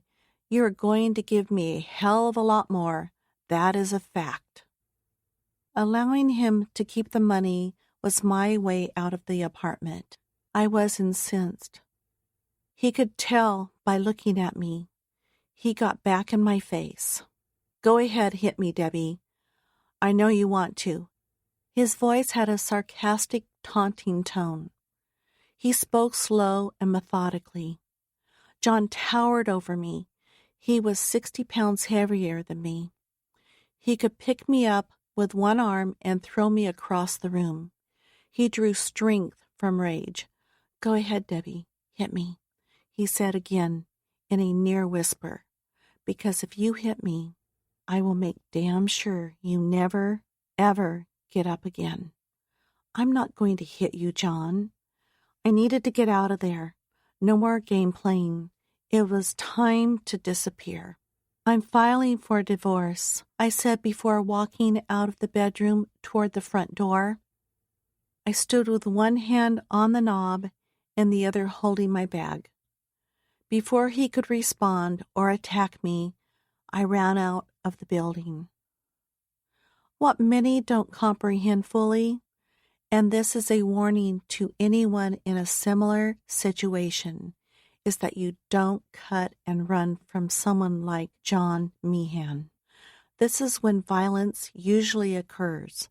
I was lucky to escape with my life that night inside the apartment. I don't think John had been ready for me to push back. I had thrown him off his game. It was just enough to allow me to get away. I wouldn't get another chance. 35. A Shark and His Prey. I needed to act fast. After leaving the apartment, I drove to Liz's place. I need your help. Okay, Mom, what's up? I explained the situation. At about midnight, we drove towards the Henderson, Nevada house. The plan was to get a room in a hotel nearby. Then I'd head over to the house at some point that day and grab everything I could and conduct a quick search to see if I could find anything explaining what John had been up to and planning. He had installed cameras throughout the house. I knew that once we arrived, with John likely still in Irvine and monitoring the Henderson house, we would have 4 hours at most to go through each room, and get out of there before he showed up. On the way to Henderson, I called my professional movers to meet us out there. I told them to grab what they could, get into the truck, and get out of there. They were there when we arrived. I'm putting tape over the lenses, I told Liz as we walked in. Good idea, Mom. It felt as if we were burglarizing my own home, and this proves a point, that John manipulated my feelings in nearly every situation to his vantage point. I would have bought into his perspective months before, but not any longer. He was good at making me believe I was doing something wrong, yet I had severed those emotional arteries of the past and was finally on my own path.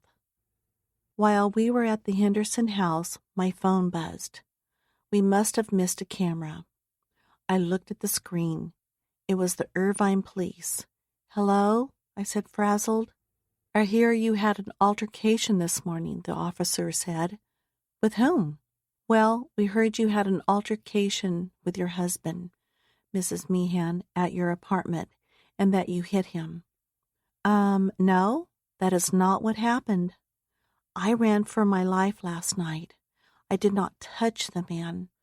I asked him to get out of my way. It took place in my apartment. He's saying you hit him and the altercation took place at 8 a.m. this morning. Not possible. I'm in Vegas. Please call the M Resort where I stayed and look at the security surveillance footage, and you'll see where I was at that time. But please do not tell John. Okay, ma'am, but we need to sort this out. I understand. But I want you to look at John's record and look at my record and then tell me who you think is lying. We will, ma'am. The police called me back a few hours later. We get it, the officer said. As the movers packed and loaded my belongings, I grabbed clothes and other personal possessions. Liz recorded it all on video with her iPhone, so John could not come back and say we damaged anything or took any of his belongings. I think we've got everything, Liz said. I took one last look around. Yeah, let's get out of here. Liz followed me with her iPhone as we walked out. I stood by my vehicle looking back at the house. The movers were in the background of the video. Then we took off. It's going to get ugly really fast now, Liz, I said as we sped down the 215, heading back to Irvine. He's already been threatening my life. He's entered a new stage of this. I didn't hear from John for the rest of the day. He must have been planning his next move. Meanwhile, I contacted a new attorney, a guy I was told specialized in family law. I'll call John, the attorney said after our meeting. He thought perhaps he could talk some sense into John and negotiate the divorce. A day later, the attorney called me back. Listen, Debbie, I have a family. I'm going to pass on taking your case. I heard something chilling in your husband's voice when we spoke, and I need to think about my family. What could I do? I thanked him. Then I found another attorney who was unafraid to go to war with John Meehan. I keep a shotgun in my office. Family attorney Michael O'Neill told me he'd been practicing law for 40 years. Michael is an old-school Westerner. John was not going to intimidate him. This was the kind of support I needed. Michael once explained that, just like a shark, people like John have to eat, so they choose vulnerable prey. They know exactly the type of victim to focus on. He went on to call John a chameleon, a psychopath who changed according to the situation. That is a dangerous human being. In John, Michael knew exactly whom he was dealing with. Michael made me feel I not only had a voice, but an advocate willing to back me up and fight. He saw clearly how John had inserted himself into women's lives under the pretense of love and promises of being together forever. John's true purpose, however, was to marry the woman and take everything she had, destroying her in the process.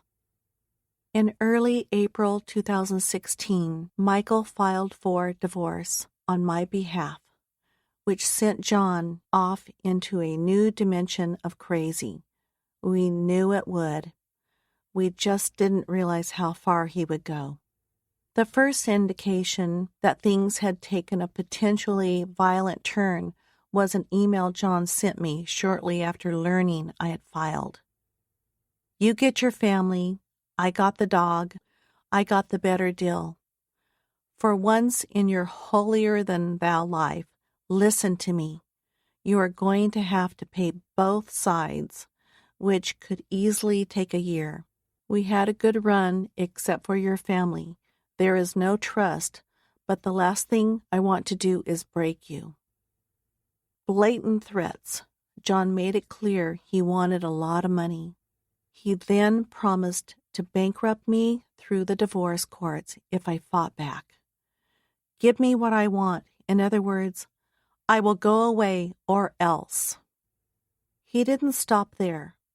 The daily routine of emailing and texting ad nauseum began once again. He had used the same tactic in the past with other women. I now understood what all those other women I had read about in John's paperwork had experienced. Only now I was the focus of his madness. Upping his game, John sent me photographs of himself and another woman. Not wearing much clothing, she'd posed in a provocative manner. He thought this would somehow wrestle me back into submission. It didn't. When John realized he couldn't stir up a reaction, he showed me racy photographs the two of us had once exchanged. He was planning to disseminate the photographs to everyone I knew, including my clients. He had downloaded the entire contents of my computer and phone address books. He had access to everyone I had ever been in contact with. There was nothing I could do. I had learned by then to focus on what I had control over. John complained about my lack of communication with him regarding the divorce. My lawyer had advised me to have zero contact. This infuriated him. I enacted my plan to go into hiding. I moved from hotel to hotel each night. I wore a disguise, wigs and sunglasses. The get-up made me feel as though I was in some sort of spy film, running from the CIA or a hitman. I was literally afraid John was going to be around every corner. I was now terrified he would find and hurt me. The emails and texts continued and got much worse. Make yourself available or I ruin a family. There are children involved, Debbie. This is bigger than you. No more being nice. This will turn an entire family inside out. You're selfish to allow this. You'll never forgive yourself, but I am doing it. You don't know how to live? Sex is not love. Get help. I heard from the Irvine police again. The officers had investigated and told me they were pressing charges against John for filing a false police report. He then logged on to Yelp, the most popular app and website for publishing crowd-sourced reviews of businesses. In a full-page posted review of my business, he wrote, Debbie Newell is a liar, a cheat, crook, not to be trusted. I am not proud of sharing risque photographs with John early in our marriage, but it is something I did thinking would remain private. He was my husband. John sent them to my family members. I know where you are all the time.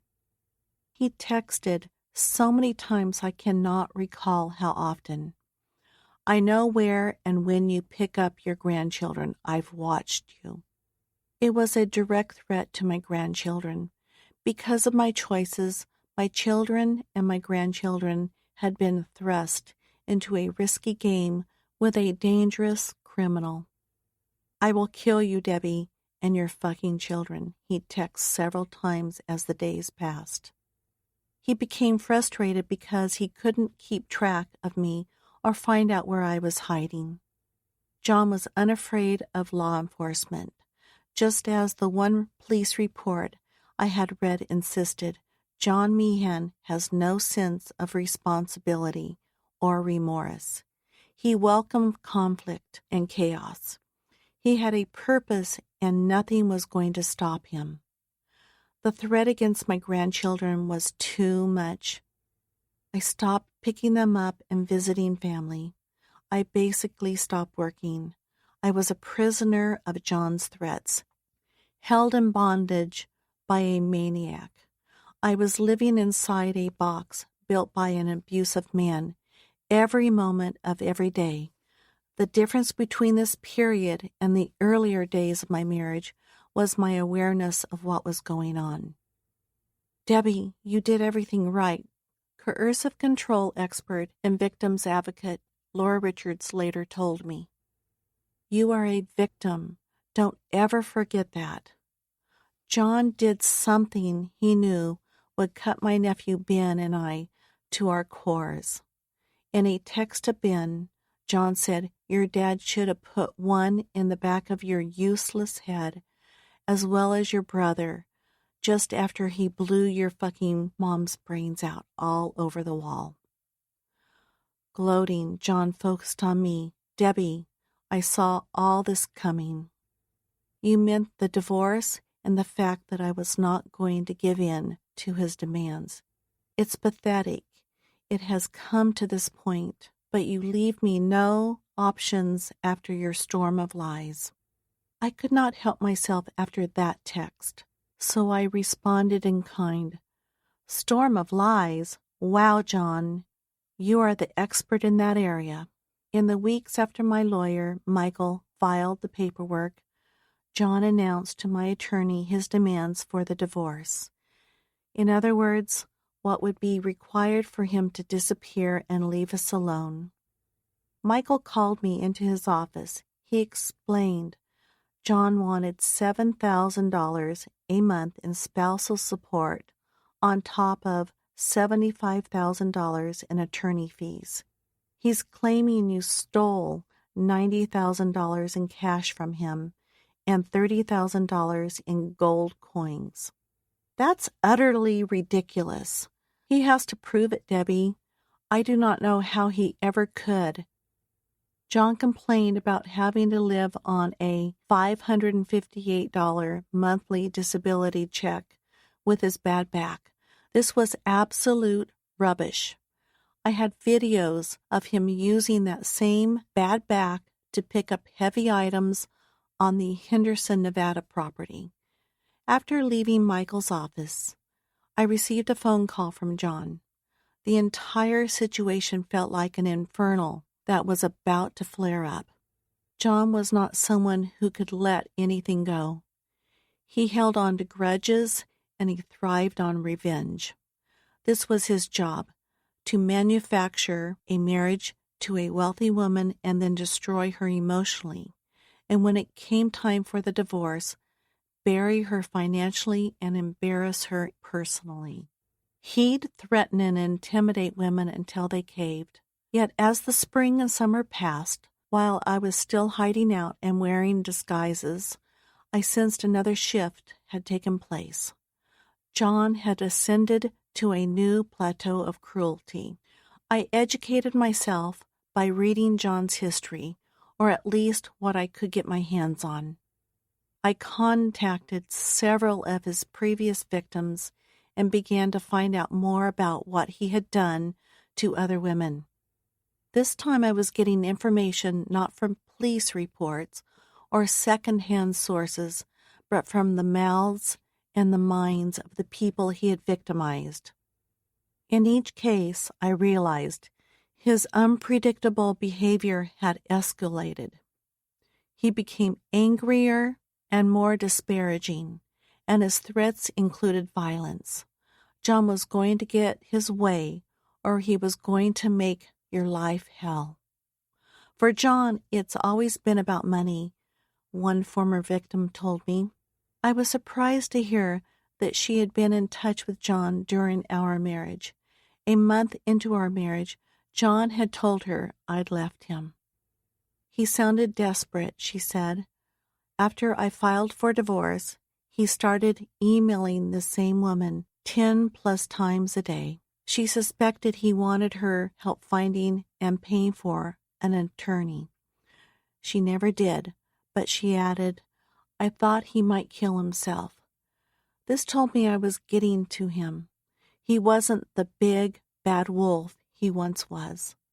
I sent John a text and told him he was not a real man, but more of a disgrace to masculinity.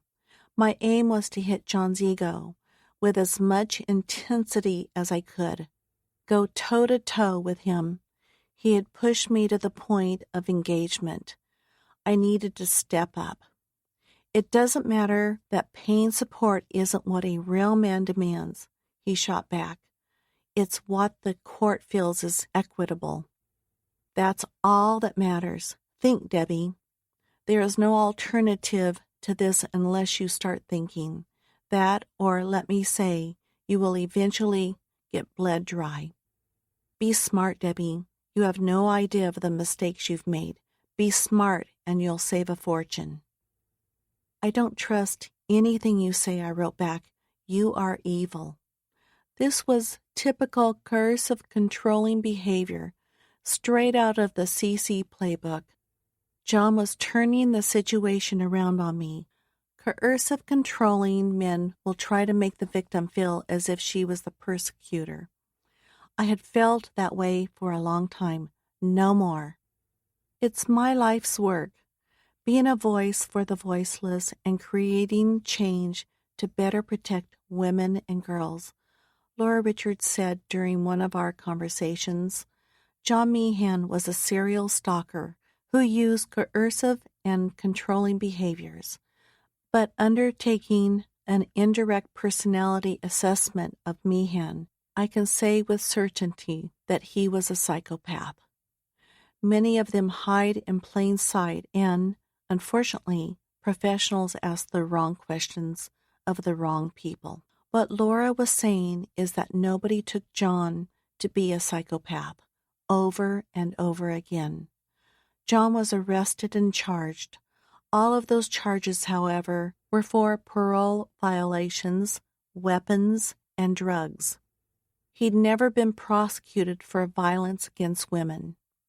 In the eyes of the courts, it appeared John Meehan was just a bad guy who did bad things.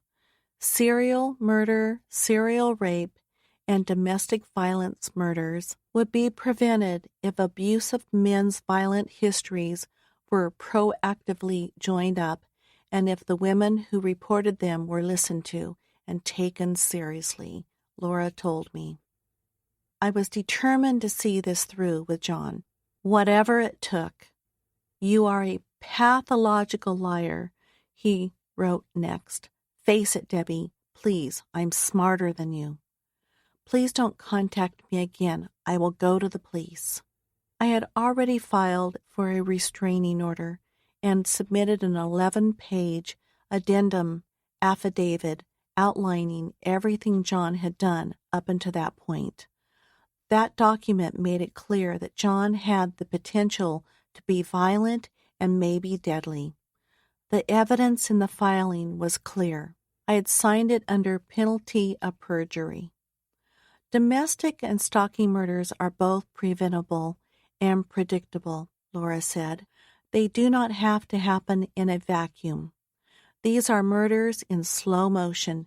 A drip, drip, drip happens over time in an escalating continuum. Laura had a way of explaining my situation as if she had been there. The restraining order court date kept getting pushed back because law enforcement could not locate John to serve him.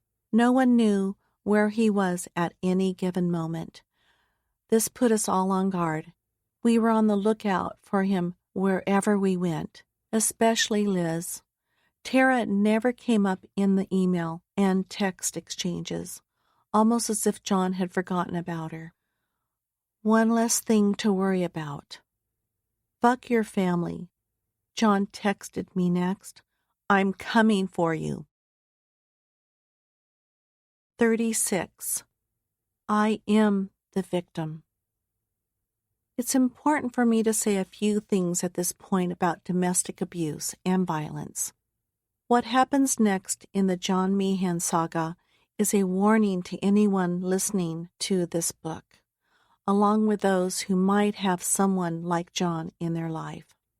If you are in a similar situation or are experiencing even 1/10 of what my family and I went through, please do not overlook or deny the fact that this type of domestic violence rarely de-escalates.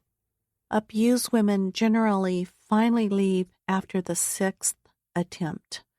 Laura Richards explained to me, that is, if they don't end up being murdered first. Incredibly, a woman goes back to the man who has been abusing her, on average 5 times before finally leaving for good, if she doesn't wind up dead before she can escape. Domestic violence in this country, men abusing women mostly, has reached epidemic proportions. When we think about domestic violence, however, we often go straight to physical violence, men beating or killing their partners, girlfriends, or spouses. But domestic violence is, in its essence, about power and control. The abuse we suffer as victims is not always easy to see, feel, or even understand. Mostly, we have no idea we're trapped and that the abuse is actually happening. John Meehan was extraordinary at abusing me emotionally without my knowledge. That is, until I educated myself about what was happening. Half the victims of domestic violence do not even know they are being abused. That is how prevalent and silent coercive control, which falls under the domestic violence umbrella, becomes in a relationship. When I think about my sister's life with Billy Vickers, I now see clearly that Cindy was being abused and coercively controlled for many, many years before she and all of us close to her understood what was happening. In addition, I wanted to be the one and only in my parents' eyes, and of course later on in my marriages. I craved the attention I never got as a child when I was deathly sick while foster kids came in and out of our lives. I need to be clear that I don't blame my parents. I am not using my upbringing as an excuse for the mistakes I've made or for allowing a man like John Meehan into my life. I am simply stating how my life evolved and what I have come to terms with regarding the decisions I have made. Debbie, like all abused women, you cannot ever forget you are a victim. That important fact gets lost in your story as it is portrayed on television and even in the Dirty John podcast, Laura said. John used mirroring techniques, matching, copying, and pasting information you've written about yourself in your online profile onto his online profile, falsifying everything about himself to manipulate you. He was always keen to please you in every possible way. Whether in the bedroom or daily life, you were victimized. None of this is your fault. I cannot say that enough times. You did nothing more than fall in love.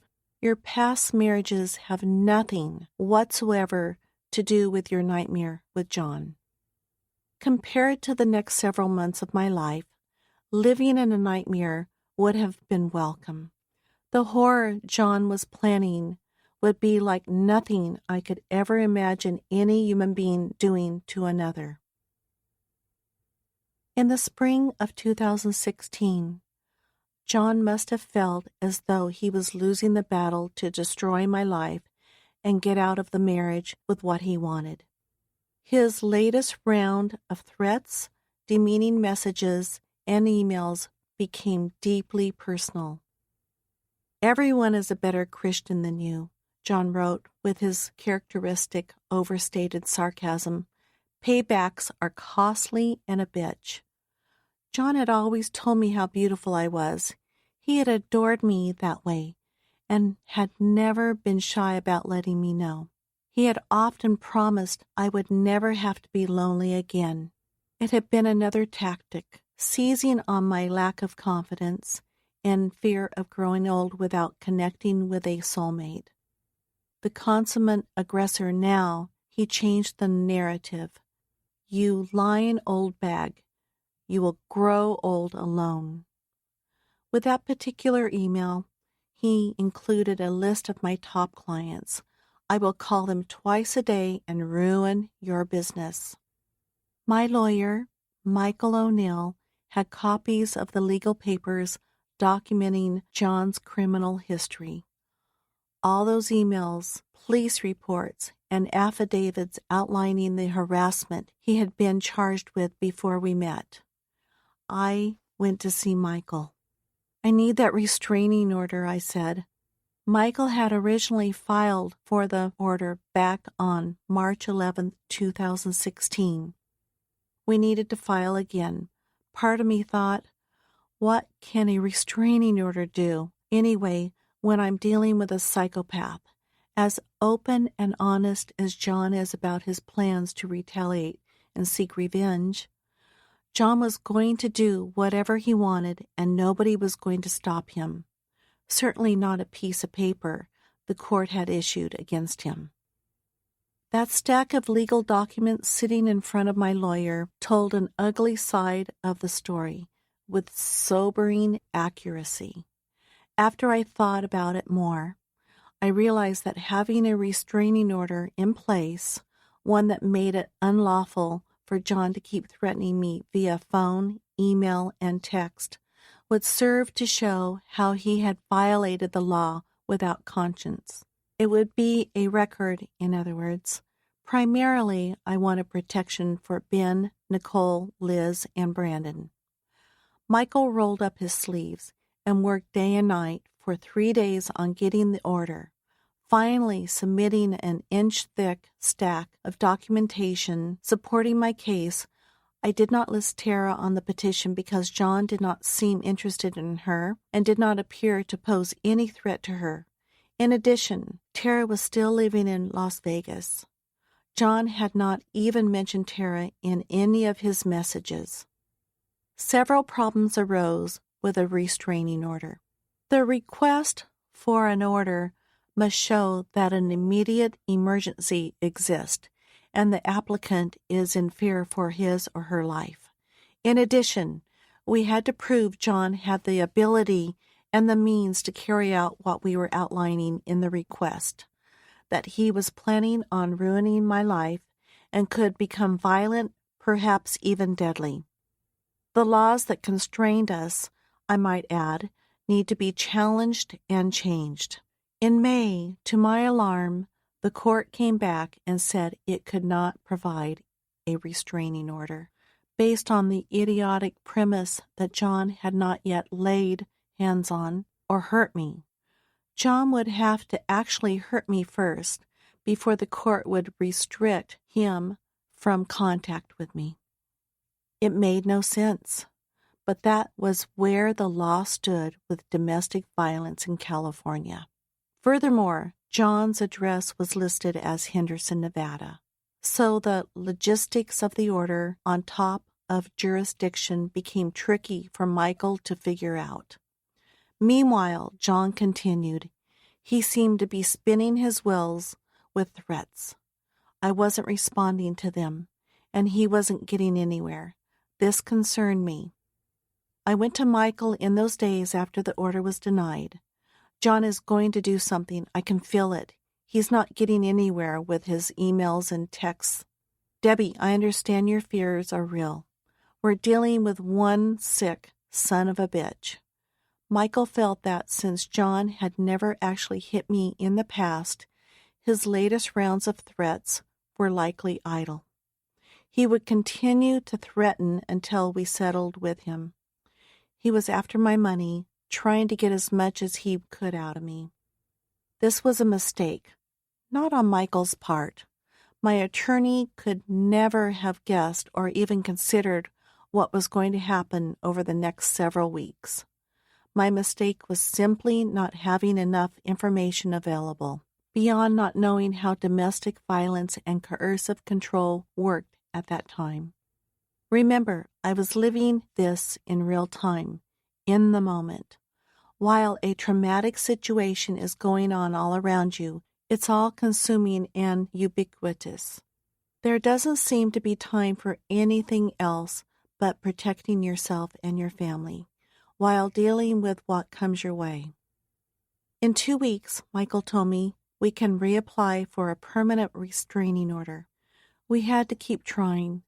The idea was to gather any additional incriminating evidence, aside from the stack of paperwork Michael already had, that would prove John was an immediate, direct threat, which wouldn't be difficult.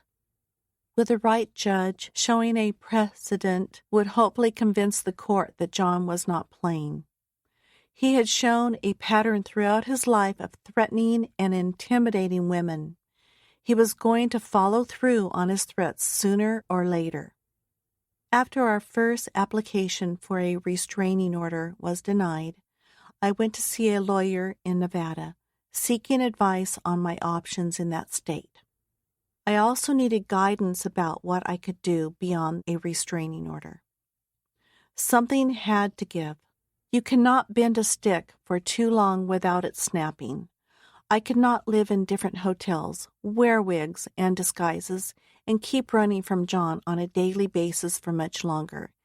As it was, I was hemorrhaging money from traveling so much and paying for hotels all over the country to keep as far away from John as possible. Look, Debbie, the lawyer in Nevada told me, if you can get John to settle with you, you will save on legal fees and a host of other expenses. See if he'll accept a dollar amount. Pay him off? Maybe. See if he'll accept a certain dollar amount to annul the marriage.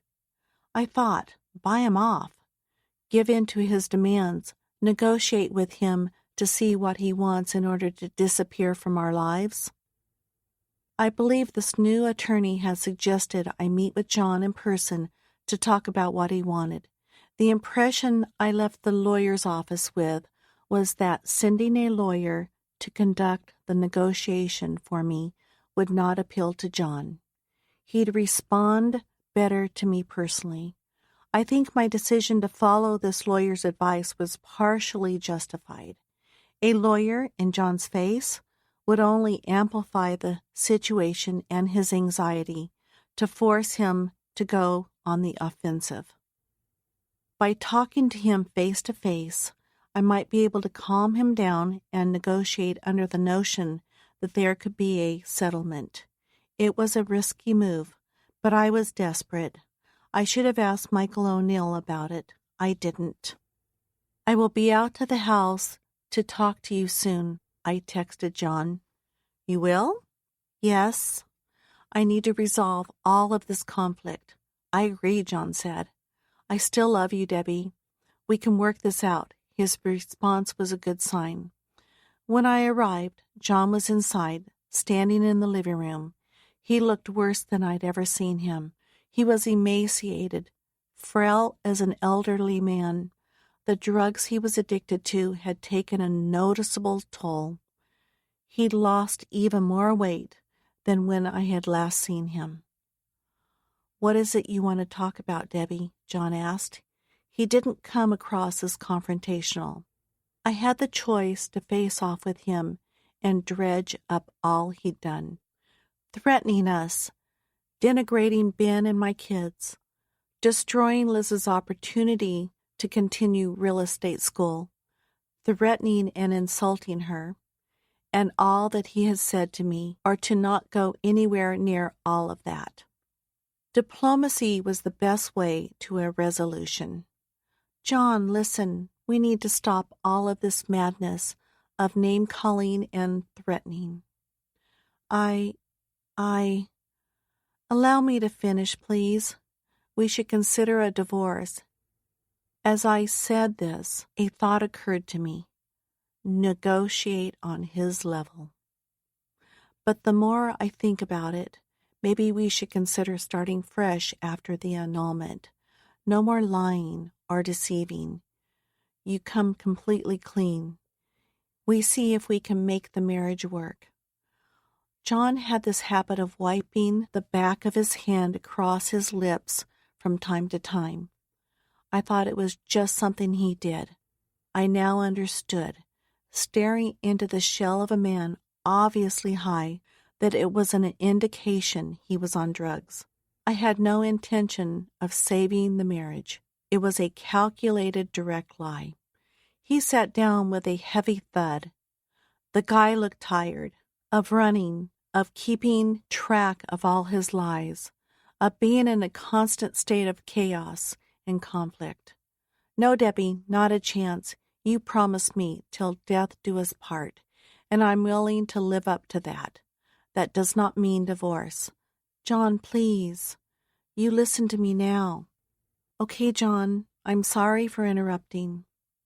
He began to cry. I need you now more than I ever have. Look at me. Look at how sick I am. For a brief moment, I considered he might fess up, admit to being dependent on drugs, explain to me that he was a pathological liar and that he couldn't help himself, reach out for help. Debbie, I have cancer. I'm dying. I do not want to die alone. How the hell could you ever consider leaving your husband to die alone of cancer? I would do anything to make this right. The cancer card. John actually went there. I reached into my purse and I wrote a check for $10,000, his language. This is to fix up the house any way you want to. I will allow you to stay here while we figure things out. My goal in handing John this check was to buy some time to devise a plan and keep him busy while I figured out my next move. I did not care about the money or whatever he did with it. He'd already stolen $30,000 in cash from me, back when I had narrowly escaped him in the apartment in Irvine.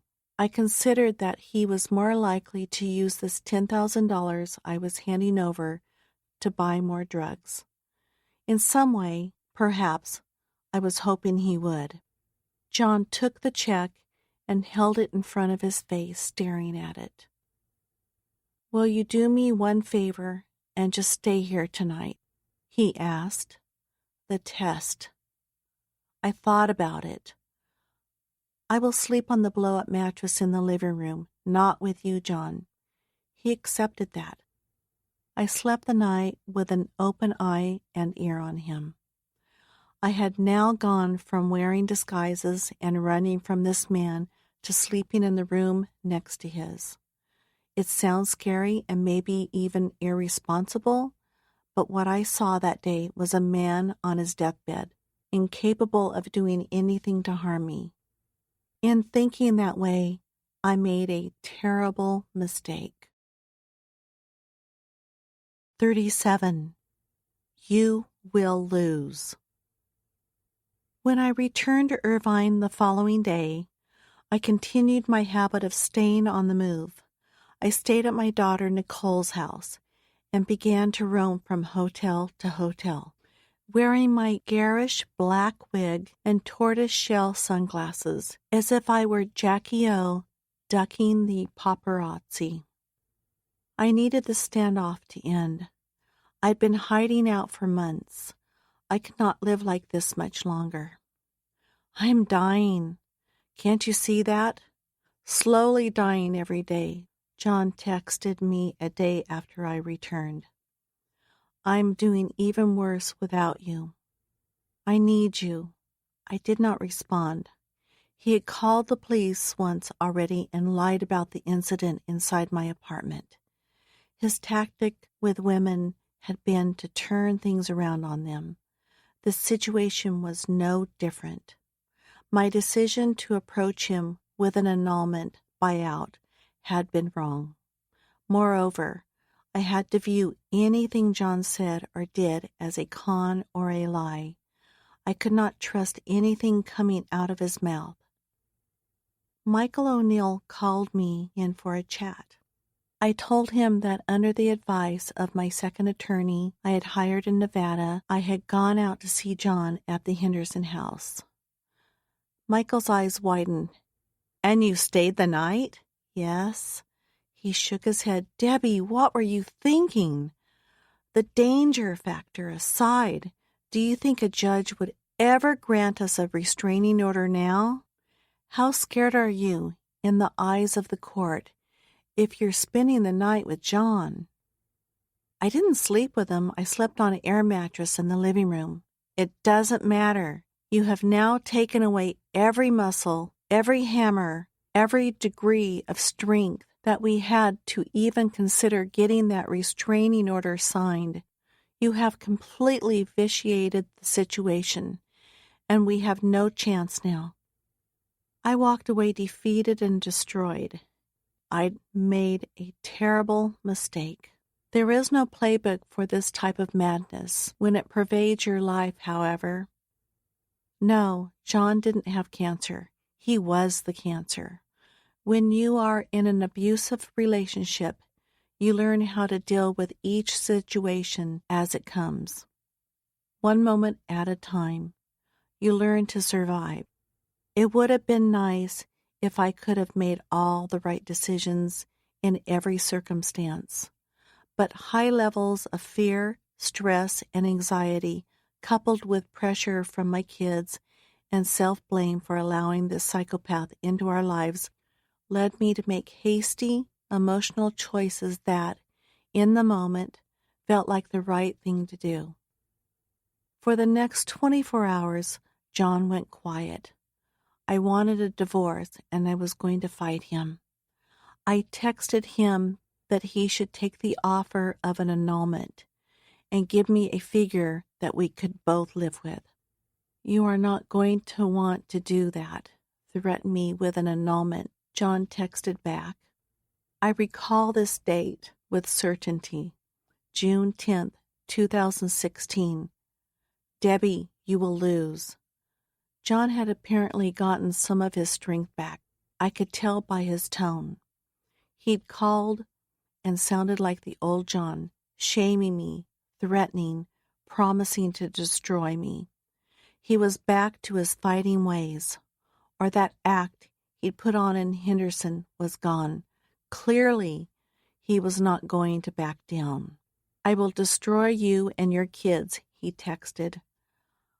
I called Michael. "Okay, I'll speak to the Irvine Police Department." The police could not help. John hadn't done anything other than threaten. While they took the threats seriously, the fact that John lived in Henderson, Nevada, made it difficult for the police in Irvine to get involved unless he committed a crime in town. I was back to square one. Meanwhile, in June, Tara decided to move back to Irvine. Just before their lease was up, her boyfriend broke up with her. I don't know exactly what happened, nor was it any of my business. All I knew was that my daughter was distraught and heartbroken. She needed her mother. I drove out to Nevada to get her. We decided she'd live with Liz until we could find her an apartment. This did not take long. The Coronado, a seemingly secure complex between downtown and Newport Beach, was perfect. Tara needed to feel safe. She was depressed. Fortunately, after the breakup, she was able to keep Cash, her Australian shepherd. A lover of animals, she was hoping to find work at a kennel, grooming, and taking care of dogs. This would help her recover from her breakup. With Tara now back in town, preparing to move into the Coronado, the stakes were higher. She was now part of the circle of victims John could terrorize. We all lived within a few miles of one another. Liz and I had a chat around this time in early June. We decided she would start looking for a new apartment, one with tighter security. I could move in with her and stop this exhausting madness of moving around from place to place every day. "I'll find one, Mom," she promised. On June 11th, 2016, I decided to go into my office. I needed to sort out a few business affairs I could not finish without being there. After working a few hours, I got up from my desk and looked out the window because I could almost feel John within striking distance. I'd had this unease creeping up on me all morning, as if something was about to happen. I became anxious, paced, unable to focus on my work. I stared out the window. It was a Saturday, so the office was quiet and mostly empty. The parking lot was just outside the window on the street. I had parked my Jag so that I could check on it periodically. Because I was in hiding, I was used to taking Ubers and taxis and having the kids drive me around. I believed that if I changed vehicles and routines, John could not find me or figure out where I was at any given moment. While staring out the window, I noticed the empty parking space where my Jag had been. "It's gone," I said after Liz picked up. "What?" "The Jag, it's not here." "John," she said. "He's going to kill me," I said. "I can feel it. If I don't get away from him, I will be dead." We knew he had stolen the Jag. There was no other answer. This was the start of something. Liz and I knew it. John was advancing, planning some kind of final chess move. Around this time, I learned John had opened email accounts under my name and started emailing people I worked with. He did this mainly to learn my schedule. He bought burner phones and texted my assistant under the guise of being a coworker or client. He called the office claiming to be a client or friend and was able to find out where I was or where I was off to. Monitoring my bank accounts in the days leading up to June 11th, I discovered several checks had been cashed recently.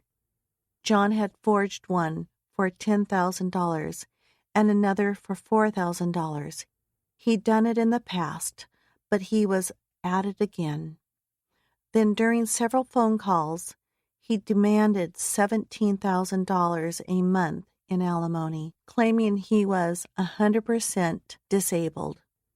"I'm going to need a full-time nurse to take care of me." "You're full of crap," I said. "I'm dying of kidney cancer, and this is the way you treat me? I have 5 months left to live. You won't have to pay alimony for long." Unbeknownst to me then, John had been able to get his hands on a Smith & Wesson revolver. He now had a gun. My lawyer and I went ahead and filed once again for a restraining order, and my lawyer showed up in court to argue my case. John never appeared. He claimed to be too disabled. The judge, because of John's no-show, would not grant the order. I could not win. Liz and I contacted the Irvine police about the car. We explained the situation and told them we were certain John had stolen it. There was no chance the theft was random. They told me they'd get right on it. 2 days passed before a detective called with the news that they had found it. 38. Where There's Smoke.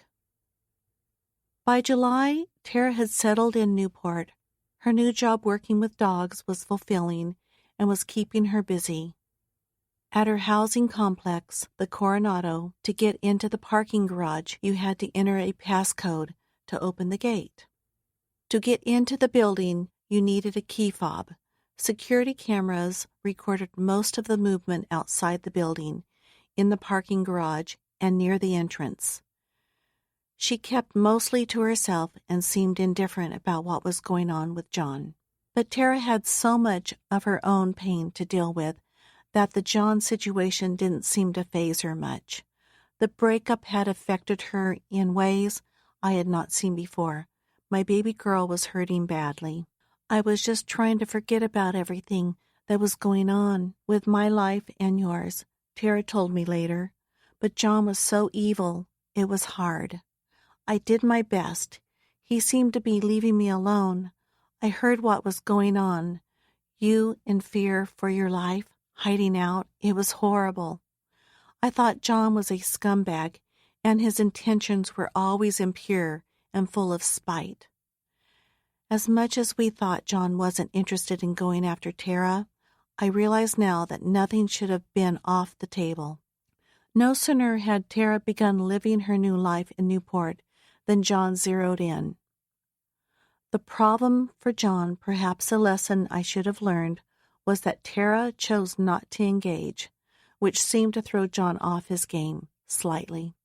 Via Facebook Messenger, for example, John sent Tara messages replete with rumors about Liz, several of which John had posted on a popular website exposing people to their dirty deeds. The site offered no proof or evidence. It was just a gossipy, rumor-driven mishmash of venom spewed by exes and angry people. John tried blackmailing Tara, demanding money to take the post down. The problem was, Tara rarely checked her Facebook account, so she didn't read the blackmail note until long after he'd sent it. Tara leaned into her enthusiasm for the Walking Dead television series, as the insanity of my running from John stirred around her. Tara lost herself in watching the show when not working. The Walking Dead is a mega-hit television series that depicts the months and years after a zombie apocalypse, as a group of survivors travels in search of safety and security. There is constant fear that the zombies will show up and kill those who have survived the unexplained Armageddon.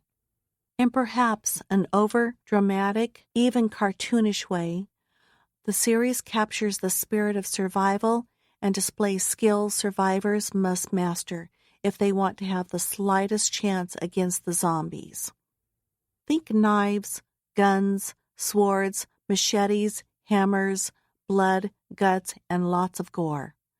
In 1978, Dawn of the Dead, a film based on the same premise, initially received an X rating for the same amount of shocking gore. I think that the similarity between what was assigned an X rating 40 or so years ago that is shown on mainstream television today reflects how desensitized we have become to violence and the sight of blood and guts on television. Doesn't sound like that big of a deal when you consider how the true crime genre has evolved on television and in pop culture. It becomes extremely important. The Walking Dead was Tara's favorite television show. She was obsessed with it. Tara is a visual person. She needs to see things in order to interpret them best. And as she consumed the series, Tara paid attention to how the main characters managed to survive day to day by fighting off the zombies in a variety of ways. Tara once told me my boyfriend and I would watch that show, then we would watch it again. We would watch The Talking Dead, a discussion series airing after The Walking Dead, where guests come on and discuss the most recent episode. I just thought while we watched, if there's ever a zombie apocalypse, then maybe I might know what to do. I mentioned The Walking Dead because, honestly, that television series would soon save Tara's life, and maybe all our lives. While Tara went about her life, unable to take in the enormity of what was going on with John, Liz, by contrast, fought back. She wasn't going to be bullied by John without responding. Liz kept a protective shield around herself and knew how to endure and overcome struggle. She was also people smart. She had proved she could read people better than anyone I know. Liz was also protective of me. She was nurturing and focused on what was going on daily, sharing her advice and perceptive wisdom. I believed both Liz and Tara were safe where they lived. The new apartment in Newport had tight security. We believed there was no way John could get in. Although I was worried about them and what John could do, since he'd included both in his recent attacks, I focused on hiding. I constantly reminded myself, do not allow him to find me or know where I am at any given moment. This was the best way to protect myself, something I had control over. The truth was, however, that John was stalking all of us. He knew our every move. The black and white surveillance footage was grainy. At times it was hard to make out, yet there was no mistaking John Meehan in the video. Clad in jeans, hiding in a crouched position behind some bushes near my Jag, John can be seen stalking my vehicle, seemingly waiting for the right opportunity. After a time, he suddenly walks out of the shot. About 60 minutes into the video, John reappears. Now, however, he is wearing gloves and white painter's overalls. He looks like some sort of crime scene technician on a cop show, minus the silver briefcase. As I watched this, I thought, what the heck is he up to? In keeping with his need to seek revenge, John hadn't stolen the car to chop up and sell for parts, nor had he set up a buyer, as he'd tried in the past with my Tesla. On this day, John had other plans. It's just a block from your office, the Irvine police officer said, calling to tell me the police had located my Jag. What, really? The investigator explained that the car smelled of gasoline, and there was some fire damage. The doors and the seats had been burned. Inside the vehicle, the police had found a gasoline can. Whoever did this, well, they did a terrible job. If they were planning on torching the entire car, they failed. John Meehan, I said. It wasn't they, it was John. John had failed to roll the windows down and had left the doors closed, so the fire had had no oxygen to feed off and had extinguished itself quickly. The officers told me the investigation was continuing and that they would contact John. Yeah, John said while being questioned by police a day or so later. I took the car, but my wife gave me permission, as she always has. They asked him what he did after taking the vehicle. I drove it around and put it back in front of the building where it was parked. There was nothing wrong when I returned it. He never explained why he decided to stalk the car, leave, and then return dressed in white overalls and gloves. He never admitted to setting it on fire. The question remained, why was John in Irvine when he lived in Henderson, Nevada? Doing some business, John said when the police asked him about this. Michael O'Neill contacted the Irvine police several times. He applied pressure for them to do something. We've shown you the video. I mean, what else did they need? They repeatedly told us they were still investigating. It felt as if law enforcement didn't care. The police seemed to believe that sooner or later John would throw up his hands in defeat and go away. As it was, John had reached out to Michael with his settlement demands. This told us he knew he'd made a mistake by being caught on video. You see, victims advocate Laura Richards told me, this is typical. Law enforcement routinely gives the abuser the benefit of the doubt. They almost make the victim feel as though she is in the wrong. You did nothing wrong, Debbie. I cannot repeat this enough. None of this is your fault. Your past marriages, any mistakes you've ever made, none of it is relevant. This attitude of law enforcement, which, I must add, not all Irvine police officers share, sends the abuser a direct message to continue without repercussions. Look, Debbie, if I can convince the police it's John in that video, Michael told me, I will get you that restraining order, and it then becomes a crime for John to come anywhere near you. Convince them? What more convincing did they need? 39. Laura. I met Laura Richards by chance on the anniversary of Cindy's murder. We were both speakers at a crime convention, and we hit it off right away. I knew then, 2 years after my ordeal with John was over, that my life's work would consist of educating women about CC and pushing for new domestic violence laws to be enacted. Laura had been a crusader, initiating new laws concerning CC, and had gotten many through Parliament in her native country, the United Kingdom. She has a bachelor's degree in psychology and sociology and a master's in forensic and legal psychology, along with a background in intelligence-led policing. She has single-handedly engineered law reforms to better protect victims. She founded Palladium, the world's first national stalking advocacy service. In 2012, Laura actually spearheaded the domestic violence law reform campaign to criminalize CC in the UK. There is so much work left to be done, but Laura's dedication to victims and her fight to criminalize CC around the world have made a huge impact. It was incredibly moving, Laura recalled, referring to the first time we met. You, like many, had not heard of the term coercive control until we met. It was not a popular way to interpret domestic violence.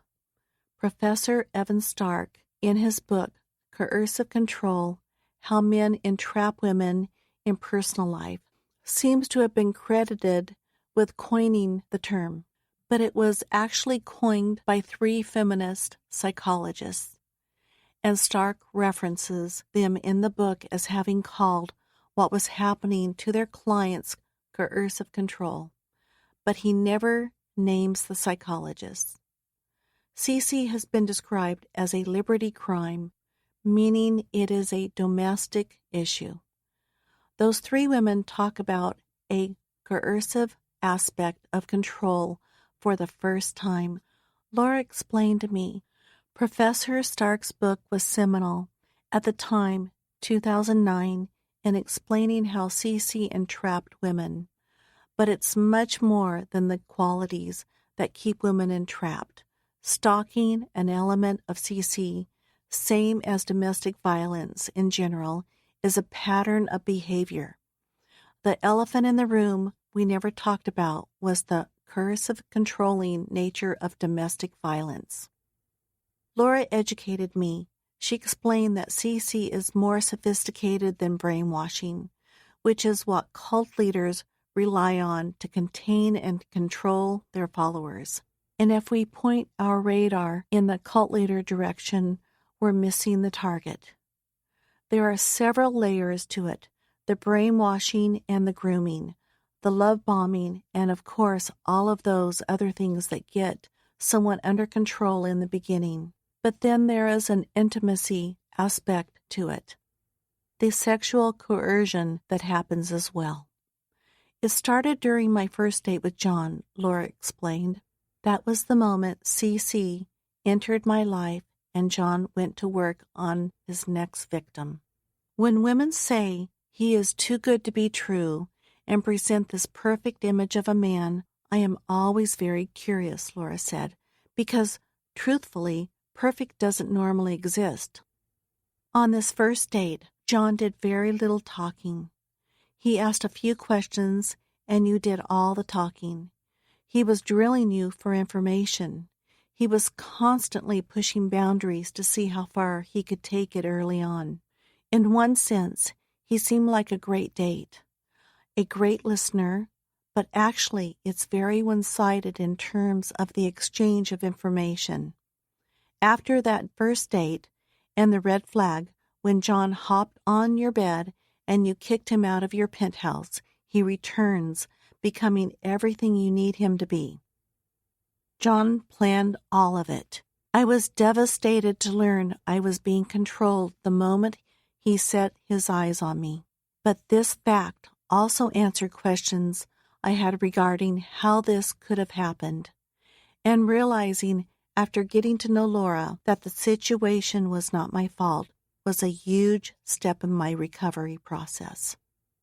This is matching, mirroring. In every way, John becomes the perfect man in your eyes and heart, rubbing your feet, making smoothies, going out for them any time you want, showering you with gifts and flowers, running all your errands. All of these things play into image management. He is forcing you to fall in love with him by falsifying who he is. Charm is a choice. It's not an innate characteristic we are born with, Laura believes. We choose to be charming, yet we can also use it in manipulating ways.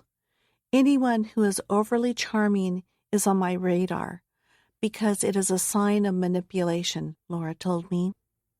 Even inside my bedroom, in those intimate moments I believed were an expression of love between us, John was controlling me. John was very keen to please you sexually, even at the expense of his own enjoyment. That is another huge red flag for me. He went the other way in the bedroom to overcompensate. Sexual coercion can come under many different guises, but he was very good at matching and being exactly who you needed him to be. And remember, what's very important is that you know none of this. You believe this guy is perfect. You believe he loves you, and you are falling in love with him. For over 20 years, Laura investigated and studied serial killers and domestic abusers. She sees the same patterns in serial killers as she sees in John Meehan. The only difference is that John was not as criminally sophisticated as a serial killer. John wasn't a good criminal, but in terms of his ability to dupe and charm, he was quite skilled at spinning a yarn, pathological line. He also had a solid veneer. Laura further clarified that when someone like me finally starts to dig into a psychopath like John, peeling back that veneer and uncovering secrets about his life, he begins to spiral. The fact that John and all his previous crimes were known by law enforcement during this tenuous time, when my family and I could feel something major brewing, Laura pointed out, is a cultural issue. It says that domestic violence is not taken seriously. I was screaming out to law enforcement, providing evidence. We all knew John was about to strike. Where and when was anybody's guess. He was planning to fulfill his need for revenge. The torching of my Jag was a direct warning, and he got away with it. The Irvine police had corroboration. John was on tape stealing the car. They had all the emails and texts I had provided, in addition to an 11-page affidavit I signed under the penalty of perjury. His escalation is over time, Laura concluded. He's pushing boundaries over time. 9 times out of 10, he gets away with it. John's biggest mistake in all of this was not getting Tara and Liz on board. He couldn't charm them. That was his downfall. For what was about to happen next, the scope of it all would prove undoubtedly that Laura Richards' assessment is infallible. Why no one in law enforcement heard me will continue to baffle and haunt me for a long time to come. 40. Locked and loaded. As July passed, John continued to send nasty texts and threaten all of us.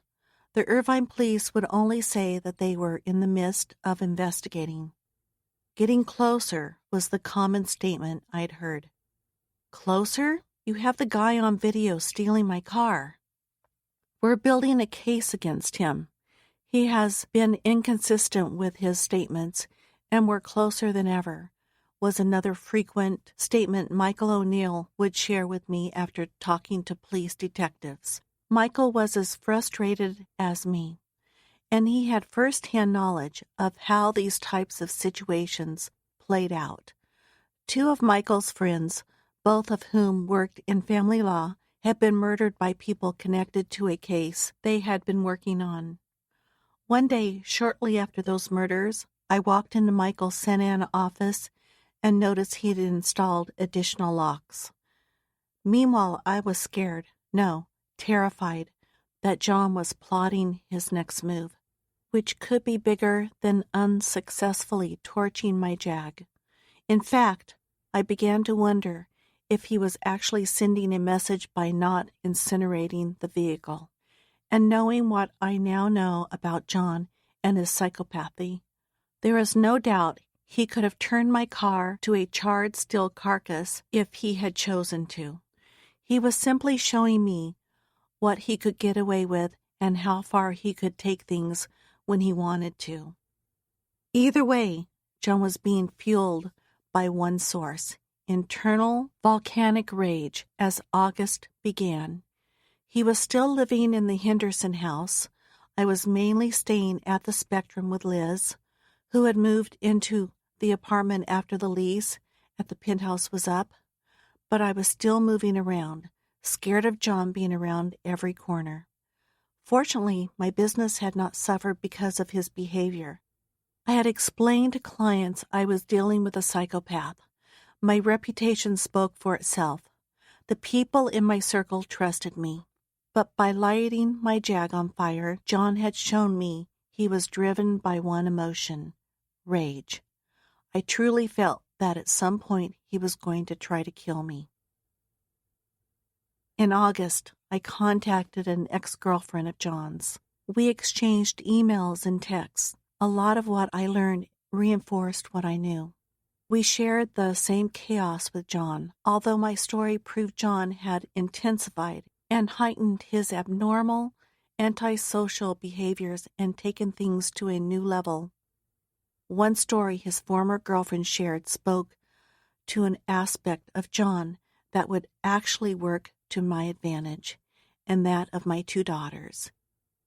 As mid-August approached and the situation became volatile, intense, and nerve-wracking, John had once taken a work-related business trip to Mexico with a group of people. He went along as a companion of one of the women working for a law firm. She explained that, when they arrived, the plan was to meet everyone for dinner. John instead holed himself up in the hotel room. After John failed to show up for the dinner, the woman went to check on him. A woman answered and opened John's hotel room door and let her in. John was sitting on the sofa inside the room with a needle sticking out of his arm, nodding in and out. "Hydration," he said after she asked what was going on. "I am terribly dehydrated." This was John Meehan, a junkie. It doesn't excuse his psychotic behavior, answer the ubiquitous question of his true psychosis, or give me any satisfaction, but it says a lot. John went through his days in search of dope, whatever he could get his hands on. Working in hospitals for a good part of his life, he managed to steal enough hardcore drugs to stock a small pharmacy. Add that addiction to his psychopathy, and what you have is a ticking time bomb capable of unpredictable violence, one detective who had investigated John later told me.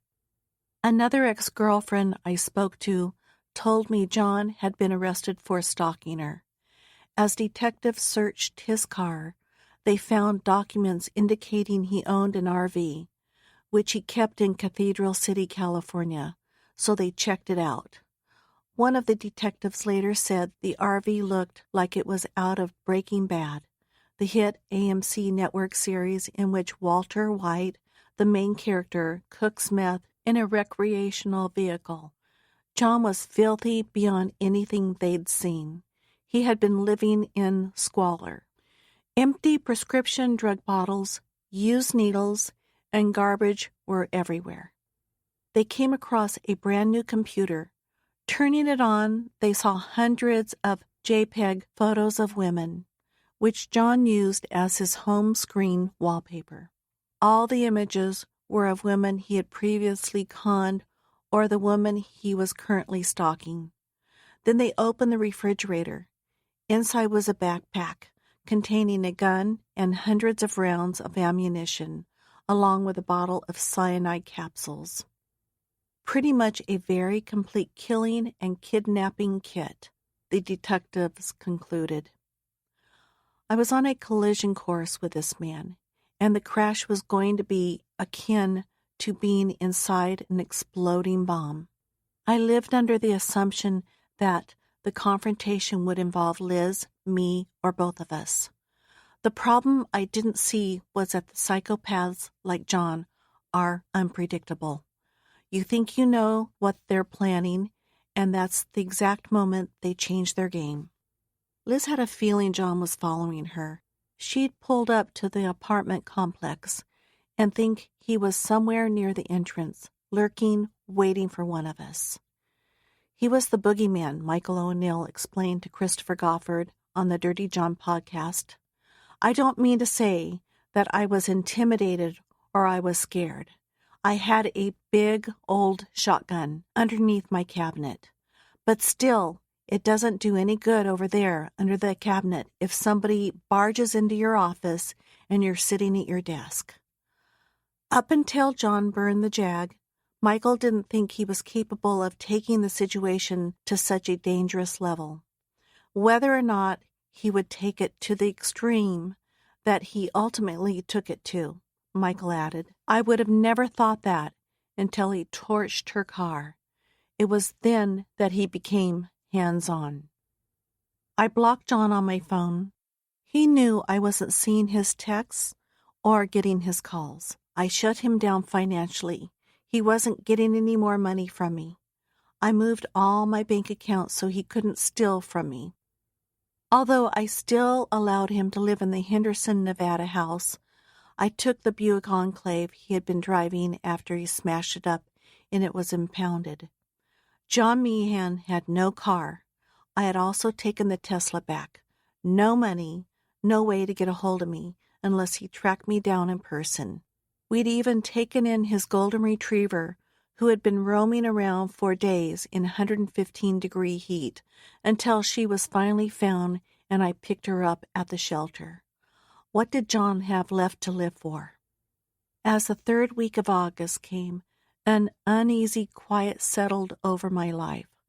I should have reminded myself that before a hurricane, and even in the midst of it, there is a gentle calm before the force of Mother Nature inflicts total destruction. He's watching me, Mom, Liz would tell me when we spoke. I know he is. Thus far, 2 months had gone by since the Jag torching. No charges, no arrest, not even a restraining order. On Friday, August 19th, 2016, somewhere near 11:30 p.m., Liz and a male friend were on their way home from dinner. They were talking about the tense situation we were living through. As Liz and her friend pulled up in front of the apartment complex, they passed a row of cars parked on the street. Liz recognized John right away.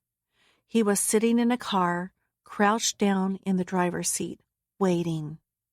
John's cell phone had given him away. Liz saw his face because of the light coming off the screen. As they drove up, Liz looked right at him and John looked back at her.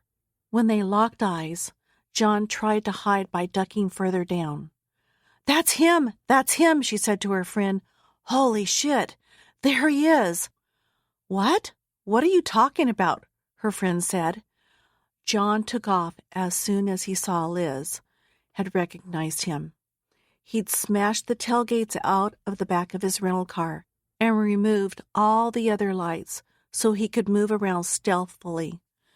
With the lights off, he headed toward the traffic light up ahead, at the corner of the street. "Follow him!" Liz shouted to her friend, pointing. When John realized Liz and her friend were behind him, he ran the red light and floored the gas pedal, speeding off. "Go, go, go," Liz said. "Catch up with him."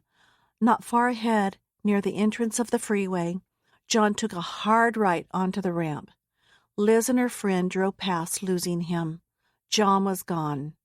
"The more I thought about it," Liz told me that night, "he was there to kill you, Mom. The fact is, John Meehan was hoping to catch one of us alone heading into the building. Because Liz had a male friend with her, it threw John off. He got spooked and ran." After that event, Liz walked into the apartment and sat down. "Tara," she told herself. "He's going after Tara."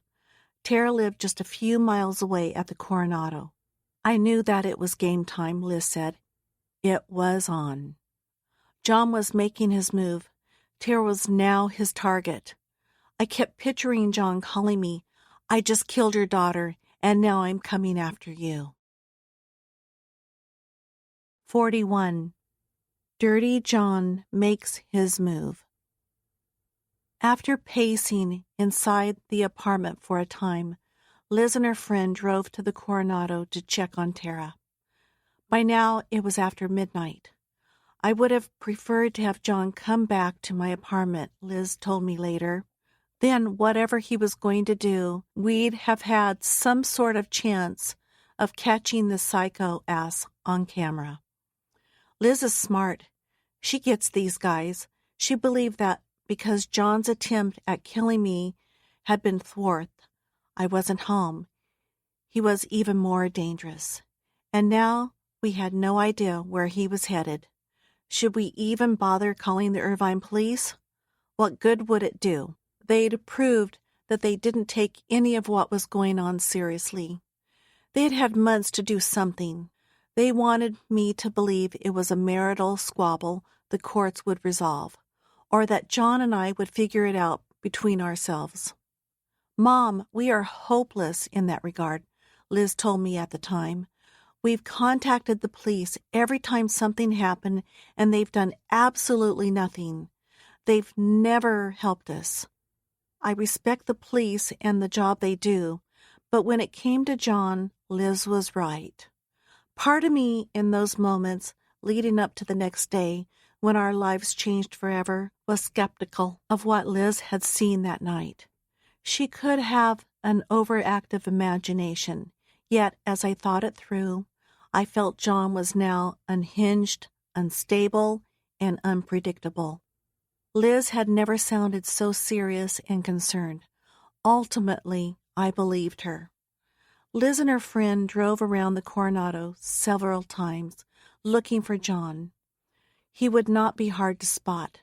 The car was driving had no lights. He looked beaten, weak, and emaciated, Liz said, and so it would not be difficult to recognize him. For an hour or more, they circled the Coronado, but never saw him. "Stop by the entrance," Liz directed her friend. He pulled up. She got out and ran into the building.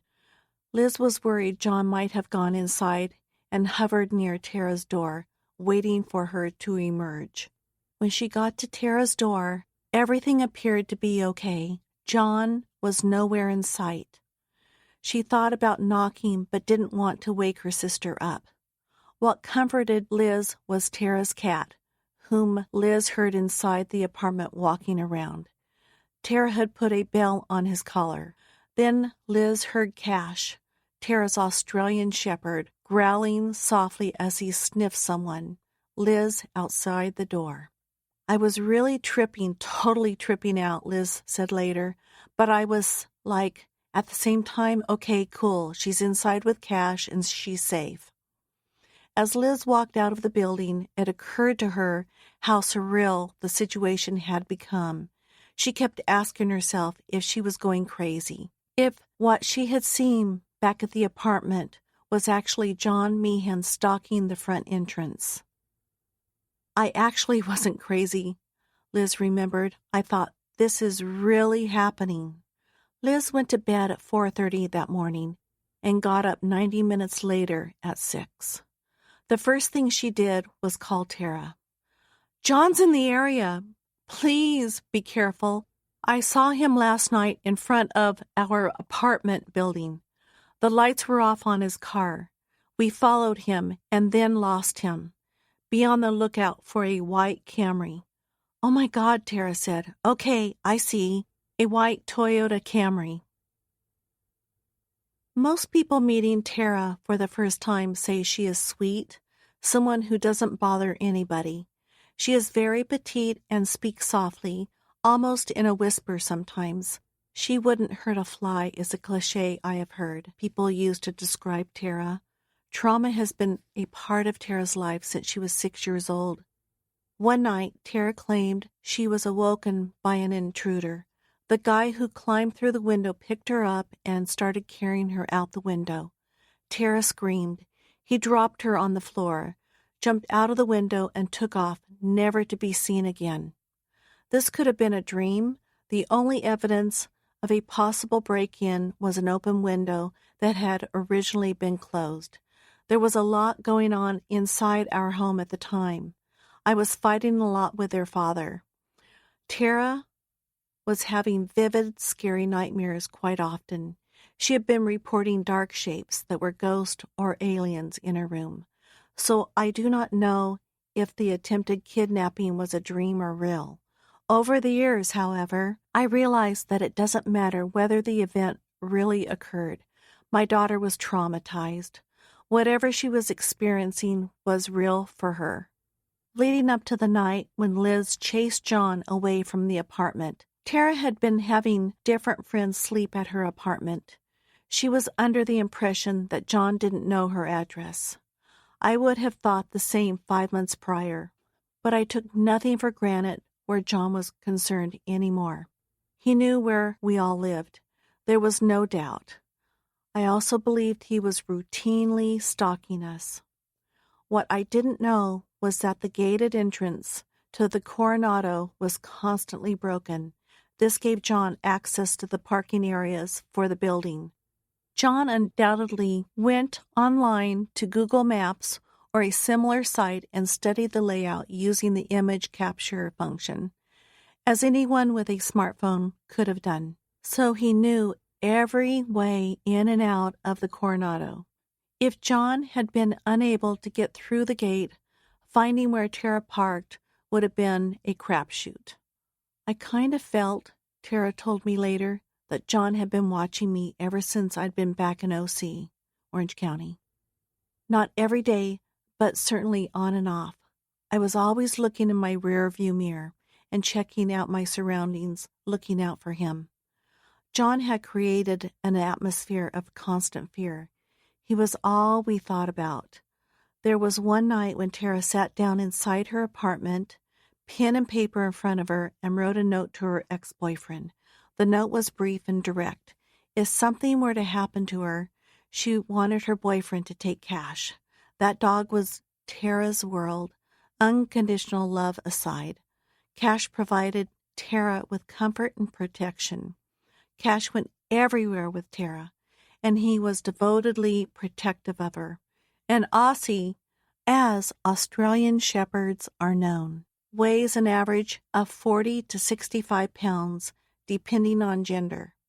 Aussies are lean, muscular animals, commonly known as ranch dogs. Aussies are associated with the cowboy way of life and are bred to protect herds of farm animals. They are extraordinarily loyal, smarter than your average breed, and rugged and agile. Aussies also have unparalleled stamina and can work all day and not tire. Beyond the note she'd written and left in her closed drawer, Tara had developed premonitions of death leading up to this day, specifically dreams about John Meehan attacking her. In each dream, she had a knife, and I had to stab him to save myself, she told me later when describing her dreams. She'd picked up on defensive techniques while watching The Walking Dead. For example, when a character was surrounded by a group of men looking to do him harm, the character walked up to one of the men and bit his jugular vein. This convinced Tara her teeth were a weapon. Where to target someone was also a tactic she picked up on from the series, along with CSI and Dexter. You can't kill a zombie unless you stab or shoot it in the head, Tara said. From watching these shows, Tara learned that the bottom line was simple. You get into a situation and it's kill or be killed. John had stopped at his storage facility outside Irvine during the third week of August. He parked the Dodge Dart he was driving near the storage unit door and proceeded to load the vehicle with several items. A kill kit. One detective later called it. 13 plastic cable ties, 6 various size knives from a cookware set, an Oakley backpack, camouflage colored duct tape, a passport, several syringes, a vial of injectable testosterone, and several additional vials of various drugs. The Dodge Dart rental was important because Tara had been told mistakenly to be on the lookout for a white Toyota Camry. John had also removed the license plates. Between July and August, John had changed remarkably. When I met him in 2014, he weighed 230 pounds and was 6 feet 2 inches tall. I did not know it, but he was on steroids then, jacked up and muscular. By August 2016, he had lost close to 70 pounds and was down to 163. Even so, my husband was still 40 pounds heavier than Tara, not to mention a foot taller. I believe that if he was going to confront Tara, he would have had no trouble, sick and weak as he was, handling her with one arm tied behind his back. On Friday, August 19th, 2016, Tara was working at Rebel Run Canine Suites in Newport Beach. The Coronado apartments where she had lived were a 10-minute drive northeast. As she went about her day, her phone rang. "Hi," a man in a French accent said. "I think we've met before. I think I brought my dogs there." He made it appear as though he'd appreciated Tara's overall demeanor around the dogs and was wondering if she was going to be working the following day, Saturday, August 20th. He wanted to bring his dogs in for the day. "I have 2 Rhodesian Ridgebacks I'd like groomed." Tara did not recognize his voice and did not recall caring for 2 Rhodesian Ridgebacks, a breed of dog, it should be noted, that is not easy to forget. She also felt it was an odd request, because at least 90% of the grooming requests Rebel Run received came from women. "I'll be there until 5 p.m. tomorrow," Tara told the stranger with a French accent. The next day, just as hearing from Liz that John might be in the area, Tara went to work and began her day. Liz called a second time to make sure Tara had made it to work safely. "Keep your pocket knife handy," Liz suggested. Tara thought about it. The little pocket knife she kept in her purse was at home on the kitchen counter. During the course of what had turned into a hectic morning, with Liz warning her about John, she had forgotten to put it in her purse. As she cleaned the kennels, fed the dogs, and let them out for playtime, Tara didn't think much about the guy with the French accent who had called the previous afternoon and failed to show up on that day. Her mind was on a concert she had tickets to that night. Jason Aldean, one of her favorite country artists, was playing at Irvine Meadows. Tara had lawn seats. My daughter would never make it to that concert. Before leaving Rebel Run at 5 p.m., Tara slipped on her knee-high, leopard print rubber rain boots. She let the dogs out for one more run while she hosed down the cages. "Come on, Cash," she said to her Aussie after putting the dogs back in their cages. Cash ran toward the car and jumped in. Preoccupied with all that was going on, Tara forgot to change into her sneakers and drove away still wearing those rubber rain boots. A 3-mile journey home was uneventful, save for the Jason Aldean blaring through the speakers of her Toyota Prius. In her pocketbook, Tara carried a can of bear mace, which shoots further than the more common pepper spray. The bear mace had been a gift from Liz several weeks earlier when things had become scary. The gate at the Coronado was open when Tara pulled into the parking lot. The keypad system to open it was not working, which meant anyone could get in. Tara made her way toward the parking area, pulled up the gradual incline until she was on one level above ground, and headed for the same parking space she used every day. It was bright out. Irvine at that time of day, in August, 5:15 p.m., was in full sunlight. Tara pulled forward into her space, Jason Aldean banging out his big green tractor-inspired country music from the Prius speakers, as she inched up to the curb-high concrete barrier to stop. Tara noticed a dark-colored Dodge Dart backed into the space next to her. The trunk was open. A tall man was leaning over the open trunk, rummaging through a backpack. Cash actually noticed him first and started growling before barking loudly. Tara came to a stop and shut the Prius off. The front of her vehicle was now adjacent to the back of the Dodge Dart, the man standing over his trunk. He had a tire iron in one hand and the backpack in another. Tara didn't recognize him. In fact, as she got her stuff together to get out of her vehicle and head up to her apartment, she assumed he was homeless. She'd sometimes see homeless people living out of their cars, parked in the Coronado lot. Nothing troubling stood out to her. Although she couldn't make out his face, the man did not seem familiar. "Come on, boy," Tara said as Cash jumped out of the vehicle. Tara slammed the door shut and walked toward the back of her Prius. As soon as she reached the tail end of the Prius, John lunged at my daughter, reached around Tara's waist, and pulled her close to him. Holding Tara tightly, John said, "Do you remember me?" Tara did not respond. She knew it was John immediately. Instinctively, she began trying to wriggle herself out of his grasp. John put his hand over Tara's mouth. So she bit him, as hard as she could, just as she'd seen on The Walking Dead.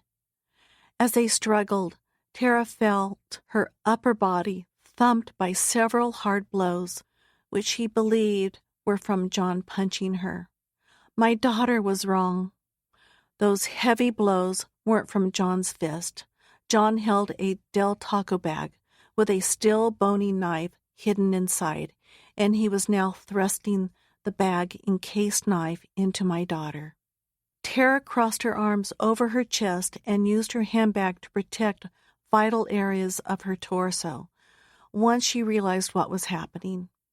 At one point, the knife lunged over an inch into her right arm, near her shoulder, opening up a long gash down to the bone, exposing muscle tissue. John and Tara wrestled for about 15 seconds as she did whatever she could to get away from him. Nothing worked. John kept grabbing and pulling at her, trying to keep Tara as close as he could, while propelling that knife into her repeatedly. My husband was killing my daughter. Our biggest fear was playing out. We had believed John was going to attack Liz or me, but he'd changed his focus and was now stabbing Tara in broad daylight atop the parking garage of her building. At some point during the struggle, Tara fell to the ground. John fell on top of her. By now, Cash was biting John's ankles and calves. On the ground, Tara ended up on her back. John positioned himself in front of her, kneeling and stabbing wherever he could land a strike. Cash continued to bite him, tearing at his pants and legs. Screaming, Tara kicked her short legs as hard and fast as she could. The Coronado parking lot is elevated, with a high-waist concrete barrier wall surrounding it.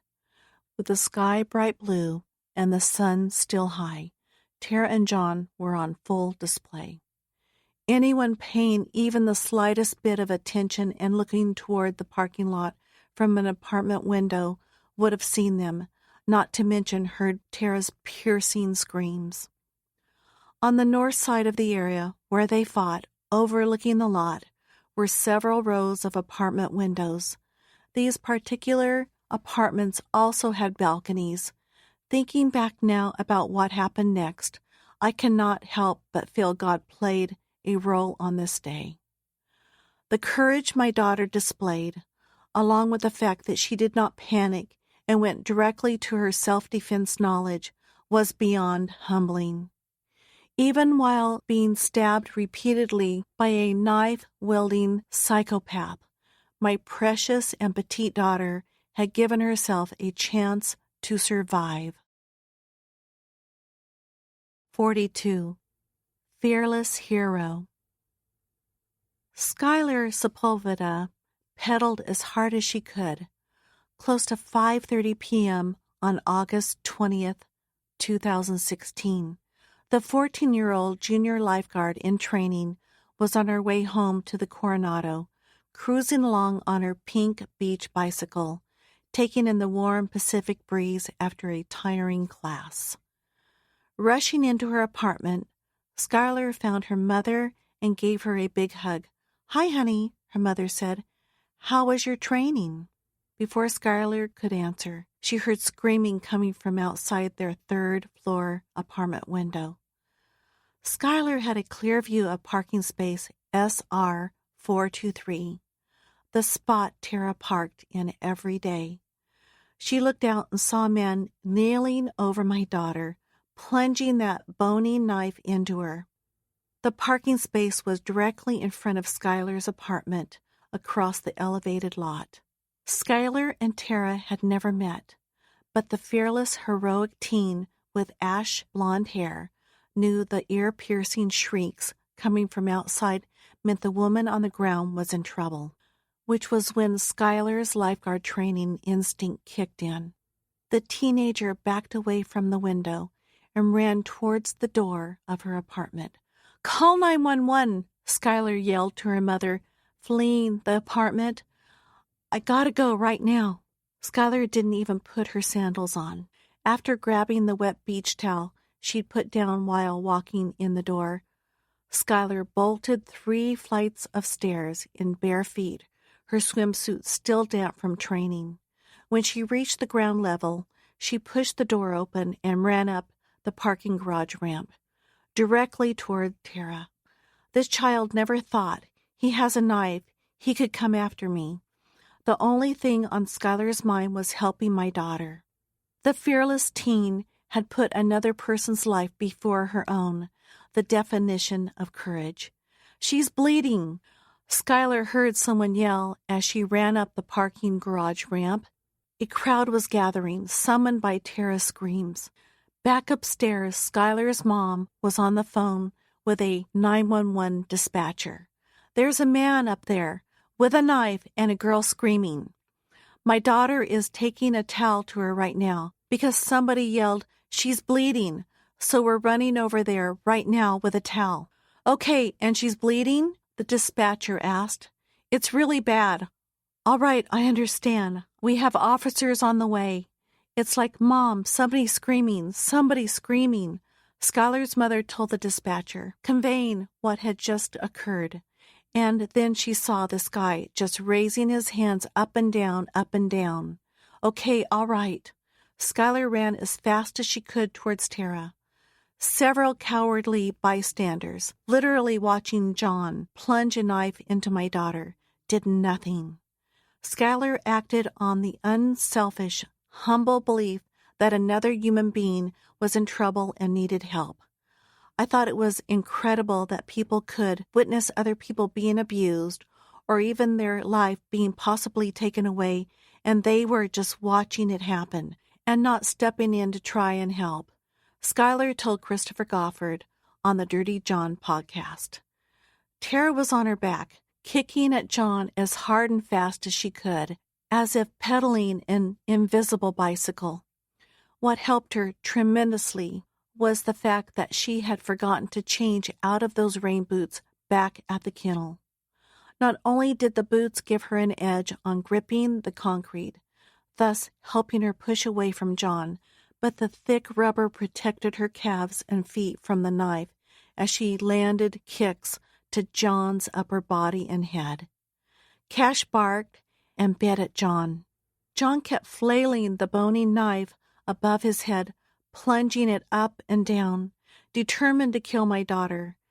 By this point, the Del Taco bag in which he'd concealed the weapon had torn and fallen away. Unbeknownst to Tara, John was succeeding, striking her a half-dozen times in her arms and body. As Tara continued to kick, one foot struck John's wrist and sent the knife flying. As God's grace would have it on this day, the knife flew out of John's hand and landed a few inches from Tara's right hand. With the handle just within her reach, facing her, Tara seized the opportunity and she grabbed the knife without thinking about it. Instinctively, she turned the knife on John, carefully choosing the best targets. My daughter then began stabbing my husband. The first strike Tara landed was to John's right shoulder. This sent John wincing in pain as he grabbed at the wound. The blow was enough to stun him, giving Tara a chance to use those rubber boots to position herself firmly so she could mount a proper defense. In rapid motions, one after the other, she struck John in the shoulders, shoulder blades, upper back, forearms, biceps, triceps, and chest. John was hurt badly. Each blow weakened him. Then came the final blow, something Tara thought about deliberately, which was as much as she could muster. Tara strategically plunged the knife into John's left eye. The tip of the knife reached the back of his brain. John fell on top of Tara with a heavy thud and a loud, airy gasp. I guess that was my zombie kill, Tara said later. The eyeball shot. I wanted to kill his brain, essentially. John convulsed as Tara pushed him to her left side on the ground. Then she crawled away. Her upper body was covered in blood. Her injuries were life-threatening. In shock, she had no idea how badly she had been injured. Crawling, bleeding, exhausted, Tara used what little energy she had left to cry out, "Please, please help me." As she uttered these words, heroic teenager Skylar Sepulveda came running up to her. 43. Tortured. When Skylar reached Tara, she could tell my daughter was dazed, hurt, and in shock. The first thing Skylar noticed was John, face down on the concrete, twisting and jerking in an epileptic-like seizure, bleeding profusely from his face and upper torso. As more bystanders arrived on the scene, Skylar knelt by Tara. My daughter was shaking and babbling, bloodied all over and in tears, like the heroine from a horror film after the final showdown with the boogeyman. Sirens interrupted the eerie silence. "Please help me," Tara said. "He's been stalking me and torturing my family. He's going to get back up and hurt me." Skylar looked at John and knew he was not getting up. The teen helped my daughter sit up and, seeing how badly she was hurt and bleeding, wrapped the beach towel she had brought with her around the deep gash in Tara's forearm. Skylar had been trained to stop the bleeding by manufacturing a tourniquet from a beach towel. Her preparation was surely a gift from God. "You're safe," Skylar reassured Tara. "He cannot get up. He's not going to be hurting you anymore. You're safe now. It's going to be okay." This 14-year-old girl responded with love and empathy that several spineless adults on the scene did not provide. Skylar comforted Tara. Leaning again on her training, Skylar asked Tara random questions to keep her focused on staying alert and conscious. Where were you going tonight? No response. When is your birthday? Tara answered and seemed to be emerging from the shock. She was losing blood fast, however. John, bleeding out on the ground, had stopped convulsing. Skylar believed he was dead. No one knew John Meehan like I did. John was Freddy Krueger, Jason, and Michael Myers all in one. Can you actually kill evil? After a few moments, Tara stood and, without speaking, stumbled down the garage ramp toward the sound of sirens, arriving law enforcement and paramedics. She was desperate to get away from John. Zombies keep coming back to life, Tara thought, no matter what you've done to defeat them. She believed John was going to wake up at any moment and kill her. The PTSD my daughter suffers from, to this day, began in that instant. Cash, come on, boy, come on, Tara said to her shepherd as she ran as far away from John as possible. Cash followed. By this time, scores of people stood around John near parking space SR 423 as paramedic vans and police cruisers arrived. I'm really sorry, Mom. I think I just killed your husband. Those were the first words my sweet daughter said to me over the phone on the early evening of August 20th, 2016. It is a memory forever seared into my mind. When I think about that night, I can still hear the hopelessness, humility, and fear in Tara's voice. I was on the way to my apartment after dropping a girlfriend off at work. Along the way, my girlfriend and I discussed my estranged husband. I will always live in fear, I had told her just before we hugged and she stepped out of my car. I will always be in fear of him, even if he ends up in prison. Debbie, for the rest of your life, he will consume every bit of your serenity, she said, if you allow him to. But always remember this, I will be here for you. It was not a minute after that conversation when Tara called. Clicking the speakerphone icon on my phone, I knew something was wrong. Before Tara said anything, I knew John had surfaced and done something. Tara, what are you talking about? How? What do you mean? He's dead, Mom. Dead. I killed him. I'm so sorry. She was crying. There's nothing to be sorry about, honey. But what do you mean? You killed him. Do you mean John? Yes, he attacked me, and I... Her voice trailed off. Tara, where are you? Are you hurt?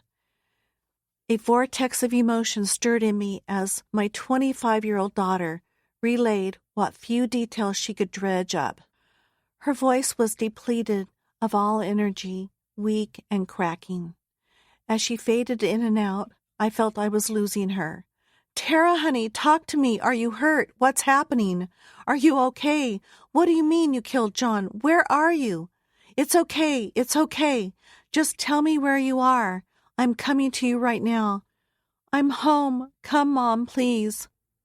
All you want to do is get to your child. Hug her. Kiss her on her forehead. Smell her hair. Wipe her tears. Tell her it's going to be okay and you love her. As it happened, I was about 3 miles away from the Coronado. Earlier that same day, while at work, I had left a voicemail from my private investigator.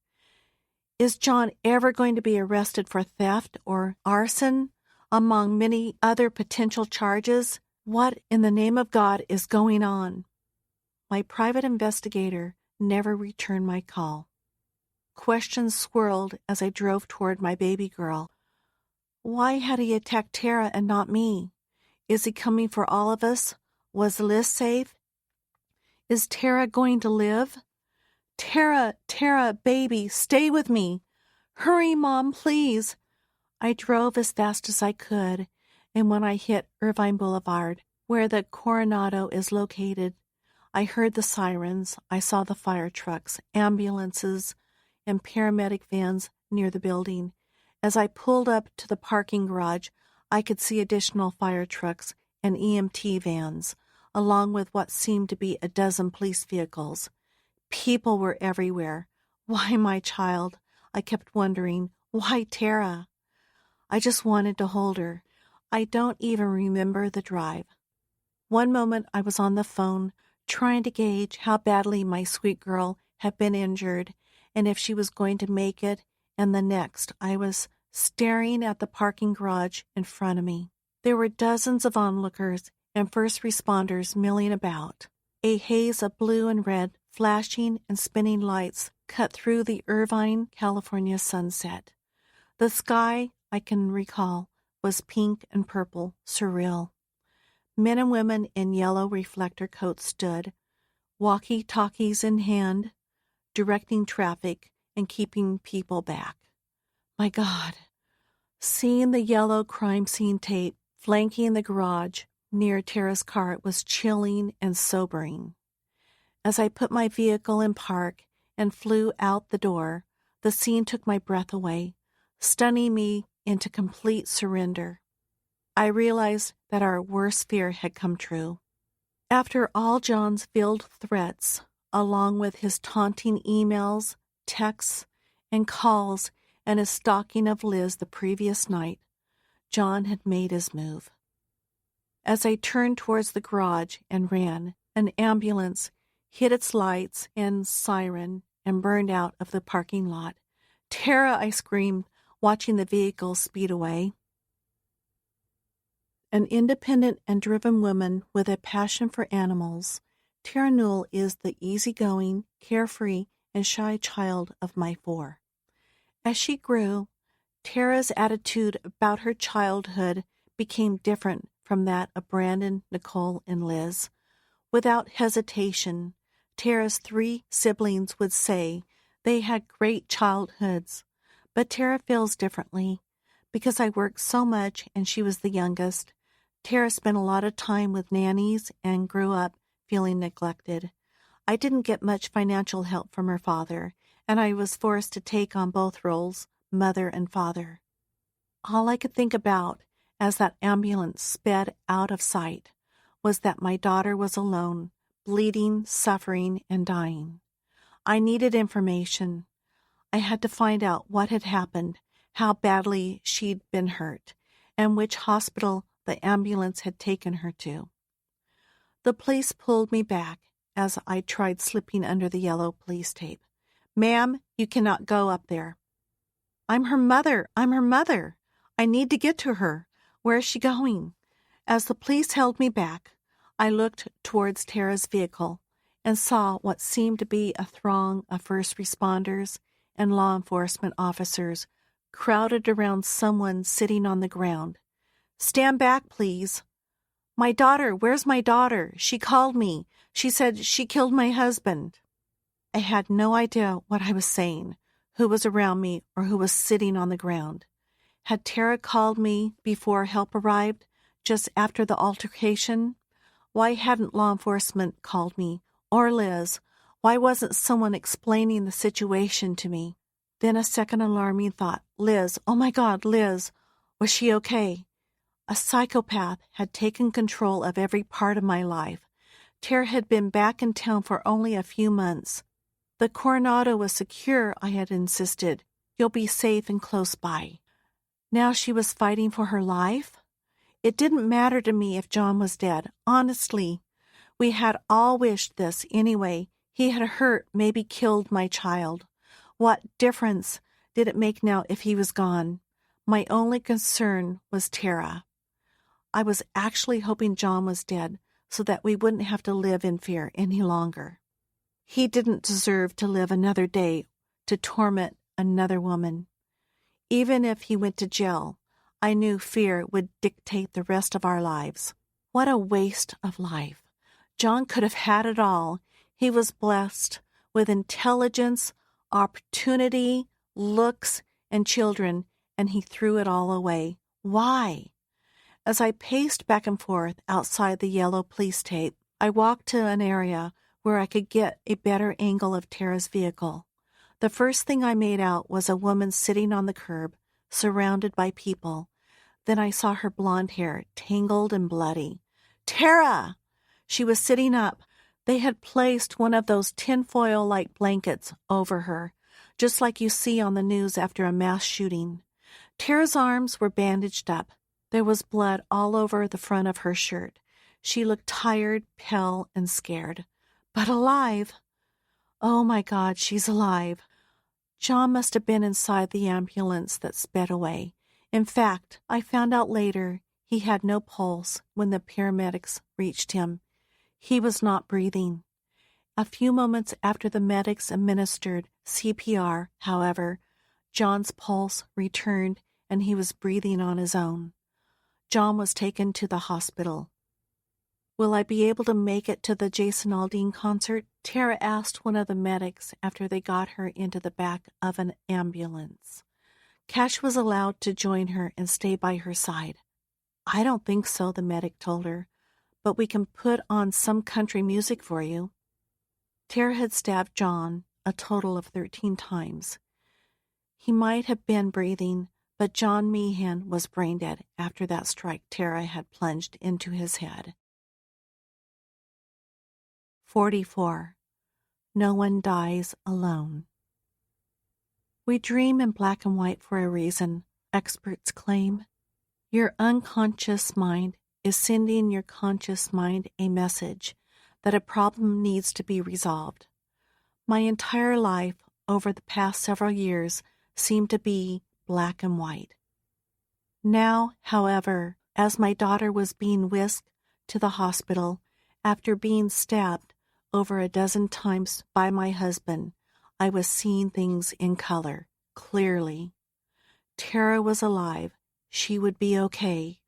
The first few days after the attack were, for lack of a better way to explain this period of time, inconceivable. Making sure Tara was going to be okay and she hadn't sustained internal, life-threatening injuries consumed all of us. After her initial admittance, Tara was moved to a different hospital so doctors could perform surgery on a stab wound in her chest. It was one of the injuries doctors were concerned about.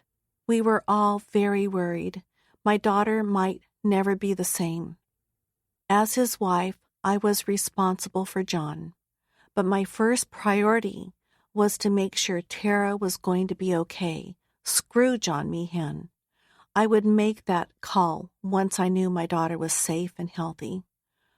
Word came on day 3 that Tara's body was going to heal. She was out of surgery and recovering. There was no internal damage. It was the emotional trauma of the attack I worried about more than anything after that.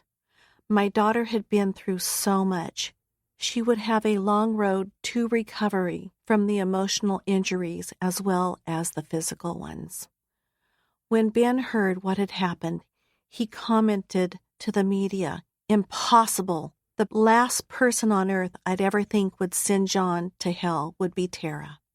Everyone who knew us could have echoed that statement. It just didn't seem possible that Tara, all of 100 pounds and a foot shorter than John Meehan, had fought him off, turned the knife he'd brought to kill her on him, and survived. Leaving Tara's bedside for the first time in a few days, I called one of John's sisters. "Could we meet, please?" She agreed, asking, "Is it okay if the 3 of us visit Tara when she comes home?" She was referring to John's other sister and niece. "Yes, that would be okay. We just want her to know that what she did is okay, that we are glad she is alive and well. We don't hold anything against her. We need her to know that. John's sisters are nothing like him. They are honest, good human beings. They brought flowers and a teddy bear to my apartment for Tara a day after John had attacked her. They did not think visiting her in the hospital was the right thing to do. We sat and talked for over an hour. I was always trying to help John," his older sister said. "He turned on us, and I actually had to get a restraining order against him. What I heard that day was a woman with an empathetic heart. I walked away from John many, many years ago, his younger sister told me. He tried to destroy me. He beat me so badly on my 16th birthday. After that, I wanted nothing to do with him. John's younger sister agreed to meet me at the hospital where John was in the ICU. We met inside John's room. The doctor explained that even if John survived and they weren't sure he would live another day, he would never come out of his vegetative state. I recall standing at John's bedside, staring at his face. I was disgusted.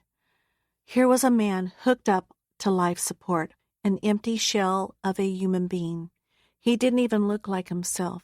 He had lost so much weight that he appeared skeletal. I wondered if he had kidney cancer or MS, as he'd said. Could drugs alone strip a man of his humanity and physical self? What had happened to this man? I didn't know, nor did I care at this point. As I stood there, tuning out the conversation between the doctor and John's sister, I wondered, why would John attack my daughter? What was he thinking? Was it a kidnapping gone wrong, in which his rage took over because I had been hiding so well? Was he planning to take Tara for ransom in order to flush me out of hiding? I'll never know. And what did it matter anymore, anyway? As I looked at the bite marks on John's legs, I thought, thank God for Cash. As my gaze moved up to his eye, where Tara had stabbed him fatally, I told myself, Tara is my hero. She saved not only my life and her sister's life, but so many future victims. I'm signing over the rights to her, I told John's doctor, pointing at John's sister. I wasn't going to be responsible for pulling the plug on this man. With a potential case pending against Tara for stabbing him, I did not want to create a conflict. She had defended herself, but the law and the prosecutors can sometimes see things differently, and I was not interested in taking any chances. John's sister was, after all, a nurse. It felt like the right thing to do. His sister asked what I thought they should do. We sat down later that day and decided it was best to pull the plug and allow John to die. We would donate his organs. Hopefully some light could shine from the decades of darkness this one man had created. Not his heart, though, I demanded. I cannot live with having his heart in another human being. They agreed. The doctor came back and told us it was a noble gesture, but they had found suspicious material in John's kidneys. They never elaborated, and none of his organs could be donated. So be it. That night, 4 days after John Meehan attacked and nearly killed my daughter, his 2 sisters, his niece, and I walked into his room to say goodbye. As evil as he was, I thought as we stood around John's bed, no one should die alone. The doctors unplugged all the machines keeping him alive. I held his hand. John, I said, it's okay to go. Death took longer than expected. I don't recall how long exactly, but it seemed like forever, as if John wouldn't let go. Then the machines monitoring John's life flatlined. I continued talking to him, and every time I said something, the doctors pointed out there was a bump in John's heartbeat. I have never seen that happen, John's doctor said. It's quite shocking, actually. I don't care to know why John hung on as I spoke. After I knew he was dead for certain, I walked out of that room, prepared to close this chapter of my life and move on. 45. Life goes on. Tara went back to work in the weeks after the attack, but she just couldn't do it. Hearing the dogs barking all day triggered a memory of Cash attacking John. In addition, when she was out and saw a man even remotely resembling John, she had a panic attack and couldn't breathe. We found Tara a therapist who helped change her way of thinking. Now, when a thought or a circumstance brings her back to John, Tara forces herself to mentally go to a lake in Montana her father used to take her to. The grandeur of the scene, of course, caches there with her. The images of wildlife and the bucolic serenity of being out in the middle of nowhere help Tara cope with a moment of her life she will never forget entirely. I struggle with being the one who let John into our lives. That ugly monster guilt wants me to believe it was all my fault, and yet, what many fail to understand about the entire Dirty John experience is that the love I had for John Meehan was genuine. I love the man I thought John was, the man he perceived himself to be. Even if he lied to me about every part of his life, including being in love with me, it doesn't change this. I once loved him, and I'm never going to apologize for falling in love. Epilogue. Updates and important contact information for victims. I need to say a few things about judgment. You've heard me mention this word many times throughout the narrative. Now I want to address the topic directly. I fell in love and I married a psychopath. I am no longer his victim. None of this was my fault. I have been judged for falling in love, as well as how many times I've been married. Of course, a comment or opinion is one thing. I have been in design for over 30 years. I can take criticism, even rejection. But vulgar emails, phone calls, and aberrant, hurtful social media messages attacking me personally and my life choices are quite another. I have been re-victimized for telling my story of abuse. In this culture of instant, anonymous judgment, I get that some people cannot resist. Yet what message does this sort of re-victimization send to abused, coercively controlled women who are in serious danger of being murdered, are living in secrecy, and are terrified to leave a violent relationship and step out of the shadow of abuse? Whenever a woman comes forward and talks about abuse and is judged, the tacit message she hears is, if you tell your story, your behavior and your past will be the lens through which your present circumstances are viewed. You will be judged harshly and humiliated. That type of secondary abuse sends a terrified victim deeper into her shell, increasing the chances of her becoming a statistic. Thousands have responded to my story. Personal #MeToo type messages from around the world have come in. The Dirty John experience has changed my family's lives forever, obviously. There's not a day that passes when I am not reminded of what happened or triggered in some way. My daughter bears the physical and emotional scars left behind by a man who embodied evil. Yet people make fun of Tara in unspeakable ways and blame me for what happened to her, making the erroneous accusation that it was my fault. It's sickening, abusive, unfair, beyond painful, and it gives the abuser more power. Something coercive control expert Laura Richards told my co-author, M. William Phelps, when he interviewed her, has stuck with me. Laura was speaking about an interview she'd done with Christopher Goffard while he was promoting his LA Times podcast. Christopher told Laura that had he known about coercive control before the release of the Dirty John podcast, the narrative, he told, would have been different.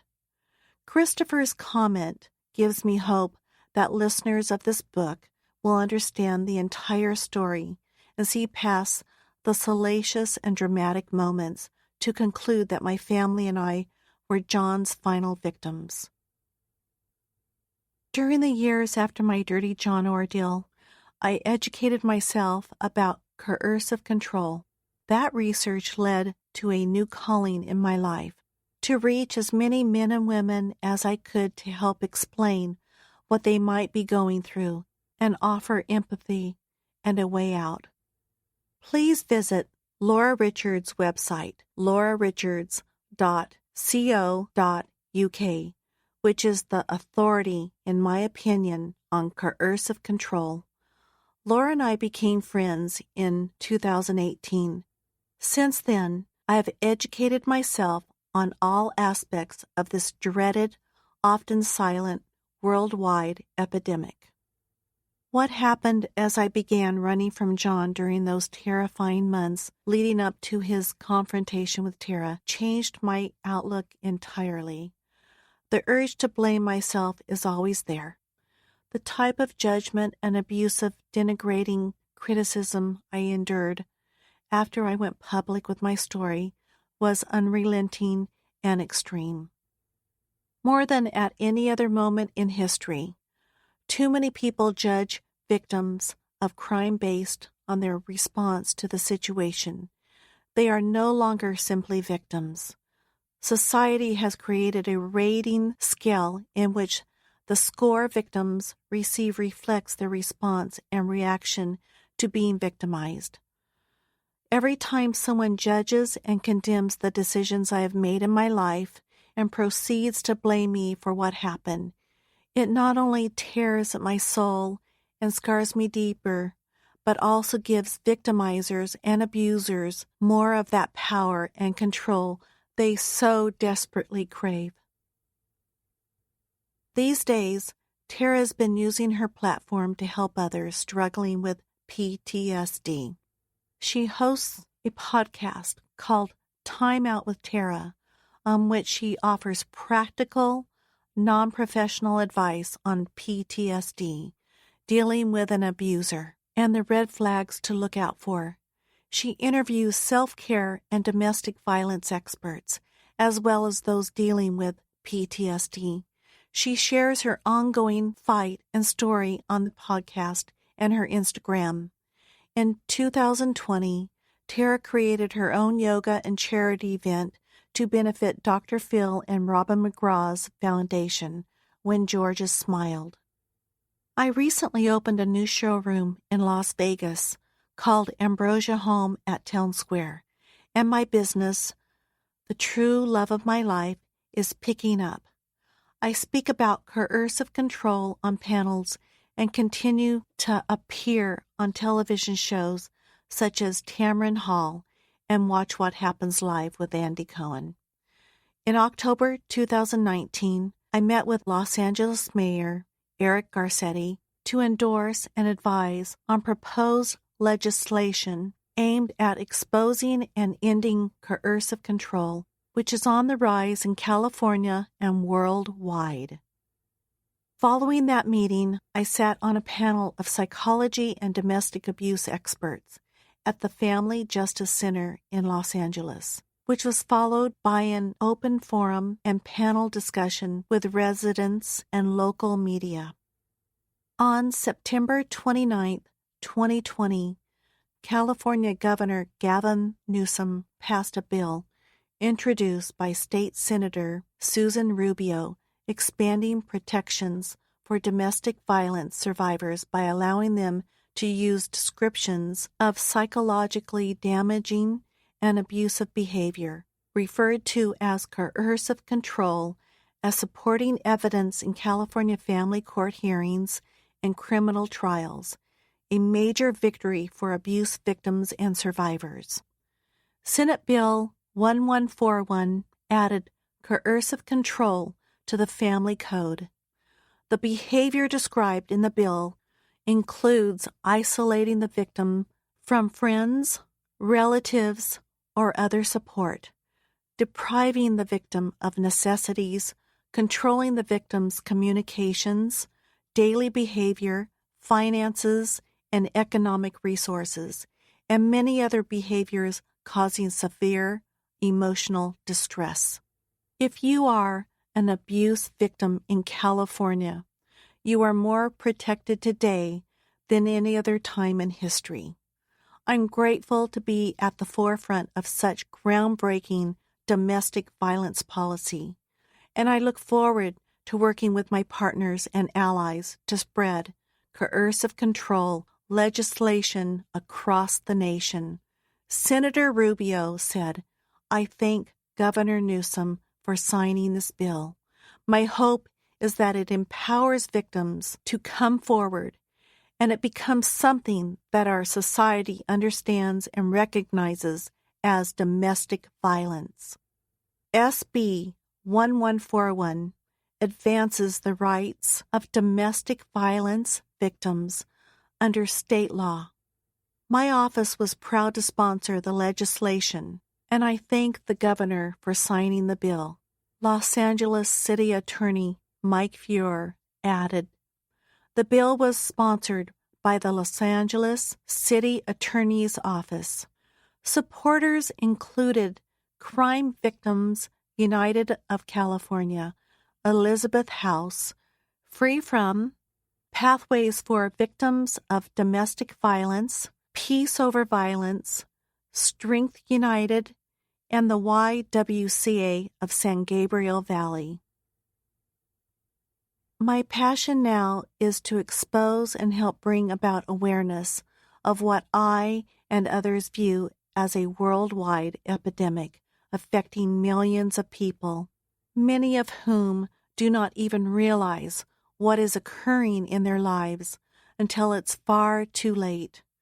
This is my fight, getting people to understand coercive control and providing a safe way out for women trapped in abusive, even deadly, situations and relationships. Reaching these women is the silver lining within the horror my family and I endured, and thank God, lived through. Educating women about the warning signs of being controlled, as well as the dangers of online dating and what they should be looking out for, is my life's work. Please, if you've listened to this book and find that even 1% of what I went through reflects your own experience, reach out to Laura Richards or me and allow us to help you. You don't have to identify yourself. You can remain completely anonymous, but please speak up and hold out your hand. We will be there to take it. And remember Laura's definition. Coercive control is a strategic pattern of behavior designed to exploit, control, create dependency, and dominate. The victim's everyday existence is micromanaged, and her space for action, as well as potential as a human being, is limited and controlled by the abuser. We can help. We want to help. We will help. Reach Laura Richards at website laurarichards.co.uk. Email laura@laurarichards.co.uk. Reach me personally at email debraN@ambrosiainteriors.com. This concludes Surviving Dirty John by Debra Newell. Narrated by Debra Newell. Copyright 2021 by A Voice for Women, LLC. This unabridged audiobook is published by arrangement with Bimbella Books, Carafolio Literary Management, LLC, and was produced in the year 2021 by Tantor Media, Incorporated, a division of Recorded Books, which holds the copyright thereto. Please visit tantor.com for more information on our growing library of unabridged audiobooks.